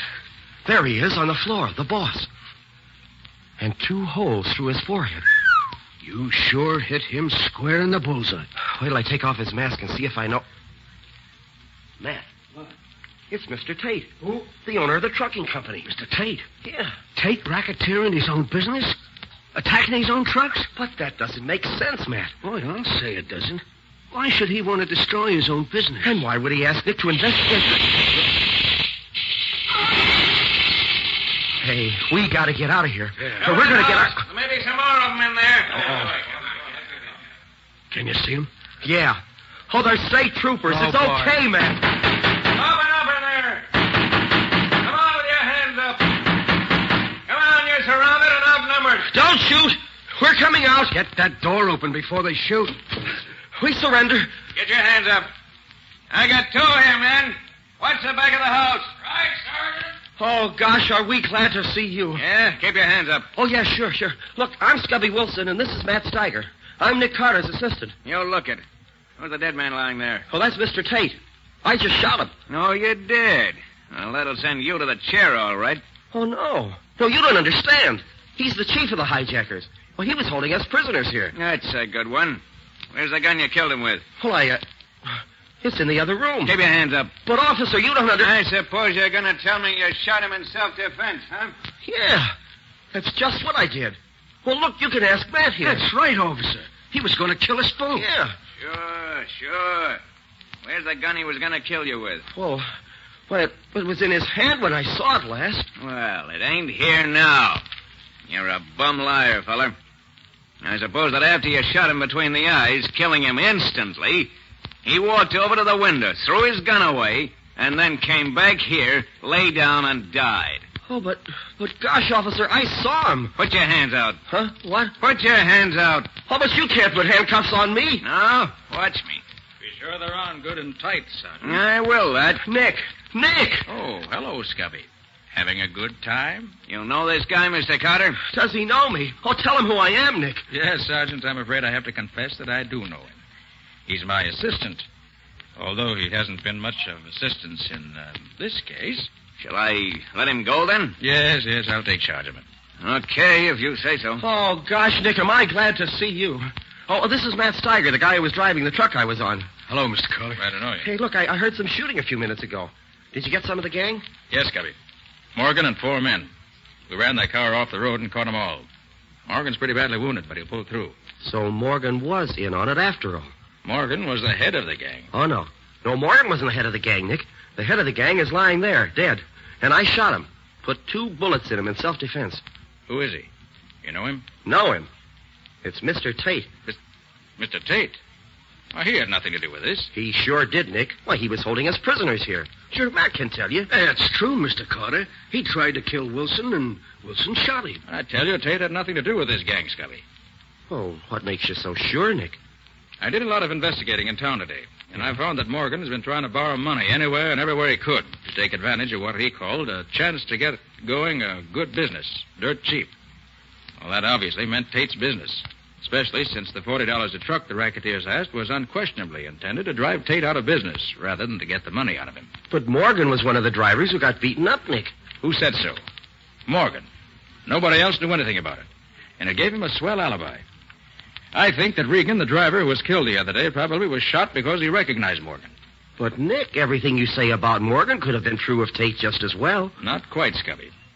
I found out several other things during my investigation today that proved definitely that Morgan's the one. But, Nick, I shot Tate not 5 minutes ago while he was trying to kill me. I wonder. You shot him 5 minutes ago. How does it happen that he's been dead for at least 3 hours? Dead for 3 hours? No question about it. Rigor mortis has already begun to set in. Scubby, somebody's put one over on you. Well, what do you mean, Nick? Where's the gun you shot him with? Well, the trooper took it. Yeah, that's right. Here it is, Mr. Carter. Thanks. Mm-hmm. Look here. How does it happen that you shot him with blank cartridges? Oh, Nick, now don't tell me. Here are the shells I just took out of that gun you used. 4 of them have been fired previously.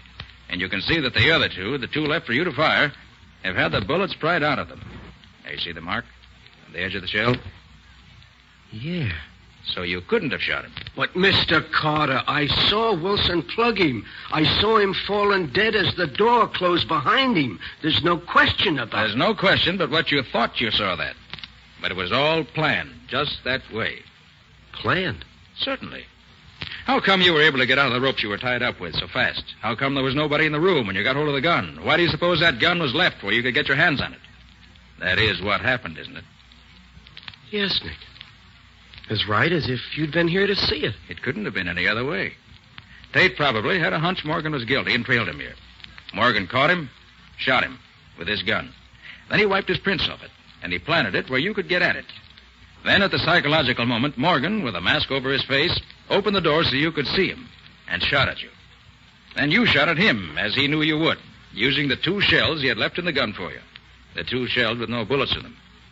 Then he pretended to fall dead, carefully shutting the door as he did so that you couldn't see what happened next. Oh, I see, Nick. And then he put Tate's body there by the door with a mask over his face. Right. Gosh. When you opened the door, there was Tate's body, shot through the head with the very gun you held in your hand. A gun on which the police would find your fingerprints, and yours only. Morgan would have made sure they found it. Boy, what a setup. It was perfect. Matt would have had to swear he saw me do it. And I was so completely fooled that... Why, I would have confessed to the murder in any court in the country. Yes, Scubby. You still trust too much to what you hear and see.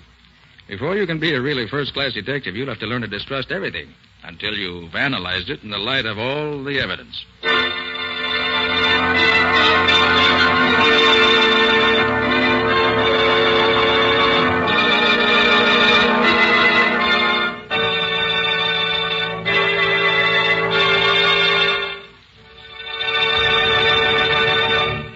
This has been another of the strange adventures of Nick Carter, Master Detective, which are brought to you regularly at this time by WOR Mutual.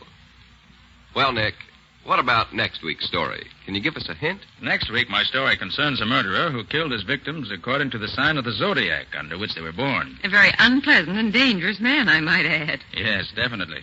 Patsy and I got so close on his trail that he tried 2 different times to get rid of us. But in his attempts to be very clever, he made a bad mistake, and Nick caught him. And caught the murderer, too, I imagine. Quite right. After a chase. I call the story The Horoscope Murders. So long. See you next week. So long. So long to you, Nick and Patsy. In the strange adventure you have just heard, Nick Carter was impersonated by Lon Clark, Patsy by Helen Choate, Scubby by John Kane. Original music was played by Lou White. The entire production was written and directed by Jock McGregor.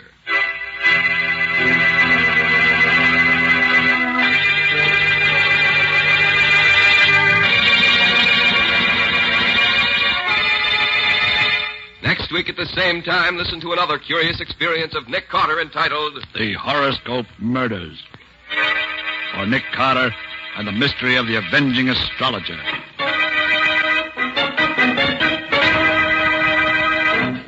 This story is a copyrighted feature of Street and Smith Publications, Incorporated. The Return of Nick Carter is produced in the studios of WOR and is broadcast over most of these stations every Saturday evening at 7 o'clock Eastern War Time. And don't forget that the adventures of Nick Carter's adopted son, Chick Carter, are broadcast over most of these stations Mondays through Fridays at 5:30 p.m. Eastern War Time. This is Mutual.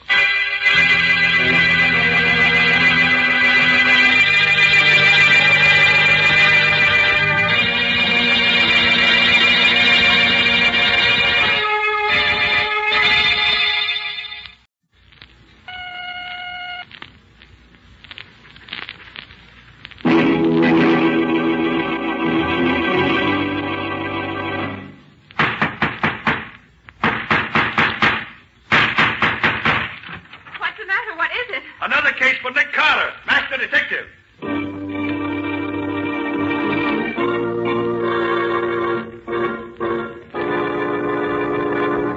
Yes, it's another case for that most famous of all manhunters, the detective whose ability at solving crime is unequaled in the history of detective fiction.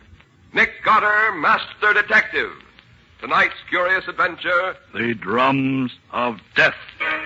Or Nick Carter and the Mystery of the White Witch Doctor.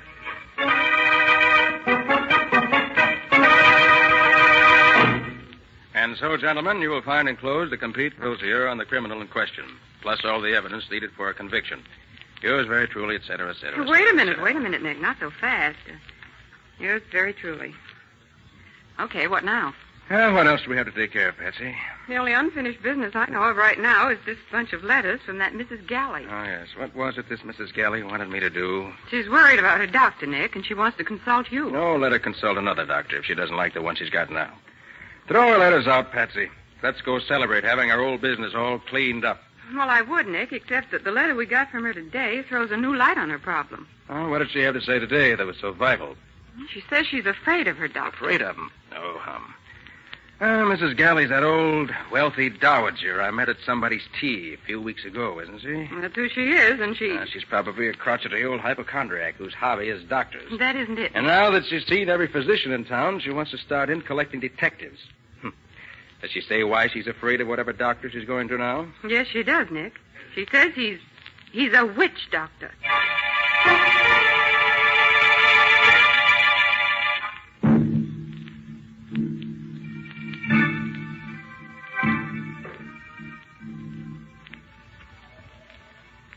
It was very kind of you to come, Mr. Carter. I hoped you would. I confess I wasn't too eager, Mrs. Galley, until Miss Bowen told me about your last letter. Well, perhaps it's silly to believe in such things as voodoo and black magic nowadays, but I don't know what to say. Suppose you tell your story and let me be the judge. Well, there isn't much to tell, Mr. Carter. What's that? Only the wind, Mrs. Galley. It's nothing. I'm so unnerved. Well, here's my story. Last week, my nephew, Walter Galley, told me about a wonderful new doctor he discovered, Dr. Congo. I wasn't feeling well, and the name interested me, so I went to see him. Good morning. Is Dr. Congo in? Good morning, madam. Yes, the doctor is in. Can't say I remember a doctor's office in Vanderbilt Square before. You're new here, aren't you? Have you come to see Dr. Congo, madam? Naturally. Do I look like an insurance salesman? Have you an appointment, Mrs. Galley is the name. Mrs. Galley. My nephew made an appointment for me. Oh, yes, Mrs. Galley. Will you step this way, please? Dr. Congo's expecting you. Thank you. Wait a moment. What's that noise? Drums, madam. Drums? What drums? If you'll step inside, Mrs. Galley, you'll find out for yourself. Very well. Drums, indeed. What nonsense is this? Good morning. Mrs. Galley, I presume. I'm Dr. Congo. Good morning, Dr. Congo. I want... Golly, what a story. Go on, Mrs. Galley. Why did you scream? Because I saw... Yes, what did you see? A white savage. What? From his neck to his toes, Dr. Congo was an ordinary man. He was wearing striped trousers, formal cutaway jacket, wing collar ascot tie. He was beautifully dressed. But his face... Yes? His face was hideous. Shaven skull, a horrid, grinning mouth, showing his teeth, which had all been filed to a point. And he had a bone through his nose. Like a cannibal. Yes. At first I was stunned. And then I thought it might be a joke my nephew Walter was playing on me. I sat down while the drums throbbed. I'm sorry I screamed, Dr. Congo, but you gave me quite a start. I usually do that to my clients, Mrs. Galley. What kind of a doctor are you? A witch doctor. You're fooling, aren't you? On the contrary. But it's unbelievable. We only joke about things like witchcraft nowadays. I am not joking, Mrs. Galley. I've spent 15 years in the heart of Africa studying voodoo. My face, the drums, the African witchcraft apparatus in this room, all are a necessary part of my profession. Profession? Yes. I am a professional witch doctor, and as such can guarantee miracles that modern medicine would never dream of. Ridiculous. I don't believe you. Really? Oye, Kahada. Oye, Kahada, Pardon me, Mrs. Galley. I was just ordering my men to begin the voodoo drum incantation. None of my clients believed me at first, Mrs. Galley, but I convinced them. Now, if you'll allow me... What are you doing with those scissors? I merely removed a lock of your hair. Now, in spite of yourself, you are officially one of my patients.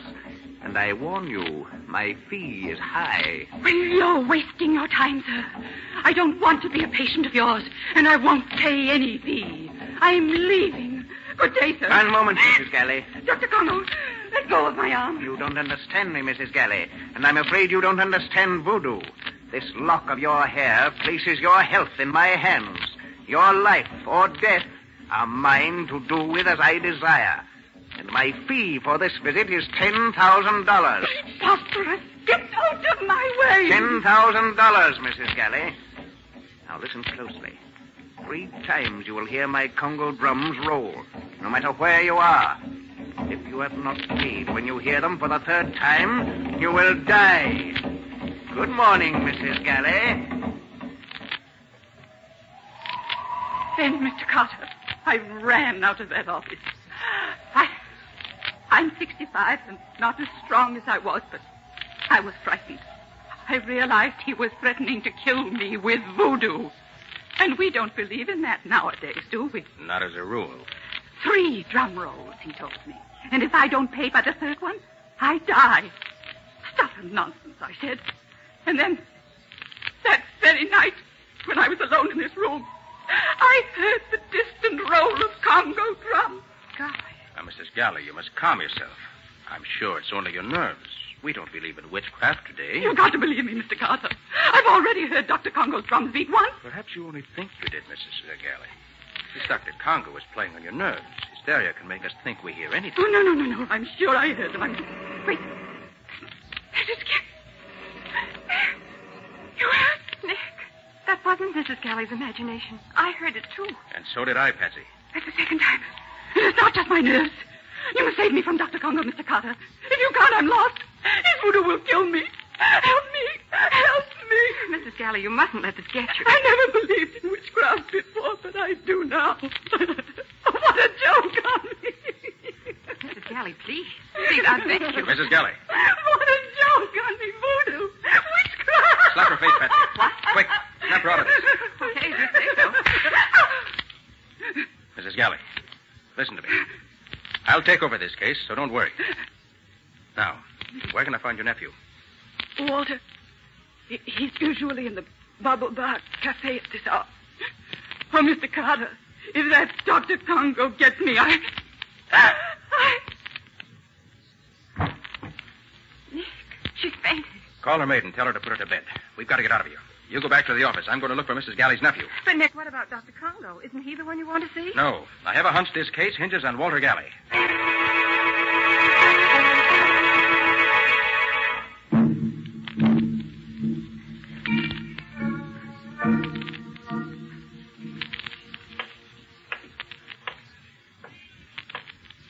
This Bubble Bar Cafe is a pretty tough-looking dive for a place with such a fancy name.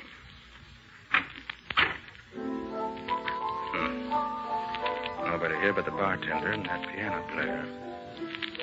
Well, it must be too early in the evening. Good evening. Hiya, pal. What'll it be? Information. Huh? I'm looking for someone. Who? Walter Galley. Oh, him. Walter ain't come in yet.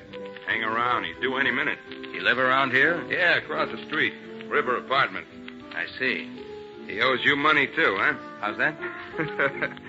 Don't play dumb, pal. Galley's clipped us all. Somebody's always coming around looking for him. Pal, I'd give plenty to get back what he owes me. He's no good. How's chances of collecting? 0, pal. 0. Galley claims he's got a rich old aunt who's going to leave him plenty when she kicks off, but I don't... For the lover. What is it? What's the matter, man? Turn around and look. Oh. Good evening, Mr. Carter. Ah, Dr. Congo, I presume? Quite right. What's that thing he's got for a face?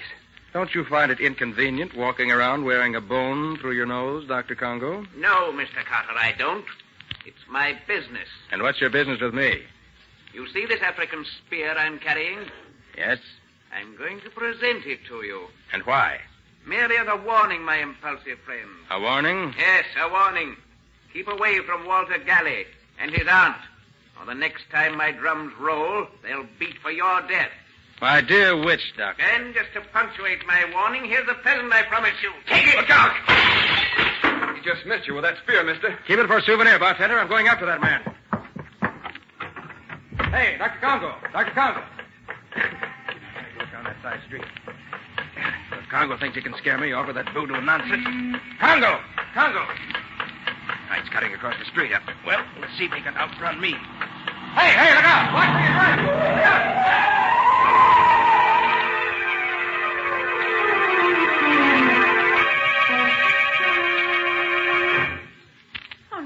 Nick, are you all right? Oh. Nick. Oh, what happened, huh? Oh, yes, I remember it now. Oh, is that you, Patsy? It's me, all right. Oh, that was close. What happened? I got here just as that car almost ran you down. Well, whoever it was, he tried his best to get rid of me. But why? Probably because I was chasing Dr. Congo. Dr. Congo? Yes. He paid me a visit when I was looking for Walter Galley. At the Bubble Bar Cafe? Yes. Congo threw an African spear at me. I chased him out into the street. Good heavens. Probably had an accomplice waiting with a car for just such an emergency. Oh, Nick, they might have killed you. Well, they certainly tried hard enough. Must have jumped a mile trying to dodge that car. Nick, listen. I came down here looking for you. What's happened? Mrs. Galley's maid phoned the office just as I got there. She was hysterical. She could hardly talk. What happened, Patsy? Mrs. Galley has vanished.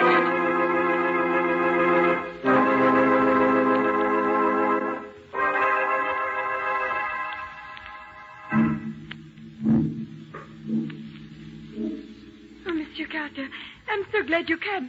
Mrs. Galley has disappeared. How do you mean, Mrs. Galley's disappeared? She was spirited away, monsieur, by witchcraft. It's horrible. She simply vanished. When did you see Mrs. Galley last? After you leave, I put her to bed. She has the hysteria, you remember? Yes, I remember. She does not rest.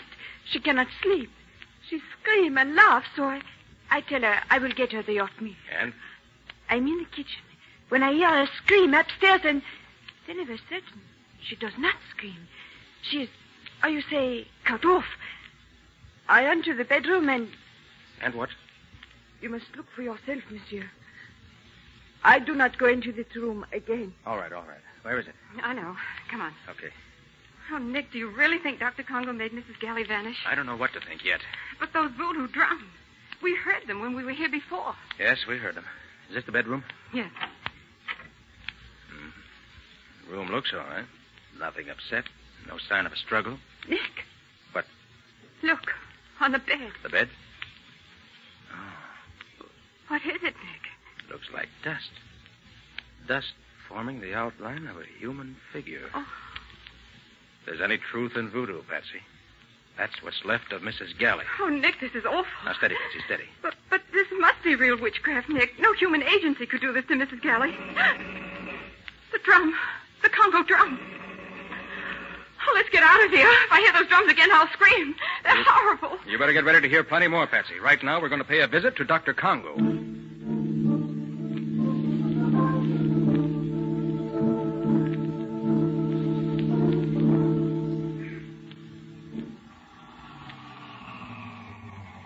This is Vanderbilt Square, Patsy.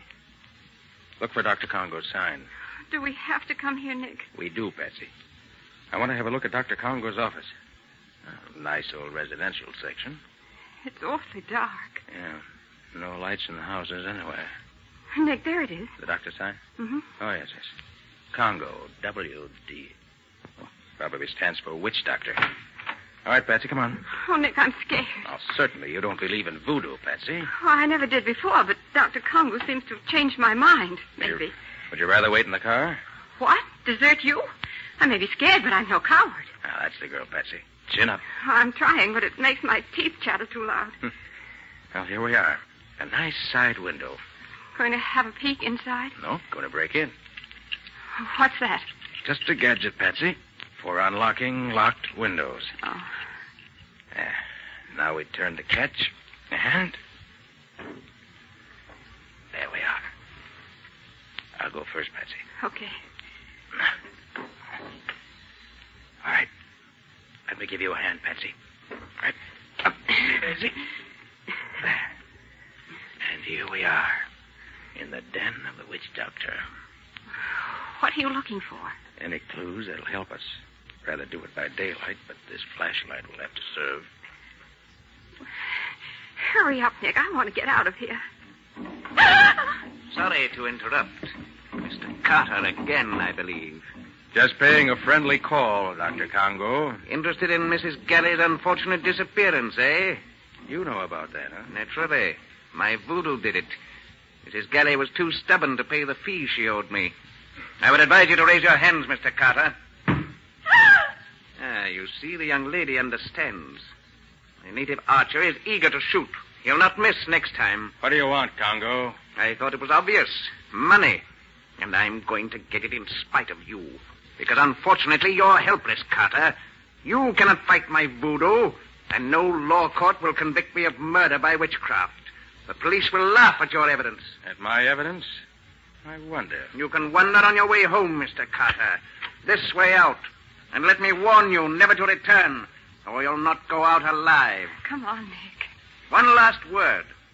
I've already spoken to Walter Galley on the phone.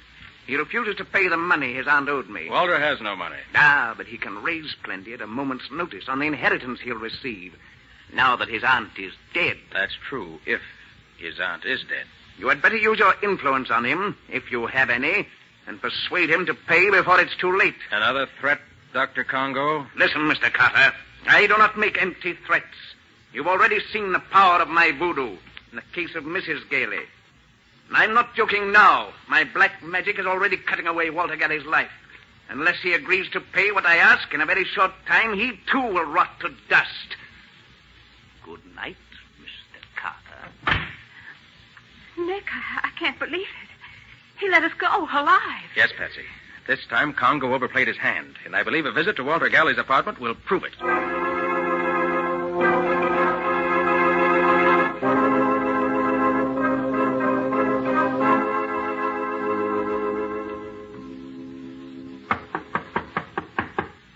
Mr. Galley. Mr. Galley. Mr. Galley. No one home. Then we'll just go in and wait. This looks like an easy lock to open. I'm almost afraid to go in, Nick. Too late, Patsy. We're in already. Come on.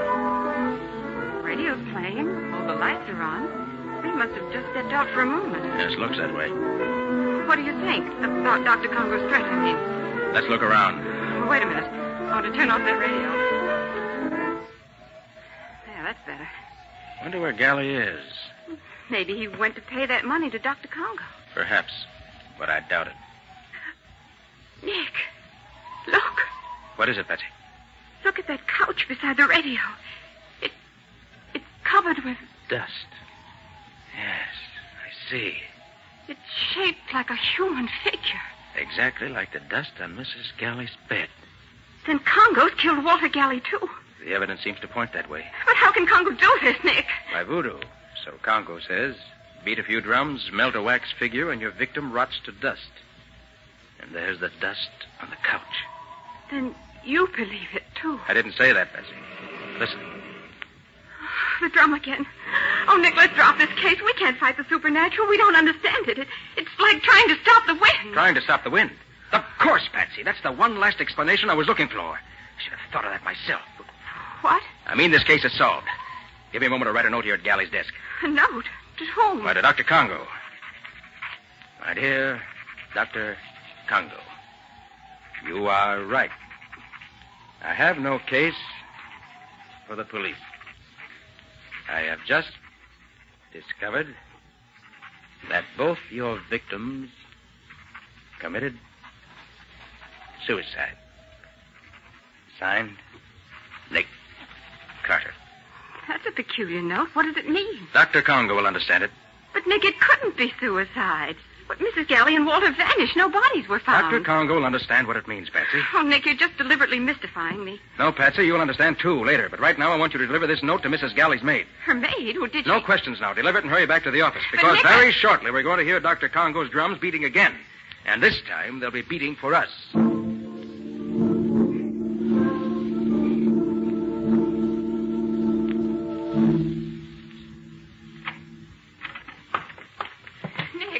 Nick. Over here, Patsy. You deliver the note? Yes. What in the world are you doing? Just setting up my motion picture projector. Oh, Nick, this is no time for movies. The police were at Mrs. Galley's. News about her disappearance is getting around. Why, I understand the whole social set's going crazy. That's exactly what Congo wants. If you fail on this case, Nick, everyone will be afraid not to pay Congo. As I said, that's exactly what Congo wants. Said he was after money, didn't he? Who do you think Congo will attack next? The drums. Congo's drums. There's your answer, Patsy. You mean he's after us? Exactly. My note got a quicker response than I thought it would. Patsy, put out the lights quick. Now what? Now the projector. There. You see? I've got it set in the shade. Why, that's wonderful. It makes it look as if we were standing in front of the window talking. Those shadows on the curtain look as natural as light. Right. Now, get over to the side of the room. Away from in front of the window. But... No buts. Follow instructions. We're playing against the killer, Patsy. You mean Congo? Get down on the floor. Lay flat. Oh, I wish you... Quiet. What am I supposed to do here? Wait. And when you hear shots, scream. Scream? You heard me. But who's going to do the shooting? Our old friend. Nick, are you all right? Quiet. Everything's all right. All they shot was the movie projector. In about 10 seconds now, they'll be coming in here to check up on the results. Nick, did you say they? Now listen. Just as soon as you hear the door slam, turn on the lights. But Nick... Don't argue, Patsy. Okay. Now, quiet. Yeah, that apparently took care of them. Yes, I think that we've accomplished... Don't move, neither of you. Light, Patsy. Okay.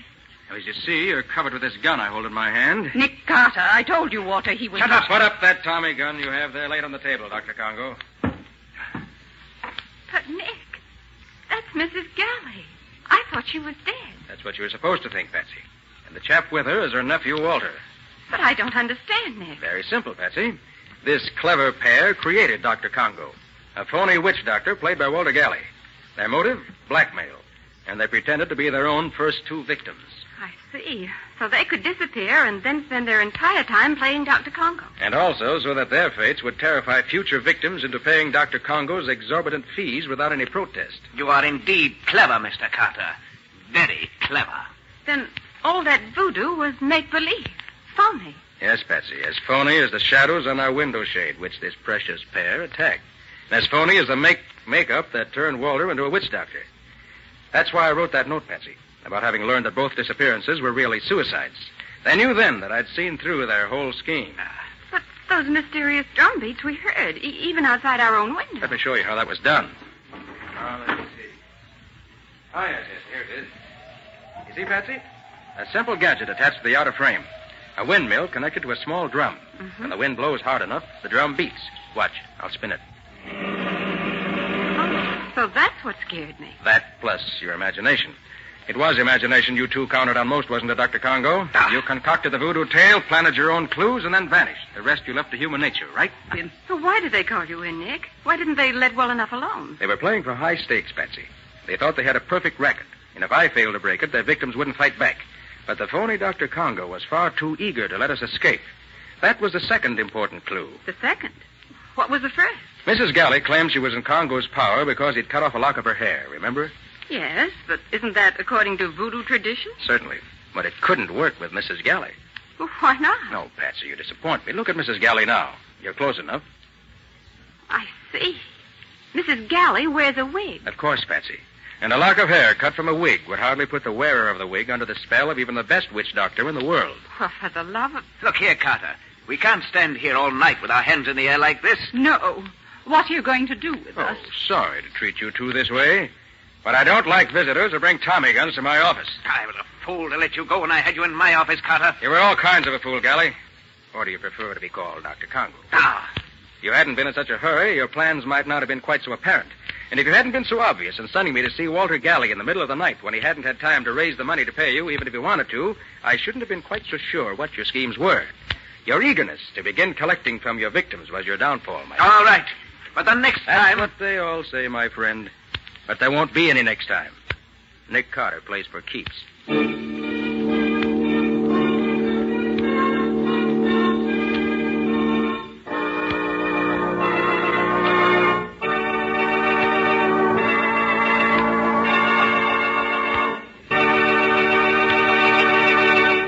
This has been another of the strange adventures of Nick Carter, Master Detective, which are brought to you regularly at the same time by WOR Mutual.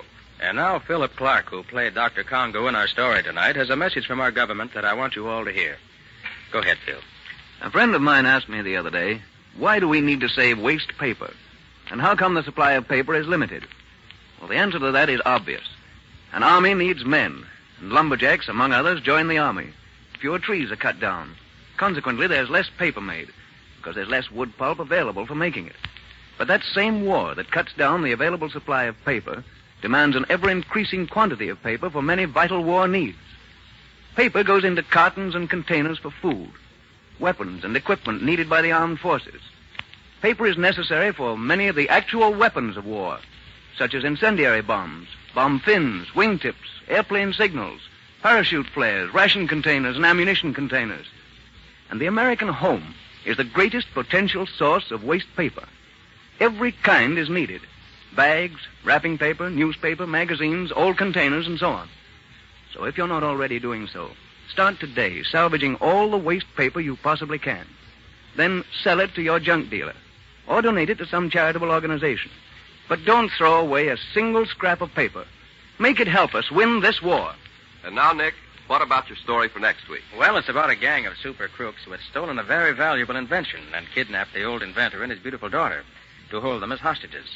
And even though I accidentally knew in advance what was going to happen, I was too late to stop them due to an unfortunate accident. But Nick more than made up for it the way he went after those crooks.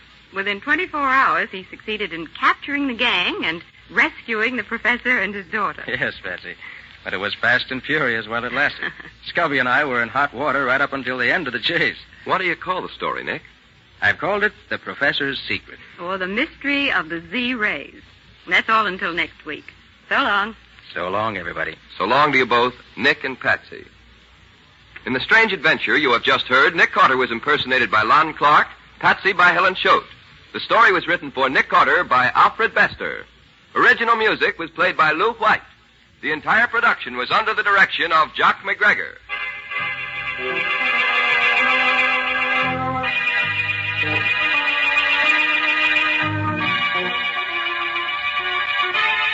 Next week at the same time, listen to another curious experience of Nick Carter entitled The Professor's Secret, or Nick Carter and the Mystery of the Z-Rays.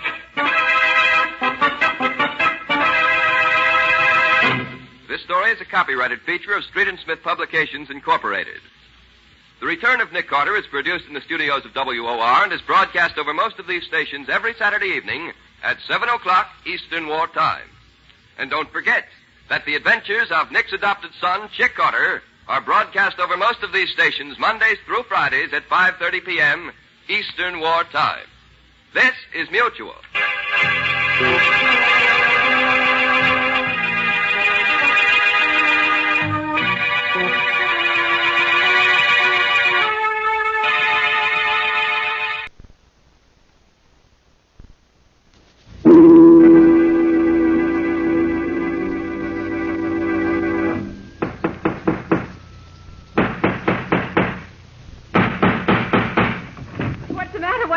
Another case for Nick Carter, Master Detective.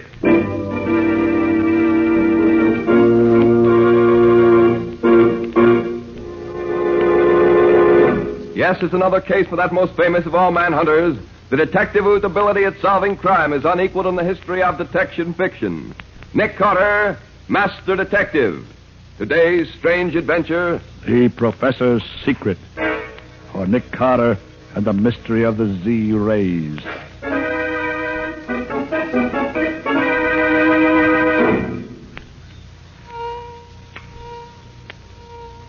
Working, Dad. Why, that wound in the guinea pig's shoulder is healing. Why, it's only about half the size as it was before. Yes, Jean. It looks as if my new invention was a success. All that I need to do now is build a full-scale model, and I shall be ready to bring a new era of healing to the entire world. Don't move either. No, what is it? Just stand where you are and put your hands in the air. What do you want? We have no money. We don't want money. We want that Z-ray machine of yours. Shut it off. But you can't. Shut it off, I said. All right. Now fix that machine so we can take it with us. And no funny business either. Pack it up good, Pop. Better do it, Dad. These men mean business. Very well, Jean. Just as you say. Hurry up, Pop. We got a long way to go. How did you know how to find this place? That's our business, lady. Ready, Pop? Yes, it's ready. But be careful of it. Don't worry. We'll take good care of it. All right, Bill, you and Jake take it out to the car. And treat it gentle. Okay, come on, Jake. What are you going to do with it? That machine heals cuts and bruises and things, don't it? Yes. If it'll do that, it'll heal holes made by guns, too. Save a lot of wear and tear on the boys. You mean you're going to use that wonderful machine to help your gangsters? Sure thing, kid. Now, you two get your hats and coats. You're going with us. But that's kidnapping. You can't do that. Get your hat, Pop. I ain't got all day. Come on, Dad. It's no use arguing. All right, Jean. Get your hands up. You're surrounded. Finger on the sword. Tony, I got Jake. But I got one of them, Tony. Any more of them, Bill? I don't know. Maybe that guy was just bluffing. We gotta get out of here. We'll leave Jake here. A dead man's no good to us. All right, in the car, you two. Hurry it up. All right, in there, Mick. Come on. Get going. Let's go.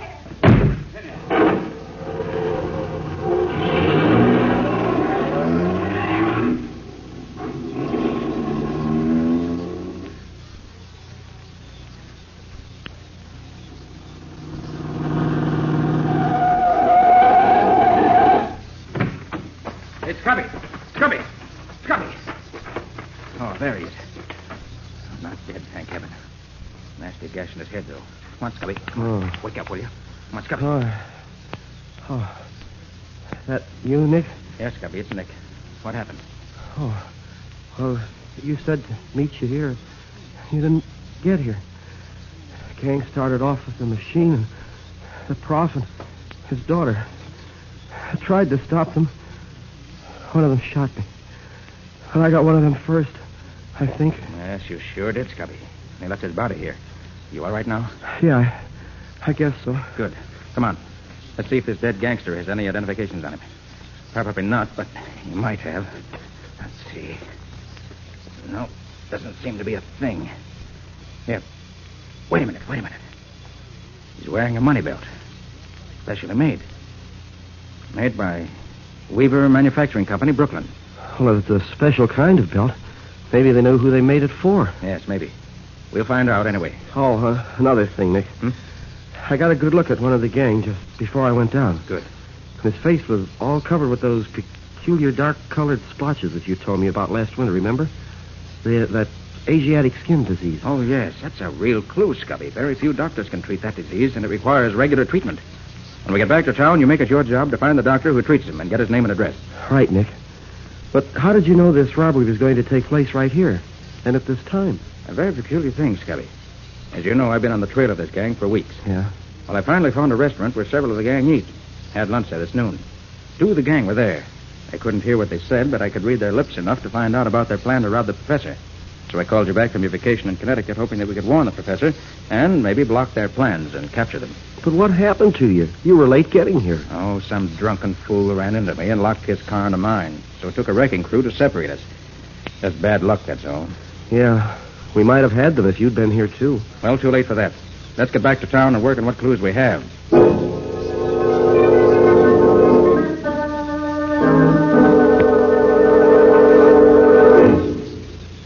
All right, Pop. Get that machine of yours going. I want to try it out and be sure it's okay. Shall I untie him, Tony? Sure. He's got to use his hands to make that thing work. But leave the girl tied up. Okay. There you are, Pop. I'll get busy. Jean, you think I'd better... Better do as they say, Dad. If you don't, they may kill us. The kid's right, Pop. Better do as we say and make it fast. Very well. Give me the machine. Here you are, Pop. Make it work. Why, I can't make it work. Huh? The main adjuster coil is missing. You mean it won't work without something that ain't there? As long as that coil is missing, I can't demonstrate it for you. It won't work. Look here, Pop. Are you trying to kid us? No, I assure you, I'm quite serious. That machine won't work without the coil. If Bill brought that thing down here just the way you gave it to him, you must have left it up there yourself. Perhaps I did. I was very nervous. Why, you old son of a dried-up mummy. I believe you did this on purpose. I believe you've tricked us. What's the diff, Tony? If he's got to have the coil, he's got to have the coil. If it ain't here, we got to get it. Yeah, you're right, I guess. What does it look like, you old goat? It's a small coil of green-covered wire, about 4 inches across. The last time I saw it was lying on the bench near where the machine was. Take a couple of the boys, Bill, and get it. First thing in the morning. And, Pop, you better pray they find it.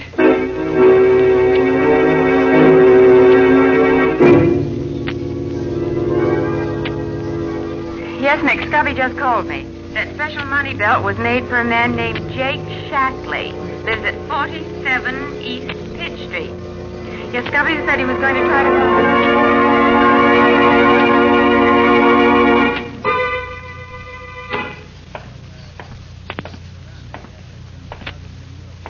Here it is.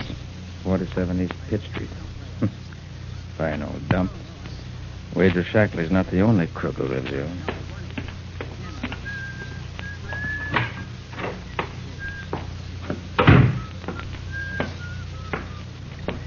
Oh, clerk. Yes, sir. What room's Jake Shackley in? Shackley? Oh, I don't know anybody by that See name. this, do you? Oh, yes, sir. Shackley lives in number 42, but he's out just now. Yes, I expect he is.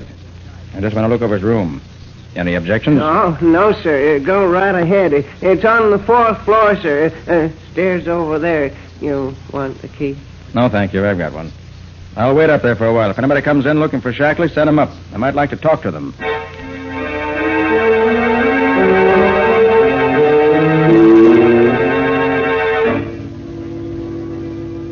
Yes, the man you describe is one of my patients. He comes here twice a week for X-ray treatment. If you have the proper authority, I can give you his name and address. Yes. Yes, I see. That is quite satisfactory. Now here you are. James Duane, 47 East Pitch Street. Glad to help you. Good name.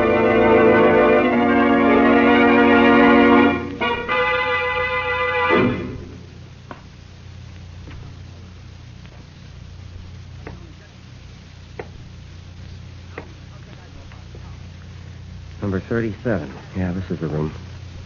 Wonder if anyone is in. We better be leaving, Jim. It's a long way up there.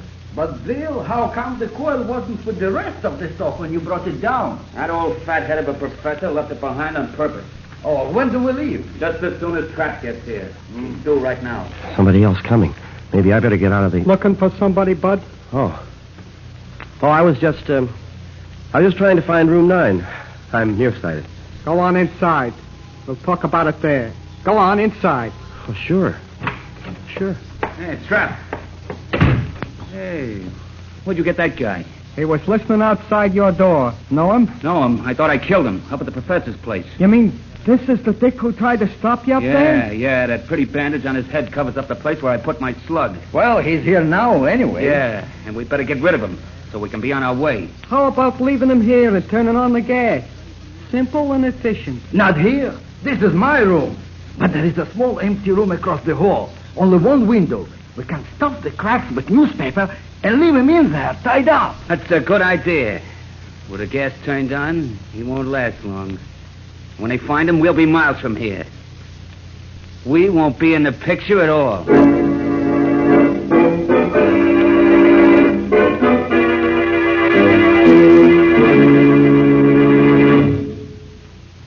Well, Nick, this clue certainly turned out to be a total loss.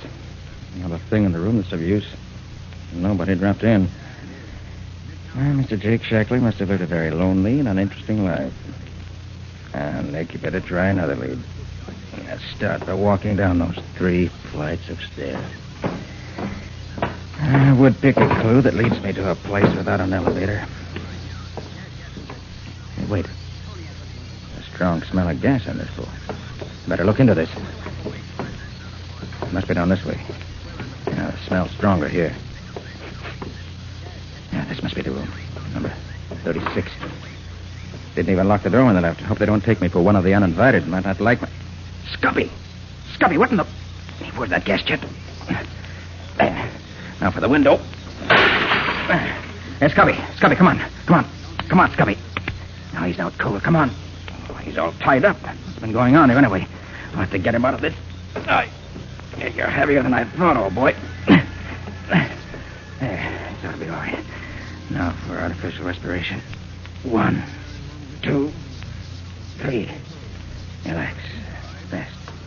1, 2, 3. Hey, what's going on here? I smell gas. Any trouble, Mr. Man overcome. Gas. Turns out to be a friend of mine. Oh, dear. Don't know what happened. I just got here. Oh. I think he's coming around now. Yeah. He's opening his eyes. Scubby, can you hear me?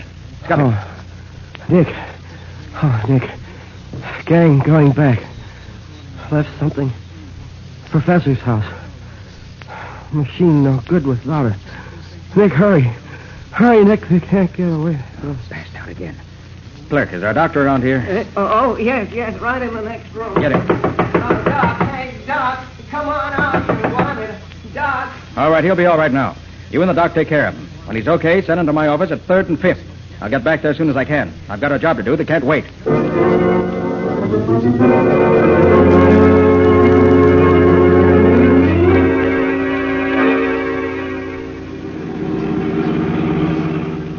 Are we really there, Nick?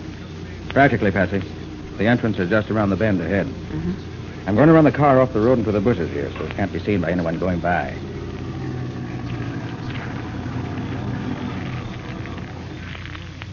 How far is the professor's house from here? About 100 yards through the woods there. You're going to wait here? No. I'm cutting across to see if the gang scar's there yet. Where's that kit of mine? Now put it in the back, Nick. What's in it? Oh, a little gadget. You wait here for me.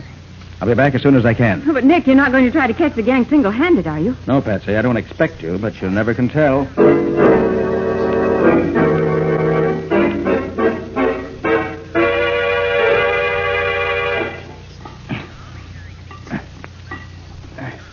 There. That ought to do it. Now. There, now, if I can get away from here before anybody sees me. Hey, Tony, somebody's monkeying with our car. I gotta get out of here. What's going on, Trent? What? Oh, here. Two can play at this game. There, got him. I can see you. Okay, here. If I can get behind this bush. Oh, got me. After all, I get... You get him, Bill? I think so, but he got trapped first. Trap's dead. Want me to finish off the dig? No, we got the coil we come after. Nothing to keep us here any longer. I don't want to waste time hunting for a copper who's probably dead already. What about Trap? Leave him there. It's a long way back to town. I ain't particular about making the trip with a corpse.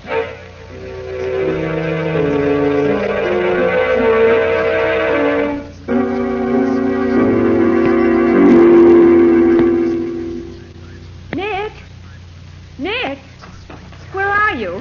Oh, Patsy. Patsy. Yes, Over Nick? here. In the bush. Oh, Nick. Nick, are you hurt? No, not seriously, Patsy. Oh, thank goodness. They caught me off guard. Creased the back of my head with a shot. Oh, Nick, I was so scared that you were dead. Oh. Heard all the shooting, and then when their car rode off down the road and you didn't come back, I didn't know what to think. Oh.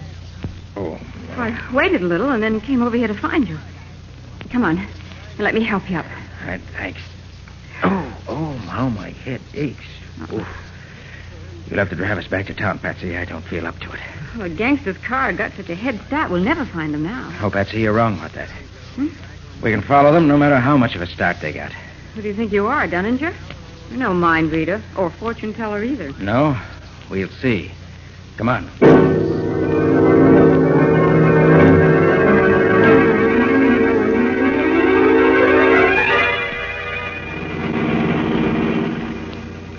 Sure we're on the trail of the other car, Patsy? Don't be funny, Nick. Of course we are. There hasn't been any crossroad or side road yet where they could have turned off. Well, that's a great weight off my mind. Nick, how can you be so sure we can follow them no matter what roads they take? Wait until we get to a place where there's another road they might have taken. Then I'll answer your question. Oh, you. I think I better call Scubby on the short wave and give him some instructions. I left word for him to wait till he heard from me. KR calling YN. KR calling YN. Come in. YN to KR. Ready here. Go ahead. KR to YN. Pick up reinforcements according to plan previously arranged. Have men and machines ready in 1 hour. Stand by for further orders. We'll call you again 1 hour from now. That's all. YN to KR. Okay. We'll wait your call in 1 hour. Signing off. Nick, you never told me. What are the code letters you use for identification? We use the last letter of our first name and the last letter of our last name. For instance, Nick Carter is KR. And Scubby Wilson is YN. Mm-hmm. And mine would be... Well, mine would be YN, too. Patsy Bowen. Well, Scubby is YN. What would my letters be? Just add the first letter of your first name. Oh, the first letter. Mm-hmm. Well, you mean my letters then would be PYN. That's right. Simple, isn't it? Look, Nick, we're coming to a crossroads. Which way, Maestro? Well, if they're going where I think they're going, they'd take the right fork.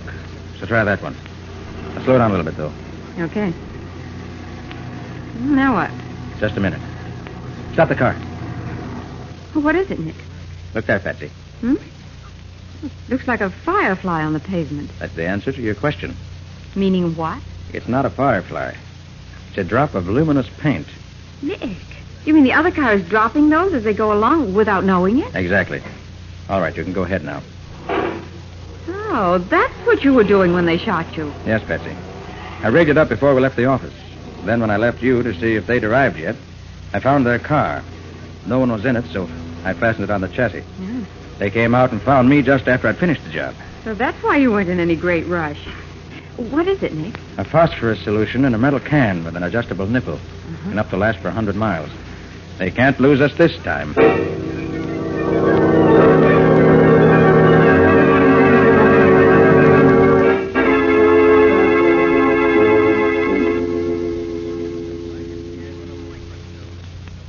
How much longer are you going to keep us here, tied up this way? Until my men bring back the missing coil, and it works. They should be back here by now if nothing's happened to prevent them. And for your sake, I hope... Here they are now.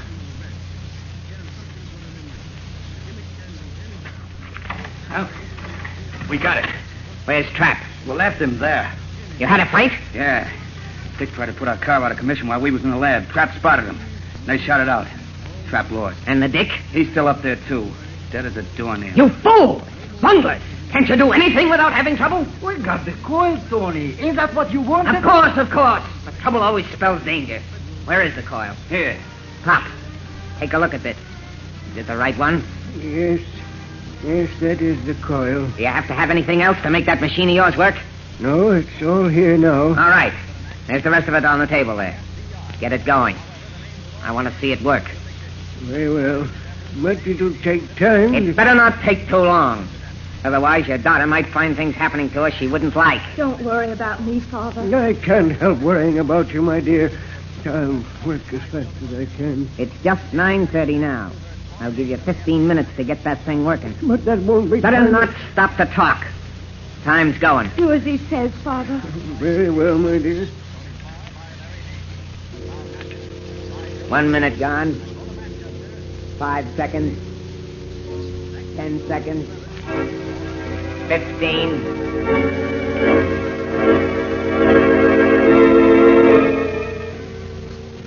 KR to YN. KR to YN. Come in. YN to KR. Ready. Go ahead.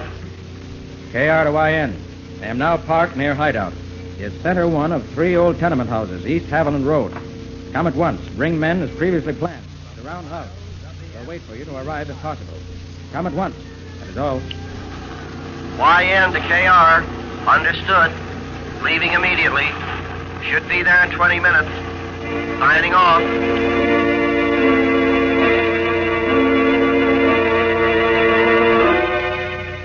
55 seconds. 12 minutes.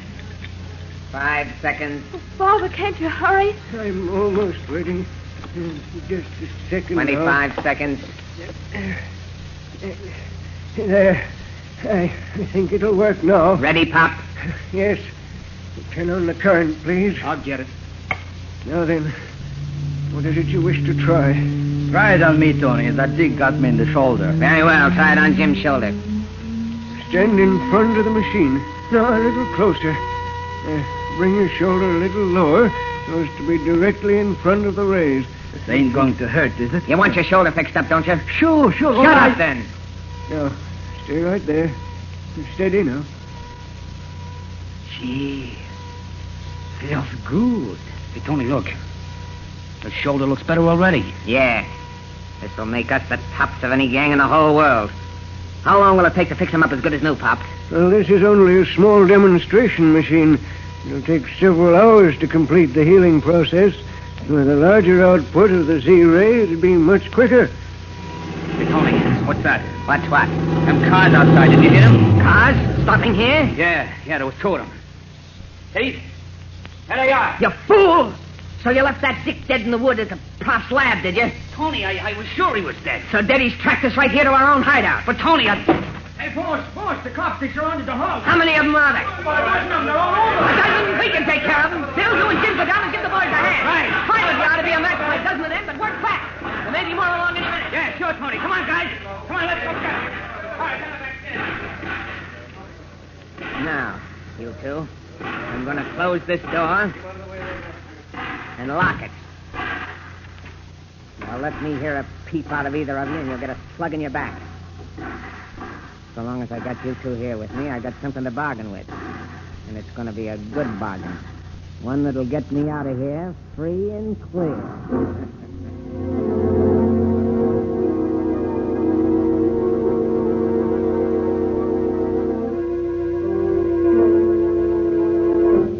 They all accounted for, Scubby? Yeah, Nick. Crowley got them all. 1 dead and 4 wounded. Oh, what fools they are. So busy defending the front and back doors that they forgot that little side window. Yeah. Once we got a man in there, it was easy. Were they surprised to be attacked from the rear? Did you find out where the head of the gang is? No, Nick. We've searched every room in the house except this one. He and the old man and his daughter must be in here. Well, I know they haven't gotten away. I watched the house from the time I called you until they got here. I'm positive nobody left the house. Now, let's find out. All right, you in there. You might as well come out. You can't get away. You think so, Mr. Carter? So you know me, do you? Yes, I know you. And you know that you can't get away.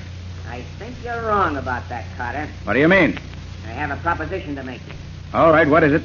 If you let me go free and give me a half-hour start without trying to stop me, I won't harm either the old man or his daughter. But if you refuse, if you try to break down the door to get me, they'll both die before you can save them. Are they all right now? They are. How long they stay that way depends on you. Hey, what can we do, Nick? We can't let him kill the old man and the girl. I have a plan, Scubby. Yeah? Miss Pender, are you all right? I told you she was okay. I want to hear it from her own lips. Miss Pender, are you all right? Go ahead, kid. Tell him. Yes, Mr. Carter. We're all right. Professor Pender, are you all right? Oh, what's the idea of all the talk, Nick? Let's do something. Right, Scubby, I'm running it. Oh, okay, Nick, just as you say. Professor Pender, are you all right? Yes, Mr. Carter. Nothing's happened to me. Your invention, perfectly safe? Yes, it's quite safe at present. If you try to do anything except let me go, you'll find the machine wrecked and both of them dead. Is your father all right, Miss Pender? Nick, what in heaven's name are you trying to... Quiet. Miss Pender, is your father all right? Yes, he's all right. Well, Carter, now that you're sure everything's all right, are you going to accept my proposition or not? No, I'm not going to accept it. Then I'm afraid I'm going to have to kill both.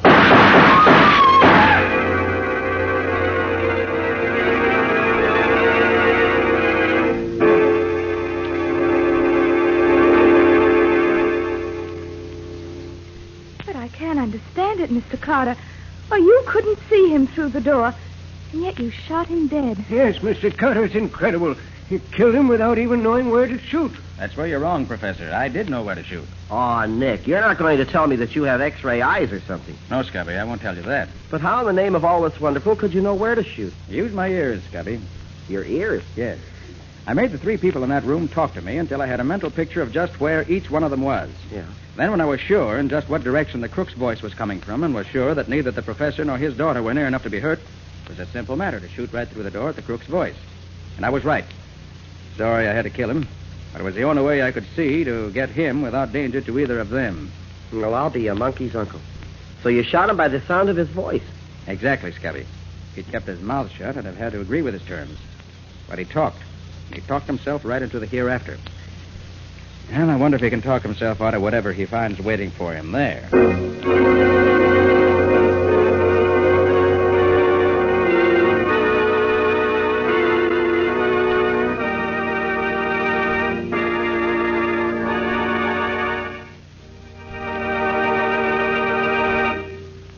been another of the strange adventures of Nick Carter, Master Detective, which are brought to you regularly at the same time by WOR Mutual.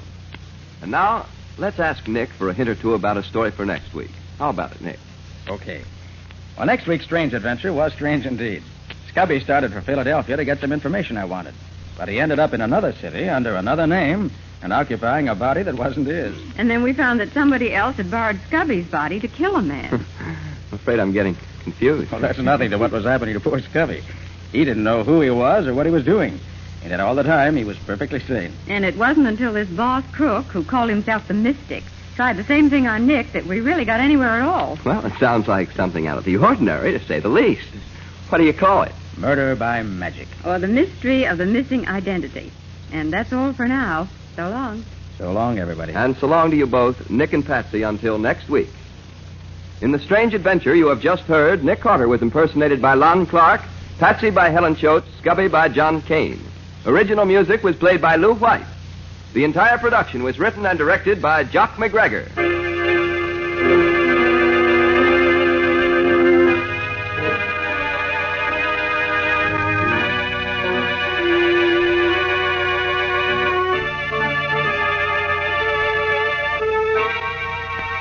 Next week at the same time, listen to another curious experience of Nick Carter entitled Murder by Magic, or Nick Carter and the Mystery of the Missing Identity.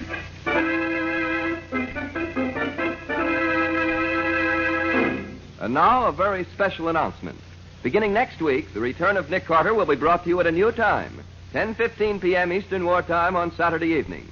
Remember, beginning next Saturday, April 8th, the strange adventures of Nick Carter will come to you at 10:15 p.m. Eastern Wartime, and at that same time each week thereafter. And don't forget that the adventures of Nick's adopted son, Chick Carter, are broadcast over most of these stations Mondays through Fridays at 5:30 p.m. Eastern Wartime. This story is a copyrighted feature of Street and Smith Publications, Incorporated. The return of Nick Carter is produced in the studios of WOR. This is Mutual.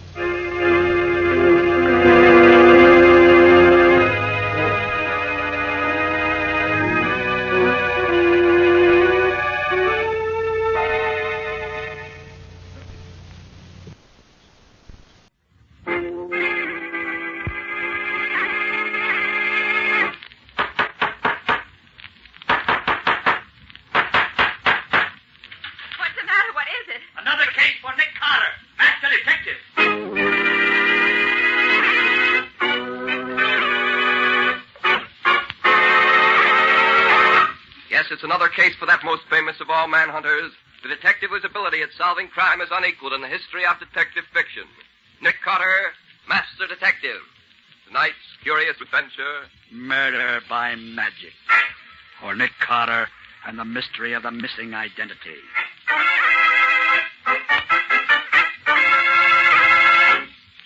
I wonder how Scubby's making out. Do you suppose that he had any trouble, Nick? I doubt it, Patsy. Scubby knows Philadelphia well enough to get all the information I want without any difficulty. Yes, but he's been gone 3 days now. He didn't plan to be gone that long, did he? Well, no, Patsy, but is that always possible to tell in advance how long it's going to take to find... Nick Carter's office. Nick there, Patsy? Well, Scubby. Yes, he's here. How are you making out? Oh, please put Nick on. I've got to talk to him and quick. Well, sure, Scubby. Here he is. Nick, it's Scubby. It sounds as though there was something wrong. Well, I hope not. Hello, Scubby. What's up? Nick, can you come to Chicago right away? Chicago? Thought you went to Philadelphia. So did I, but I landed in Chicago. What? And am I in trouble? What kind of trouble? I seem to have killed a man. Oh, now, don't try to be funny, Scubby. What's this all about? I'm not being funny, Nick. I'm really in a jam. I apparently killed a man last night. Oh, look here, Scubby. You certainly know whether you've killed somebody or not. But I don't, Nick. What makes you think you have? It says so in the paper. What paper? The Chicago papers. Oh, please, Nick, will you come out here right away? I've got to have help and in a hurry. All right, Scubby. Patsy and I'll leave at once. Where are you staying? In a little hotel on the edge of town called Paradise Mansion. I haven't dared to stir out of here since I read about the murder. Okay, Scubby, sit tight. We'll be there as soon as the plane can get us there.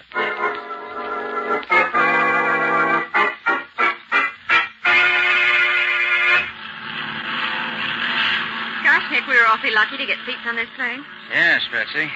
Well, now that we're safely on our way, let's take a look at these Chicago papers I bought. See what they have to say about our friend Scubby. Okay. Look, Nick, on the front page. Murderer of nightclub patron sought. Yeah. And here's a snapshot of the killer taken at the nightclub. Wonder how they happened to get that. It does look kind of like Scubby, doesn't it? Yes, could be. Now look at these fingerprints. Certainly Scubby's. I'd know them anywhere. That's certainly Scubby's cigarette lighter. It's the one I gave him last Christmas.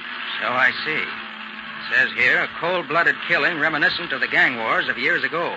Oh, Nick, do you think that Scubby Oh, I wouldn't believe it if he admitted it. Scubby couldn't kill anybody. But it certainly looks as if he got himself into some real trouble this time. And what's he doing in Chicago?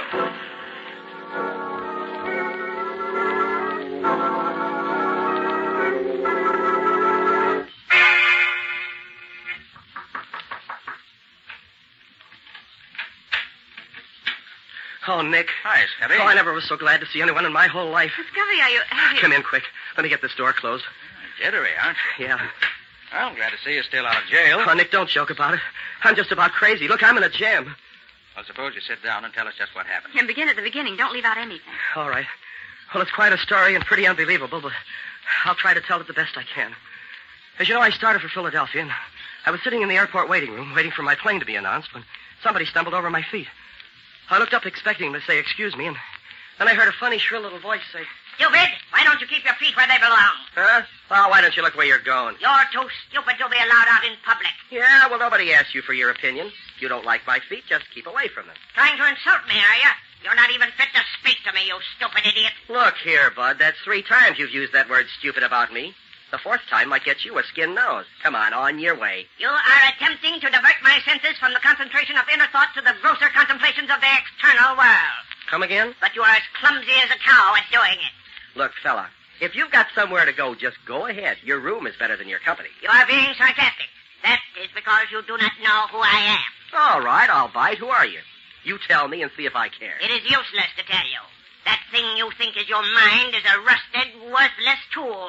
A sponge too dried out to soak up anything. Oh, dumb, you mean? Exactly. You really want to know who I am? Quite frankly, I don't give a tinker's damn. I am Chi-Chi, the omnipotent. In the central council of the farthest inward, I am the most completely self-equipped. Brother, you don't make sense. I am the mystic. In the whole council, I am the most honored. There has been, in 20 generations, no other great enough to be the mystic. But I am he. Okay. Well, now that we've settled that, how's about some peace and quiet? You have offended me grievously. I do not let such offenses go unpunished. I shall sit here beside you and decide what your punishment is going to be. I shall say no more until I have decided. Okay. Well, happy thoughts, my mystical little pal. So he sat down beside me and didn't say another word. He was a funny, weaseled-up little man, and he amused me rather than worried me, so I forgot all about him. Did he take the same plane you did? Oh, don't get ahead of me, Patsy. I was tired from working all night and then the night before, and I guess I must have dozed off. The next thing I knew, somebody was shaking me by the shoulder. Come on, Palsy, snap out of it. This is as far as this cab goes. Hey, wake up, Palsy. This is where you get off. Huh? Oh, sure. Sure, I'm awake. Come on, Palsy. This is your hotel. Must have been some night you had last night, huh, Palsy? Oh, stop calling me Palsy. Sure. Whatever you say, Palsy. What the deuce is the matter with me? Why does my head feel so foggy? What? Hey, where am I? Where's the plane? Look, Palsy, I don't know who you're kidding, but this is where you live. Are you getting out or you going to stay in a cab? Well, where's my baggage? You're a great little kidder, Palsy. Now, come on. Get out. You better get some sleep. There's nothing like it for a hangover. Oh, all right. Oh, hey, you better give me a hand to get out of here. Okay, Palsy. There you go. All right. There you are. Now there. Oh, what does the meter say? Same as always, Palsy. 50 cents. Yeah? Well, here's 6 bits. Keep the change. Hey, look, Palsy, you generally give me $5 for hauling you. I'll give you a knot on the head if you don't stop ribbing me. Okay, Palsy. Yeah, now you sound more like yourself. See you later. And he drove off, leaving me standing in front of the crummiest-looking hotel I ever hoped to stop at. You mean you have no notion of how you got there? No, not the faintest. No, but Scubby, you just Oh, can't... hold everything. Wait till I finish the story. Well, as I was apparently expected to go in the hotel, I did. As I approached the desk, the room clerk, a sad sack with a sourpuss, tossed me a key. There you are, Mr. Gerson.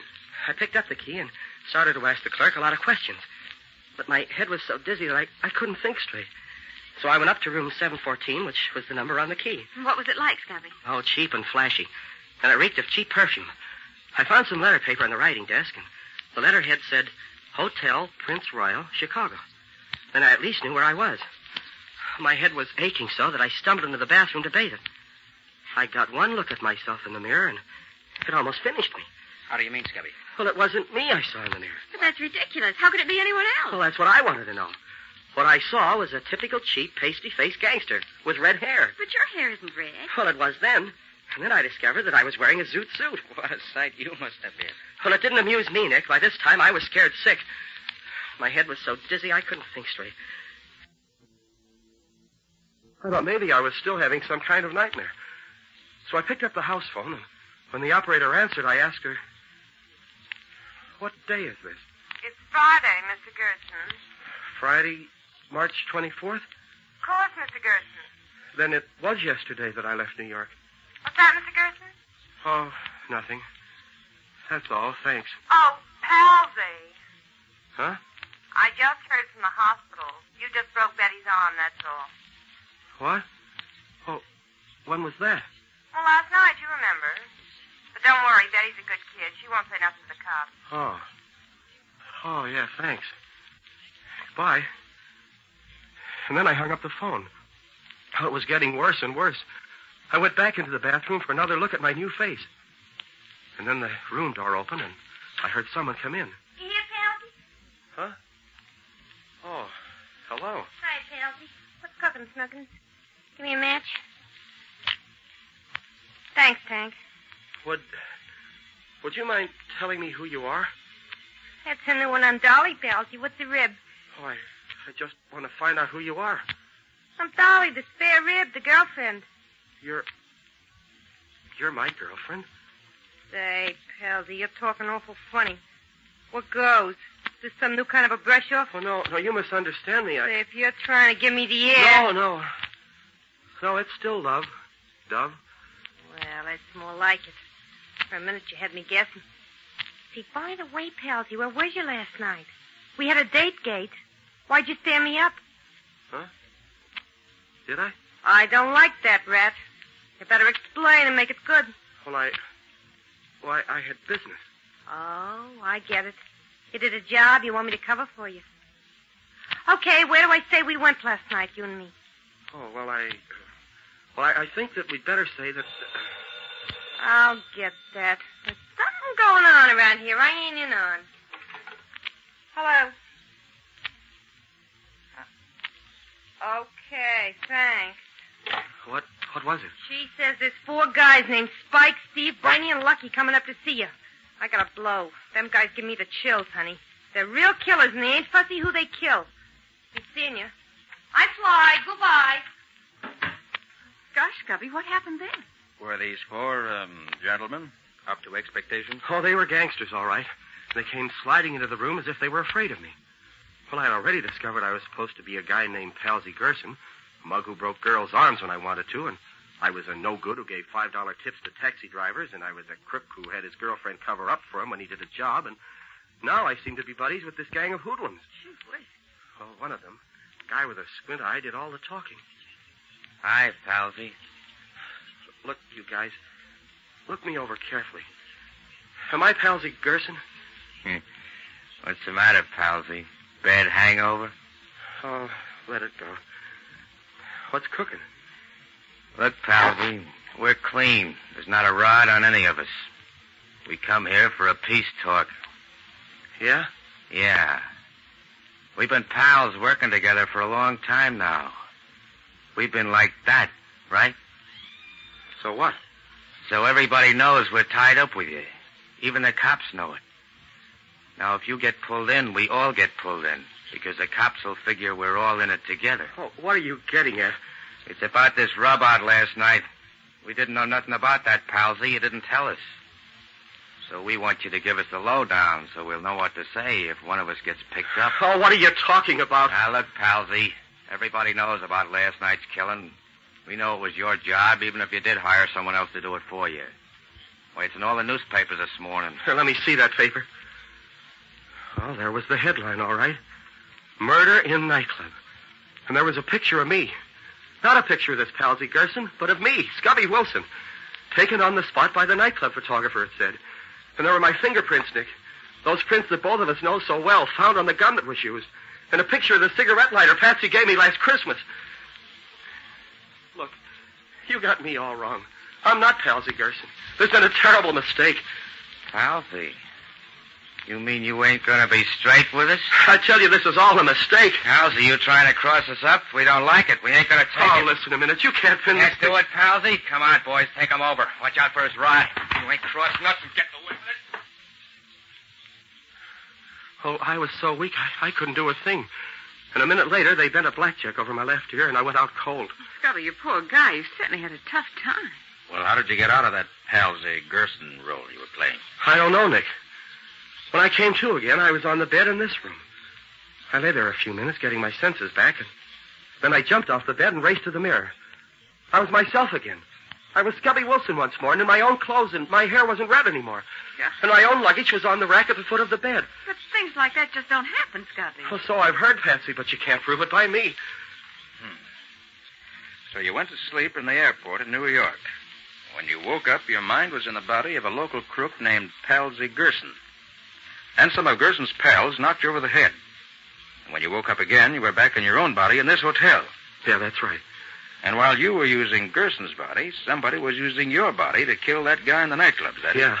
Yeah, I know it sounds insane, Nick, but that's the way I see it from here. And unless something happens, I'm slated for the electric chair. Oh, gosh, Nick, we can't let anything happen to Scubby. Don't worry, Patsy, we won't. Now, first we'll dye Scubby's hair, make him up so that he won't be too easily recognized in case the police are looking for him. Then I'll have the police pick up this Palsy Gerson, his girlfriend Dolly, and his 4 thugs, if they really exist. And somehow I think they do. I want to see what the body Scubby was using has to say for itself.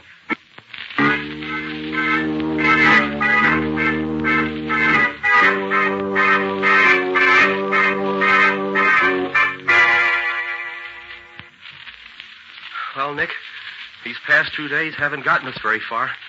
We located Palsy Gerson, and he satisfied the police that he knows nothing about it. His girlfriend Dolly isn't the same girl who came to see me, and the telephone operator who called me Palsy has disappeared and can't be found. All of which adds up to a large round zero. You're wrong, Scubby. It all adds up to proof that you were part of a well-laid plan. But why, Nick? Why? Look, Scubby, if the police discover that you're the one who apparently killed the man in the nightclub, they'll arrest you. And I, even with my reputation for being on the right side of the law, will be arrested with you as an accessory after the fact. Police couldn't do anything else. All of which would be an excellent way for somebody to commit a murder, and at the same time get someone he didn't like jailed for the said killing. Scubby, I think I'm the one they're after. And they used you to get me. But how are we going to stop them, Nick? They got proof that I did that murder, and we can't prove that I didn't do it. That's what I'm trying to do now, Scubby. Get that proof before the police catch up with us. So far, I haven't had... Oh, Patsy, see who that is, will you? Sure, Nick. Hold everything. Hold everything. We have warrants for the arrest of Scubby Wilson and Nick Carter in connection with the murder of John Walters.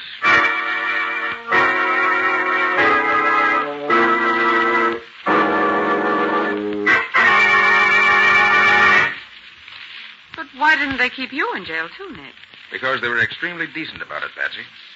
They told me that although they had positive proof that Scubby committed the murder, and that I'd been abetting him in defiance of the law, they were so impressed with my insistence that Scubby didn't murder him that, out of consideration for my past reputation, they were going to give me 10 days to prove his innocence, if I could. If I fail in that time, I give myself up, and they proceed with the charges against Scubby and me. How did they find out about him, Nick? Very simple, Patsy. They sent the fingerprints they found on the gun to Washington, to the FBI, and they identified them as Scubby's. You know, he and I are both on file there as law enforcement agents. Mm-hmm. Little investigation found Scubby was living here, and the rest was easy. What's your next move, Nick? Patsy, if my hunch is right, the man behind this wants to get at me for some reason or other. So he's going to be awful mad when he finds the police have let me go again. And he may try to do something himself about getting me out of the way. And if he doesn't? I have a couple of the boys keeping their eyes open for anyone who looks like that mystic Scubby was telling us about. I believe he's at the bottom of all this, Patsy. If I can lay my hands on him, I feel sure he can tell us all the answers. But he might mystic you, too, Nick, the way he did Scubby. He might. But I doubt it. Well, I'm going down to pick up a paper at the newsstand. I'll be right back, Patsy. Evening Journal, please. Thanks. Don't make any sudden moves, Bud. Looking for me? You Nick Carter? Yes. Then you're the one we want. What can I do for you? Keep your hands in plain sight so me and my two boys here don't have to do any sudden shooting. This ain't a water pistol I got here. I'll take your word for it. What do we do now? The mystic wants to talk to you. Come on. And come quiet.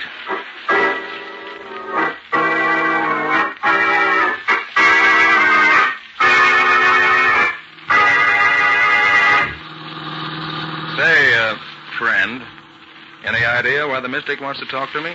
I don't think he likes the idea of the cops letting you go after they took you to the jug. He thought you was out of the way for keeps. So now he's going to do something himself about getting rid of me, huh? No. Me and the boys are going to do it for him. When? Now. As soon as we get down to the pier. Oh. An old abandoned pier, I suppose. Yeah. One where there ain't nobody to bother us when we take care of you. Just around the corner. What are you planning to do with me? A couple of sash weights tied to your legs will do the trick. After putting a couple of bullets through your head. Lucky. Yeah? You get out the sash weights and the rope. They're in the back of the car. Okay. Barney. Right. You go get the girl. We'll take care of both the girl and Carter at the same time, like the boss suggested. All right, Carter. You and me will walk out on the pier together. But don't forget, I got this little persuader in my hand. It's getting dark, which is what we want, but even if you can't see this .38 of mine, it's still there pointing at you. I have no doubts you're right. And I shan't forget. You know you can't hope to kill me and not pay for it. I'll take my chances on that, Carter. You ain't the first guy I bumped off, and you ain't gonna be the last. This'll be far enough. Well, then, there's not much I can do about it, is there? No. Oh, is that the girl coming with your pal there? Where?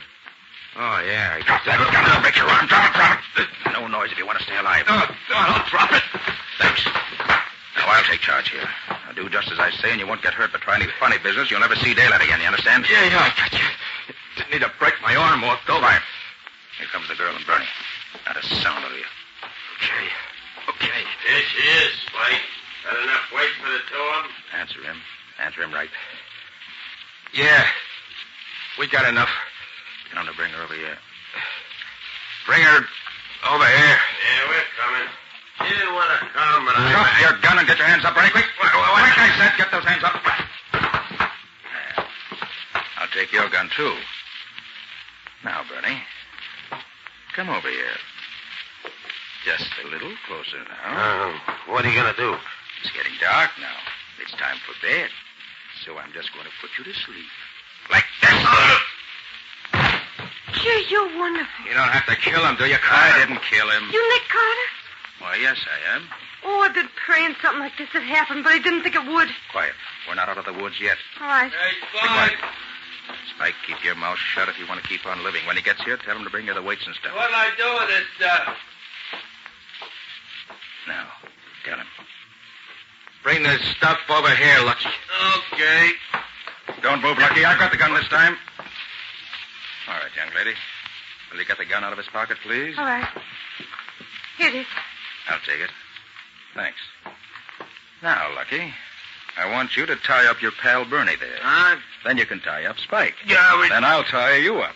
Give the finishing touches to all three of you and be on my way. You mean you're going to leave us here? That's exactly what I mean. Why, you All jerk. right, Lucky, get busy with those ropes. Time's getting short, and I've got a real score to settle with your boss.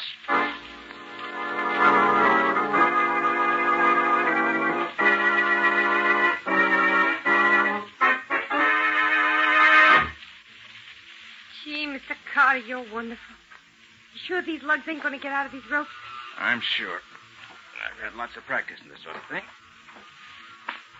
There. All right, come on. We can leave them there safely now.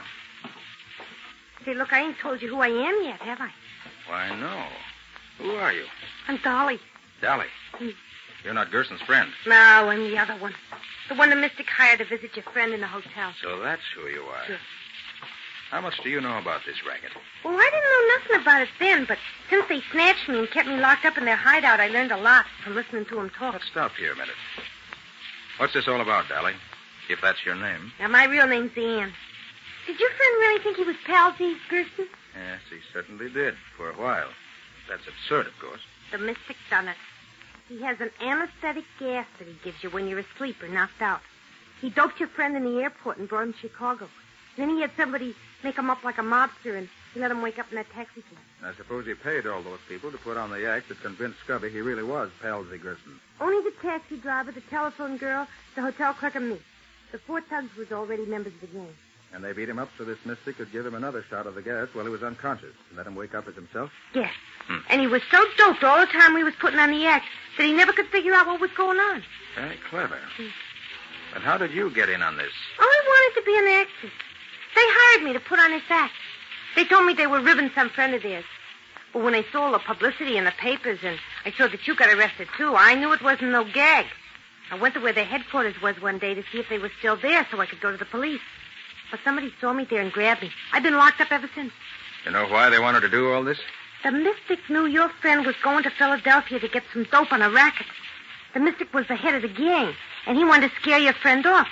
He hoped he'd scare you off, too. He's getting ready to work the same racket all over the country. And you was the only one who was getting hot on his trail. I thought that was it. And when we didn't scare off, he had to take matters into his own hands. I suppose it was one of the Mystic's thugs who did the killing in the nightclub? Yeah, it was Spike, made up to look like your pal. And he left the evidence at the cops' found. Who was the man he killed? Some fella wouldn't play ball the way he wanted him to. Look, do you know where the headquarters of this gang is? Sure. It's about a block from here. Want me to show you? You bet I do. With your help, I'm going to get that Mystic. If he's there. Come on. It's over this way.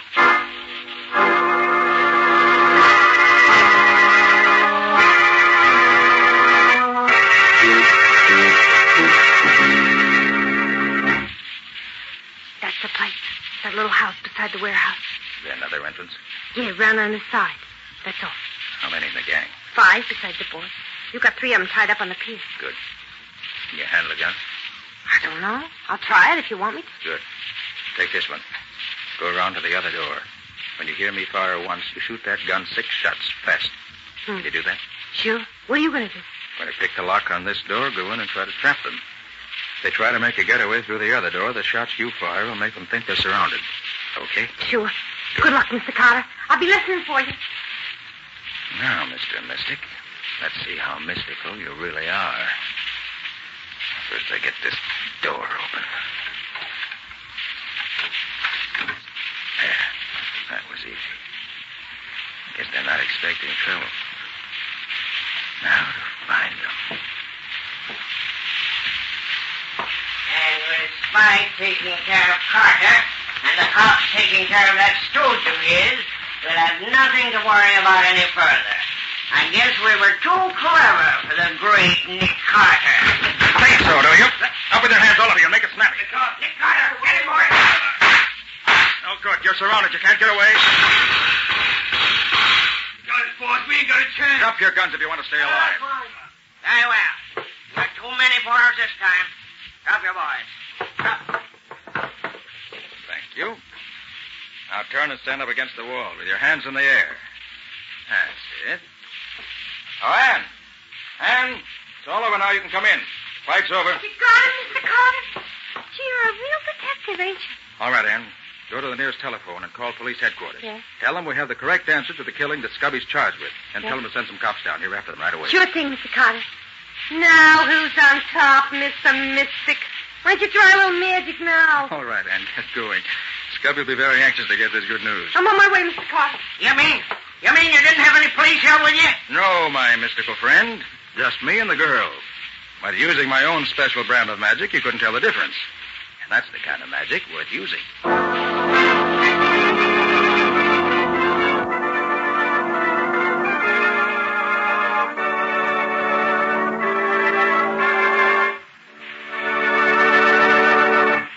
This has been another of the strange adventures of Nick Carter, Master Detective, which are brought to you regularly each week at the same time by WOR Mutual. Well, Nick, I'd like to hear a few of the high spots from next week's story. Okay. Next week's story started with a cat. But not a common, ordinary cat. This one was a lemon yellow Persian cat with a pedigree. The chase started when I tried to find the said pedigreed Persian puss, which had been stolen from its rightful and very ultra owner. But before long, I found I was involved in theft, kidnapping, murder, and other varieties of lawbreaking. Which included being hit over the head and being shot at in the dark.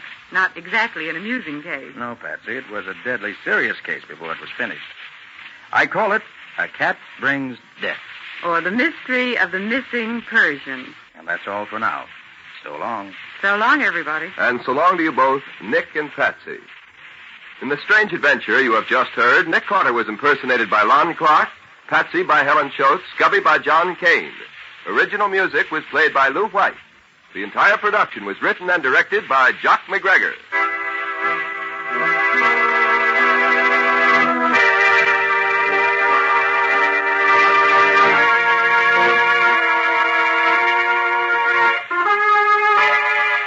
Next week at the same time, listen to another curious experience of Nick Carter entitled A Cat Brings Death, or Nick Carter and the Mystery of the Missing Persian.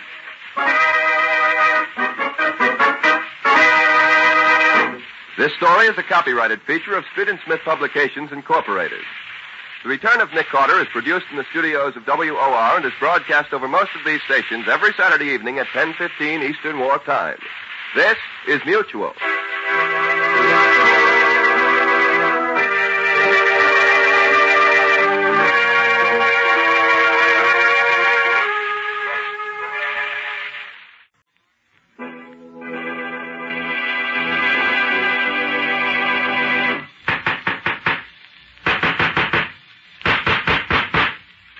What's the matter? What is it? Another case for Nick Carter, Master Detective.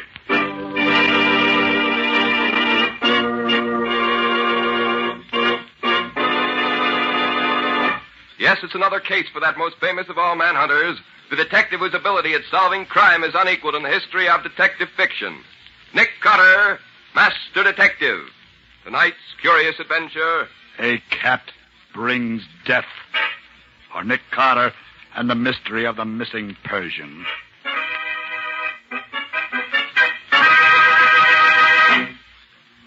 The confounded doggone things to have Riley, happen you to don't a man. seem very happy to see me this morning. I ain't. Something I've done, or just things in general? Things in particular. Here's your glass of water, Lieutenant. All right. What you get it so cold for? Lieutenant, it ain't... All right. Get out. Now, where'd I put them pills? Taking your vitamins regularly, I see. Excellent idea for anyone inclined to be nervous. Vitamins, nothing. Them's aspirin tablets for headaches. Lieutenant Riley, do you mind if I sit down this lovely morning? Sit down, but don't bother me. I've got too many troubles of my own to be bothered with yours. But I have no troubles, Lieutenant. I feel free as a bird. You would. Care to tell old Uncle Nick what the trouble is? In case you're interested, Mr. Nicholas Carter, I am. Shut up if you want to hear this. Oh, sorry. Please forgive In me. case you're interested, I just had to release Cully Greer from his temporary residence in my jail. Oh. I couldn't get enough on him to hold him for a jury in spite of the fact that every cop in town knows he's guilty. And we've been trailing his sidekick Sabin for more than a week steady without a sign of results. The same with that blonde, what do you call her, Reba Dawes. We're right back where we started. 3 smooth jobs full this month without a smell of a clue. 3 big jewel robberies, and my little Boy Scouts are still out chasing rainbows. You know, Riley, I haven't been following this case very closely, but I have a hunch. Hunch? You can't hold a crook on a hunch. There's been enough high-class sparklers lifted around here in the last 30 days to stock a pawn shop, and we can't put a finger on nobody. Now, you got a hunch. You can't I hold know, a... Riley, I know. You can't hold a crook on a hunch. You got to pin something on him and make it stick. I've heard you say that before. Well, it's true. Why, Nick, I ain't even had... phone, Lieutenant. All right. Lieutenant Riley, Police Headquarters. This is Commissioner Clark, Riley. Oh, yes, sir, Commissioner. Now, look, if somebody doesn't turn up something on these jewel robberies pretty quick now, there's going to be some changes around here. We've been working hard on it, Commissioner, and I ain't hardly been home long enough to eat, sir. That's a fact, sir. The trouble with you, Riley, is in your head, not in your stomach. Maybe we need some new blood in that department. Oh, now, Commissioner, we can't find clues when there ain't none to find. We're doing all we can. You'll have to do better. I expect results within 48 hours. Goodbye. Goodbye, Commissioner. I take it that was the Commissioner. You take it. Oh, look, Nick, couldn't you go someplace else for a while? Why, Riley, your lack of hospitality amazes me.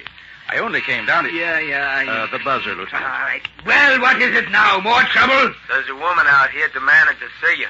And I mean demanding. I ain't receiving visitors today. You'd better be. It's Mrs. Dudley Banks herself. Mrs. Dudley Banks? You know, the commissioner's favorite aunt. I know who she is. What did she want? Some more contributions for the... She's been robbed, Lieutenant. Robbed? Oh, don't tell me we got another case to break. I can't stand much more of it. All right, send her in. You know, Riley, I remember reading recently that Mrs. Dudley Banks had the finest collection of rubies in the country. Oh, no, Nick.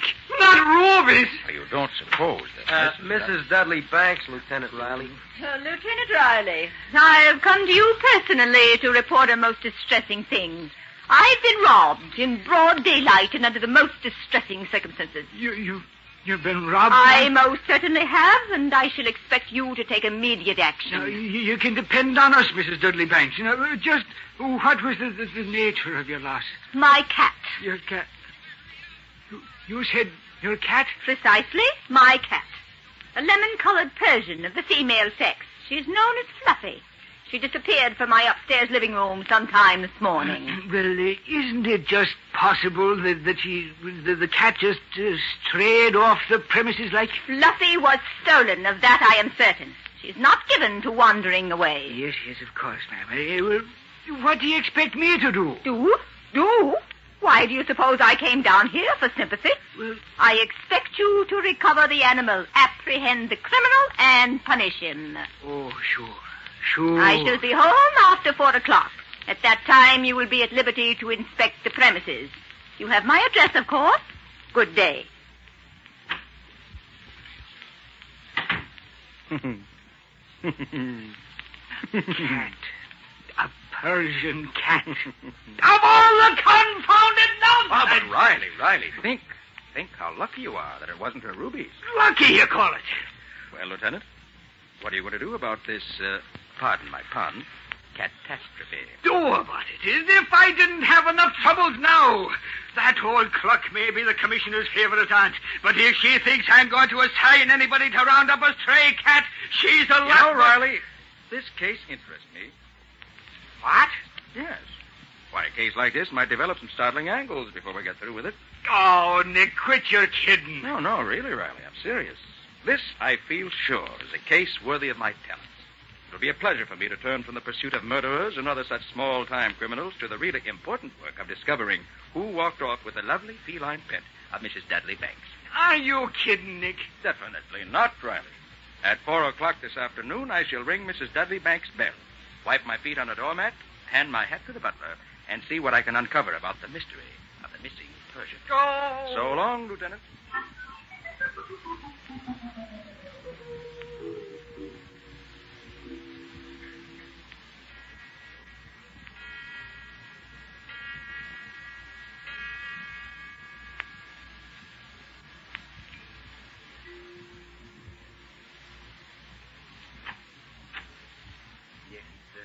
I'm from police headquarters. Lieutenant Riley sent me to investigate the loss of Mrs. Dudley Banks' cat. Oh, yes, sir. Mrs. Dudley Banks is expecting you. Come in, please. Thank you.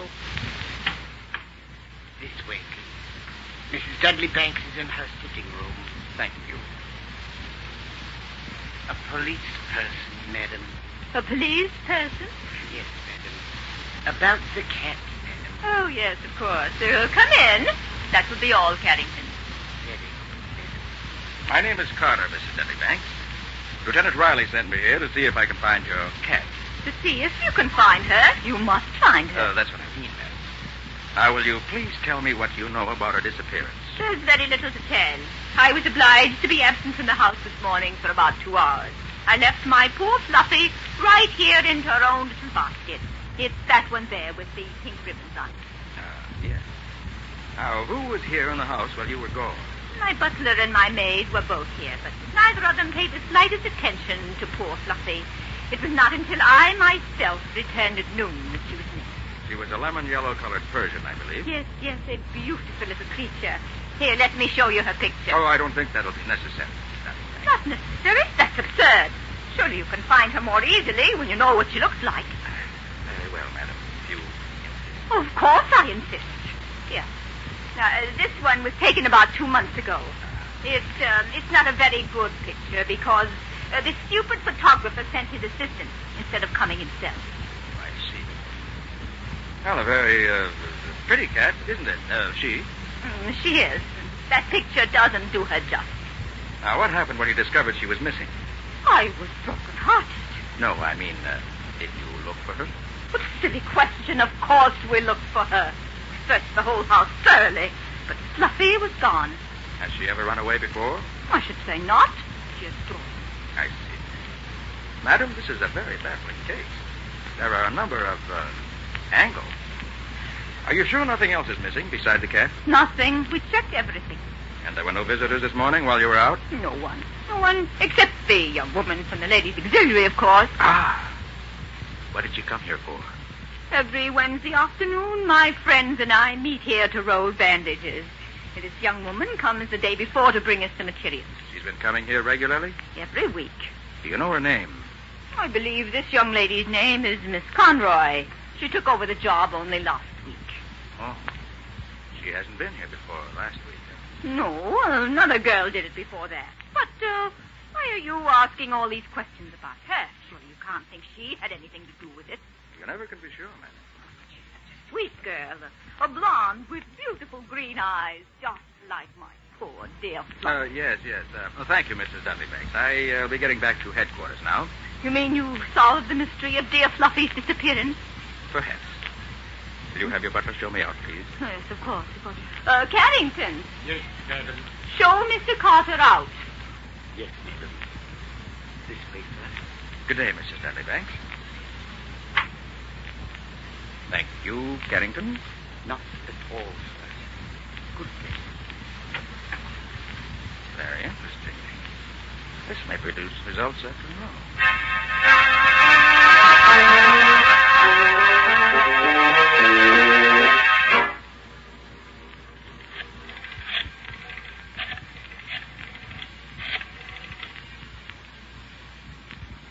This is the headquarters of the Ladies' Auxiliary. This is the office of Brown, White, and Brown, attorneys. Yes? Could you give us the address of a Miss Conroy who works with you? We have a legal communication for her. Miss Conroy? One moment, please. Stranger things have happened. Miss Conroy lives at 76 East Dover Place. Thank you. Not at all.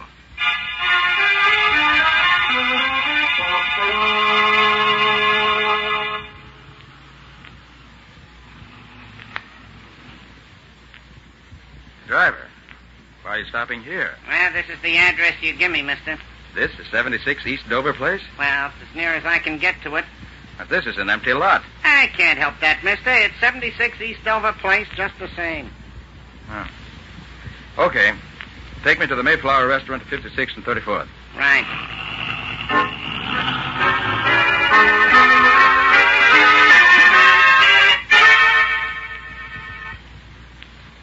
You're a little early for dinner tonight, Mr. Carter. Nobody gets in here before 6 generally. Now, never mind, Katie.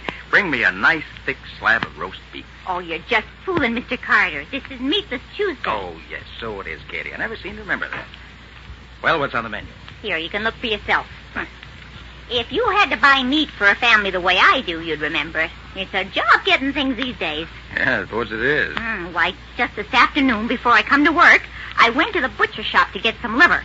My husband calls it cat food, but he eats it just the same. Well, I got some, and a nice piece it was, too, but I had to fight for it. Fight for it? Yeah, blonde little chick tried to get it away from me. Last piece there was, but I got it. I slapped her face, too, I did. And she didn't want it for herself at all. Wanted it for a cat, imagine. For a cat? What kind of cat? What's the difference what kind of a cat it was? The idea of hard-working folks having to go without so some cat can eat the best there is. This blonde, she wouldn't be young and pretty, would he? Lives in the neighborhood, maybe? Oh, she's pretty to look at, but the language she used, it'll make your hair curl. Yeah, she lives around here. I seen her going in and out of the Mecca apartments across the park. She's a movie actress, maybe. Mecca apartments, huh? Mm-hmm. Well, I wonder if she's home now.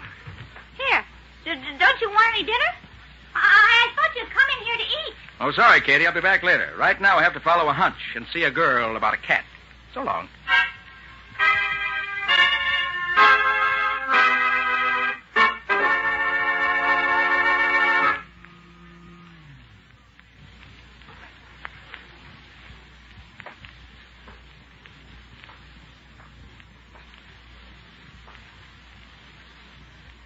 Reba Dawes. Name on the door as big as life. Hey, that's the young lady Riley's been trying to pin something out for the past few weeks, if I recall correctly. Well, Nick, let's see what happens.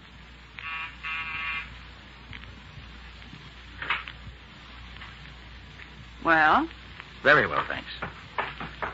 Here, what's the idea of pushing into my apartment like that? Well, just dropped in to say hello.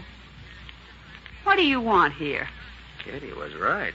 You are good looking. Listen, fella, if you don't clear out of here, I'll... Pretty cat you got there, too. Persian, isn't it? Never mind the cat. What's the game? Come on, talk up or get out. All right, here it is.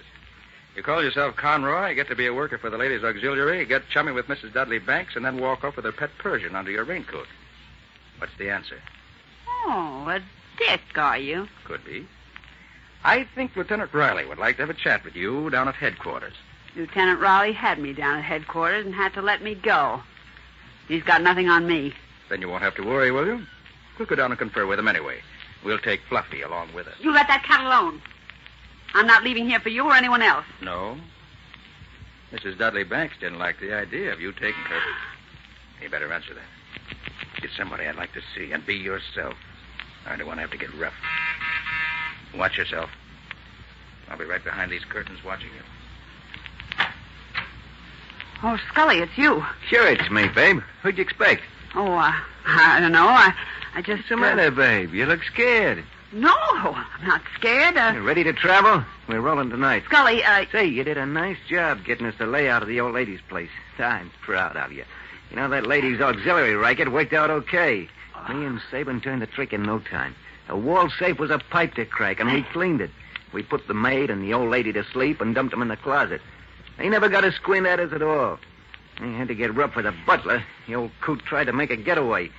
Yeah, we had to give him the works. Scully, Say, are you sick or something? I got something to tell you. There's a dick behind the curtain. Huh? Both of you. Turn around and keep your hands in sight. Get him up, Scully. Now, let's see if you're carrying a gun. What the... Just keep them up, Scully. And you too, Reba. I'm not pointing this gun of mine at you for exercise. Oh, no gun, huh? What's the matter? Don't you wish I had one? And you could pull me for carrying a concealed weapon. Nothing doing, copper. I don't carry any hardware outside of business hours, see? Hey, what are you doing here anyhow? Just been waiting around for you to show up. Hey, look, babe. How come this dick's parked here in your place? I tried to tell you, Scully. He just busted in on me just before you came. Must have had some reason for busting in. Well, never mind that now, Scully. Let's all go down and see Riley. He should have held you in jail a little longer today. It would have queered the job you just pulled at Mrs. Dudley Banks' residence. Well, that's the answer to my problem, anyhow. Now, just stand there, you two, while I give Riley a ring. Life will be a great deal happier for him when I tell him who's coming down to see him. Police headquarters, Lieutenant Riley speaking. Oh, Riley, I have a surprise for you. I already got one, Nick. You know what was pulled off not half an hour ago? I do. You found Mrs. Dudley Banks and her maid bundled up in a closet, and the butler shot to death. Probably the wall safe had been cleaned out, and Mrs. Dudley Banks' prized collection of rubies is missing. Nick, where did you... how Very come you... simple, Riley. Katie had liver for supper tonight, see? And, hey, put on those lights again. Don't try anything. Hey, Nick. Okay, Reba. Turn the lights on. What's going on there? There's a gun. Hey, Now, what's all that Papa, noise? you stay put, right where you are. Okay, Scully, just as you say. Good work, babe. You turned these lights on just at the right time. You better pick up the table and put that phone back. Okay. Light switch was just behind me. I figured we'd have a better chance in the dark. You're awful quick, Scully. You're too quick for that copper. He didn't get a chance to spill anything to Riley. We ain't in the picture at all, and we won't be either. I was pretty scared for a minute. Hey, where's Sabin? We're meeting. I had Jake bring me here to get you. Oh. He's waiting for us downstairs. Now, you ready to travel? Sure, I've been ready for the past hour. Thought it was you at the door when this dick knocked. That's why I opened it so quick. Yeah, let's get going. Hey, ain't you going to take care of that flatfoot before we leave? Not here. Don't want any dead dicks found with the bulls. Just they might happen to tie you up with it and maybe hook me in, too. Just take him along with us for a while. And keep Riley guessing, too. How mighty nice of you to take me along to meet Sabe and Scully. Then I'll have all three of you together in one place where it'll be easier to take you in. You know, Riley'd hate to see you leave town now. Cut the comedy, copper. You're going along, but not far. So pick up your hat, big boy, and march yourself downstairs. And don't forget, I'll be right behind you, all the way. Okay, Scully. You're the boss, now that you've got my gun. Oh, don't forget your cat, Reba. Gosh, that's right. I almost did. Come on, Fluffy. Hey, where'd that thing come from? It's mine. Isn't she a dear? Picked her up today. Just couldn't resist her. You gonna drag that along with you? Sure, I can't leave her behind. She won't be any trouble. Okay, let's get going. I don't want to keep Jake waiting.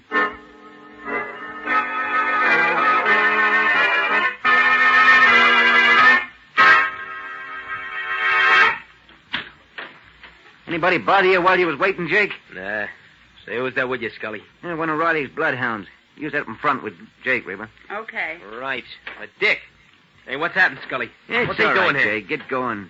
Yeah, we're behind schedule now on account of this guy. Okay, but I don't like it.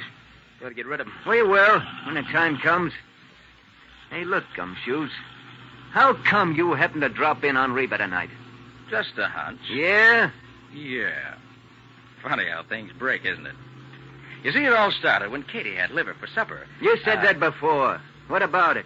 So here we are, the three of us.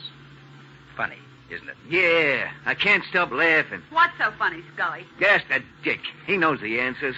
I'll tell you when the time comes. But first, let's find Sabin.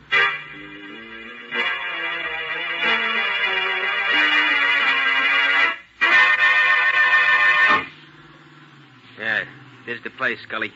The garage here. Yeah, pull right inside. Sabin will be waiting there for us. Right. That you, Scully? Yeah. Hey, where you been? If we don't get upstate before morning, we're going to be... Hey, who's that with you? Keep your shirt on and close the garage doors before some fool cop shows up and begins asking questions. Yeah, okay.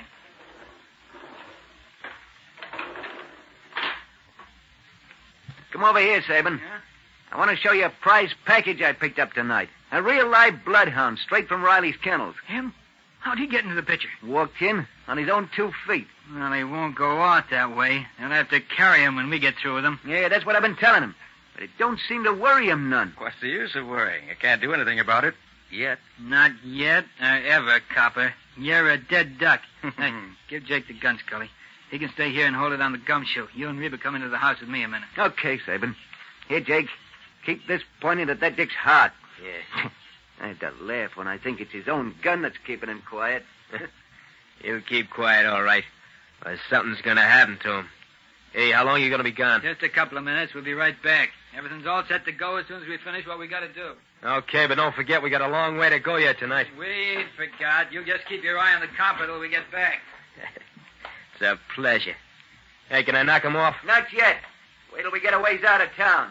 Then you can finish him any way you like. You hear that, copper? You and me is going to have fun. I don't like cops, and I'm going to take it all out on you. I'm sure that'll be great fun. Yeah? You won't think so. Hey, Dick, don't start moving. Stay where you're on that back seat now. One more move and I'll plug you. Scully said not to shoot, Jake. There might be cops around. You come any closer, I'll let you have it, cops or no cops. Remember, Jake, cops. I warn you. I've been... You must have a gun of your own somewhere on you. Yeah, there it is. Now, my friend, to feel a little better, I'll just put this piece of wire around your wrists. And around your ankles. And slip this rag in your mouth. Tie it back here. There. Now, don't think you'll bother me any. And I'm going to have my hands full in a few minutes. I'm going to take you and your 3 pals back to Riley. Now, I'll just go over here and stand behind this door. And when they come back, I'll be a one-man welcoming party. Okay. Come on, you lugs. I'm waiting. Well, Now, Mr. Copper, you're about to take your last ride. I hope you... Sabin, look. What is it? Jake's out cold. The dick's broken loose. Look out! Up with your hands, all of you. Hey, where'd Drop you those get bags and get your hands in the air. Maybe fast, Sabin, but not that fast. Hey, don't shoot. You know I ain't got no gun. Just have another look to make sure. Now, you're clean. Now I'll just take Sabin's gun. I'll make sure he doesn't have another one on him anyway. He's clean, too. I'll keep those hands where I can see them, Reba. Just want to get a handkerchief out of my handbag. All right, but no tricks. Can't a girl use her own handkerchief when she has the ball? Sorry to have to sock you in the jaw, lady. Suppose I might have known you'd have a gun in your handbag. All right, you two. Pick her up and put her in the back of the car, and then get in yourself.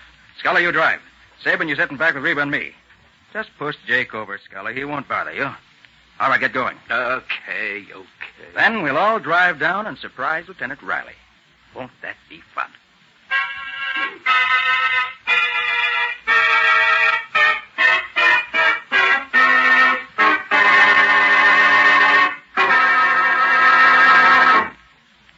And after they left you alone with Jake, then what? Well, Patsy, when the three of them went into the house, I knew the chance I'd been waiting for had come. Mm-hmm. I was in the back seat, and Jake was in the front seat, holding my gun on me. Mm-hmm. So I got up out of my seat, moved over to Jake, took the gun away from him, and punched him in the jaw. He went out like a light. Nick, you moved up on a man holding a pistol on you? Why in the world didn't he kill you? Sounds to me like a hairbreadth Harry story. He tried to kill me, all right, Patsy. But he didn't know what I knew. That's why I had the advantage on him. Now, stop teasing, Nick. Tell me, why in the world didn't he shoot you? As I said, Patsy, he tried to. But the gun wasn't loaded. Wasn't loaded? No. That's why I felt perfectly safe in just taking it away from him. Patsy, you should have seen the look in his face when he pointed the gun at my heart and pulled the trigger 3 times. But I thought you said it was your gun. He did, Patsy. And it wasn't loaded? No, Patsy. With shame and remorse, I admit it wasn't loaded. You see, when Scully jumped on me in Reba's apartment, I tried to shoot him with it. But the trigger simply clicked. Then I suddenly remembered that I'd been cleaning it the night before when I got that long-distance phone call. And I just forgot to load it again. That's a dangerous mistake to make, Nick, even if it did save your life this time. Quite right, Patsy, quite right. Well, I certainly had a lot of fun watching Scully pointing that empty gun at me all the time we were going to meet Sabin. You know, I really enjoyed it. I wish all my mistakes could turn out as well.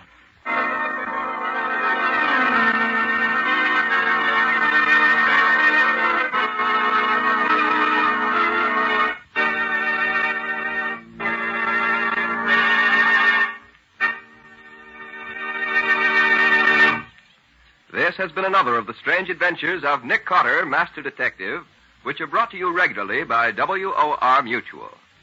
Well, Nick, what's next week's story going to be about? Before I tell you that, John, there's something else I want to say. Something very special. And this is addressed to you, our audience. We've been with you every week for the past year now, bringing you the strange and exciting adventures of Nick Carter. And now I'm very happy to be able to announce that beginning next Monday, April 17th, we're going to have the pleasure of being with you 5 times a week. 5 quarter hours a week, Mondays through Fridays at 9:15 p.m. Eastern Wartime, over most of these stations. And I assure you that we're looking forward to these meetings with you very eagerly. So remember, we won't be back Saturday nights anymore. But we will be here every evening, Monday through Friday, at 9:15 Eastern Wartime, beginning this coming Monday, April 17th. And we hope you'll be with us as regularly in the future as you have been in the past. Gee, Nick, that's swell, isn't it? 5 times a week. And do we have a lot of exciting stories to tell? Oh, you bet we do, Patsy. A lot of really exciting cases. And I think we'll start next Monday with a story which I call Kidnapped for Sale. Or the mystery of the missing babies. Have you heard of the latest racket? Stealing young babies from their parents, not for ransom, but to sell them to people who want the baby for their own? Well, it's one of the dirtiest and lowest forms of kidnapping found in the underworld today. And when a young mother who'd lost her baby came to Nick for help, he was glad of the chance to break up the kidnap ring and catch the fiends who stole innocent and helpless children and then sold them to the highest bidders. So if you want to be in on the beginning of one of the most exciting chases I've ever had, listen next Monday evening at 9:15 Eastern Wartime to the story Kidnapped for Sale. So long, everybody. So long. And so long to both of you, Nick and Patsy. In the strange adventure you have just heard, Nick Carter was impersonated by Lon Clark, Patsy by Helen Choate, Lieutenant Riley by Humphrey Davis. Original music was played by Lou White. The entire production was written and directed by Jock McGregor.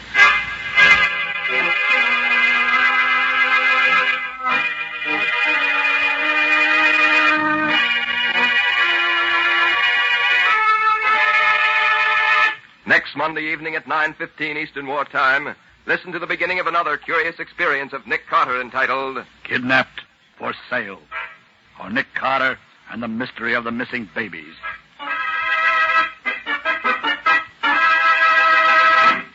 This story is a copyrighted feature of Street & Smith Publications, Incorporated. The Return of Nick Carter is produced in the studios of WOR and is broadcast over most of these stations Mondays through Fridays at 9:15 p.m. Eastern Wartime. And beginning next Saturday night, the popular series True Detective Mysteries will be broadcast over most of these stations every Saturday night at 10:15 Eastern Wartime, in addition to Wednesday afternoons at 4:30 Eastern Wartime. This is Mutual.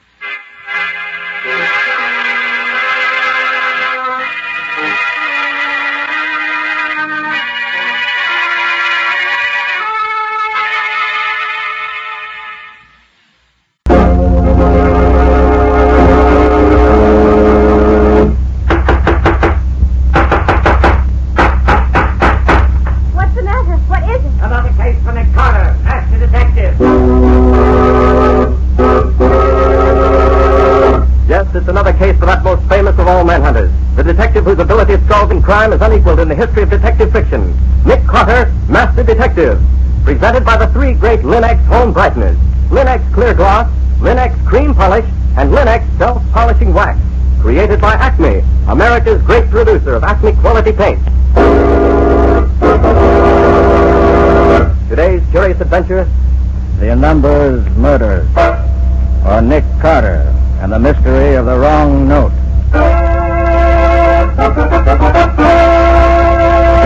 In just a moment, we'll hear how Nick Carter solved the mystery of the Numbers Murders.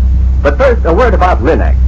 Just as American homemakers have found that Chemtone, the miracle wall finish, is the modern way to new wall beauty, so will you find the three great Linex home brighteners the modern way to keep your floors, woodwork, and furniture sparkling and new in appearance. For instance, Linex Clear Gloss. This transparent liquid dries to a hard, durable, lustrous finish that resists damage to your floors or linoleum by hot grease, boiling water, fruit acids, even alcohol. That's why Linex Clear Gloss has been a household favorite for years. If you haven't it on hand, ask tomorrow for Linex, Lin-X, Linex Clear Gloss. Yes, you'll find all three great Linex home brighteners at paint, hardware, and department stores everywhere. And now for today's mysterious adventure with Nick Carter. Our story opens in a dingy little saloon on a back street. So, you finally hit it, eh, Benny? Yeah, 3 years I've been playing them numbers and doing nothing but lose. But today, oh boy, $50,000. Which numbers was you playing, Benny? Duke Dawson's or Lucky Combs? The Duke, he's a square shooter.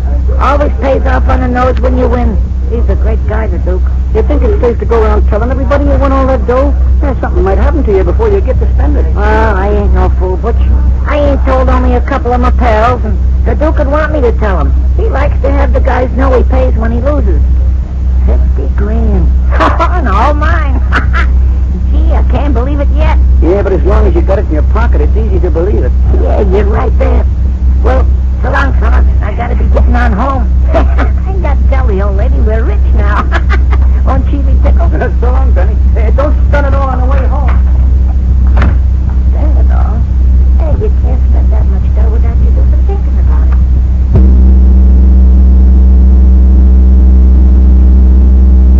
Slow down. When you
evening. Now, Nick, lay off the kid in a minute. Just because you're called a mastermind and all the yellow journals in the city don't mean that... All right.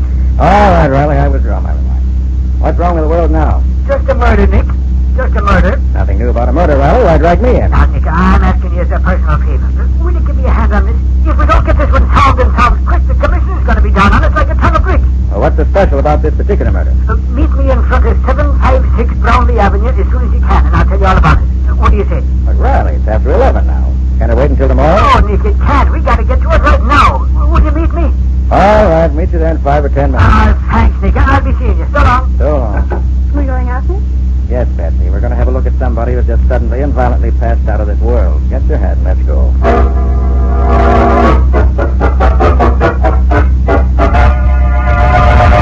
Oh, there you are, Nick. But how are you, Patsy? Okay, thanks, Lieutenant. Where's the remains, Riley? Right over here, Nick. It's just the way my man found him. I see. 2 shots right to the heart. Uh-huh. Never knew what hit him. Looks as if they might have come from a 45. Right, Nick. All right, Riley. Who is he and why should I care? His name's Benny Smith. He's one of the characters that hang around the edge of the underworld. No record, but a great guy for playing the numbers. Been playing them since they were started. And I think that's what killed him. Oh, now, Lieutenant, how could the numbers kill him? Well, Benny connected today, Patsy. He won himself $50,000. And he had it on him when he started home, they tell me, but he ain't got a cent of it now. He's as clean as a whistle. Very interesting. Never been talked too much about his luck. Now, where do I come in? Benny played Duke Dawson's numbers, Nick. And Duke had 2 heavy winners this month. Now, both of them were killed in the same way. Before they got home, and both of them lost their rolls. Now, once could be a playing hold-up. But twice, it's like a regular thing, and I want to find out. The killings like this has got to stop. That's where you come in, Nick. I need some of your fancy ideas on how to stop them. Lucky Coombs runs the other numbers game, doesn't he? Yeah. Him and the Duke have been at each other's throats for the last 6 months. Well, maybe Lucky thinks this is a good way to persuade the public that if you win with the Duke, you don't live to spend what you win. It could be, Nick. And it could be, too, that the Duke needs the coin bad enough to want to get it back. I'd hate to play any numbers game where I had to lose my life when I won any money. There's no percentage in the numbers game from any point of view, Patsy. It's a sucker's game. All right, where do you want me to start? Good for you, Nick. I knew you couldn't stay out of it. But what do you say we go to call on the Duke and see what he's got to say for himself? Okay, Riley. You drive on ahead. We'll follow you. But don't let the cops catch you speeding.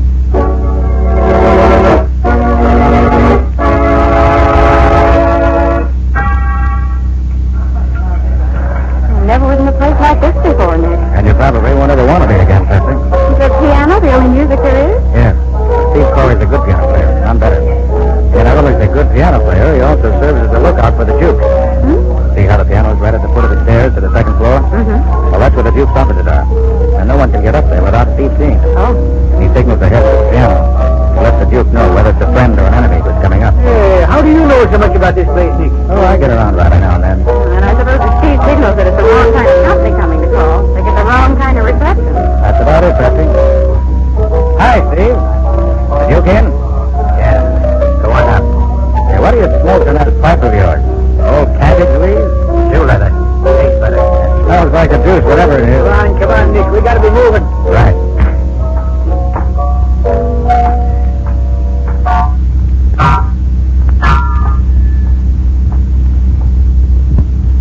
Which is his office here, Nick? This one here. That's funny. Try the door. Maybe he's not in there. He must be. Steve told us to come up. I can see there's a light inside. Hey, maybe there's something wrong there. Let's have a look out. I think we better come on. Come on with me now. Come on again. Again. Break it in, Riley. Break it in. That's it. Are you hurt, Riley? No, did he get you? No. What's going on in here? Nothing now, Patsy. You can come in. Hey, look there, Nick. Dead. Shot right through the forehead. Is that the Duke? Yes, Patsy, that was the Duke. Hey, look, that's where the killer went, Nick. Through that window there. Yeah. And down the fire escape. Below, there's a dozen ways he could have gone. We'd never see him. If we'd only gotten in a little sooner, Nick. That wouldn't have made any difference, Riley. I suppose not. He was out to get the Duke, and he'd have gotten him anyway. It was just as easy for the killer to get out on the fire escape and wait for us. It's a good thing it was a poor shot, or you'd both be dead. I don't think so, Patsy. What do you mean? Well, look how high his bullets went. Up above the door there. Oh, you think he was just trying to scare us, Nick? Looks that way. He could certainly shoot straighter than that. Now we've got 2 murders to solve instead of 1. Yes. I'm beginning to get interested in this now. Let's see what the Duke can tell us about this. The Duke had no weapon, so he apparently wasn't expecting an attack. Must have known the man who thought the Duke didn't smoke. He didn't. There's an awful lot of burned matches here in this ashtray for a guy who don't smoke. And they're all burned pretty well down, too. And here's a cigarette butt. It's a humidor. Huh? A humidor? I never heard of that brand name. Very few people smoke them. And Lucky Coombs is one of them. Lucky Coombs? Then that maybe means it does, and maybe it doesn't. Let's not jump too fast. I'll just take this butt and these matches along with me. They may come in handy before we're through. I better call headquarters and get some of the boys up here. Right. While you take care of this end of it, Patsy and I'll go and call on Lucky. Maybe he can tell us something about this. Okay, Nick. But be careful, lad. Lucky's a tough baby. I will. I know how to handle him.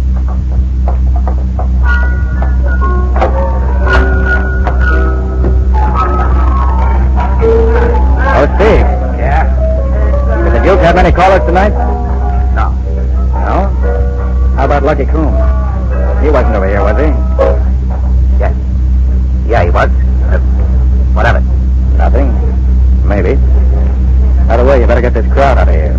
The Duke's been murdered. This place is going to be filled with cops, reporters, photographers, fingerprint men, and detectives in about 10 minutes. Duke? Murdered? Yeah. So long, Steve. Come on, Patsy. Let's see what Lucky has to say.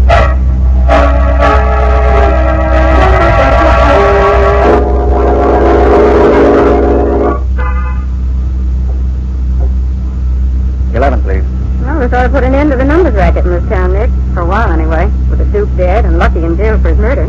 Maybe. But let's not get ahead of ourselves. Oh, Patsy's in the car. Those two monks outside may mean trouble. Be careful, Nick. Going someplace, Flatfoot?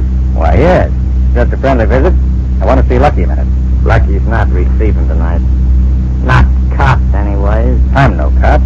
Just want a friendly talk with him. Well, you can't. No? I think I can. Yeah?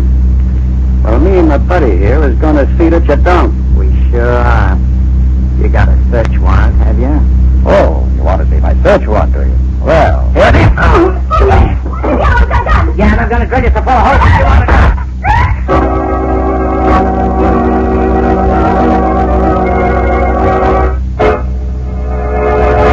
Well, Nick seems to be having difficulty getting in to see Lucky. Does this mean Lucky is the man who killed the Duke?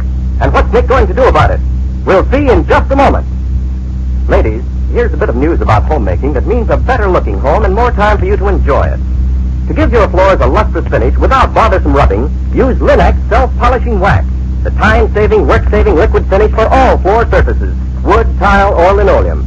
The finish which is glossy yet not slippery.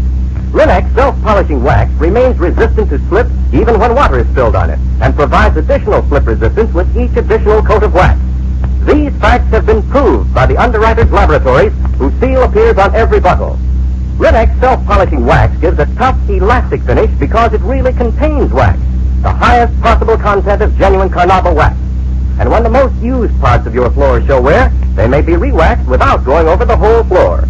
So remember always, ask for the liquid wax which is easy to apply, which dries easily to a lustrous finish that resists dirt, wear, and water, and is not slippery to walk on.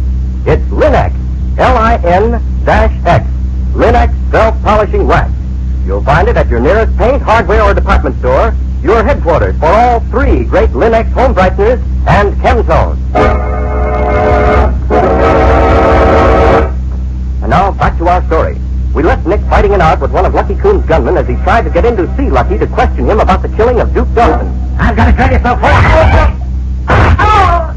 Shot my hand off. You're all right. I just knocked your gun out of your hand, that's all. Here, I'll take it. And just to be sure, I'll take your pal's gun, too. Now, you'll both be good little boys. I won't tell Lucky on you. Won't tell Lucky what? Oh, hello, Lucky. I've enjoyed meeting your welcoming committee. Oh, sometimes their ambition gets the better of their common sense. They told me it was you coming up, Carter. I would have advised them to let you in and save themselves a headache. Here are your boys' pop guns. Give them back to them after I go. Thanks. You can come out now, Patsy. Well, Nick, that's your daily dozen for this evening. I always enjoy watching you exercise. It does me so much good. What can I do for you, Carter? I suppose you know Benny Smith was killed tonight.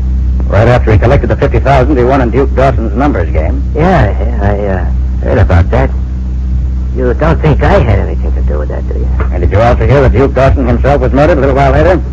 No. Oh, you think you can pin that on me? We found one of your cigarettes half smoked in the ashtray on the Duke's desk, Lucky. What? And the Duke didn't smoke. Not 3 people in the city smoke your brand. How did your cigarette get in the Duke's ashtray?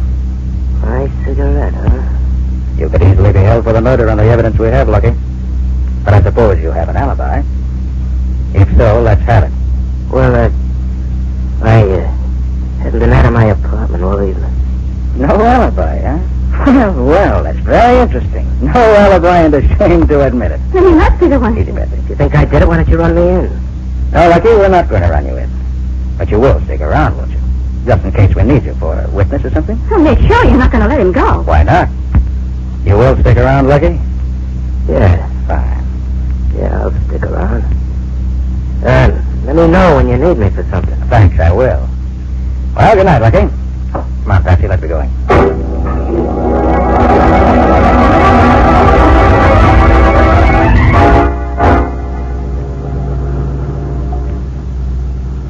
Why so quiet, Patsy? You haven't said a word since we left Lucky. Well, I can't understand it, Nick. You have what looks like good reason to believe Lucky killed the Duke, and you let him go. Doesn't make sense to me. Why, Patsy, it's all part of my plan. I think I have the answer to both killings now. And leaving Lucky loose is part of my way of proving it. And I suppose that phone call you made after we left Lucky's was part of your plan, too. Right, Patsy. All part of my plan. And did your phone call accomplish what you hoped it would? Ah, indeed it did, Patsy. Indeed it did. May I ask what it was? You may. Oh, Nick, why don't you tell me what's going on? I don't get it at all. I phoned a certain party to get a certain address. And I got it, that's all. The killer is? I think so. Well, who? That, unfortunately, I'm not prepared to divulge at this precise moment. Oh, Nick.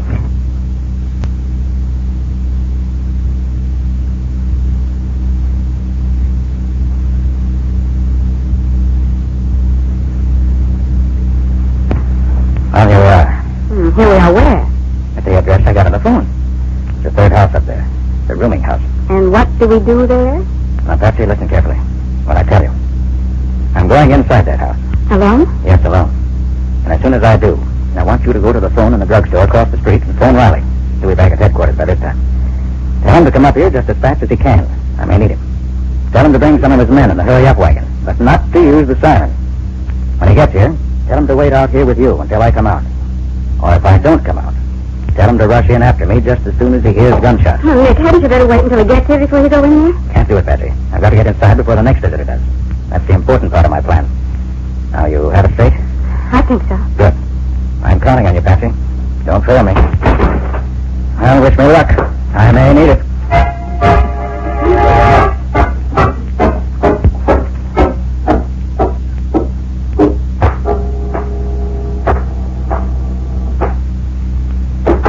Oh, who's there? Nick Carter. Got a few questions I'd like to ask you. Questions? Yes. I'm alone. Well, I see you're packing your suitcase, Steve. You weren't getting ready to leave town, were you? What if I was? You shouldn't do that. We might need your testimony in clearing up Duke Dawson's murder. Huh? You're the only witness we have to testify that Lucky Coombs called on the Duke just before he was murdered. Yeah. That's just why I'm getting out. I'm not staying here to be taken for a ride by Lucky's guerrillas. And that's what happened to me. If I said anything against him... You won't be taken for a ride by Lucky's gunman. I'll guarantee that. I ain't taking no chances. Yeah. Got a match? Sure. Yes, thanks. Still smoking old cabbage leaves in that pipe of yours, I see. Why don't you try tobacco for a change? Shut up. I ain't taking no more riding from you. No, from nobody. Okay, Steve. Oh, do you mind if I keep this match you just used? What? What do you want it for? I think I can use it. Hey, what's going on here, Carter? What can you use a burn match for? For one thing, I can use it to send you to jail. To jail, huh? Yes, for murder. You won't send me to jail for murder. Drop that gun, Steve. Give me that gun. I will. Give me that gun. Let go.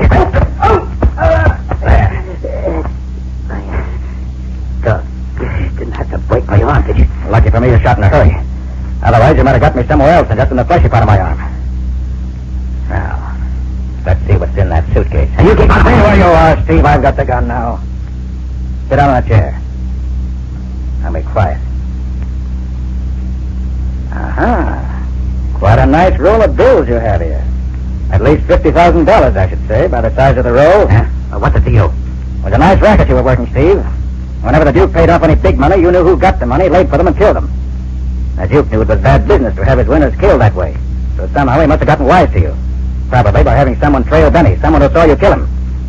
So he called you in to have a talk with you. And you killed him. Hey, so I didn't. Lucky Coons did it. That's so?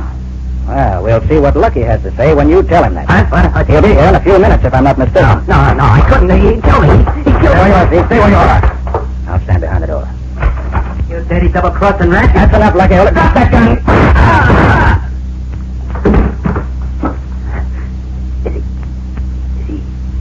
Did you kill him? No. I just shot him through the shoulder. The shot knocked him out. He'll live to go to the electric chair with you. Nick, are you hurt? Oh, Nick, are you all right? It's all right. Everything's under control. Oh, thank goodness. All right, Riley, there are your two murderers. Steve in the chair and Lucky on the floor. Two of them. Glory be. Yes, Riley, two of them. You better get your handcuffs on them before they decide to run out of here. Do just that. Now, my fine friend Steve, hold out your hand. And you, Lucky, you can't help me, so I'll just put them on you while you're asleep. And you'll be all right when you wake up. Then it was Lucky, Nick. Yes, Betsy. Lucky and Steve together. Oh, this is a great day for the police department. 2 men killed and the 2 murderers caught. Lieutenant, are you giving all the credit to the police department? It seems to me... Oh, no, of course not. I just meant that... All right, Riley, it's all right. My part of it's done.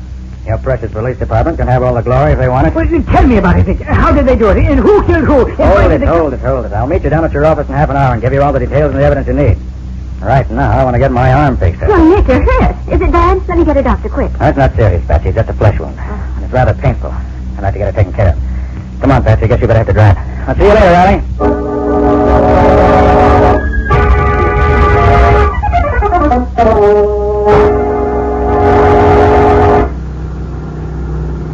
Well, that feels better. A good doctor's a wonderful thing when you need him. And Dr. Sturgis is as good a man as there is. And now, Mr. Carter, I want to hear all about it. Oh, Patsy. Can't you wait until we get to Riley's office? I don't want to go through the story twice. Nick Carter, if you don't give me all the details right here and now, I'll stop this car and we won't move an inch until you decide to tell me what I want to know. All right. You're a hard woman, Miss Boone. I guess I'll have to give in. Well, what do you want to know first? First, where does Steve come into this? He did the killing. Then what about Lucky? Lucky was the man behind the throne, so to speak. Lucky wanted to cut in on the Duke's customers, so he had the Duke's winners killed. Steve, however, did the actual killing and got most of the money for his reward. But when the Duke caught on to Steve killed him and double-crossed Lucky. How do you mean double-crossing? Steve planted one of Lucky's cigarettes in the Duke's ashtray.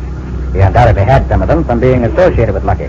So he just smoked one halfway down and left it where we'd be sure to find it. Then who shot at you and Lieutenant Riley when you broke into the Duke's room earlier this evening? That was Steve. But Nick, Steve was downstairs playing the piano. He was there when we left him, yes. And he was there when we went back. But in between, he slipped out the back, up the fire escape, fired over our heads as we entered to make us think the killer was just leaving, and then went back to his piano. He thought he had a perfect alibi. How did you know that it was Steve? By the matches in the ashtray. How could they tell you anything? Patsy, how'd you light a cigarette? Here's a match. Try it. Okay. Well, I suppose you'd light the match like this, light your cigarette, and put out the match like this. Exactly.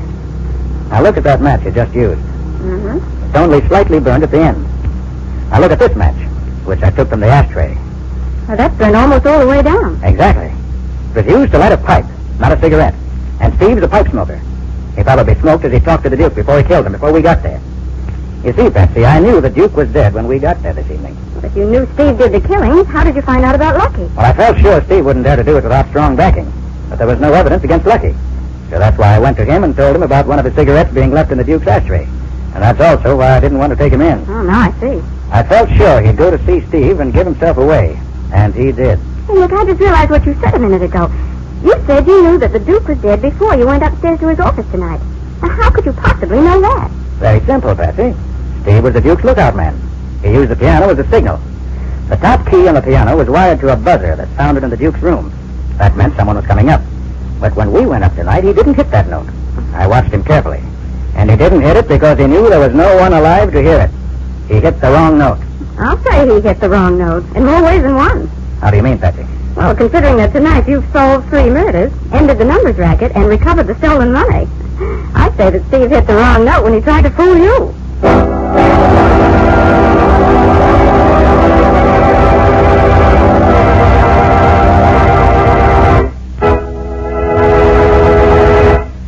moment, Nick and Patsy will bring you a preview of next week's exciting case. But first, here's a thought for all of you homemakers. Of course, you take pride in your home. Of course, you want your folks to take pride in it, too. And your husband, your family, will sit up and take notice of the bright new beauty Linux Cream Polish gives your treasured furniture. For Linux Cream Polish is the modern way to protect the things in your home. It quickly restores your furniture's attractiveness in one quick, easy application.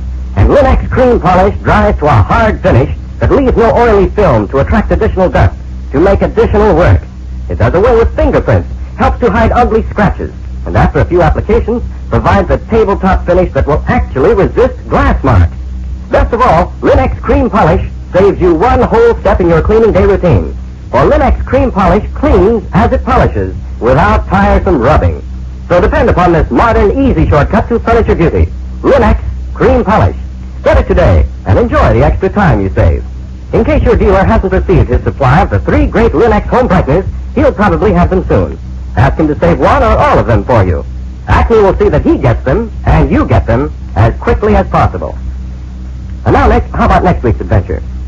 Well, Ken, the main ingredients of next week's story are a small boy and a slingshot. Well, I didn't know you went in for cases of juvenile delinquency. He doesn't, unless you call it juvenile delinquency when an organized gang of thugs holds up an armored car, kills the guards, and gets away with thousands of dollars of the bank's money. Well, hey, that's really big-time stuff, but where did the small boy and the slingshot come into it? They were the means of my being able to catch the killers, get back the money, and break up the gang. And it gave Nick one of the most unpleasant and dangerous 2 hours he ever spent. Well, I'll certainly look forward to hearing that. Any further hints, Nick? No, that's all for now, Ken. I'll tell you the rest next time. I call the story The Slingshot Murders. Or The Mystery of the Broken Window. So long. So long, everybody. And so long to you, Nick and Patsy. We'll be looking forward to seeing you again next Sunday afternoon. Next week at the same time, listen to another curious experience of Nick Carter, Master Detective, entitled The Slingshot Murder. Or Nick Carter and the Mystery of the Broken Window. Nick Carter, Master Detective, is a copyright feature of Street and Smith Publications, Incorporated. It is presented at this same time and over these same stations by the 3 great Linux home brighteners, Linux Clear Gloss, Linux Cream Polish, and Linux Self-Polishing Wax, created by Acme, America's great producer of Acme quality paints. In the Nick Carter Adventures, Lon Clark is starred as Nick. Helen Choate is featured as Patsy. Original music is played by Lou White. The programs are written and directed by Jock McGregor. This is Ken Powell speaking for the thousands of Linux dealers and Acme quality retail stores all over America and saying so long until next week. This is Mutual.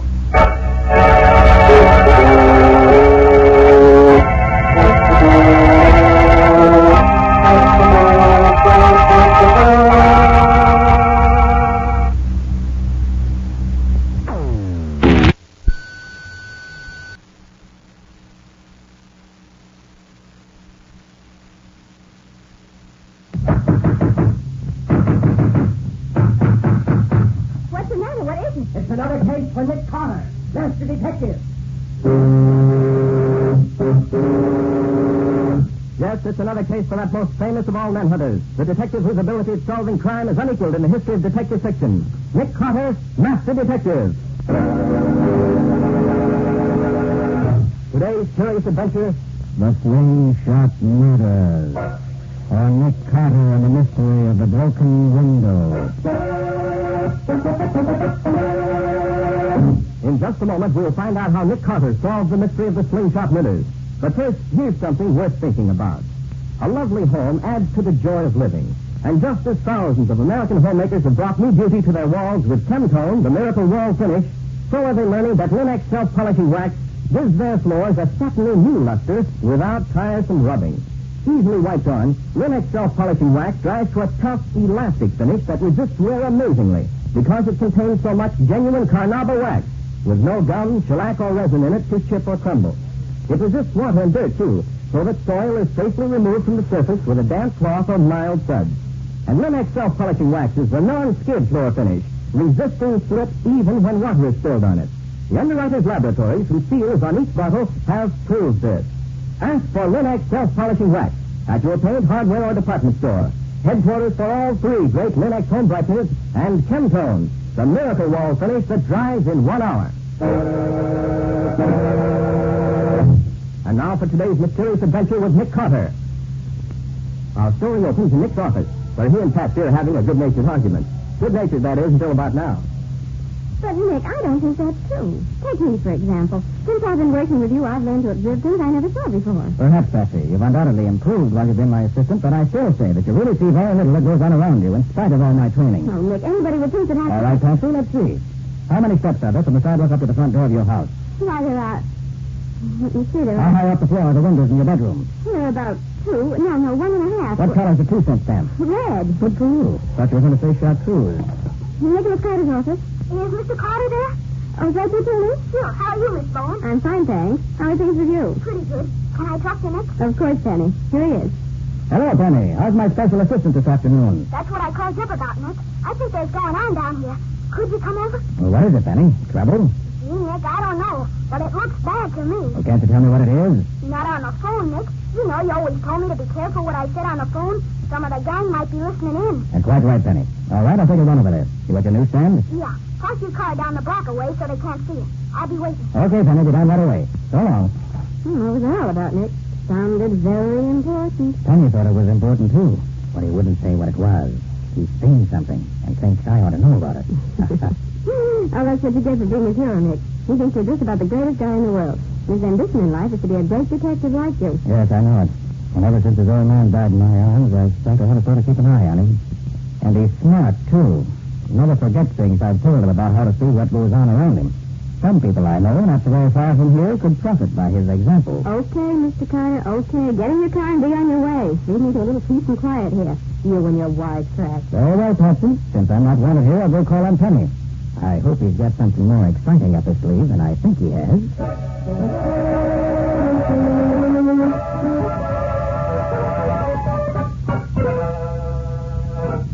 Nick, I thought you were never coming. Sorry, Penny, but you know how traffic is. Sure, I know. Come around the back of the stand, Nick, so nobody will see us talking together. Okay, Penny. Now, what's up? You see across the street there? You see the bank? Yes? And you see the empty stores on each side of the bank? Yes. Well, a little while ago, a big black sedan pulled up and 2 guys got out and went into the vacant store on each side of the bank. Then 2 more guys got out and went into the empty store on the other side. Then the sedan drove away and left the 4 guys there. That's odd. Any idea what might be going on? Well, Nick, there's several factories around here, and today's the day the bank downtown saves the money to this bank for the payroll. Tomorrow, Saturday, you know.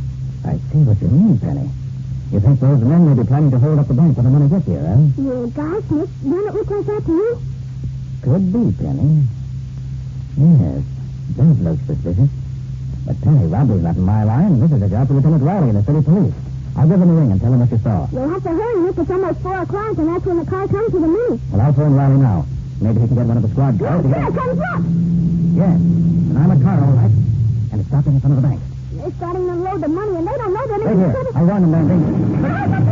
Go back, Penny. Keep out of the way. I'll see if I can help the guards by picking off some of the thugs with my gun. Look out, Nick. Don't get yourself killed. I won't. I'll stay behind this pole. You got one, Nick? I think so, but Nick, are you good? Are you, Nick? You're bruised. Oh, Nick, something hurt my leg, Nick. Nick, they're getting away. Nick, we didn't stop them.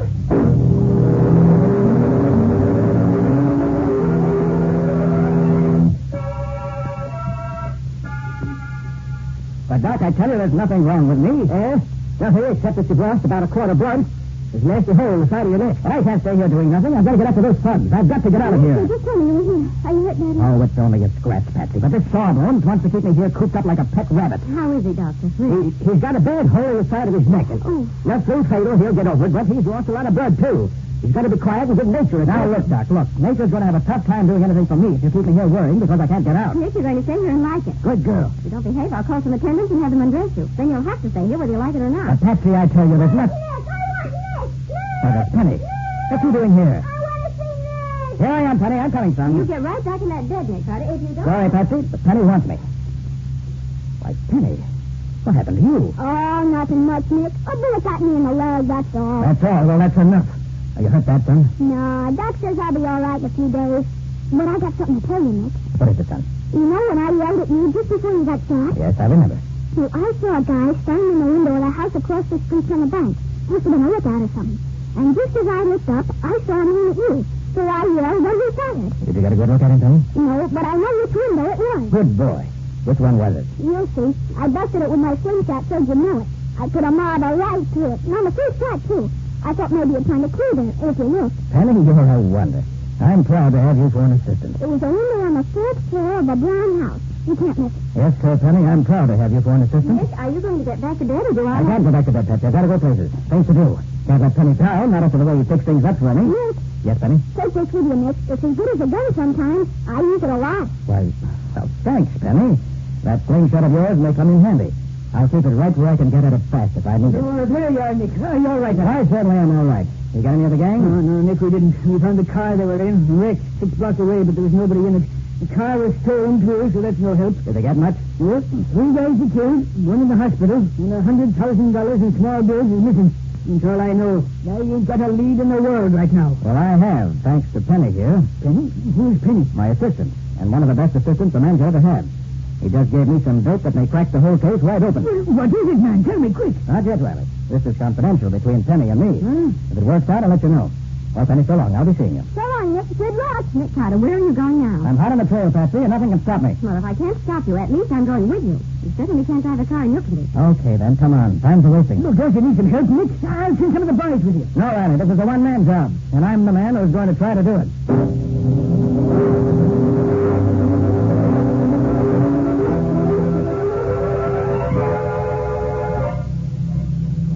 Patsy, I wish you hadn't come. There may be trouble. You may just as well save your breath, Mr. Carter, because I'm going wherever you're going, and that's that.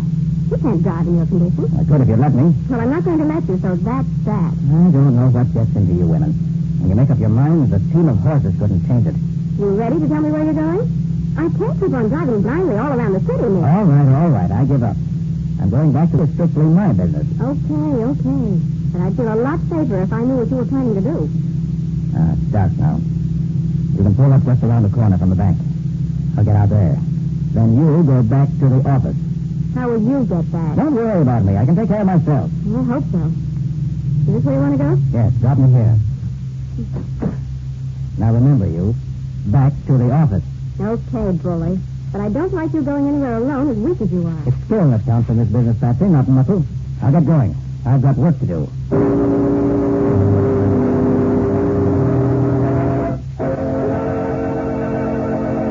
So Nick is going alone to investigate the house where the killers were who shot him.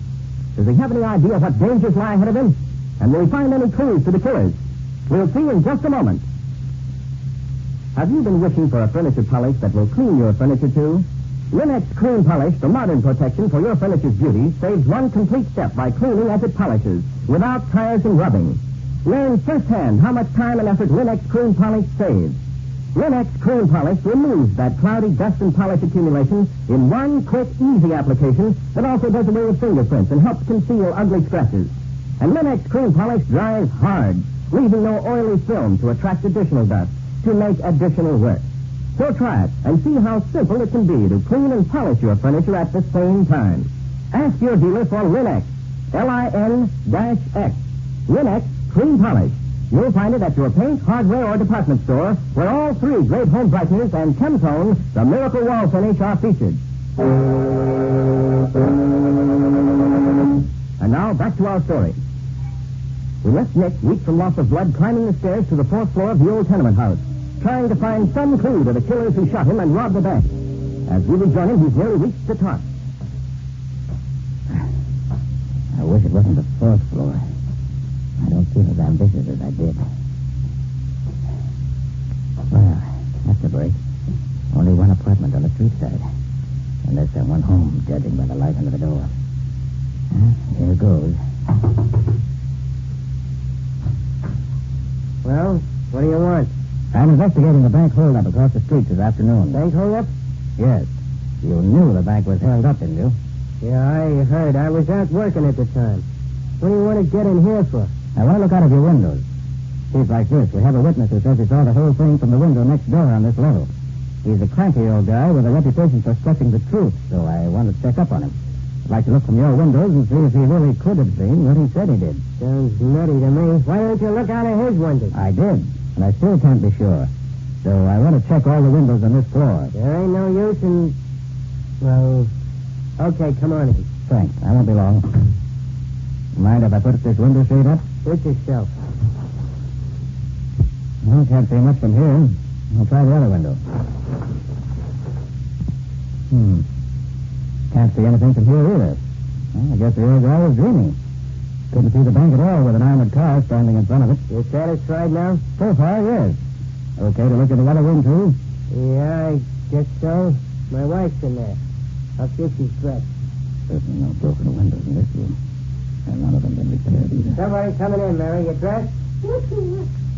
Okay, Topper, you can go in. Thanks. Sorry to bother you, lady. I won't be but a minute. Okay, take your time. No broken windows here either. Penny must have made a mistake in the window. How about it, Topper? I guess the old guy must have... Hey, do you have any children in the house? Sure. No kids? What? Oh, just saw a marble here on the floor and wondered. Penny said he's got a marble for the window. Well, come on. If you've seen all you want, you better... Just a minute. I want to take another look at this window. Get your hands up, Flatfoot. Make it snappy. I don't see Well, you don't, huh? You come up here looking for a broken window, didn't you? And when you didn't find none, you go around poking your fingers in the putty. Well, really, Don't now... try to kid me. I've been watching you. So you found a window with a soft putty where we put the new pane of glass in. Well, it won't do you no good now. All right, Slug, I'll take over now. Why, Jake Garner. So you're Slug's wife. Yeah. I'd never have known you in that woman's outfit. Pretty clever. A lot cleverer than you, copper. You come right up here just begging for it, didn't you? I thought we'd give it to you for keeps out in front of the bank this afternoon, but I'm glad now we didn't. This is going to be more fun. We can make it last longer. Burn him down. No, Slug. Shooting's too quick. I got a better plan for this dumb punk than that. Go right ahead, gentlemen. Don't mind me. But do you mind if I put my arms down? Get his gun, Slug. Sure, Jake. Quite a surprise to find us here, copper, ain't it? Never figured we'd hide out right here alongside the bank, did you? And dumb cops probably are searching all over the city, looking for where we went to. And all the time, we're right here. Hey, Jake. What? This guy's a regular arsenal. 3 guns he's got. I don't care how many he's got. Take them all away from him.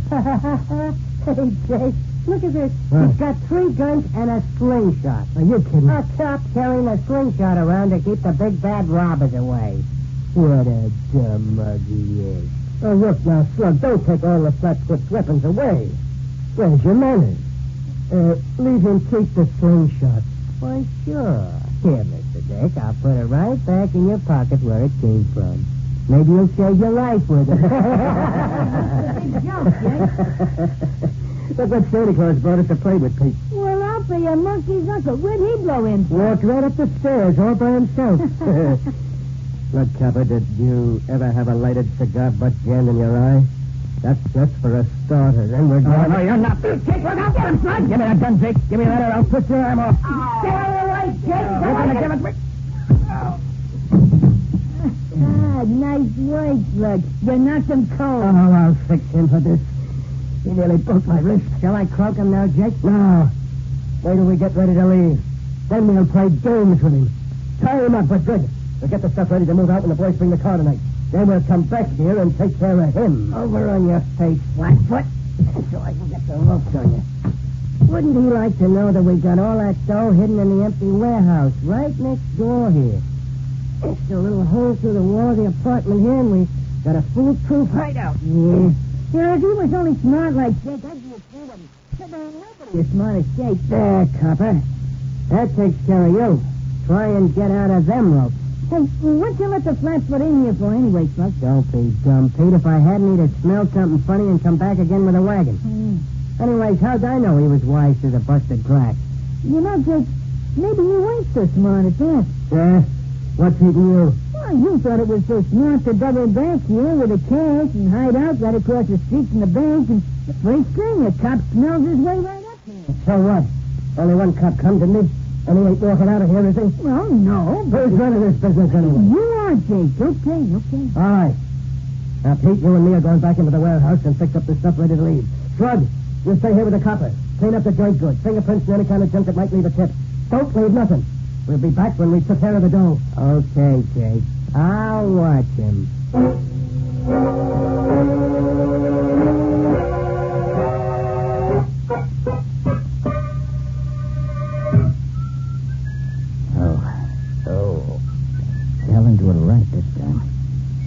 should have had somebody standing by just in case. Well, whoever tied these ropes knew what he was doing. I'll never get out of these. Hands tied together, elbows tied tight to my body. Oh, my head. Ooh. I wish I felt as happy as Slug sounds. Hey, it's blood in my hands. The bullet hole in my neck must have opened up. The blood made my hands slippery. Yes, I think I can get my hands loose.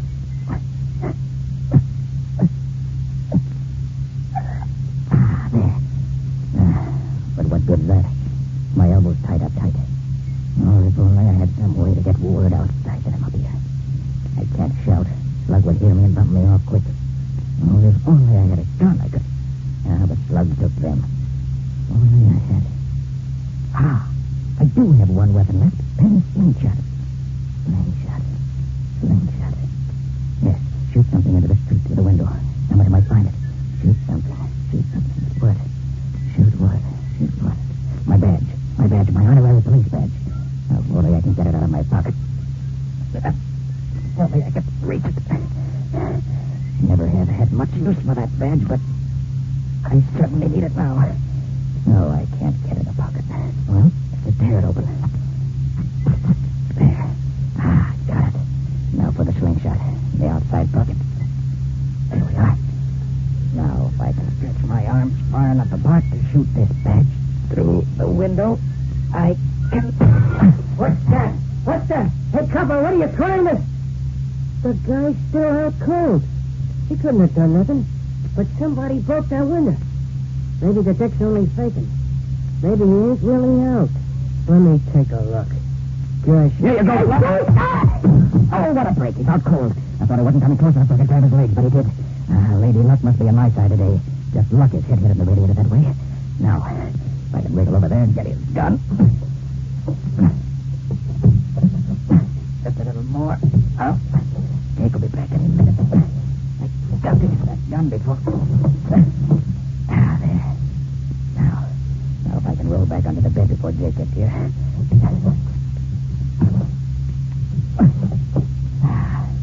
So far, so good. Lady Luck, stay with me. Sergeant, what happened? Sergeant! Hey, look, Jake, the copper's gone. Hey, Slug's out cold. I thought I told you guys to tie that fat foot up so he couldn't move. We did, Jake. Yeah, it looks like you did. Come on, maybe we can catch him outside before he gets away. Yeah. Hey, Jake, look, the door's still locked here. The Dick couldn't have got out this way. Oh, he didn't get out the way we come in. He must still be here. Look at him. Up with your hands, both of you. What? You got a gun. Get him up, I said. I'm not pulling. That's just a warning. I said I'm not pulling. Now drop your guns to the floor. Both of you. We better do it, Jake. He means business. You better do. Drop those guns fast. Okay, you win. For now. Drop the other one, Jake. I know you have two of them. Here. Take it. Good. Now, Pete, slowly and easily. Kick the guns over toward me. Okay. Now, stay where you are. I'll kick those guns over. That's better. Now what? Want us to untie you? No, I want you to stay right there. And I'll stay right here. Wait a minute. It's all right, Jake. He can't last long now. All we got to do is wait here till he falls over. And he's lost so much blood now he can't hardly sit up. Sure. How long do you think you're going to hold out, Copper? Long enough to see you three thugs in jail. I bet that don't nobody know you're up here. So how do you expect to be rescued? I sent a messenger out the window to tell my friends I'm here waiting for them. Hey, look, Jake, the window is busted. Tell me, this flatfoot will be out cold long before anybody comes up here. Unless it's the boys with a car come to take us out of here. You, think you can last that long, Copper? Yeah, you'll never be able to hold that gun on us for another 2 hours. You might as well give up now, Copper. Think so? I want to take you three mugs in so bad, I'll wait all night. I have to.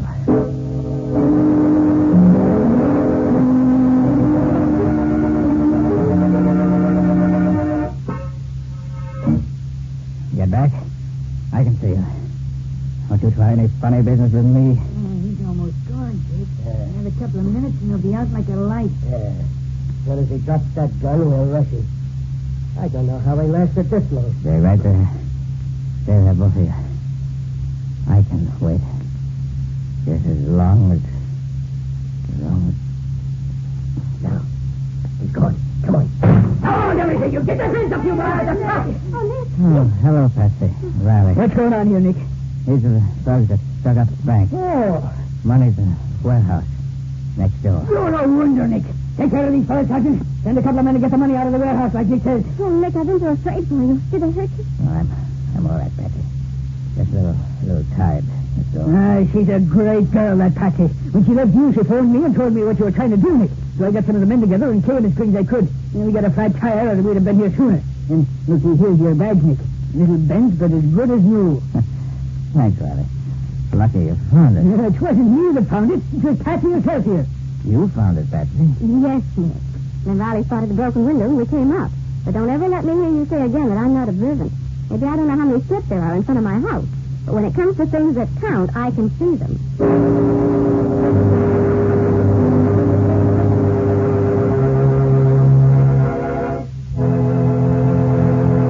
In just a moment, Nick and Patsy will bring you a preview of next week's exciting case. How often you've had floors or woodwork surfaces ruined when hot grease, alcohol, fruit acid, perfume, or boiling water was spilled? Linex Clear Gloss, the modern protection for linoleum and all wood surfaces, resists all these liquids and at the same time keeps dirt on the surface where it's easily wiped away. And Linex Clear Gloss provides a really lasting protection for your floors and woodwork. A tough yet lustrous surface that wears and wears. Yet Linex Clear Gloss is easy to apply, for it flows on readily and evenly without brush marks, drying to a glossy finish that keeps its beauty a long, long time. That's why thousands of American homemakers depend upon this sparkling, transparent finish to keep their homes bright and shining. Get Linex Clear Gloss now at your nearest paint, hardware, or department store. If your dealer hasn't received his supply of the 3 great Linex home brighteners, he'll have them soon. Ask him to save one or all of them for you. Acme will see that he gets them, and you get them, as quickly as possible. Now let's hear from Nick Carter himself. How about next week's adventure, Nick? Got something exciting coming up? I certainly have, Ken. If you'll take a transcontinental train stalled high in the mountains in a raging blizzard and mix it with the murder of an opera singer and her maid... And add the theft of $150,000 worth of jewels from the said opera singer. And a snowslide down the mountain right where the train is stalled. And you have the puzzle and crime that I was up against. Sounds pretty complicated to me, Nick. How'd you find the solution? Well, the solution depended on 2 things. A broken bottle of perfume and a chow dog that was lost in the snow. You certainly make it sound attractive. Did it work out okay? You should ask that, knowing Nick. Sorry. What do you call the story? I call it Murder on Mad Mountain. Or the mystery of the opera singer's dog. So long for now. So long, everybody. And so long to you, Nick and Patsy. We'll be looking forward to seeing you again next week. Next week at the same time, listen to another curious experience of Nick Carter, Master Detective, entitled Murder on Mad Mountain. Or Nick Carter and the mystery of the opera singer's dog. Nick Carter, Master Detective, is a copyright feature of Street and Smith Publications, Incorporated. It is presented at this same time and over these same stations by the 3 great Linex home brighteners. Linex Clear Gloss, Linex Cream Polish, and Linex Self-Polishing Wax. This is Mutual.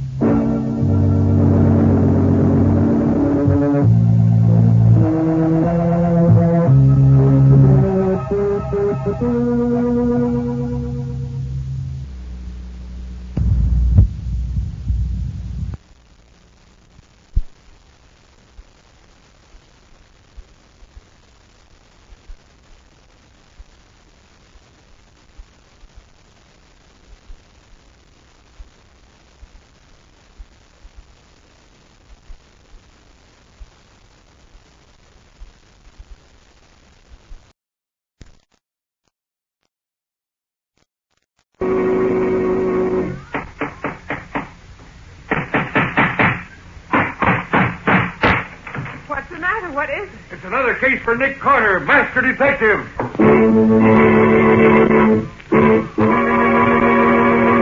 Yes, it's another case for that most famous of all manhunters, the detective whose ability at solving crime is unequaled in the history of detective fiction. Nick Carter, Master Detective. Presented by the 3 great home brighteners, Linex Clear Gloss, Linex Cream Polish, and Linex Self-Polishing Wax. Created by Acme, America's great producer of Acme quality paints. Today's curious adventure, Murder on Mad Mountain. Or Nick Carter and the mystery of the opera singer's dog.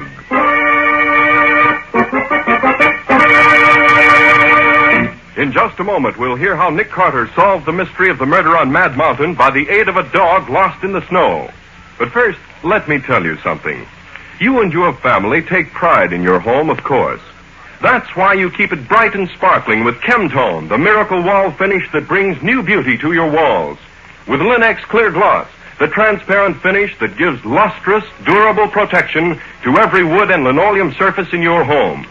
Linex Clear Gloss, a favorite in thousands of American homes, flows on easily without brush marks, drying to an attractive gloss that wears and wears and looks beautiful for a long, long time.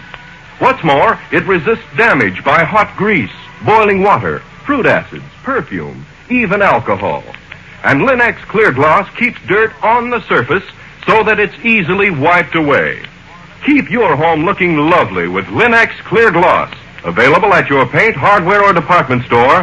Headquarters for all three great Linex home brighteners and Chemtone, the miracle wall finish that dries in 1 hour. And now for today's mysterious adventure with Nick Carter. As we open our story today, we find Nick and Patsy in a train which is crossing the hump of Mad Mountain in a raging blizzard. This is a pretty thrilling experience, Nick, riding over the mountain in a blizzard like this. We're just as snug and cozy inside the train here as if we were in our own homes. It may be thrilling, Patsy, but it's pretty dangerous, too. Dangerous? What's dangerous about it? Well, up here on Mad Mountain, there's always the danger of a snowslide sweeping down on us and pushing the whole train down into the canyon. Or we could run into extra heavy drifts and get stalled. In fact, that's where Mad Mountain got its name, from the trouble it's always caused the railroad. Well, I don't care. I'm enjoying it just the same. Wonder how much behind schedule we are. Here comes the conductor. I'll ask him. Oh, conductor? How late are we going to be? Well, I can't tell you, miss. Depends on how long this storm keeps up. Say, conductor, didn't you used to be on the New York to Miami run in the Pennsy about 10 years ago? Why, yes, I did. Left there 11 years ago next March. I thought so. I used to ride with you often in those days. Is your name Bonner? Robert Bonner? Gosh, what a memory. Sure, I'm Robert Bonner, but I don't remember you. Takes a detective's trained mind to remember names and faces, Mr. Bonner. Nick's a great one for that. Nick? You don't mean you're Nick Carter? Guilty in the first degree. Well, don't that beat all? After 11 years. I would say, Mr. Carter, I'm sort of glad you're riding with us this trip. You want me to help you find the tracks again if the train runs off them? It ain't the blizzard I was thinking of, bad as it is. That opera star we got hitched on the rear of the train. You mean that private car we saw at the terminal belongs to a real opera star? Who is she? Her name's Pauline Hall, and she's a stuck-up, highfalutin queen of them all. Well, why are you worried about her? Well, after we hitched her car on, I went back to see if everything was okay. Orders, you know. Sure, I know. Well, out she comes, wearing more jewels than the Russian royal family. She waves her hand at me and she says, "Conductor, please see that no one is permitted to enter my car at all. I'm not to be disturbed before we get to Sacramento in the morning." That fuzzy little chow dog of hers stands there blinking at me. Collar around his neck studded with diamonds. Well, a chow is a high-class dog, Mr. Bonner. And then, as if there ain't enough trouble for me trying to keep everything straight around here with a blizzard blowing down my neck, I get this telegram from the chief. Says I gotta take care of the dame and her sparklers as if they were my own.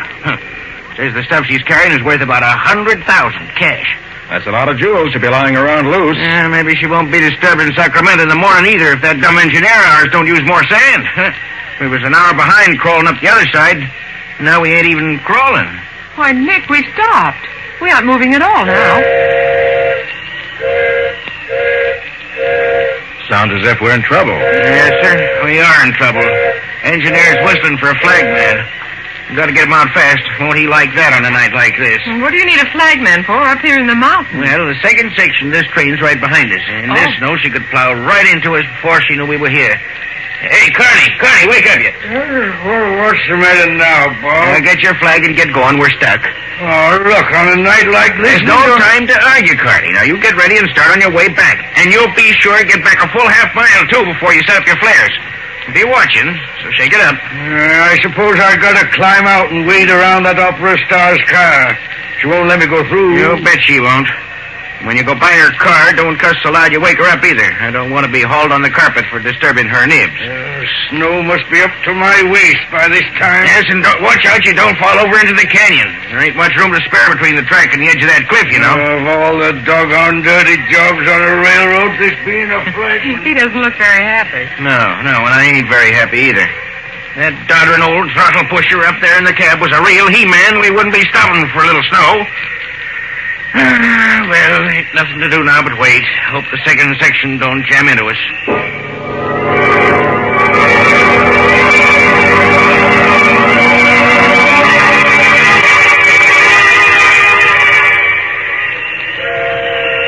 What's the engineer trying to do now, Bob? Well, sounds like he's signaling to the other section.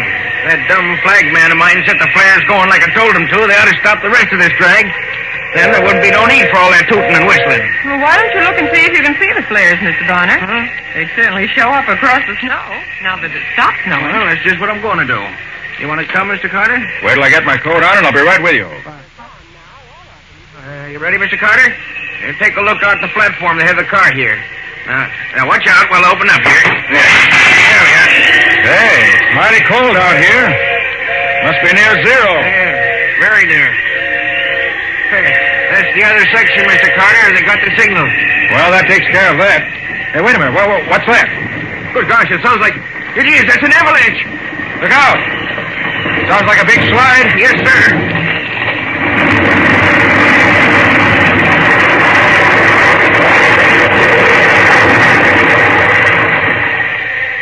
Hey, that was awful close. Too close for comfort. Yes, sir, indeed. Missed us, though. Went right by us. And what about the flagman? You suppose that he might have been... Carney. He must have been right in the path. I better see if he... I'll go with you. Come on.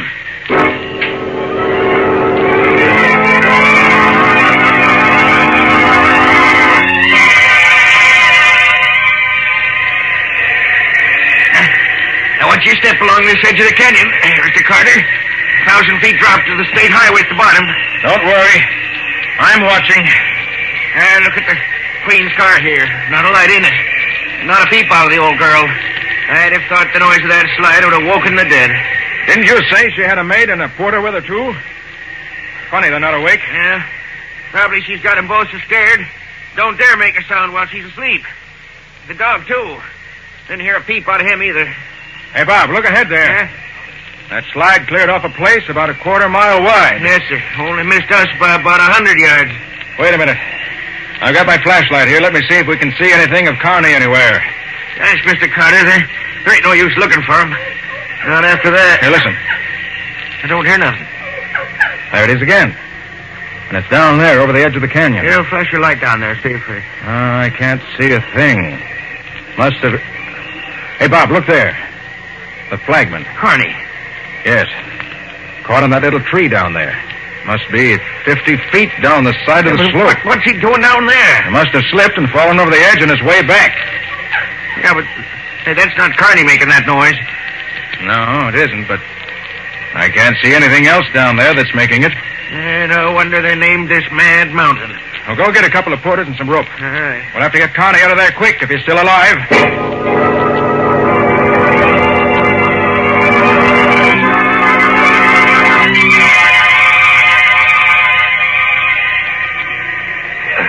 Just a little more now, boy. Take it easy. Oh, pull, can you? Pull. Here, let me help you. Now, all together. Yeah. Right. No more. There. That's it. Now, give me a hand with the body. Mr. Carter, is he dead? Yes, he broke his neck when he fell. Ah, poor Carney. Many's a long ride we've had together. You two porters stay here with the body for a bit. Yes. Bob, you and I have a job to do. Come on, quick. A job? What do you mean? Hey, where are you going? If it's what I think it is, we got a real job on our hands. You got a key to the Queen's private car? The Queen's? Well, no. What do you want that for? You know what I found down there when I was getting Carney's body? No, I ain't got any idea. Well, that chow dog of hers is caught in a clump of bushes just below where Carney was. Yeah? The dog was doing that crying we heard before. He stopped now. Yeah, I'll bet that darn dog got out of the car and chased Carney, and Carney fell over the edge trying to get away from him. Certainly hope you're right, Bob, but I don't think so. Well, what do you think did happen then? I'll tell you in a minute. Here's the end of the Queen's car. Yeah. Maybe I've got a key that'll fit this door.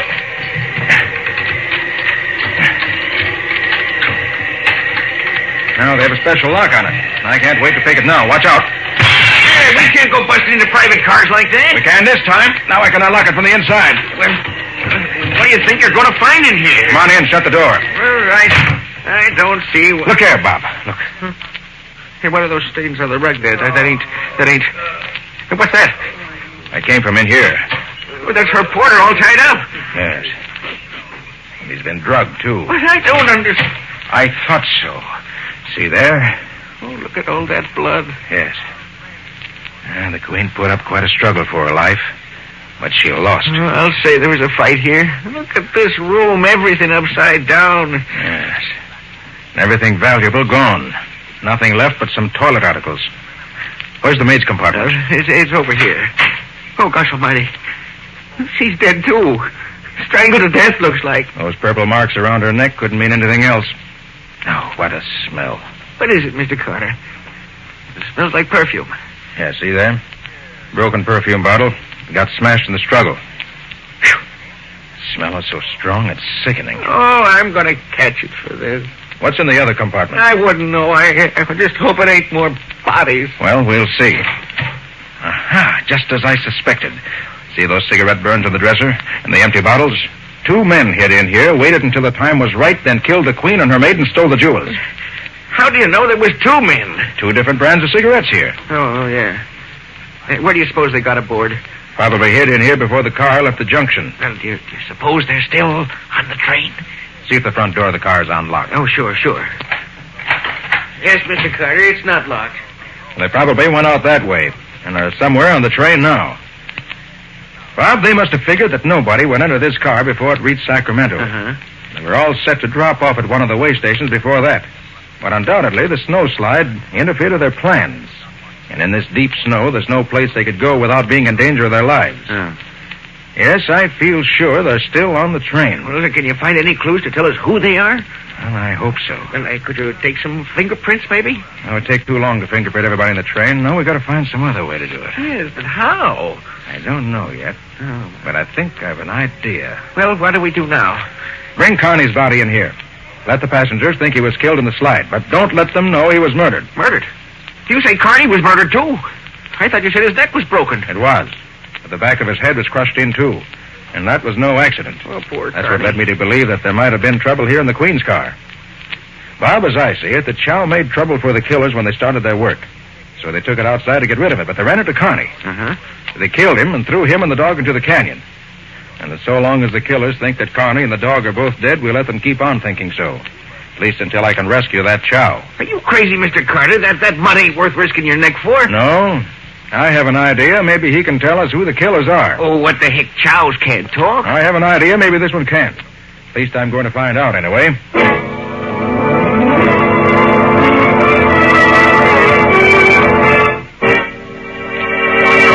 So Nick thinks he can make the Chow talk. At least enough to tell him who killed the opera singer and stole her jewels. Will the dog still be alive by the time he can get down to rescue it? And will it tell him what he wants to know? We'll see in just a moment. There is no more attractive background for your furniture than lustrous, well-kept floors. And Linex self-polishing wax keeps all your floors looking their best, whether they're wood, tile, or linoleum. Yet it takes only a jiffy to apply and dries without rubbing to an elastic, satiny finish that wears amazingly. Because Linex self-polishing wax contains the highest possible content of genuine carnauba wax, with no gum, shellac, or resin in it to chip or crumble. When the most used parts of your floor show wear, you needn't re-wax the whole floor either. And Linex self-polishing wax is so resistant to dirt and water that it keeps the soil on the surface, where it's easily wiped away with a damp cloth or mild suds. In addition, Linex self-polishing wax is the non-skid floor finish, resisting slip even when water is spilled on it. The Underwriters Laboratories, whose seal is on each bottle, have proved this fact. So get it now. Linex, L-I-N-X. Linex self-polishing wax. You'll find all 3 great Linex home brighteners and Chemtone, the miracle wall finish, at paint, hardware, and department stores everywhere. And now back to our story.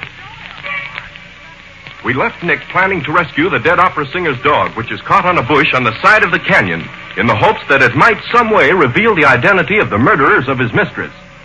But where did Nick go, Mr. Bonner? He wouldn't tell me, Miss Bowen. He just told me to come to the baggage car, get all the extra rope we have, and wait till he got back. I wish he wouldn't try to rescue that dog tonight.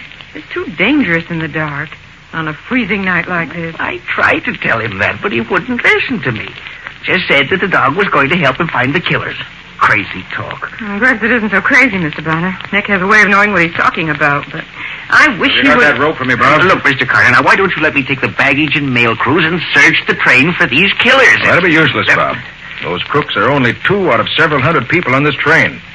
How could you tell them from the others? Well, Furthermore, once you let the passengers know there have been 2 murders on this train, you'll see what happens. Oh, gosh, Nick, you're right. We might have a panic on our hands. I guess you're right, but I don't like it just the same, risking your neck for a fool dog. I like dogs, and this one's hurt and probably freezing by now. Nick, what were you doing in the train just now? I thought you said you weren't going to try to spot the killers. I wasn't, Patsy. Not exactly. Well, then what were you doing? Looking for something. Well, did you find it? Maybe. We'll see later. Now, if you'd like to have that rope... Sure you don't want me to come with you? No, you stay here. I don't want any of the train crew or passengers to know what's going on. Well, okay, whatever you say. If Mr. Bonner's not going with you, I am. Well, now that the storm's over, I guess it's safe enough. But you better dress warmly, Patsy. It's mighty cold out. Look, Nick, there's an extra trainman's outfit here. That's heavy enough. Could I use that, Mr. Bonner? Sure, if you can get into it. I can get into it all right with plenty left over. Patsy, I want to get that dog while he's still alive. Hurry up, will you? Let's get going.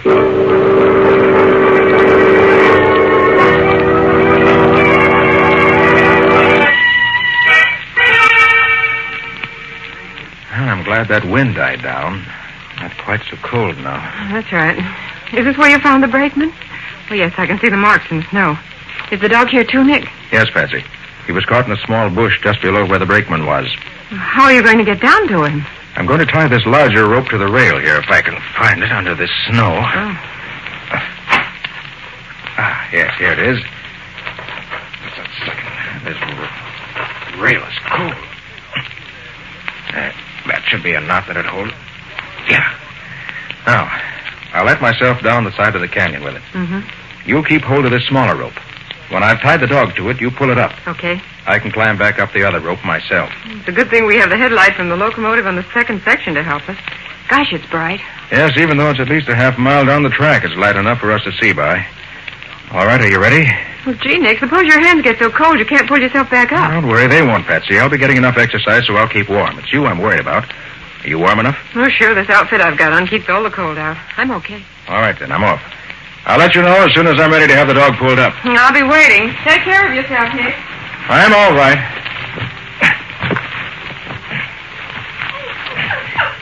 Careful, Nick. Now, here he is, Patsy, and he's still alive. Oh, good. Oh, poor little fella.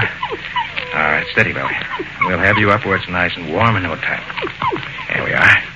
Now, let's put this little rope around your belly. There we are. Hold still. There. Now, tie it around your forelegs so it won't slip. There. I don't want to lose you now. You're too valuable to me.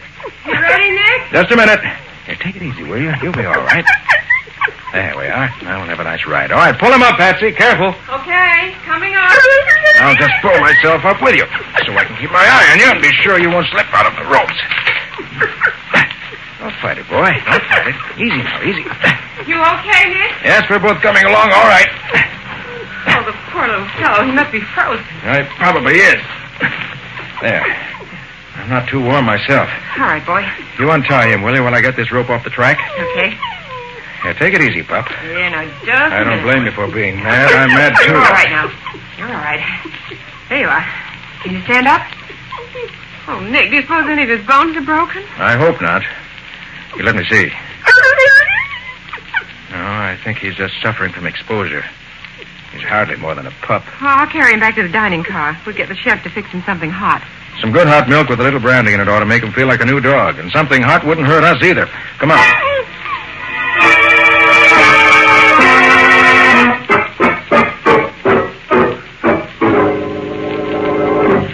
Oh, look, Nick. He feels much better than he did. Why, he walks around almost normally now. Yes, a little something warm to eat fixed him. Here, and that rub down you gave him. Oh, what are you planning to do now, Nick? Let me have that small piece of rope, will you? I want to make a leash for him. You're not going to take that poor pup out for a walk, are you? Take him out? No. Take him for a walk? Yes. But why? Patsy, have you forgotten we're on the trail of 2 murderers? Of course not, Nick, but... There. That's not much of a leash, but I think it'll serve the purpose. All right, Bob, you ready? I sure am ready for anything, but... Say, do I smell trouble? You might.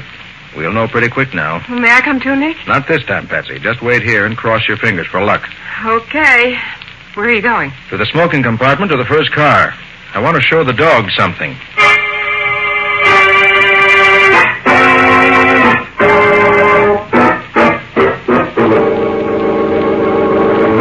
Easy now, Bob. Right. The smoking compartment's just ahead here. Okay. Quiet, boy, quiet. You'll get your chance in just a minute. I remember back some 20 years ago, we were held up for 4 days in a slide on a railroad up in Canada. Yeah. Somebody's always been where it's worse Now than it listen, is Bob. now. I'm going to let the dog loose when we get to the door of the compartment. I'll follow him in, and you stay back of me. I don't want to seem to brag. I was just going to say... Shut up. It's bad enough now without you making it worse. Hey, Bob, you hear that? Yeah, but what? Quiet. I'm letting him loose. Well, of course, if you don't want... Wait down. Button your lip. Ready, Bob? Yeah.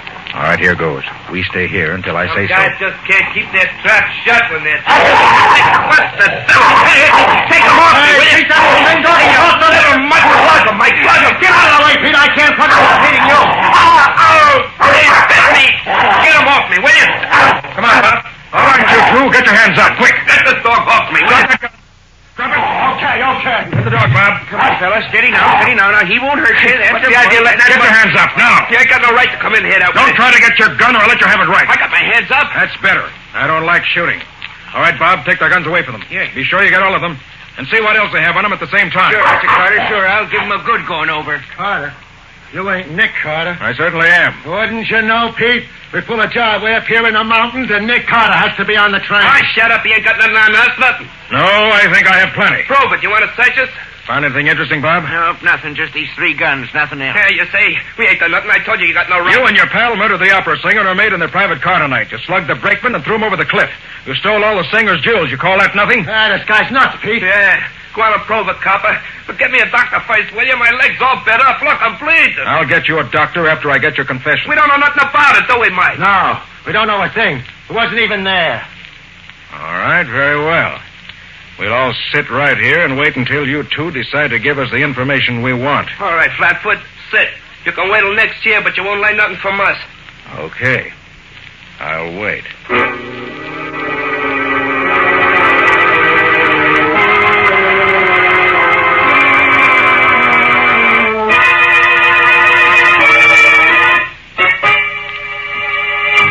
Oh, look, copper, I gotta get a doctor.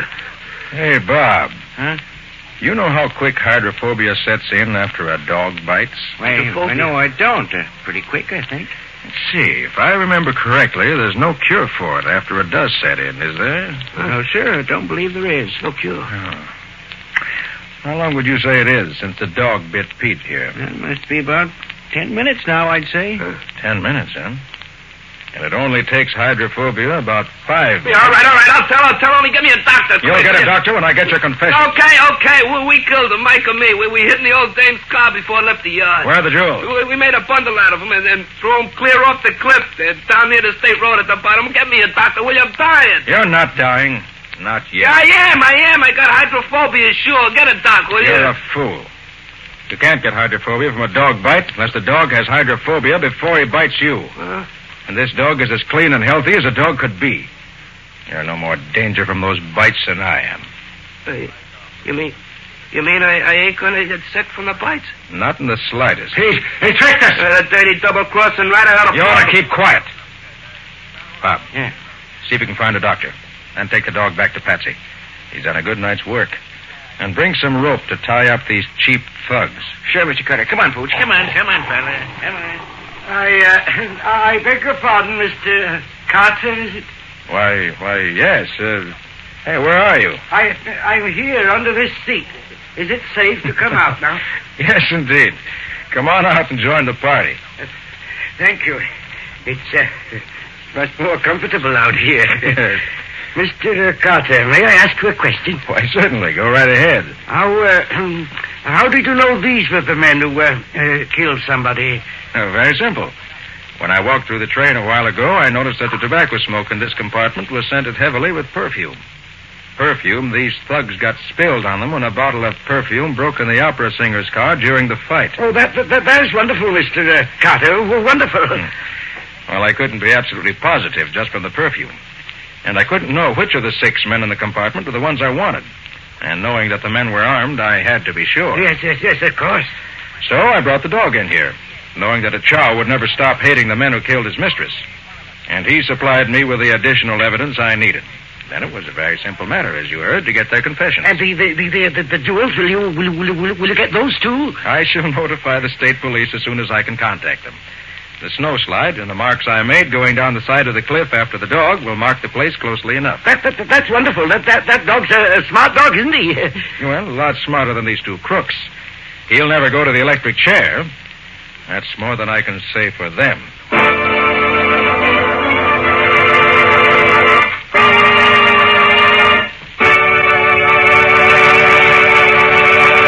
In just a moment, Nick and Patsy will bring you a preview of next week's exciting case. But first, here's a worthwhile thought. These are busy times for streamlined efficiency in everything we do. And American homemakers everywhere are learning how much time they save when they preserve the natural beauty of their furniture with Linex Cream Polish, which cleans as it polishes in one easy process.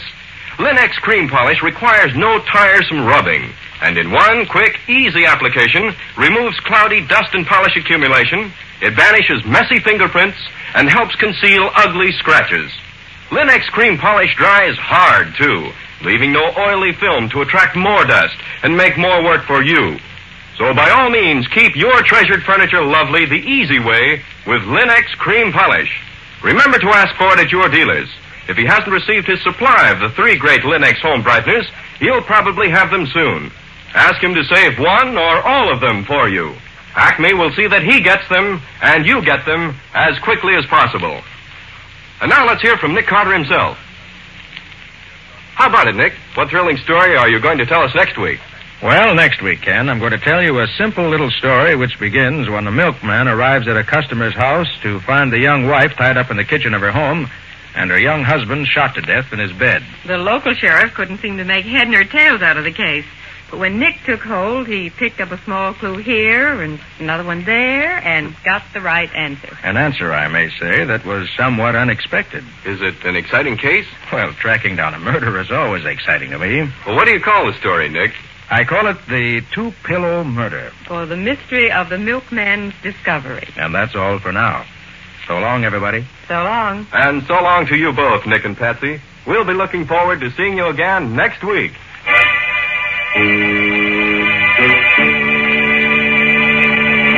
Next week at the same time, listen to another curious experience of Nick Carter, Master Detective, entitled The 2-Pillow Murder, or Nick Carter and the Mystery of the Milkman's Discovery.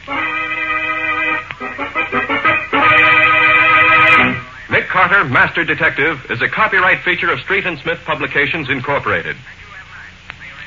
It is presented at this same time and over these same stations by the 3 great Linex home brighteners.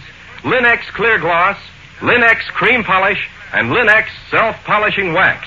Created by Acme, America's great producer of Acme quality paints. In the Nick Carter Adventures, Lon Clark is starred as Nick. Ellen Choate is featured as Patsy. Original music is played by Lou White. The programs are written and directed by Jock McGregor. This is Ken Powell speaking for the thousands of Linex dealers all over America and saying so long until next week. This is Mutual.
It's another case for Nick Carter, Master Detective. Yes, it's another case for that most famous of all manhunters, the detective whose ability at solving crime is unequaled in the history of detective fiction. Nick Carter, Master Detective. Presented by the three great Linex home brighteners. Linex Clear Gloss, Linex Cream Polish, and Linex Self-Polishing Wax. Created by Acme, America's great producer of Acme quality paint. Today's curious adventure, The Funeral Wreath, or Nick Carter and the Mystery of the White Verbenas.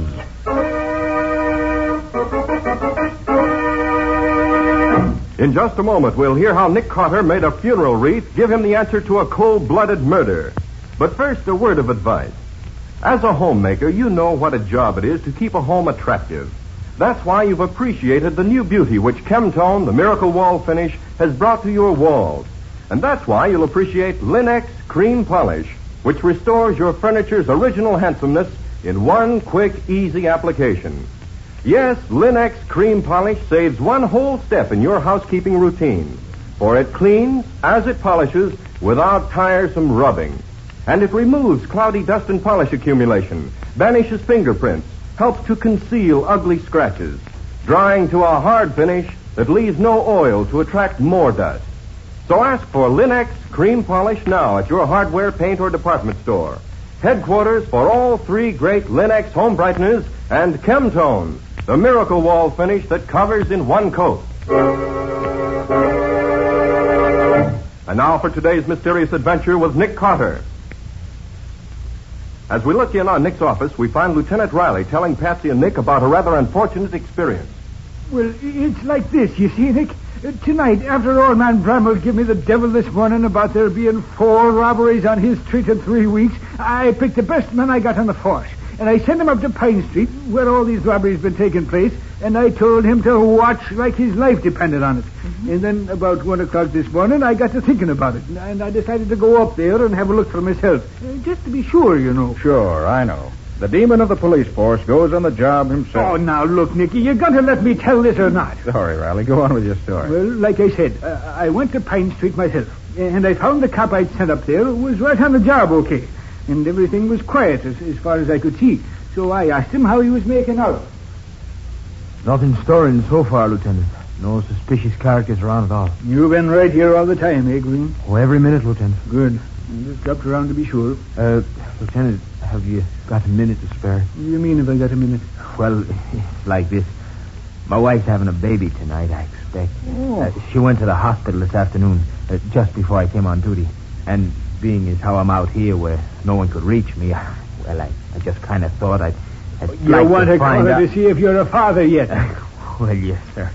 And I thought that if you wouldn't mind watching here a minute, I just phoned from the drugstore just around the corner. Only take me a minute, sir. Oh, if you wouldn't mind. sure. Go ahead and phone. I'll wait until you come back. But don't stand gabbing for a half an hour, man. Oh, I won't, sir.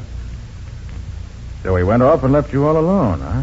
Oh, too bad. I'd say it was too bad. If we'd both been there, we might have got that dirty crook. So what happened then, Lieutenant? Well, I stood there in the shadow of the corner house, you see, watching. Uh-huh. And a moment later, I saw a dark figure come out of old Bramwell's house, which was just 2 doors up the street. Now, I knew Bramwell and his wife lived there alone, with only a maid, so I wondered who it would be coming out there at that time of night. And what made me even more suspicious, there was no light on in the hall, like there would be if somebody was saying goodnight to him. So I says to myself, I'll just go over and find out who he is, because I'm not taking no chances tonight. And you went over? I did that. And the guy just stood there at the top of the steps. He seemed to be fumbling with something in a bag there. And as soon as I got up to the house, he turned around and hung something right beside the door. But it was too dark to see what it was at first. But as he started down the steps, I saw it was a funeral wreath with a long streamer of purple ribbon on it. How was the man dressed, Riley? Just like an undertaker, Nick. Black gloves and a tall hat and a long black coat. Could you see his face? No, not very well in the dark, Patsy. Well, I wasn't looking for nothing like that. So I asked him who was dead. I regret to inform you that Mr. George Bramwell has just passed away.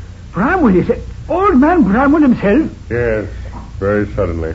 Almost in his sleep, you might say. Oh, and he was down to see me just this morning. Looking fine he was. Yes, very sad. Well, if you'll pardon me, I must be going. Allow me to present you with one of my cards. Huh? In case you ever have need of a man in my profession. A card? Oh, yeah, thanks. This is J. Atherton Osgood, mortician. Yes. If you should ever need my services, I shall be happy to be of service in any way I can. Atherton Osgood. Osgood? There ain't no undertaker in this town by that. Hey, you, just a minute. There ain't no one. No. So long, Copper. Lieutenant, what happened? That man, the one with the black bag. What? There's nobody on the street, Lieutenant. What happened to you? Undertaker. He knocked me down. What's that? Hey, that came from Brimwell's house. Come on. Are you all right, sir? Can you walk? Of course I can walk. I can go on here. What's the matter here, lady? What are you screaming at? Look there. Brimwell, with his head all smashed in. Oh, gosh, Lieutenant, no wonder you're worried. I'm afraid to read what the newspapers will say. I can see him now. Lieutenant Riley of the Metropolitan Police talks to murderer on steps of murder's man's home and then is tricked into letting him go. Oh, it is a sorry day for me. Well, Riley, feeling sorry for yourself isn't going to hurt you anywhere. This man interests me. Huh? He goes to commit a murder and takes a funeral wreath along to hang on the door of his victim's home. That's a new one on me. Nick, why don't you give Riley a hand? See if you can't find this crook for him. I think I will, Patsy. That is, if Riley wants me to. Wants you to? What do you think I've been telling you this for? Just to pass the time of day? Very well, Riley, very well. Since you begged me so politely, I'll be only too happy to put my talents at your disposal. Where do we begin, Nick? Now, you say the murderer wore gloves. So you must have left no fingerprints behind him. Yeah, that's right, Nick. And I went all through the Rolls Gallery this morning. And there's nothing there that looks like him. Which leaves us, if I'm not mistaken, with two clues. The funeral wreath and the card he gave you. Neither one of them is worth a tinker's dam. No? Why not? Well, that's the same kind of wreath they tack on anybody's door when there's a death in the family. And you certainly don't think that guy forked over his own card, do you? You're wrong on both counts, Riley. Now, how do you figure that, Nick? Well, take the card first. May not be, probably isn't his own. But it's somebody's card. Look at it, Patsy. It's not printed, it's engraved. Mm-hmm, you're right. If it was a phony, chances are it would just be a printed one. Good morning, folks. Beautiful morning, lovely morning, isn't it? Get out of here, you reporter. Hi, Johnny, come on in. Oh, morning, Johnny. It doesn't try. Now, look here, Johnny, if you dare to print a word of this in that yellow rag you work for, I'll... Now, hold on, Lieutenant. It's not a yellow rag, and I don't work for it. I'm a feature writer, and not a reporter. So, just keep your shirt on, huh?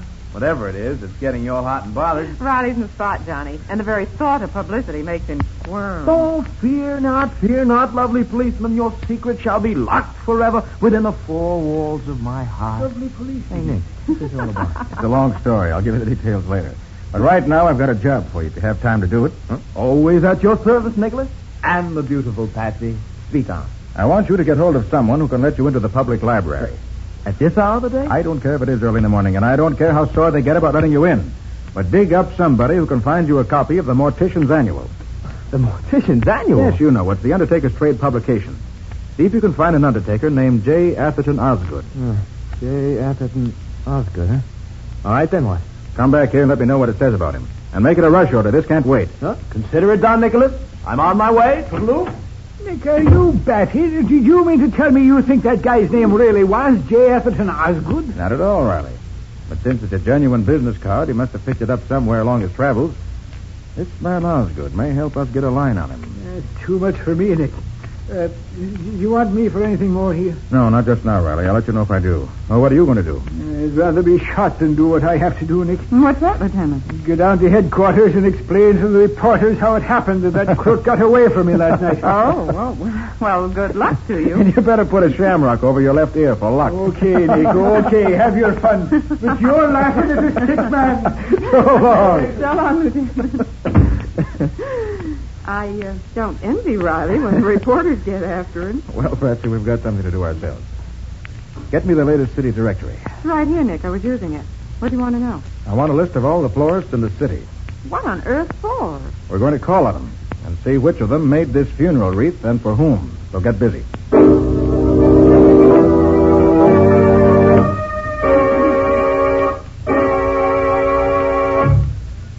through, Patsy? Just a couple more, Nick. But what a list. Maybe we'll be lucky and only have to call on a few of them. I should hope so. Why, if we have to call on him...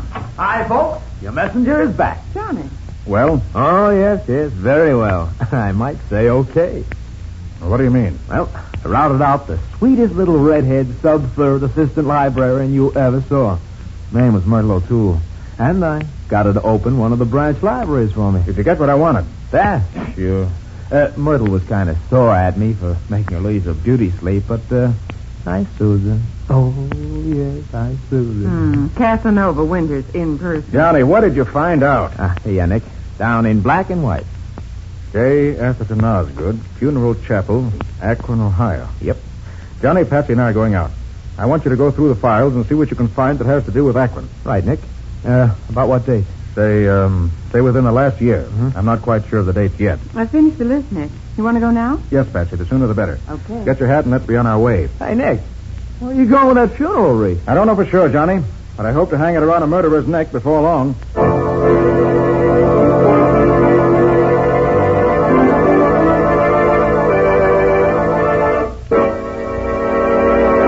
So Nick believes the funeral wreath, which the killer hung on his victim's door, will lead him to the killer himself.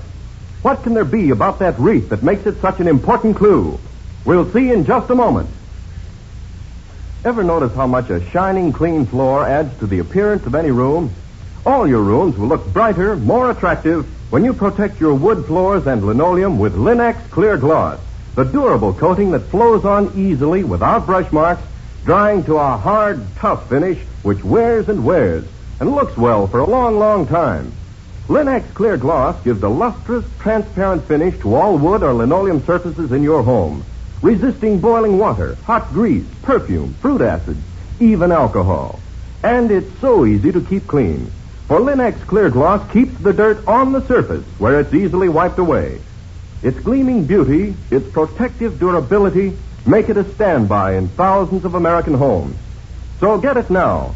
Famous Linex, spelled L-I-N-X. Linex Clear Gloss, the ideal way to protect your floors and woodwork.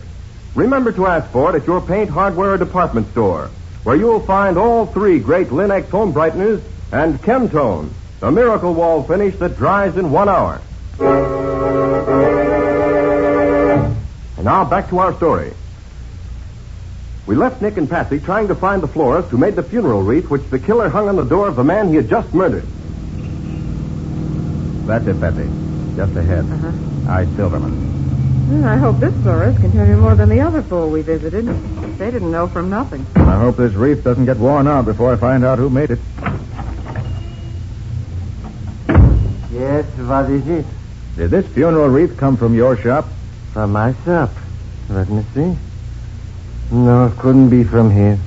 All day yesterday, business was very bad. I sent out not one single order all day. Only 2 customers. All right, I'll take your word for it. But how about the day before? Did you send it out then, perhaps?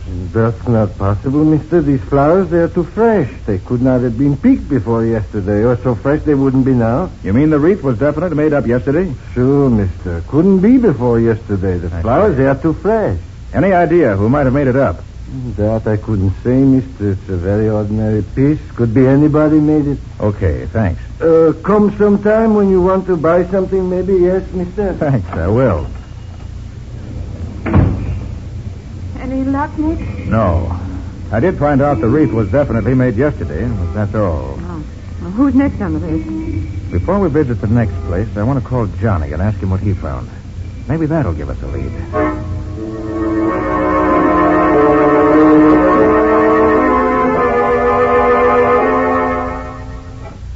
Yeah, I found 3 notices from the Akron police, Nick. Any of them the man we want, Johnny? Well, I can't tell. Descriptions are so general, they don't mean much. What are the dates on them? Well, one is dated almost a year ago. One is dated about 3 months ago, and the other is 2 months ago. I see. Well, not much help there, I'm afraid. And, wait a minute. 2 of the men are wanted for murder and robbery, and the other for robbery alone. Okay, Johnny, sit tight. I may need you again. So long. So long, Nick. I gather he didn't find anything that will help us? No, not without some additional evidence. Too bad. Well, I better call on the next florist on our list. That's the only lead we have that's any good.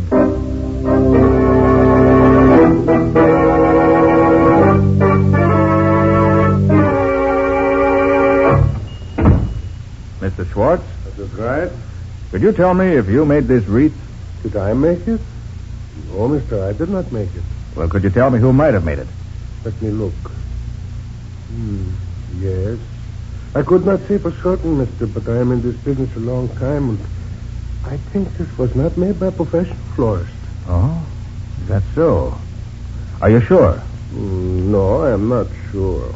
But it looks as if it was made by someone who has seen a lot of wreaths like this, but who's not a regular florist. Someone who's seen a lot of wreaths like it, but not a professional florist.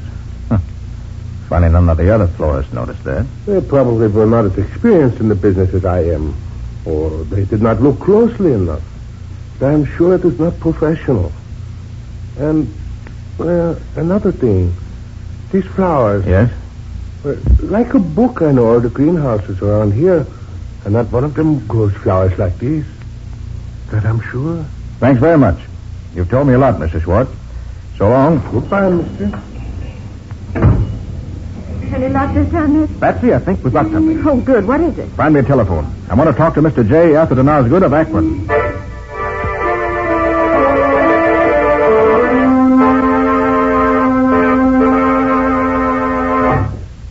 He was a small, thin, sallow-looking man, thin cheeks. Looked like a cartoon of Old Man Gloom. I see, Mr. Osgood. And you say he left your employ very suddenly? Yes, it was about 3 months ago. He went home one night and he never showed up again. No word from him at all. That's the man, all right. Thanks very much, Mr. Osgood. Could he help you, Nick? Yes, Patsy. He says he had a man working for him as undertaker's assistant who left him suddenly about 3 months ago. Huh? And his description of the man agrees with Riley's description of the man who killed Bramwell last night. So what do we do now? Visit some more florists? No, Patsy. We visit some undertakers.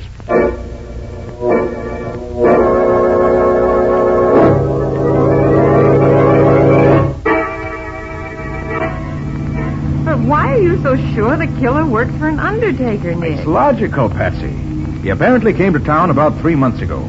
But he started these robberies, as far as we know, only 3 weeks ago. Mm-hmm. Now, what could be more natural than for him to get a job at the trade he knew, undertaker's assistant? That would give him time to look over the town and decide where he wanted to pull his jobs. And it would also legalize his being in town in case anything came up to question it.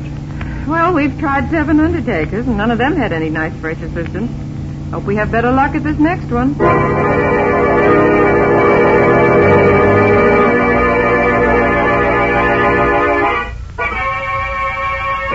Why, yes, Mr. Carter, we do have a new assistant, a Mr. Carnes, a very fine man, most efficient. Came here about 3 months ago, but I'm sure he can't be the man What does he look like? Why, he's about as tall as you are, not nearly as heavily built. His cheeks are thin, and he looks rather like... Like Old Man Gloom? Well, I wouldn't like to say that, but he does. Well, now that you mention it, he does rather resemble that character, yes. I'd like to see him. Why, he's not here today, Mr. Carter. He's home packing his bag. Packing his bag? You mean he's leaving town? Oh, just overnight, that's all. We're shipping one of our late clients to Cleveland. Mr. Carnes is going with the body to deliver it to relatives there. I see. Well, do you mind telling me where your Mr. Carnes lives? Why, I'm not sure, Mr. Carter. I've never become that friendly with Mr. Great Carnes. heavens, man. Surely you know where your own employees live. Oh, but he's not one of my employees, Mr. Carter. I'm not the head of this establishment. Mr. Grayson is. He could tell you, of course. Well, where's Mr. Grayson? I'll ask him. I'm very sorry to say he's not here today. Not here? No, he's been called out into the country to supervise a very special... All right.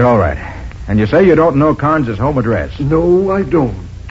But I believe he lives on Oakmont Terrace, if I remember correctly. Oakmont Terrace? Yes, Mr. Carter, but I don't know the number. I'll find it. Oh, by the way, this body that Carnes is taking to Cleveland, who got it ready for shipment? Why, our Mr. Carnes did. He came to work early this morning in order to get it ready in time, and now he's... Thanks, that's all I want to know. So long.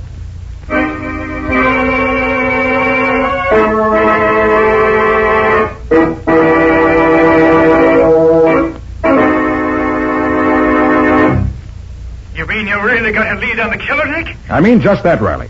He lives on Oakmont Terrace, but I don't know the number. Now listen, Riley. Meet me at the corner of Oakmont and Denbrough as soon as you can. Okay. I want you to identify the man for me when I find him. I'll be out there in 2 shakes of a lamb's tail, Nick. I want to get my hands on that guy. I'll give him the worst trouble. Yes, I know, Riley, but wait till we catch him first. See you at Oakmont and Denbrough in 20 minutes.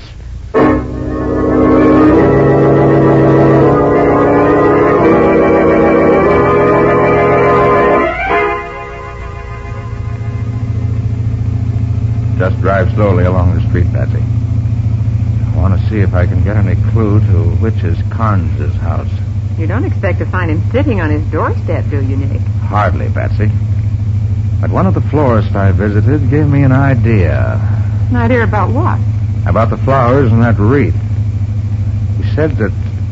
Ah, there. That's the house. My hunch was right. You mean the house where Carnes lives? Yes, I'm sure of it. Why, Nick, how can you tell? By the garden in front of the house. But what can... Oh, there's Riley putting around the corner up there. Shall we go meet him? Yes. I want to get this over with as soon as I can. Right.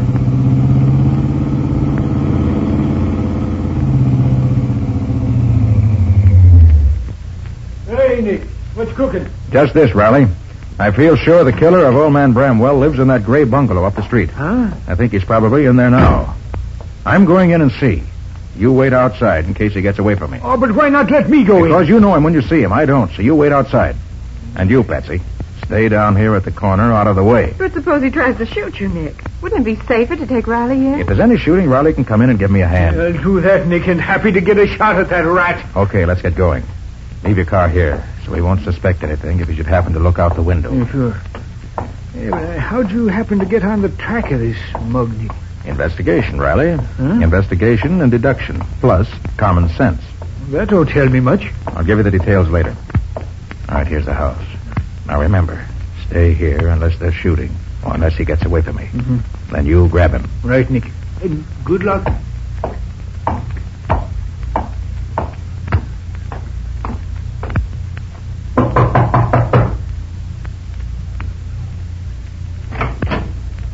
Well? Mr. Carnes here? Yes, that second door there. Shall I call him? No. He's expecting me, thanks. Oh, all right. You can go right in then. Thanks. Hey, what the... Your name, Carnes? Yeah, so what? I want to talk to you. Is that any reason for busting into a guy? I mean, is that any reason why you should enter my room without knocking? Why, yes. I was afraid I might not catch you if I lost any time. You seem to be leaving town. I don't know what you have in your mind, but I'm sure I'm not the one you want to see. I don't believe I know you. Well, I know you. You work for Grayson the Undertaker, don't you? And you're leaving town to chaperone a dead body to Cleveland. That's quite correct. I know a lot more, too. I know you killed George Bramwell last night in cold blood and took $3,000 in cash and $10,000 in jewels from his safe. It was a pretty slick stunt to impersonate a departing Undertaker and leave the wreath in the door. Go on, you interest me. But that was where you made your mistake, Carnes. Because a florist told me that wreath wasn't made by a real florist, but by someone who's seen lots of them. So I figured that the killer who might have worked for an Undertaker at some time was you. So you picked me out as the culprit. There's another mistake to use that card you picked up in Akron. Gave us a good line on you. Of course, going into the undertaking business here was an excellent idea. From your point of view, gave you a splendid chance to find out where the rich homes were located without attracting attention. Is that all? Not quite. I have a hunch that if we were to pry up the lid of that casket you're going to chaperone out of town, we'd find you'd hidden the loot in there. This is all very entertaining. But so far you haven't shown any proof that connects this wild story up to me. So I must ask you... How about this, then? That homemade funeral wreath was made of white verbenas. A very uncommon flower around here. And there's a fine bed of verbenas growing in front of this house. The only white verbenas anywhere around here.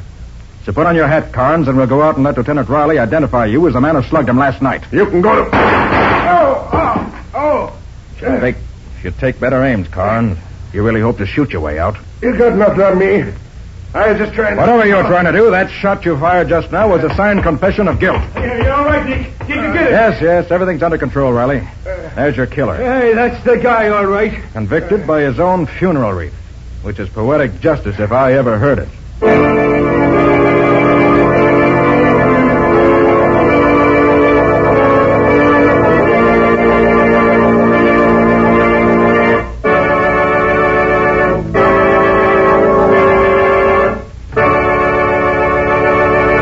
In just a moment, Nick and Patsy will bring you a preview of next week's exciting case. Here's a suggestion. Give your floors a handsome surface in a jiffy with Linex self-polishing wax. The liquid wax you simply wipe on without rubbing or polishing. Linex self-polishing wax keeps all your floors, wood, tile, and linoleum, looking their shining best. Yet it's so quick to use, and it dries to an elastic, satiny finish that wears amazingly and is unusually resistant to dirt and water. It contains the greatest possible amount of genuine carnauba wax, with no gum, shellac, or resin to chip or crumble. And with Linex self-polishing wax, there's no need of rewaxing the whole floor. When most used parts begin to show wear, you can rewax only those parts that need it. Best of all, Linex self-polishing wax is the non-skid floor finish, resisting slip even when water is spilled on it. This fact has been proved by the underwriters' laboratories, whose seal is on each bottle. So get it now, Linex self-polishing wax, to keep your floors beautiful the easy way.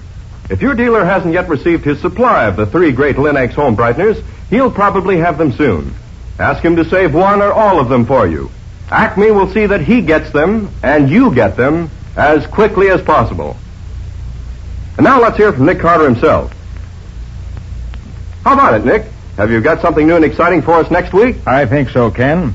In the courtyard of a new and expensive apartment building, the body of a man was found floating in the lily pool. With a large knife in his back. There was practically nothing to tell us who did it or why.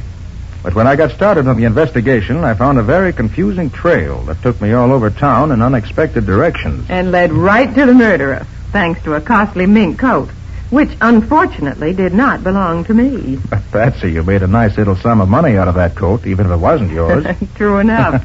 That was some compensation for what I went through. Well, it sounds interesting, Nick. What do you call the story? I call it Death in the Pool. Or the mystery of the mink coat.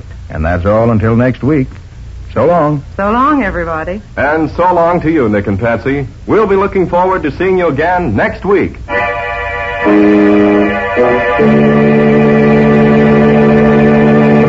Next week at the same time, listen to another curious experience of Nick Carter, Master Detective, entitled Death in the Pool.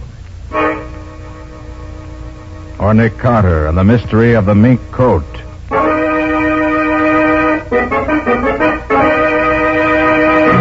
Nick Carter, Master Detective, is a copyright feature of Street and Smith Publications, Incorporated. It is presented at this same time and over these same stations by the 3 great Linex home brighteners. Linex Clear Gloss, Linex Cream Polish, and Linex Self-Polishing Wax. Created by Acme, America's great producer of Acme quality paints. In the Nick Carter Adventurers, Lon Clark is starred as Nick. Helen Choate is featured as Patsy. Lieutenant Riley is played by Humphrey Davis. Original music is played by Lou White. The programs are written and directed by Jock McGregor. This is Ken Powell speaking for the thousands of Linex dealers all over America and saying so long until next week.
Yes, it's another case for that most famous of all manhunters, the detective whose ability at solving crime is unequaled in the history of detective fiction, Nick Carter, Master Detective.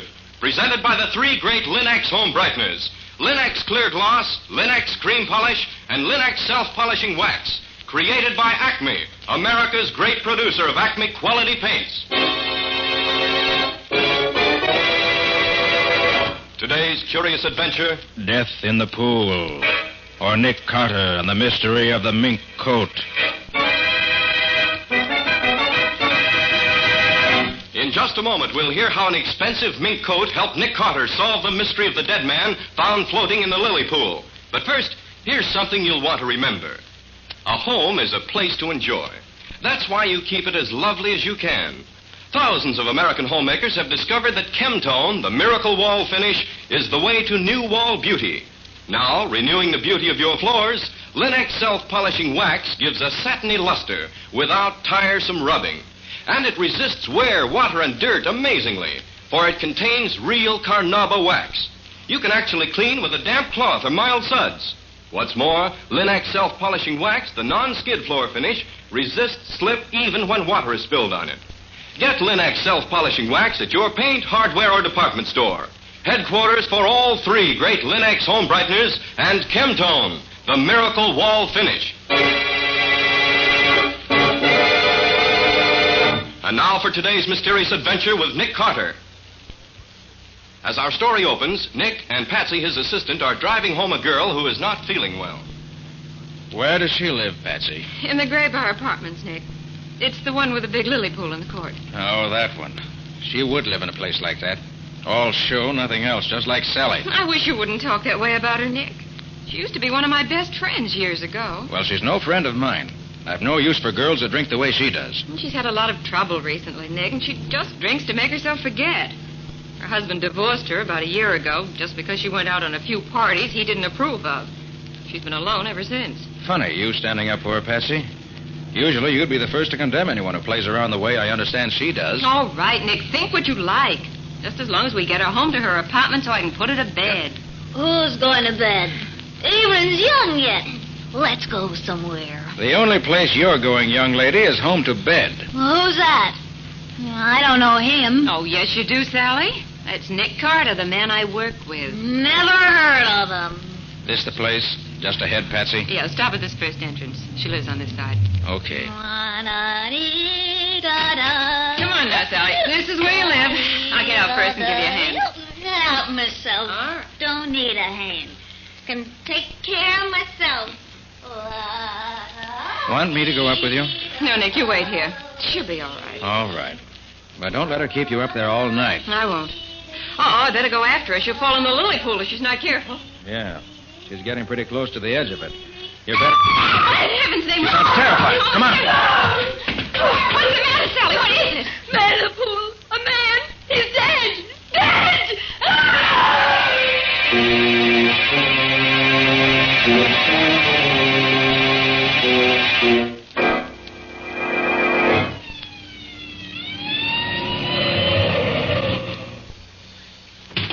That's you, Nick? Yes, Riley, over here, by the edge of the pool. Patsy phoned me that she found a man's body in the pool. Drowned, was he? Flash your lights this way, Riley. Okay. Holy smokes, Nick. Look in his back. Yes, a knife. Right between the shoulder blades. Did you find the body, Nick? Not exactly. It was Patsy's girlfriend who found it, really. What's her name? Sally Reeves. Oh, that one. Where is she now? Oh, Patsy's putting her to bed. She lives in this house. She's, well, slightly under the weather. How'd she happen to find him? Oh, Patsy and I were at a small friendly gathering having a quiet evening, and then she walked in. Got well lit up and wrecked the party. Patsy wanted to bring her home, so we did. As she went by the pool, she started screaming. I came over here and found this. Let's have a look at him. Nick, that's Arthur Reeves. What? That's Sally Reeves' ex-husband. And you say she found him? That's right. Very interesting.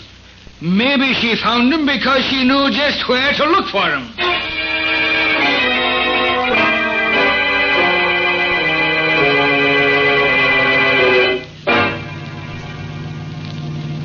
Lieutenant Riley seems to think Sally did it herself. He's a dope.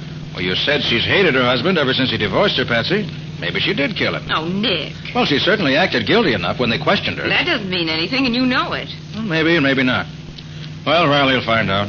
Oh, Nick, you can't leave it to Riley. Well, that's certainly what I'm going to do. This is none of my affair. Nick Carter, you've got to make it your affair. Now, Patsy. But I'm not going to see Sally put in jail for something she didn't do. You've got to help her, Nick. And why? Because I asked you to, that's why. Oh, Patsy. Oh, Nick, will you do it? Well, I suppose I'll have to if you put it that way. Oh, Nick, I knew you would. But it's against my better judgment. I don't care why you do it, just as long as you do it. Now, where do we start? Well, I guess the best thing is to go down and see Riley in the morning.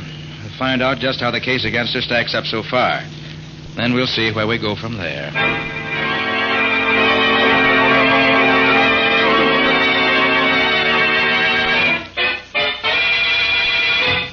Well, good morning, Nick and Patsy. Hi, Riley. Well, Lieutenant, have you let Sally out of jail yet? Let her out? I should say not, Patsy. She's in for good the way it looks now. She did it all right. Riley, do you mind telling us just what the case is against her so far? No, I don't mind at all. Which side are you on in this, Nick? I'm on the side of the law, just as I always am. Should know me well enough for that by now. Oh, sure, Nick. Well, here it is. Reeves was Sally's ex-husband. He divorced her for seeing too much of other guys, and she hated him for it. In spite of the $500 a month alimony he was paying her, or supposed to be paying her. She said he hadn't paid her anything for the last 3 months. Exactly. You're proving my case for me, Patsy. Now, Reeves' partner tells me that Reeves was having a tough time making both ends meet, let alone paying his alimony. He spent too much on his second wife. And here's another thing. Reeves just took out a $50,000 insurance policy in this Sally's favor.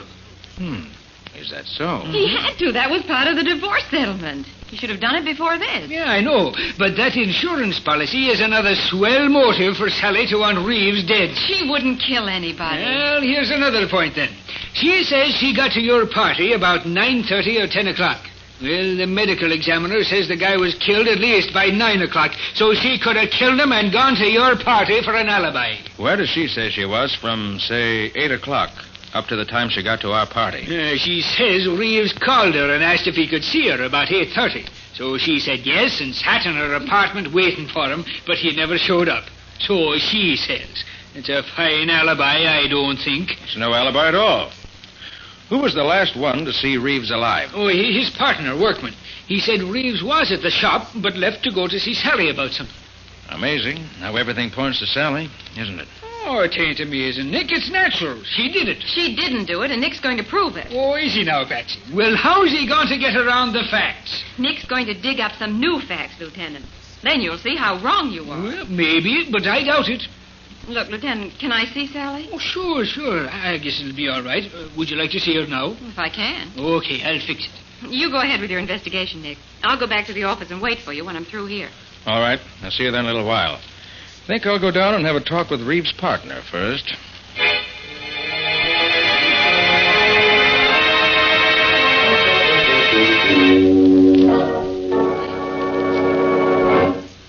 Now, Mr. Workman, you say Reeves was here in the store last night after dinner? Yes, Mr. Carter. He was checking stock with me. Then he left to see Sally. That was about 8:30. He said he'd be right back to help me finish checking. Did he say why he wanted to see her? He said he was going to ask her to let him out of some of the alimony he owed her. I see. But he didn't come back. No. I stayed here by myself until about 1 o'clock. Mm-hmm. I should judge by the type of furs you carry here, Mr. Workman, that you must do a pretty good business. That's right, Mr. Carter. Then how do you account for Mr. Reeves having such a hard time keeping up his alimony payments? Well, Mr. Reeves is a heavy spender. He spent money freely himself, and his second wife was extravagant. Did Reeves have any insurance in the partnership? The kind, I mean, that leaves you any money if he dies. Oh, no, Mr. Carter. We talked about it, but decided it wasn't necessary. Have you and he ever had any trouble? Oh, not the slightest. We've always been the best of friends. Mm-hmm. Well, thanks for your trouble, Mr. Workman. I guess that's all for now. Anytime I can help you, let me know. Oh, by the way, mind if I use your phone? Oh, not at all. It's on the desk over there. Thanks. Just want to call my office. I'll be in the back room if you want me. Thank you. Nicholas Carter's office. Oh, Patsy, how'd you find Sally? Oh, better than I expected, Nick. She's so mad at Riley for thinking she did it that she hasn't had time to be depressed.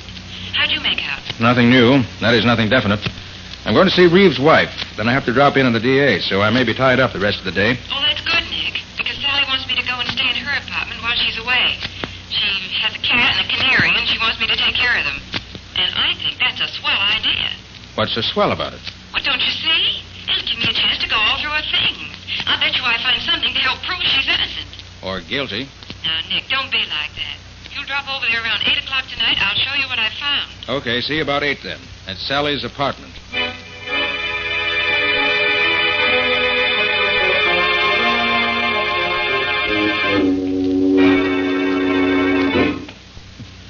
No wonder Sally couldn't afford to let any of the alimony installments be missed.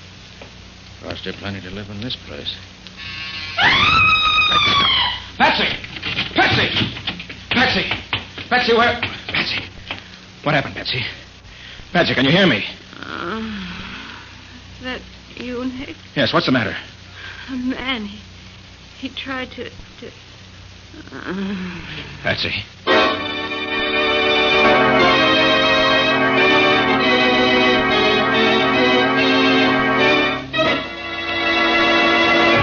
Well, what started out to be, for Nick at least, a routine investigation has suddenly taken a strange turn. What's happened to Patsy? And what does this have to do with Nick's attempts to find out who really killed Arthur Reeves? We'll see in just a moment. If you have furniture you treasure, you want to keep it handsome. And Linex Cream Polish will protect its beauty effectively. For Linex Cream Polish is designed to restore your furniture's original beauty in one quick, easy application. Yes, Linex Cream Polish actually cleans as it polishes, removing the cloudy accumulation of dust and polish, banishing messy fingerprints, helping conceal ugly scratches. And it dries to a hard, lustrous finish that leaves no oily film to attract more dust. This makes less work for you. Linex Cream Polish, the creamy white preparation that saves you one whole step in your furniture upkeep, is truly the modern way to protect the things in your home. Depend on it to give you added leisure, to give your furniture added loveliness. Ask for it by name. Linex. L-I-N-X. Linex Cream Polish. One of the 3 great Linex home brighteners. Get it now at your nearest paint, department, or hardware store, where you'll find it together with Linex self-polishing wax, Linex clear gloss, and Chemtone, the miracle wall finish that covers in one quick coat and dries in 1 hour. And now, back to our story. We left Nick trying to revive an unconscious Patsy so he could find out what had happened to her in Sally Reeves' apartment. Feeling better now, Patsy? Yes, Nick, I'm all right. Ooh, except for that crack on the head. Well, what happened? Can you tell me? I don't quite know, Nick. I was standing here in front of the bedroom mirror trying on Sally's new fur coat. Oh, Nick, isn't it heavenly? Yes, it's certainly a valuable piece of fur. But what happened, Patsy? Well, as I was trying on the coat, a man came through the door. He's wearing a mask. He told me to take off the coat and give it to him or he'd kill me. I told him I wouldn't do it. Did he have a gun? Well, I didn't see one. How'd he talk? Well, it was sort of funny, as if he were trying to disguise his voice. Sounded as if he might have had something in his mouth. Probably did. It's an old trick. Without your best friend wouldn't recognize you. Then what? He tried to jerk the coat off me, so I scratched his face for him. Good for you. Not so good, Nick. Look at my fingernails. They're all broken. Oh, they'll grow in again. Then what happened? Well, he hit me and knocked me down just as you rang the buzzer. Must have gone out the back door as you came in the front. Then I must have gone out cold. You were certainly completely out when I found you. What does all this mean, Nick? Where did Sally get this coat? You know? Oh, yes, her ex-hubby gave it to her instead of some back alimony that he owed her. He took it out of the stock at the store about 2 weeks ago and brought it to her. Took it out of the stock at the store, huh? Well, does that mean something to you? I don't know, Patsy.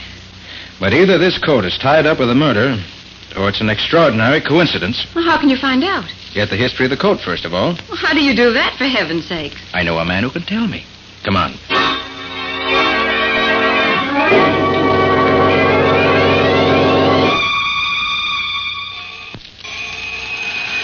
Well, I'm glad you phoned him in advance. I'd hate to have made all this trip for nothing. Hello, Mo. Nick, how are you? Come in, come in. This is Patsy Bowen, my assistant, Mo. How do you do? Hello, glad to see you. And now, what is this puzzle you say you got for me, eh? Here's a fur coat, Mo. Have a look at it. Why, it's beautiful, Nick. Beautiful. What can you tell me about it? Well, it's worth at least $4,000. Well, that isn't what I mean. What can you tell me about the coat itself? Oh, everything I could tell you about it, Nick. But I might have to rip it apart a little here where it's sewed. Go ahead. I want to know as much as you can tell me. Sure, Nick, sure. Now, I rip a little of the lining here. Then I cut a few of the stitches here, where the skins are sewed together. Now, look, Nick. Mm-hmm. Yeah. You see this little blue mark on the skin here? Yes. That means the coat was sold by Fishbone Brothers. Their mark. The skins were sewed together by Herman Schultz, who works for them. Nobody else in the business stitches like Herman. Anything else? Well, Fishbone Brothers make up the coat. They sell it to a retailer. That's all I could tell. Suppose they could tell me anything else about it? You can ask them. They got a store right down the block from me. I could telephone them that you are coming, and they should take good care of you right away. Thanks, Mo.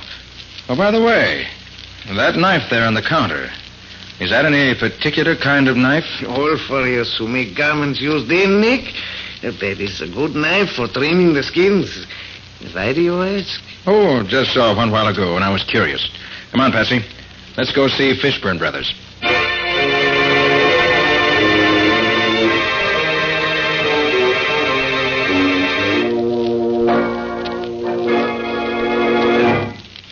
Sorry to keep you waiting, Mr. Carter, but I wanted to be sure of the facts.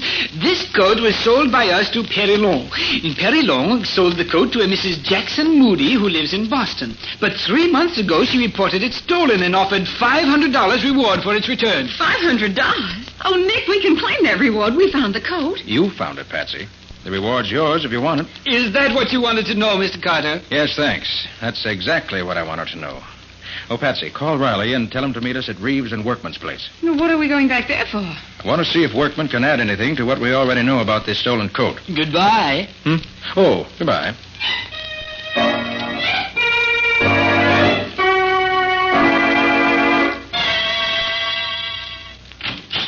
Why, Mr. Carter, I didn't expect to see you again tonight. I just want to ask you a few more questions, if you don't mind. Oh, no, not at all. Come in, all of you. Working pretty late, aren't you? Yes, I am. You see, without Mr. Reeves, there's so much more for me to do. Pretty dark in here for you to be working, isn't it? Oh, no, I can see plenty well in this light. Well, Lieutenant Riley has to make some notes, so... Make notes? On what, Nick? Why, in Mr. Workman's answers to my questions, naturally. Sure you won't mind if I turn on another light, will you, Mr. Workman? Oh, now, really, Mr. Carter, I don't think... Look. His face is scratched right across the cheek. Yes, there was a cat sleeping on a pile of furs a little while ago. I didn't see him, and when I tried to move the furs, he jumped at me and scratched me. What an alibi. Now, what was it you wanted to ask me? Well, first, Mr. Workman, I'd like your permission to look around your shop a bit. Oh, now, see here, Mr. Carter, I don't see what right you have to come in here and... See that Mr. Workman stays where he is while I take a look around the place. Now, look here, you can't come in here and do this. There you are, Workman. Nick knows what he's doing. But I don't understand what... Just sit tight. Nick will tell you when he's ready. Well, this is an interesting package, Workman. Addressed to some firm out in San Francisco. Seems to be full of pieces of fur coats, some odd neck pieces, and other odd pieces of fur. All expensive fur, too, if I'm not mistaken. That's just some pieces I had left over. I don't think so, Workman. What do you think they are, Nick? I think Workman is a receiver of stolen furs. Ridiculous. He cuts them up and ships them to the West Coast. His accomplice out there ships his stuff east. And they put them together and mix the furs up so they can't be identified. You're crazy. I wouldn't get mixed up in anything like that. Riley? Ever see a knife like this one before? By golly, Nick, that's the same kind of knife that killed Reeves. You're quite sure? Of course I am. That same dark-colored handle, the same two metal bands around it, I'd know that anywhere. That's the same kind of knife we saw at Moe's a little while ago, Nick. Except that the handle is different. Exactly, Patsy. The knife's a regular furrier's knife.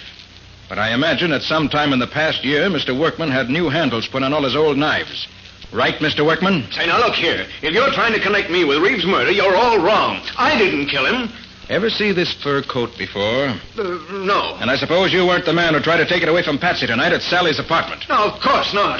What's that about, Nick? You didn't tell me about anybody trying to rob Patsy. Reeves gave Sally a very expensive fur coat out of the stock here at the store instead of paying her some back alimony.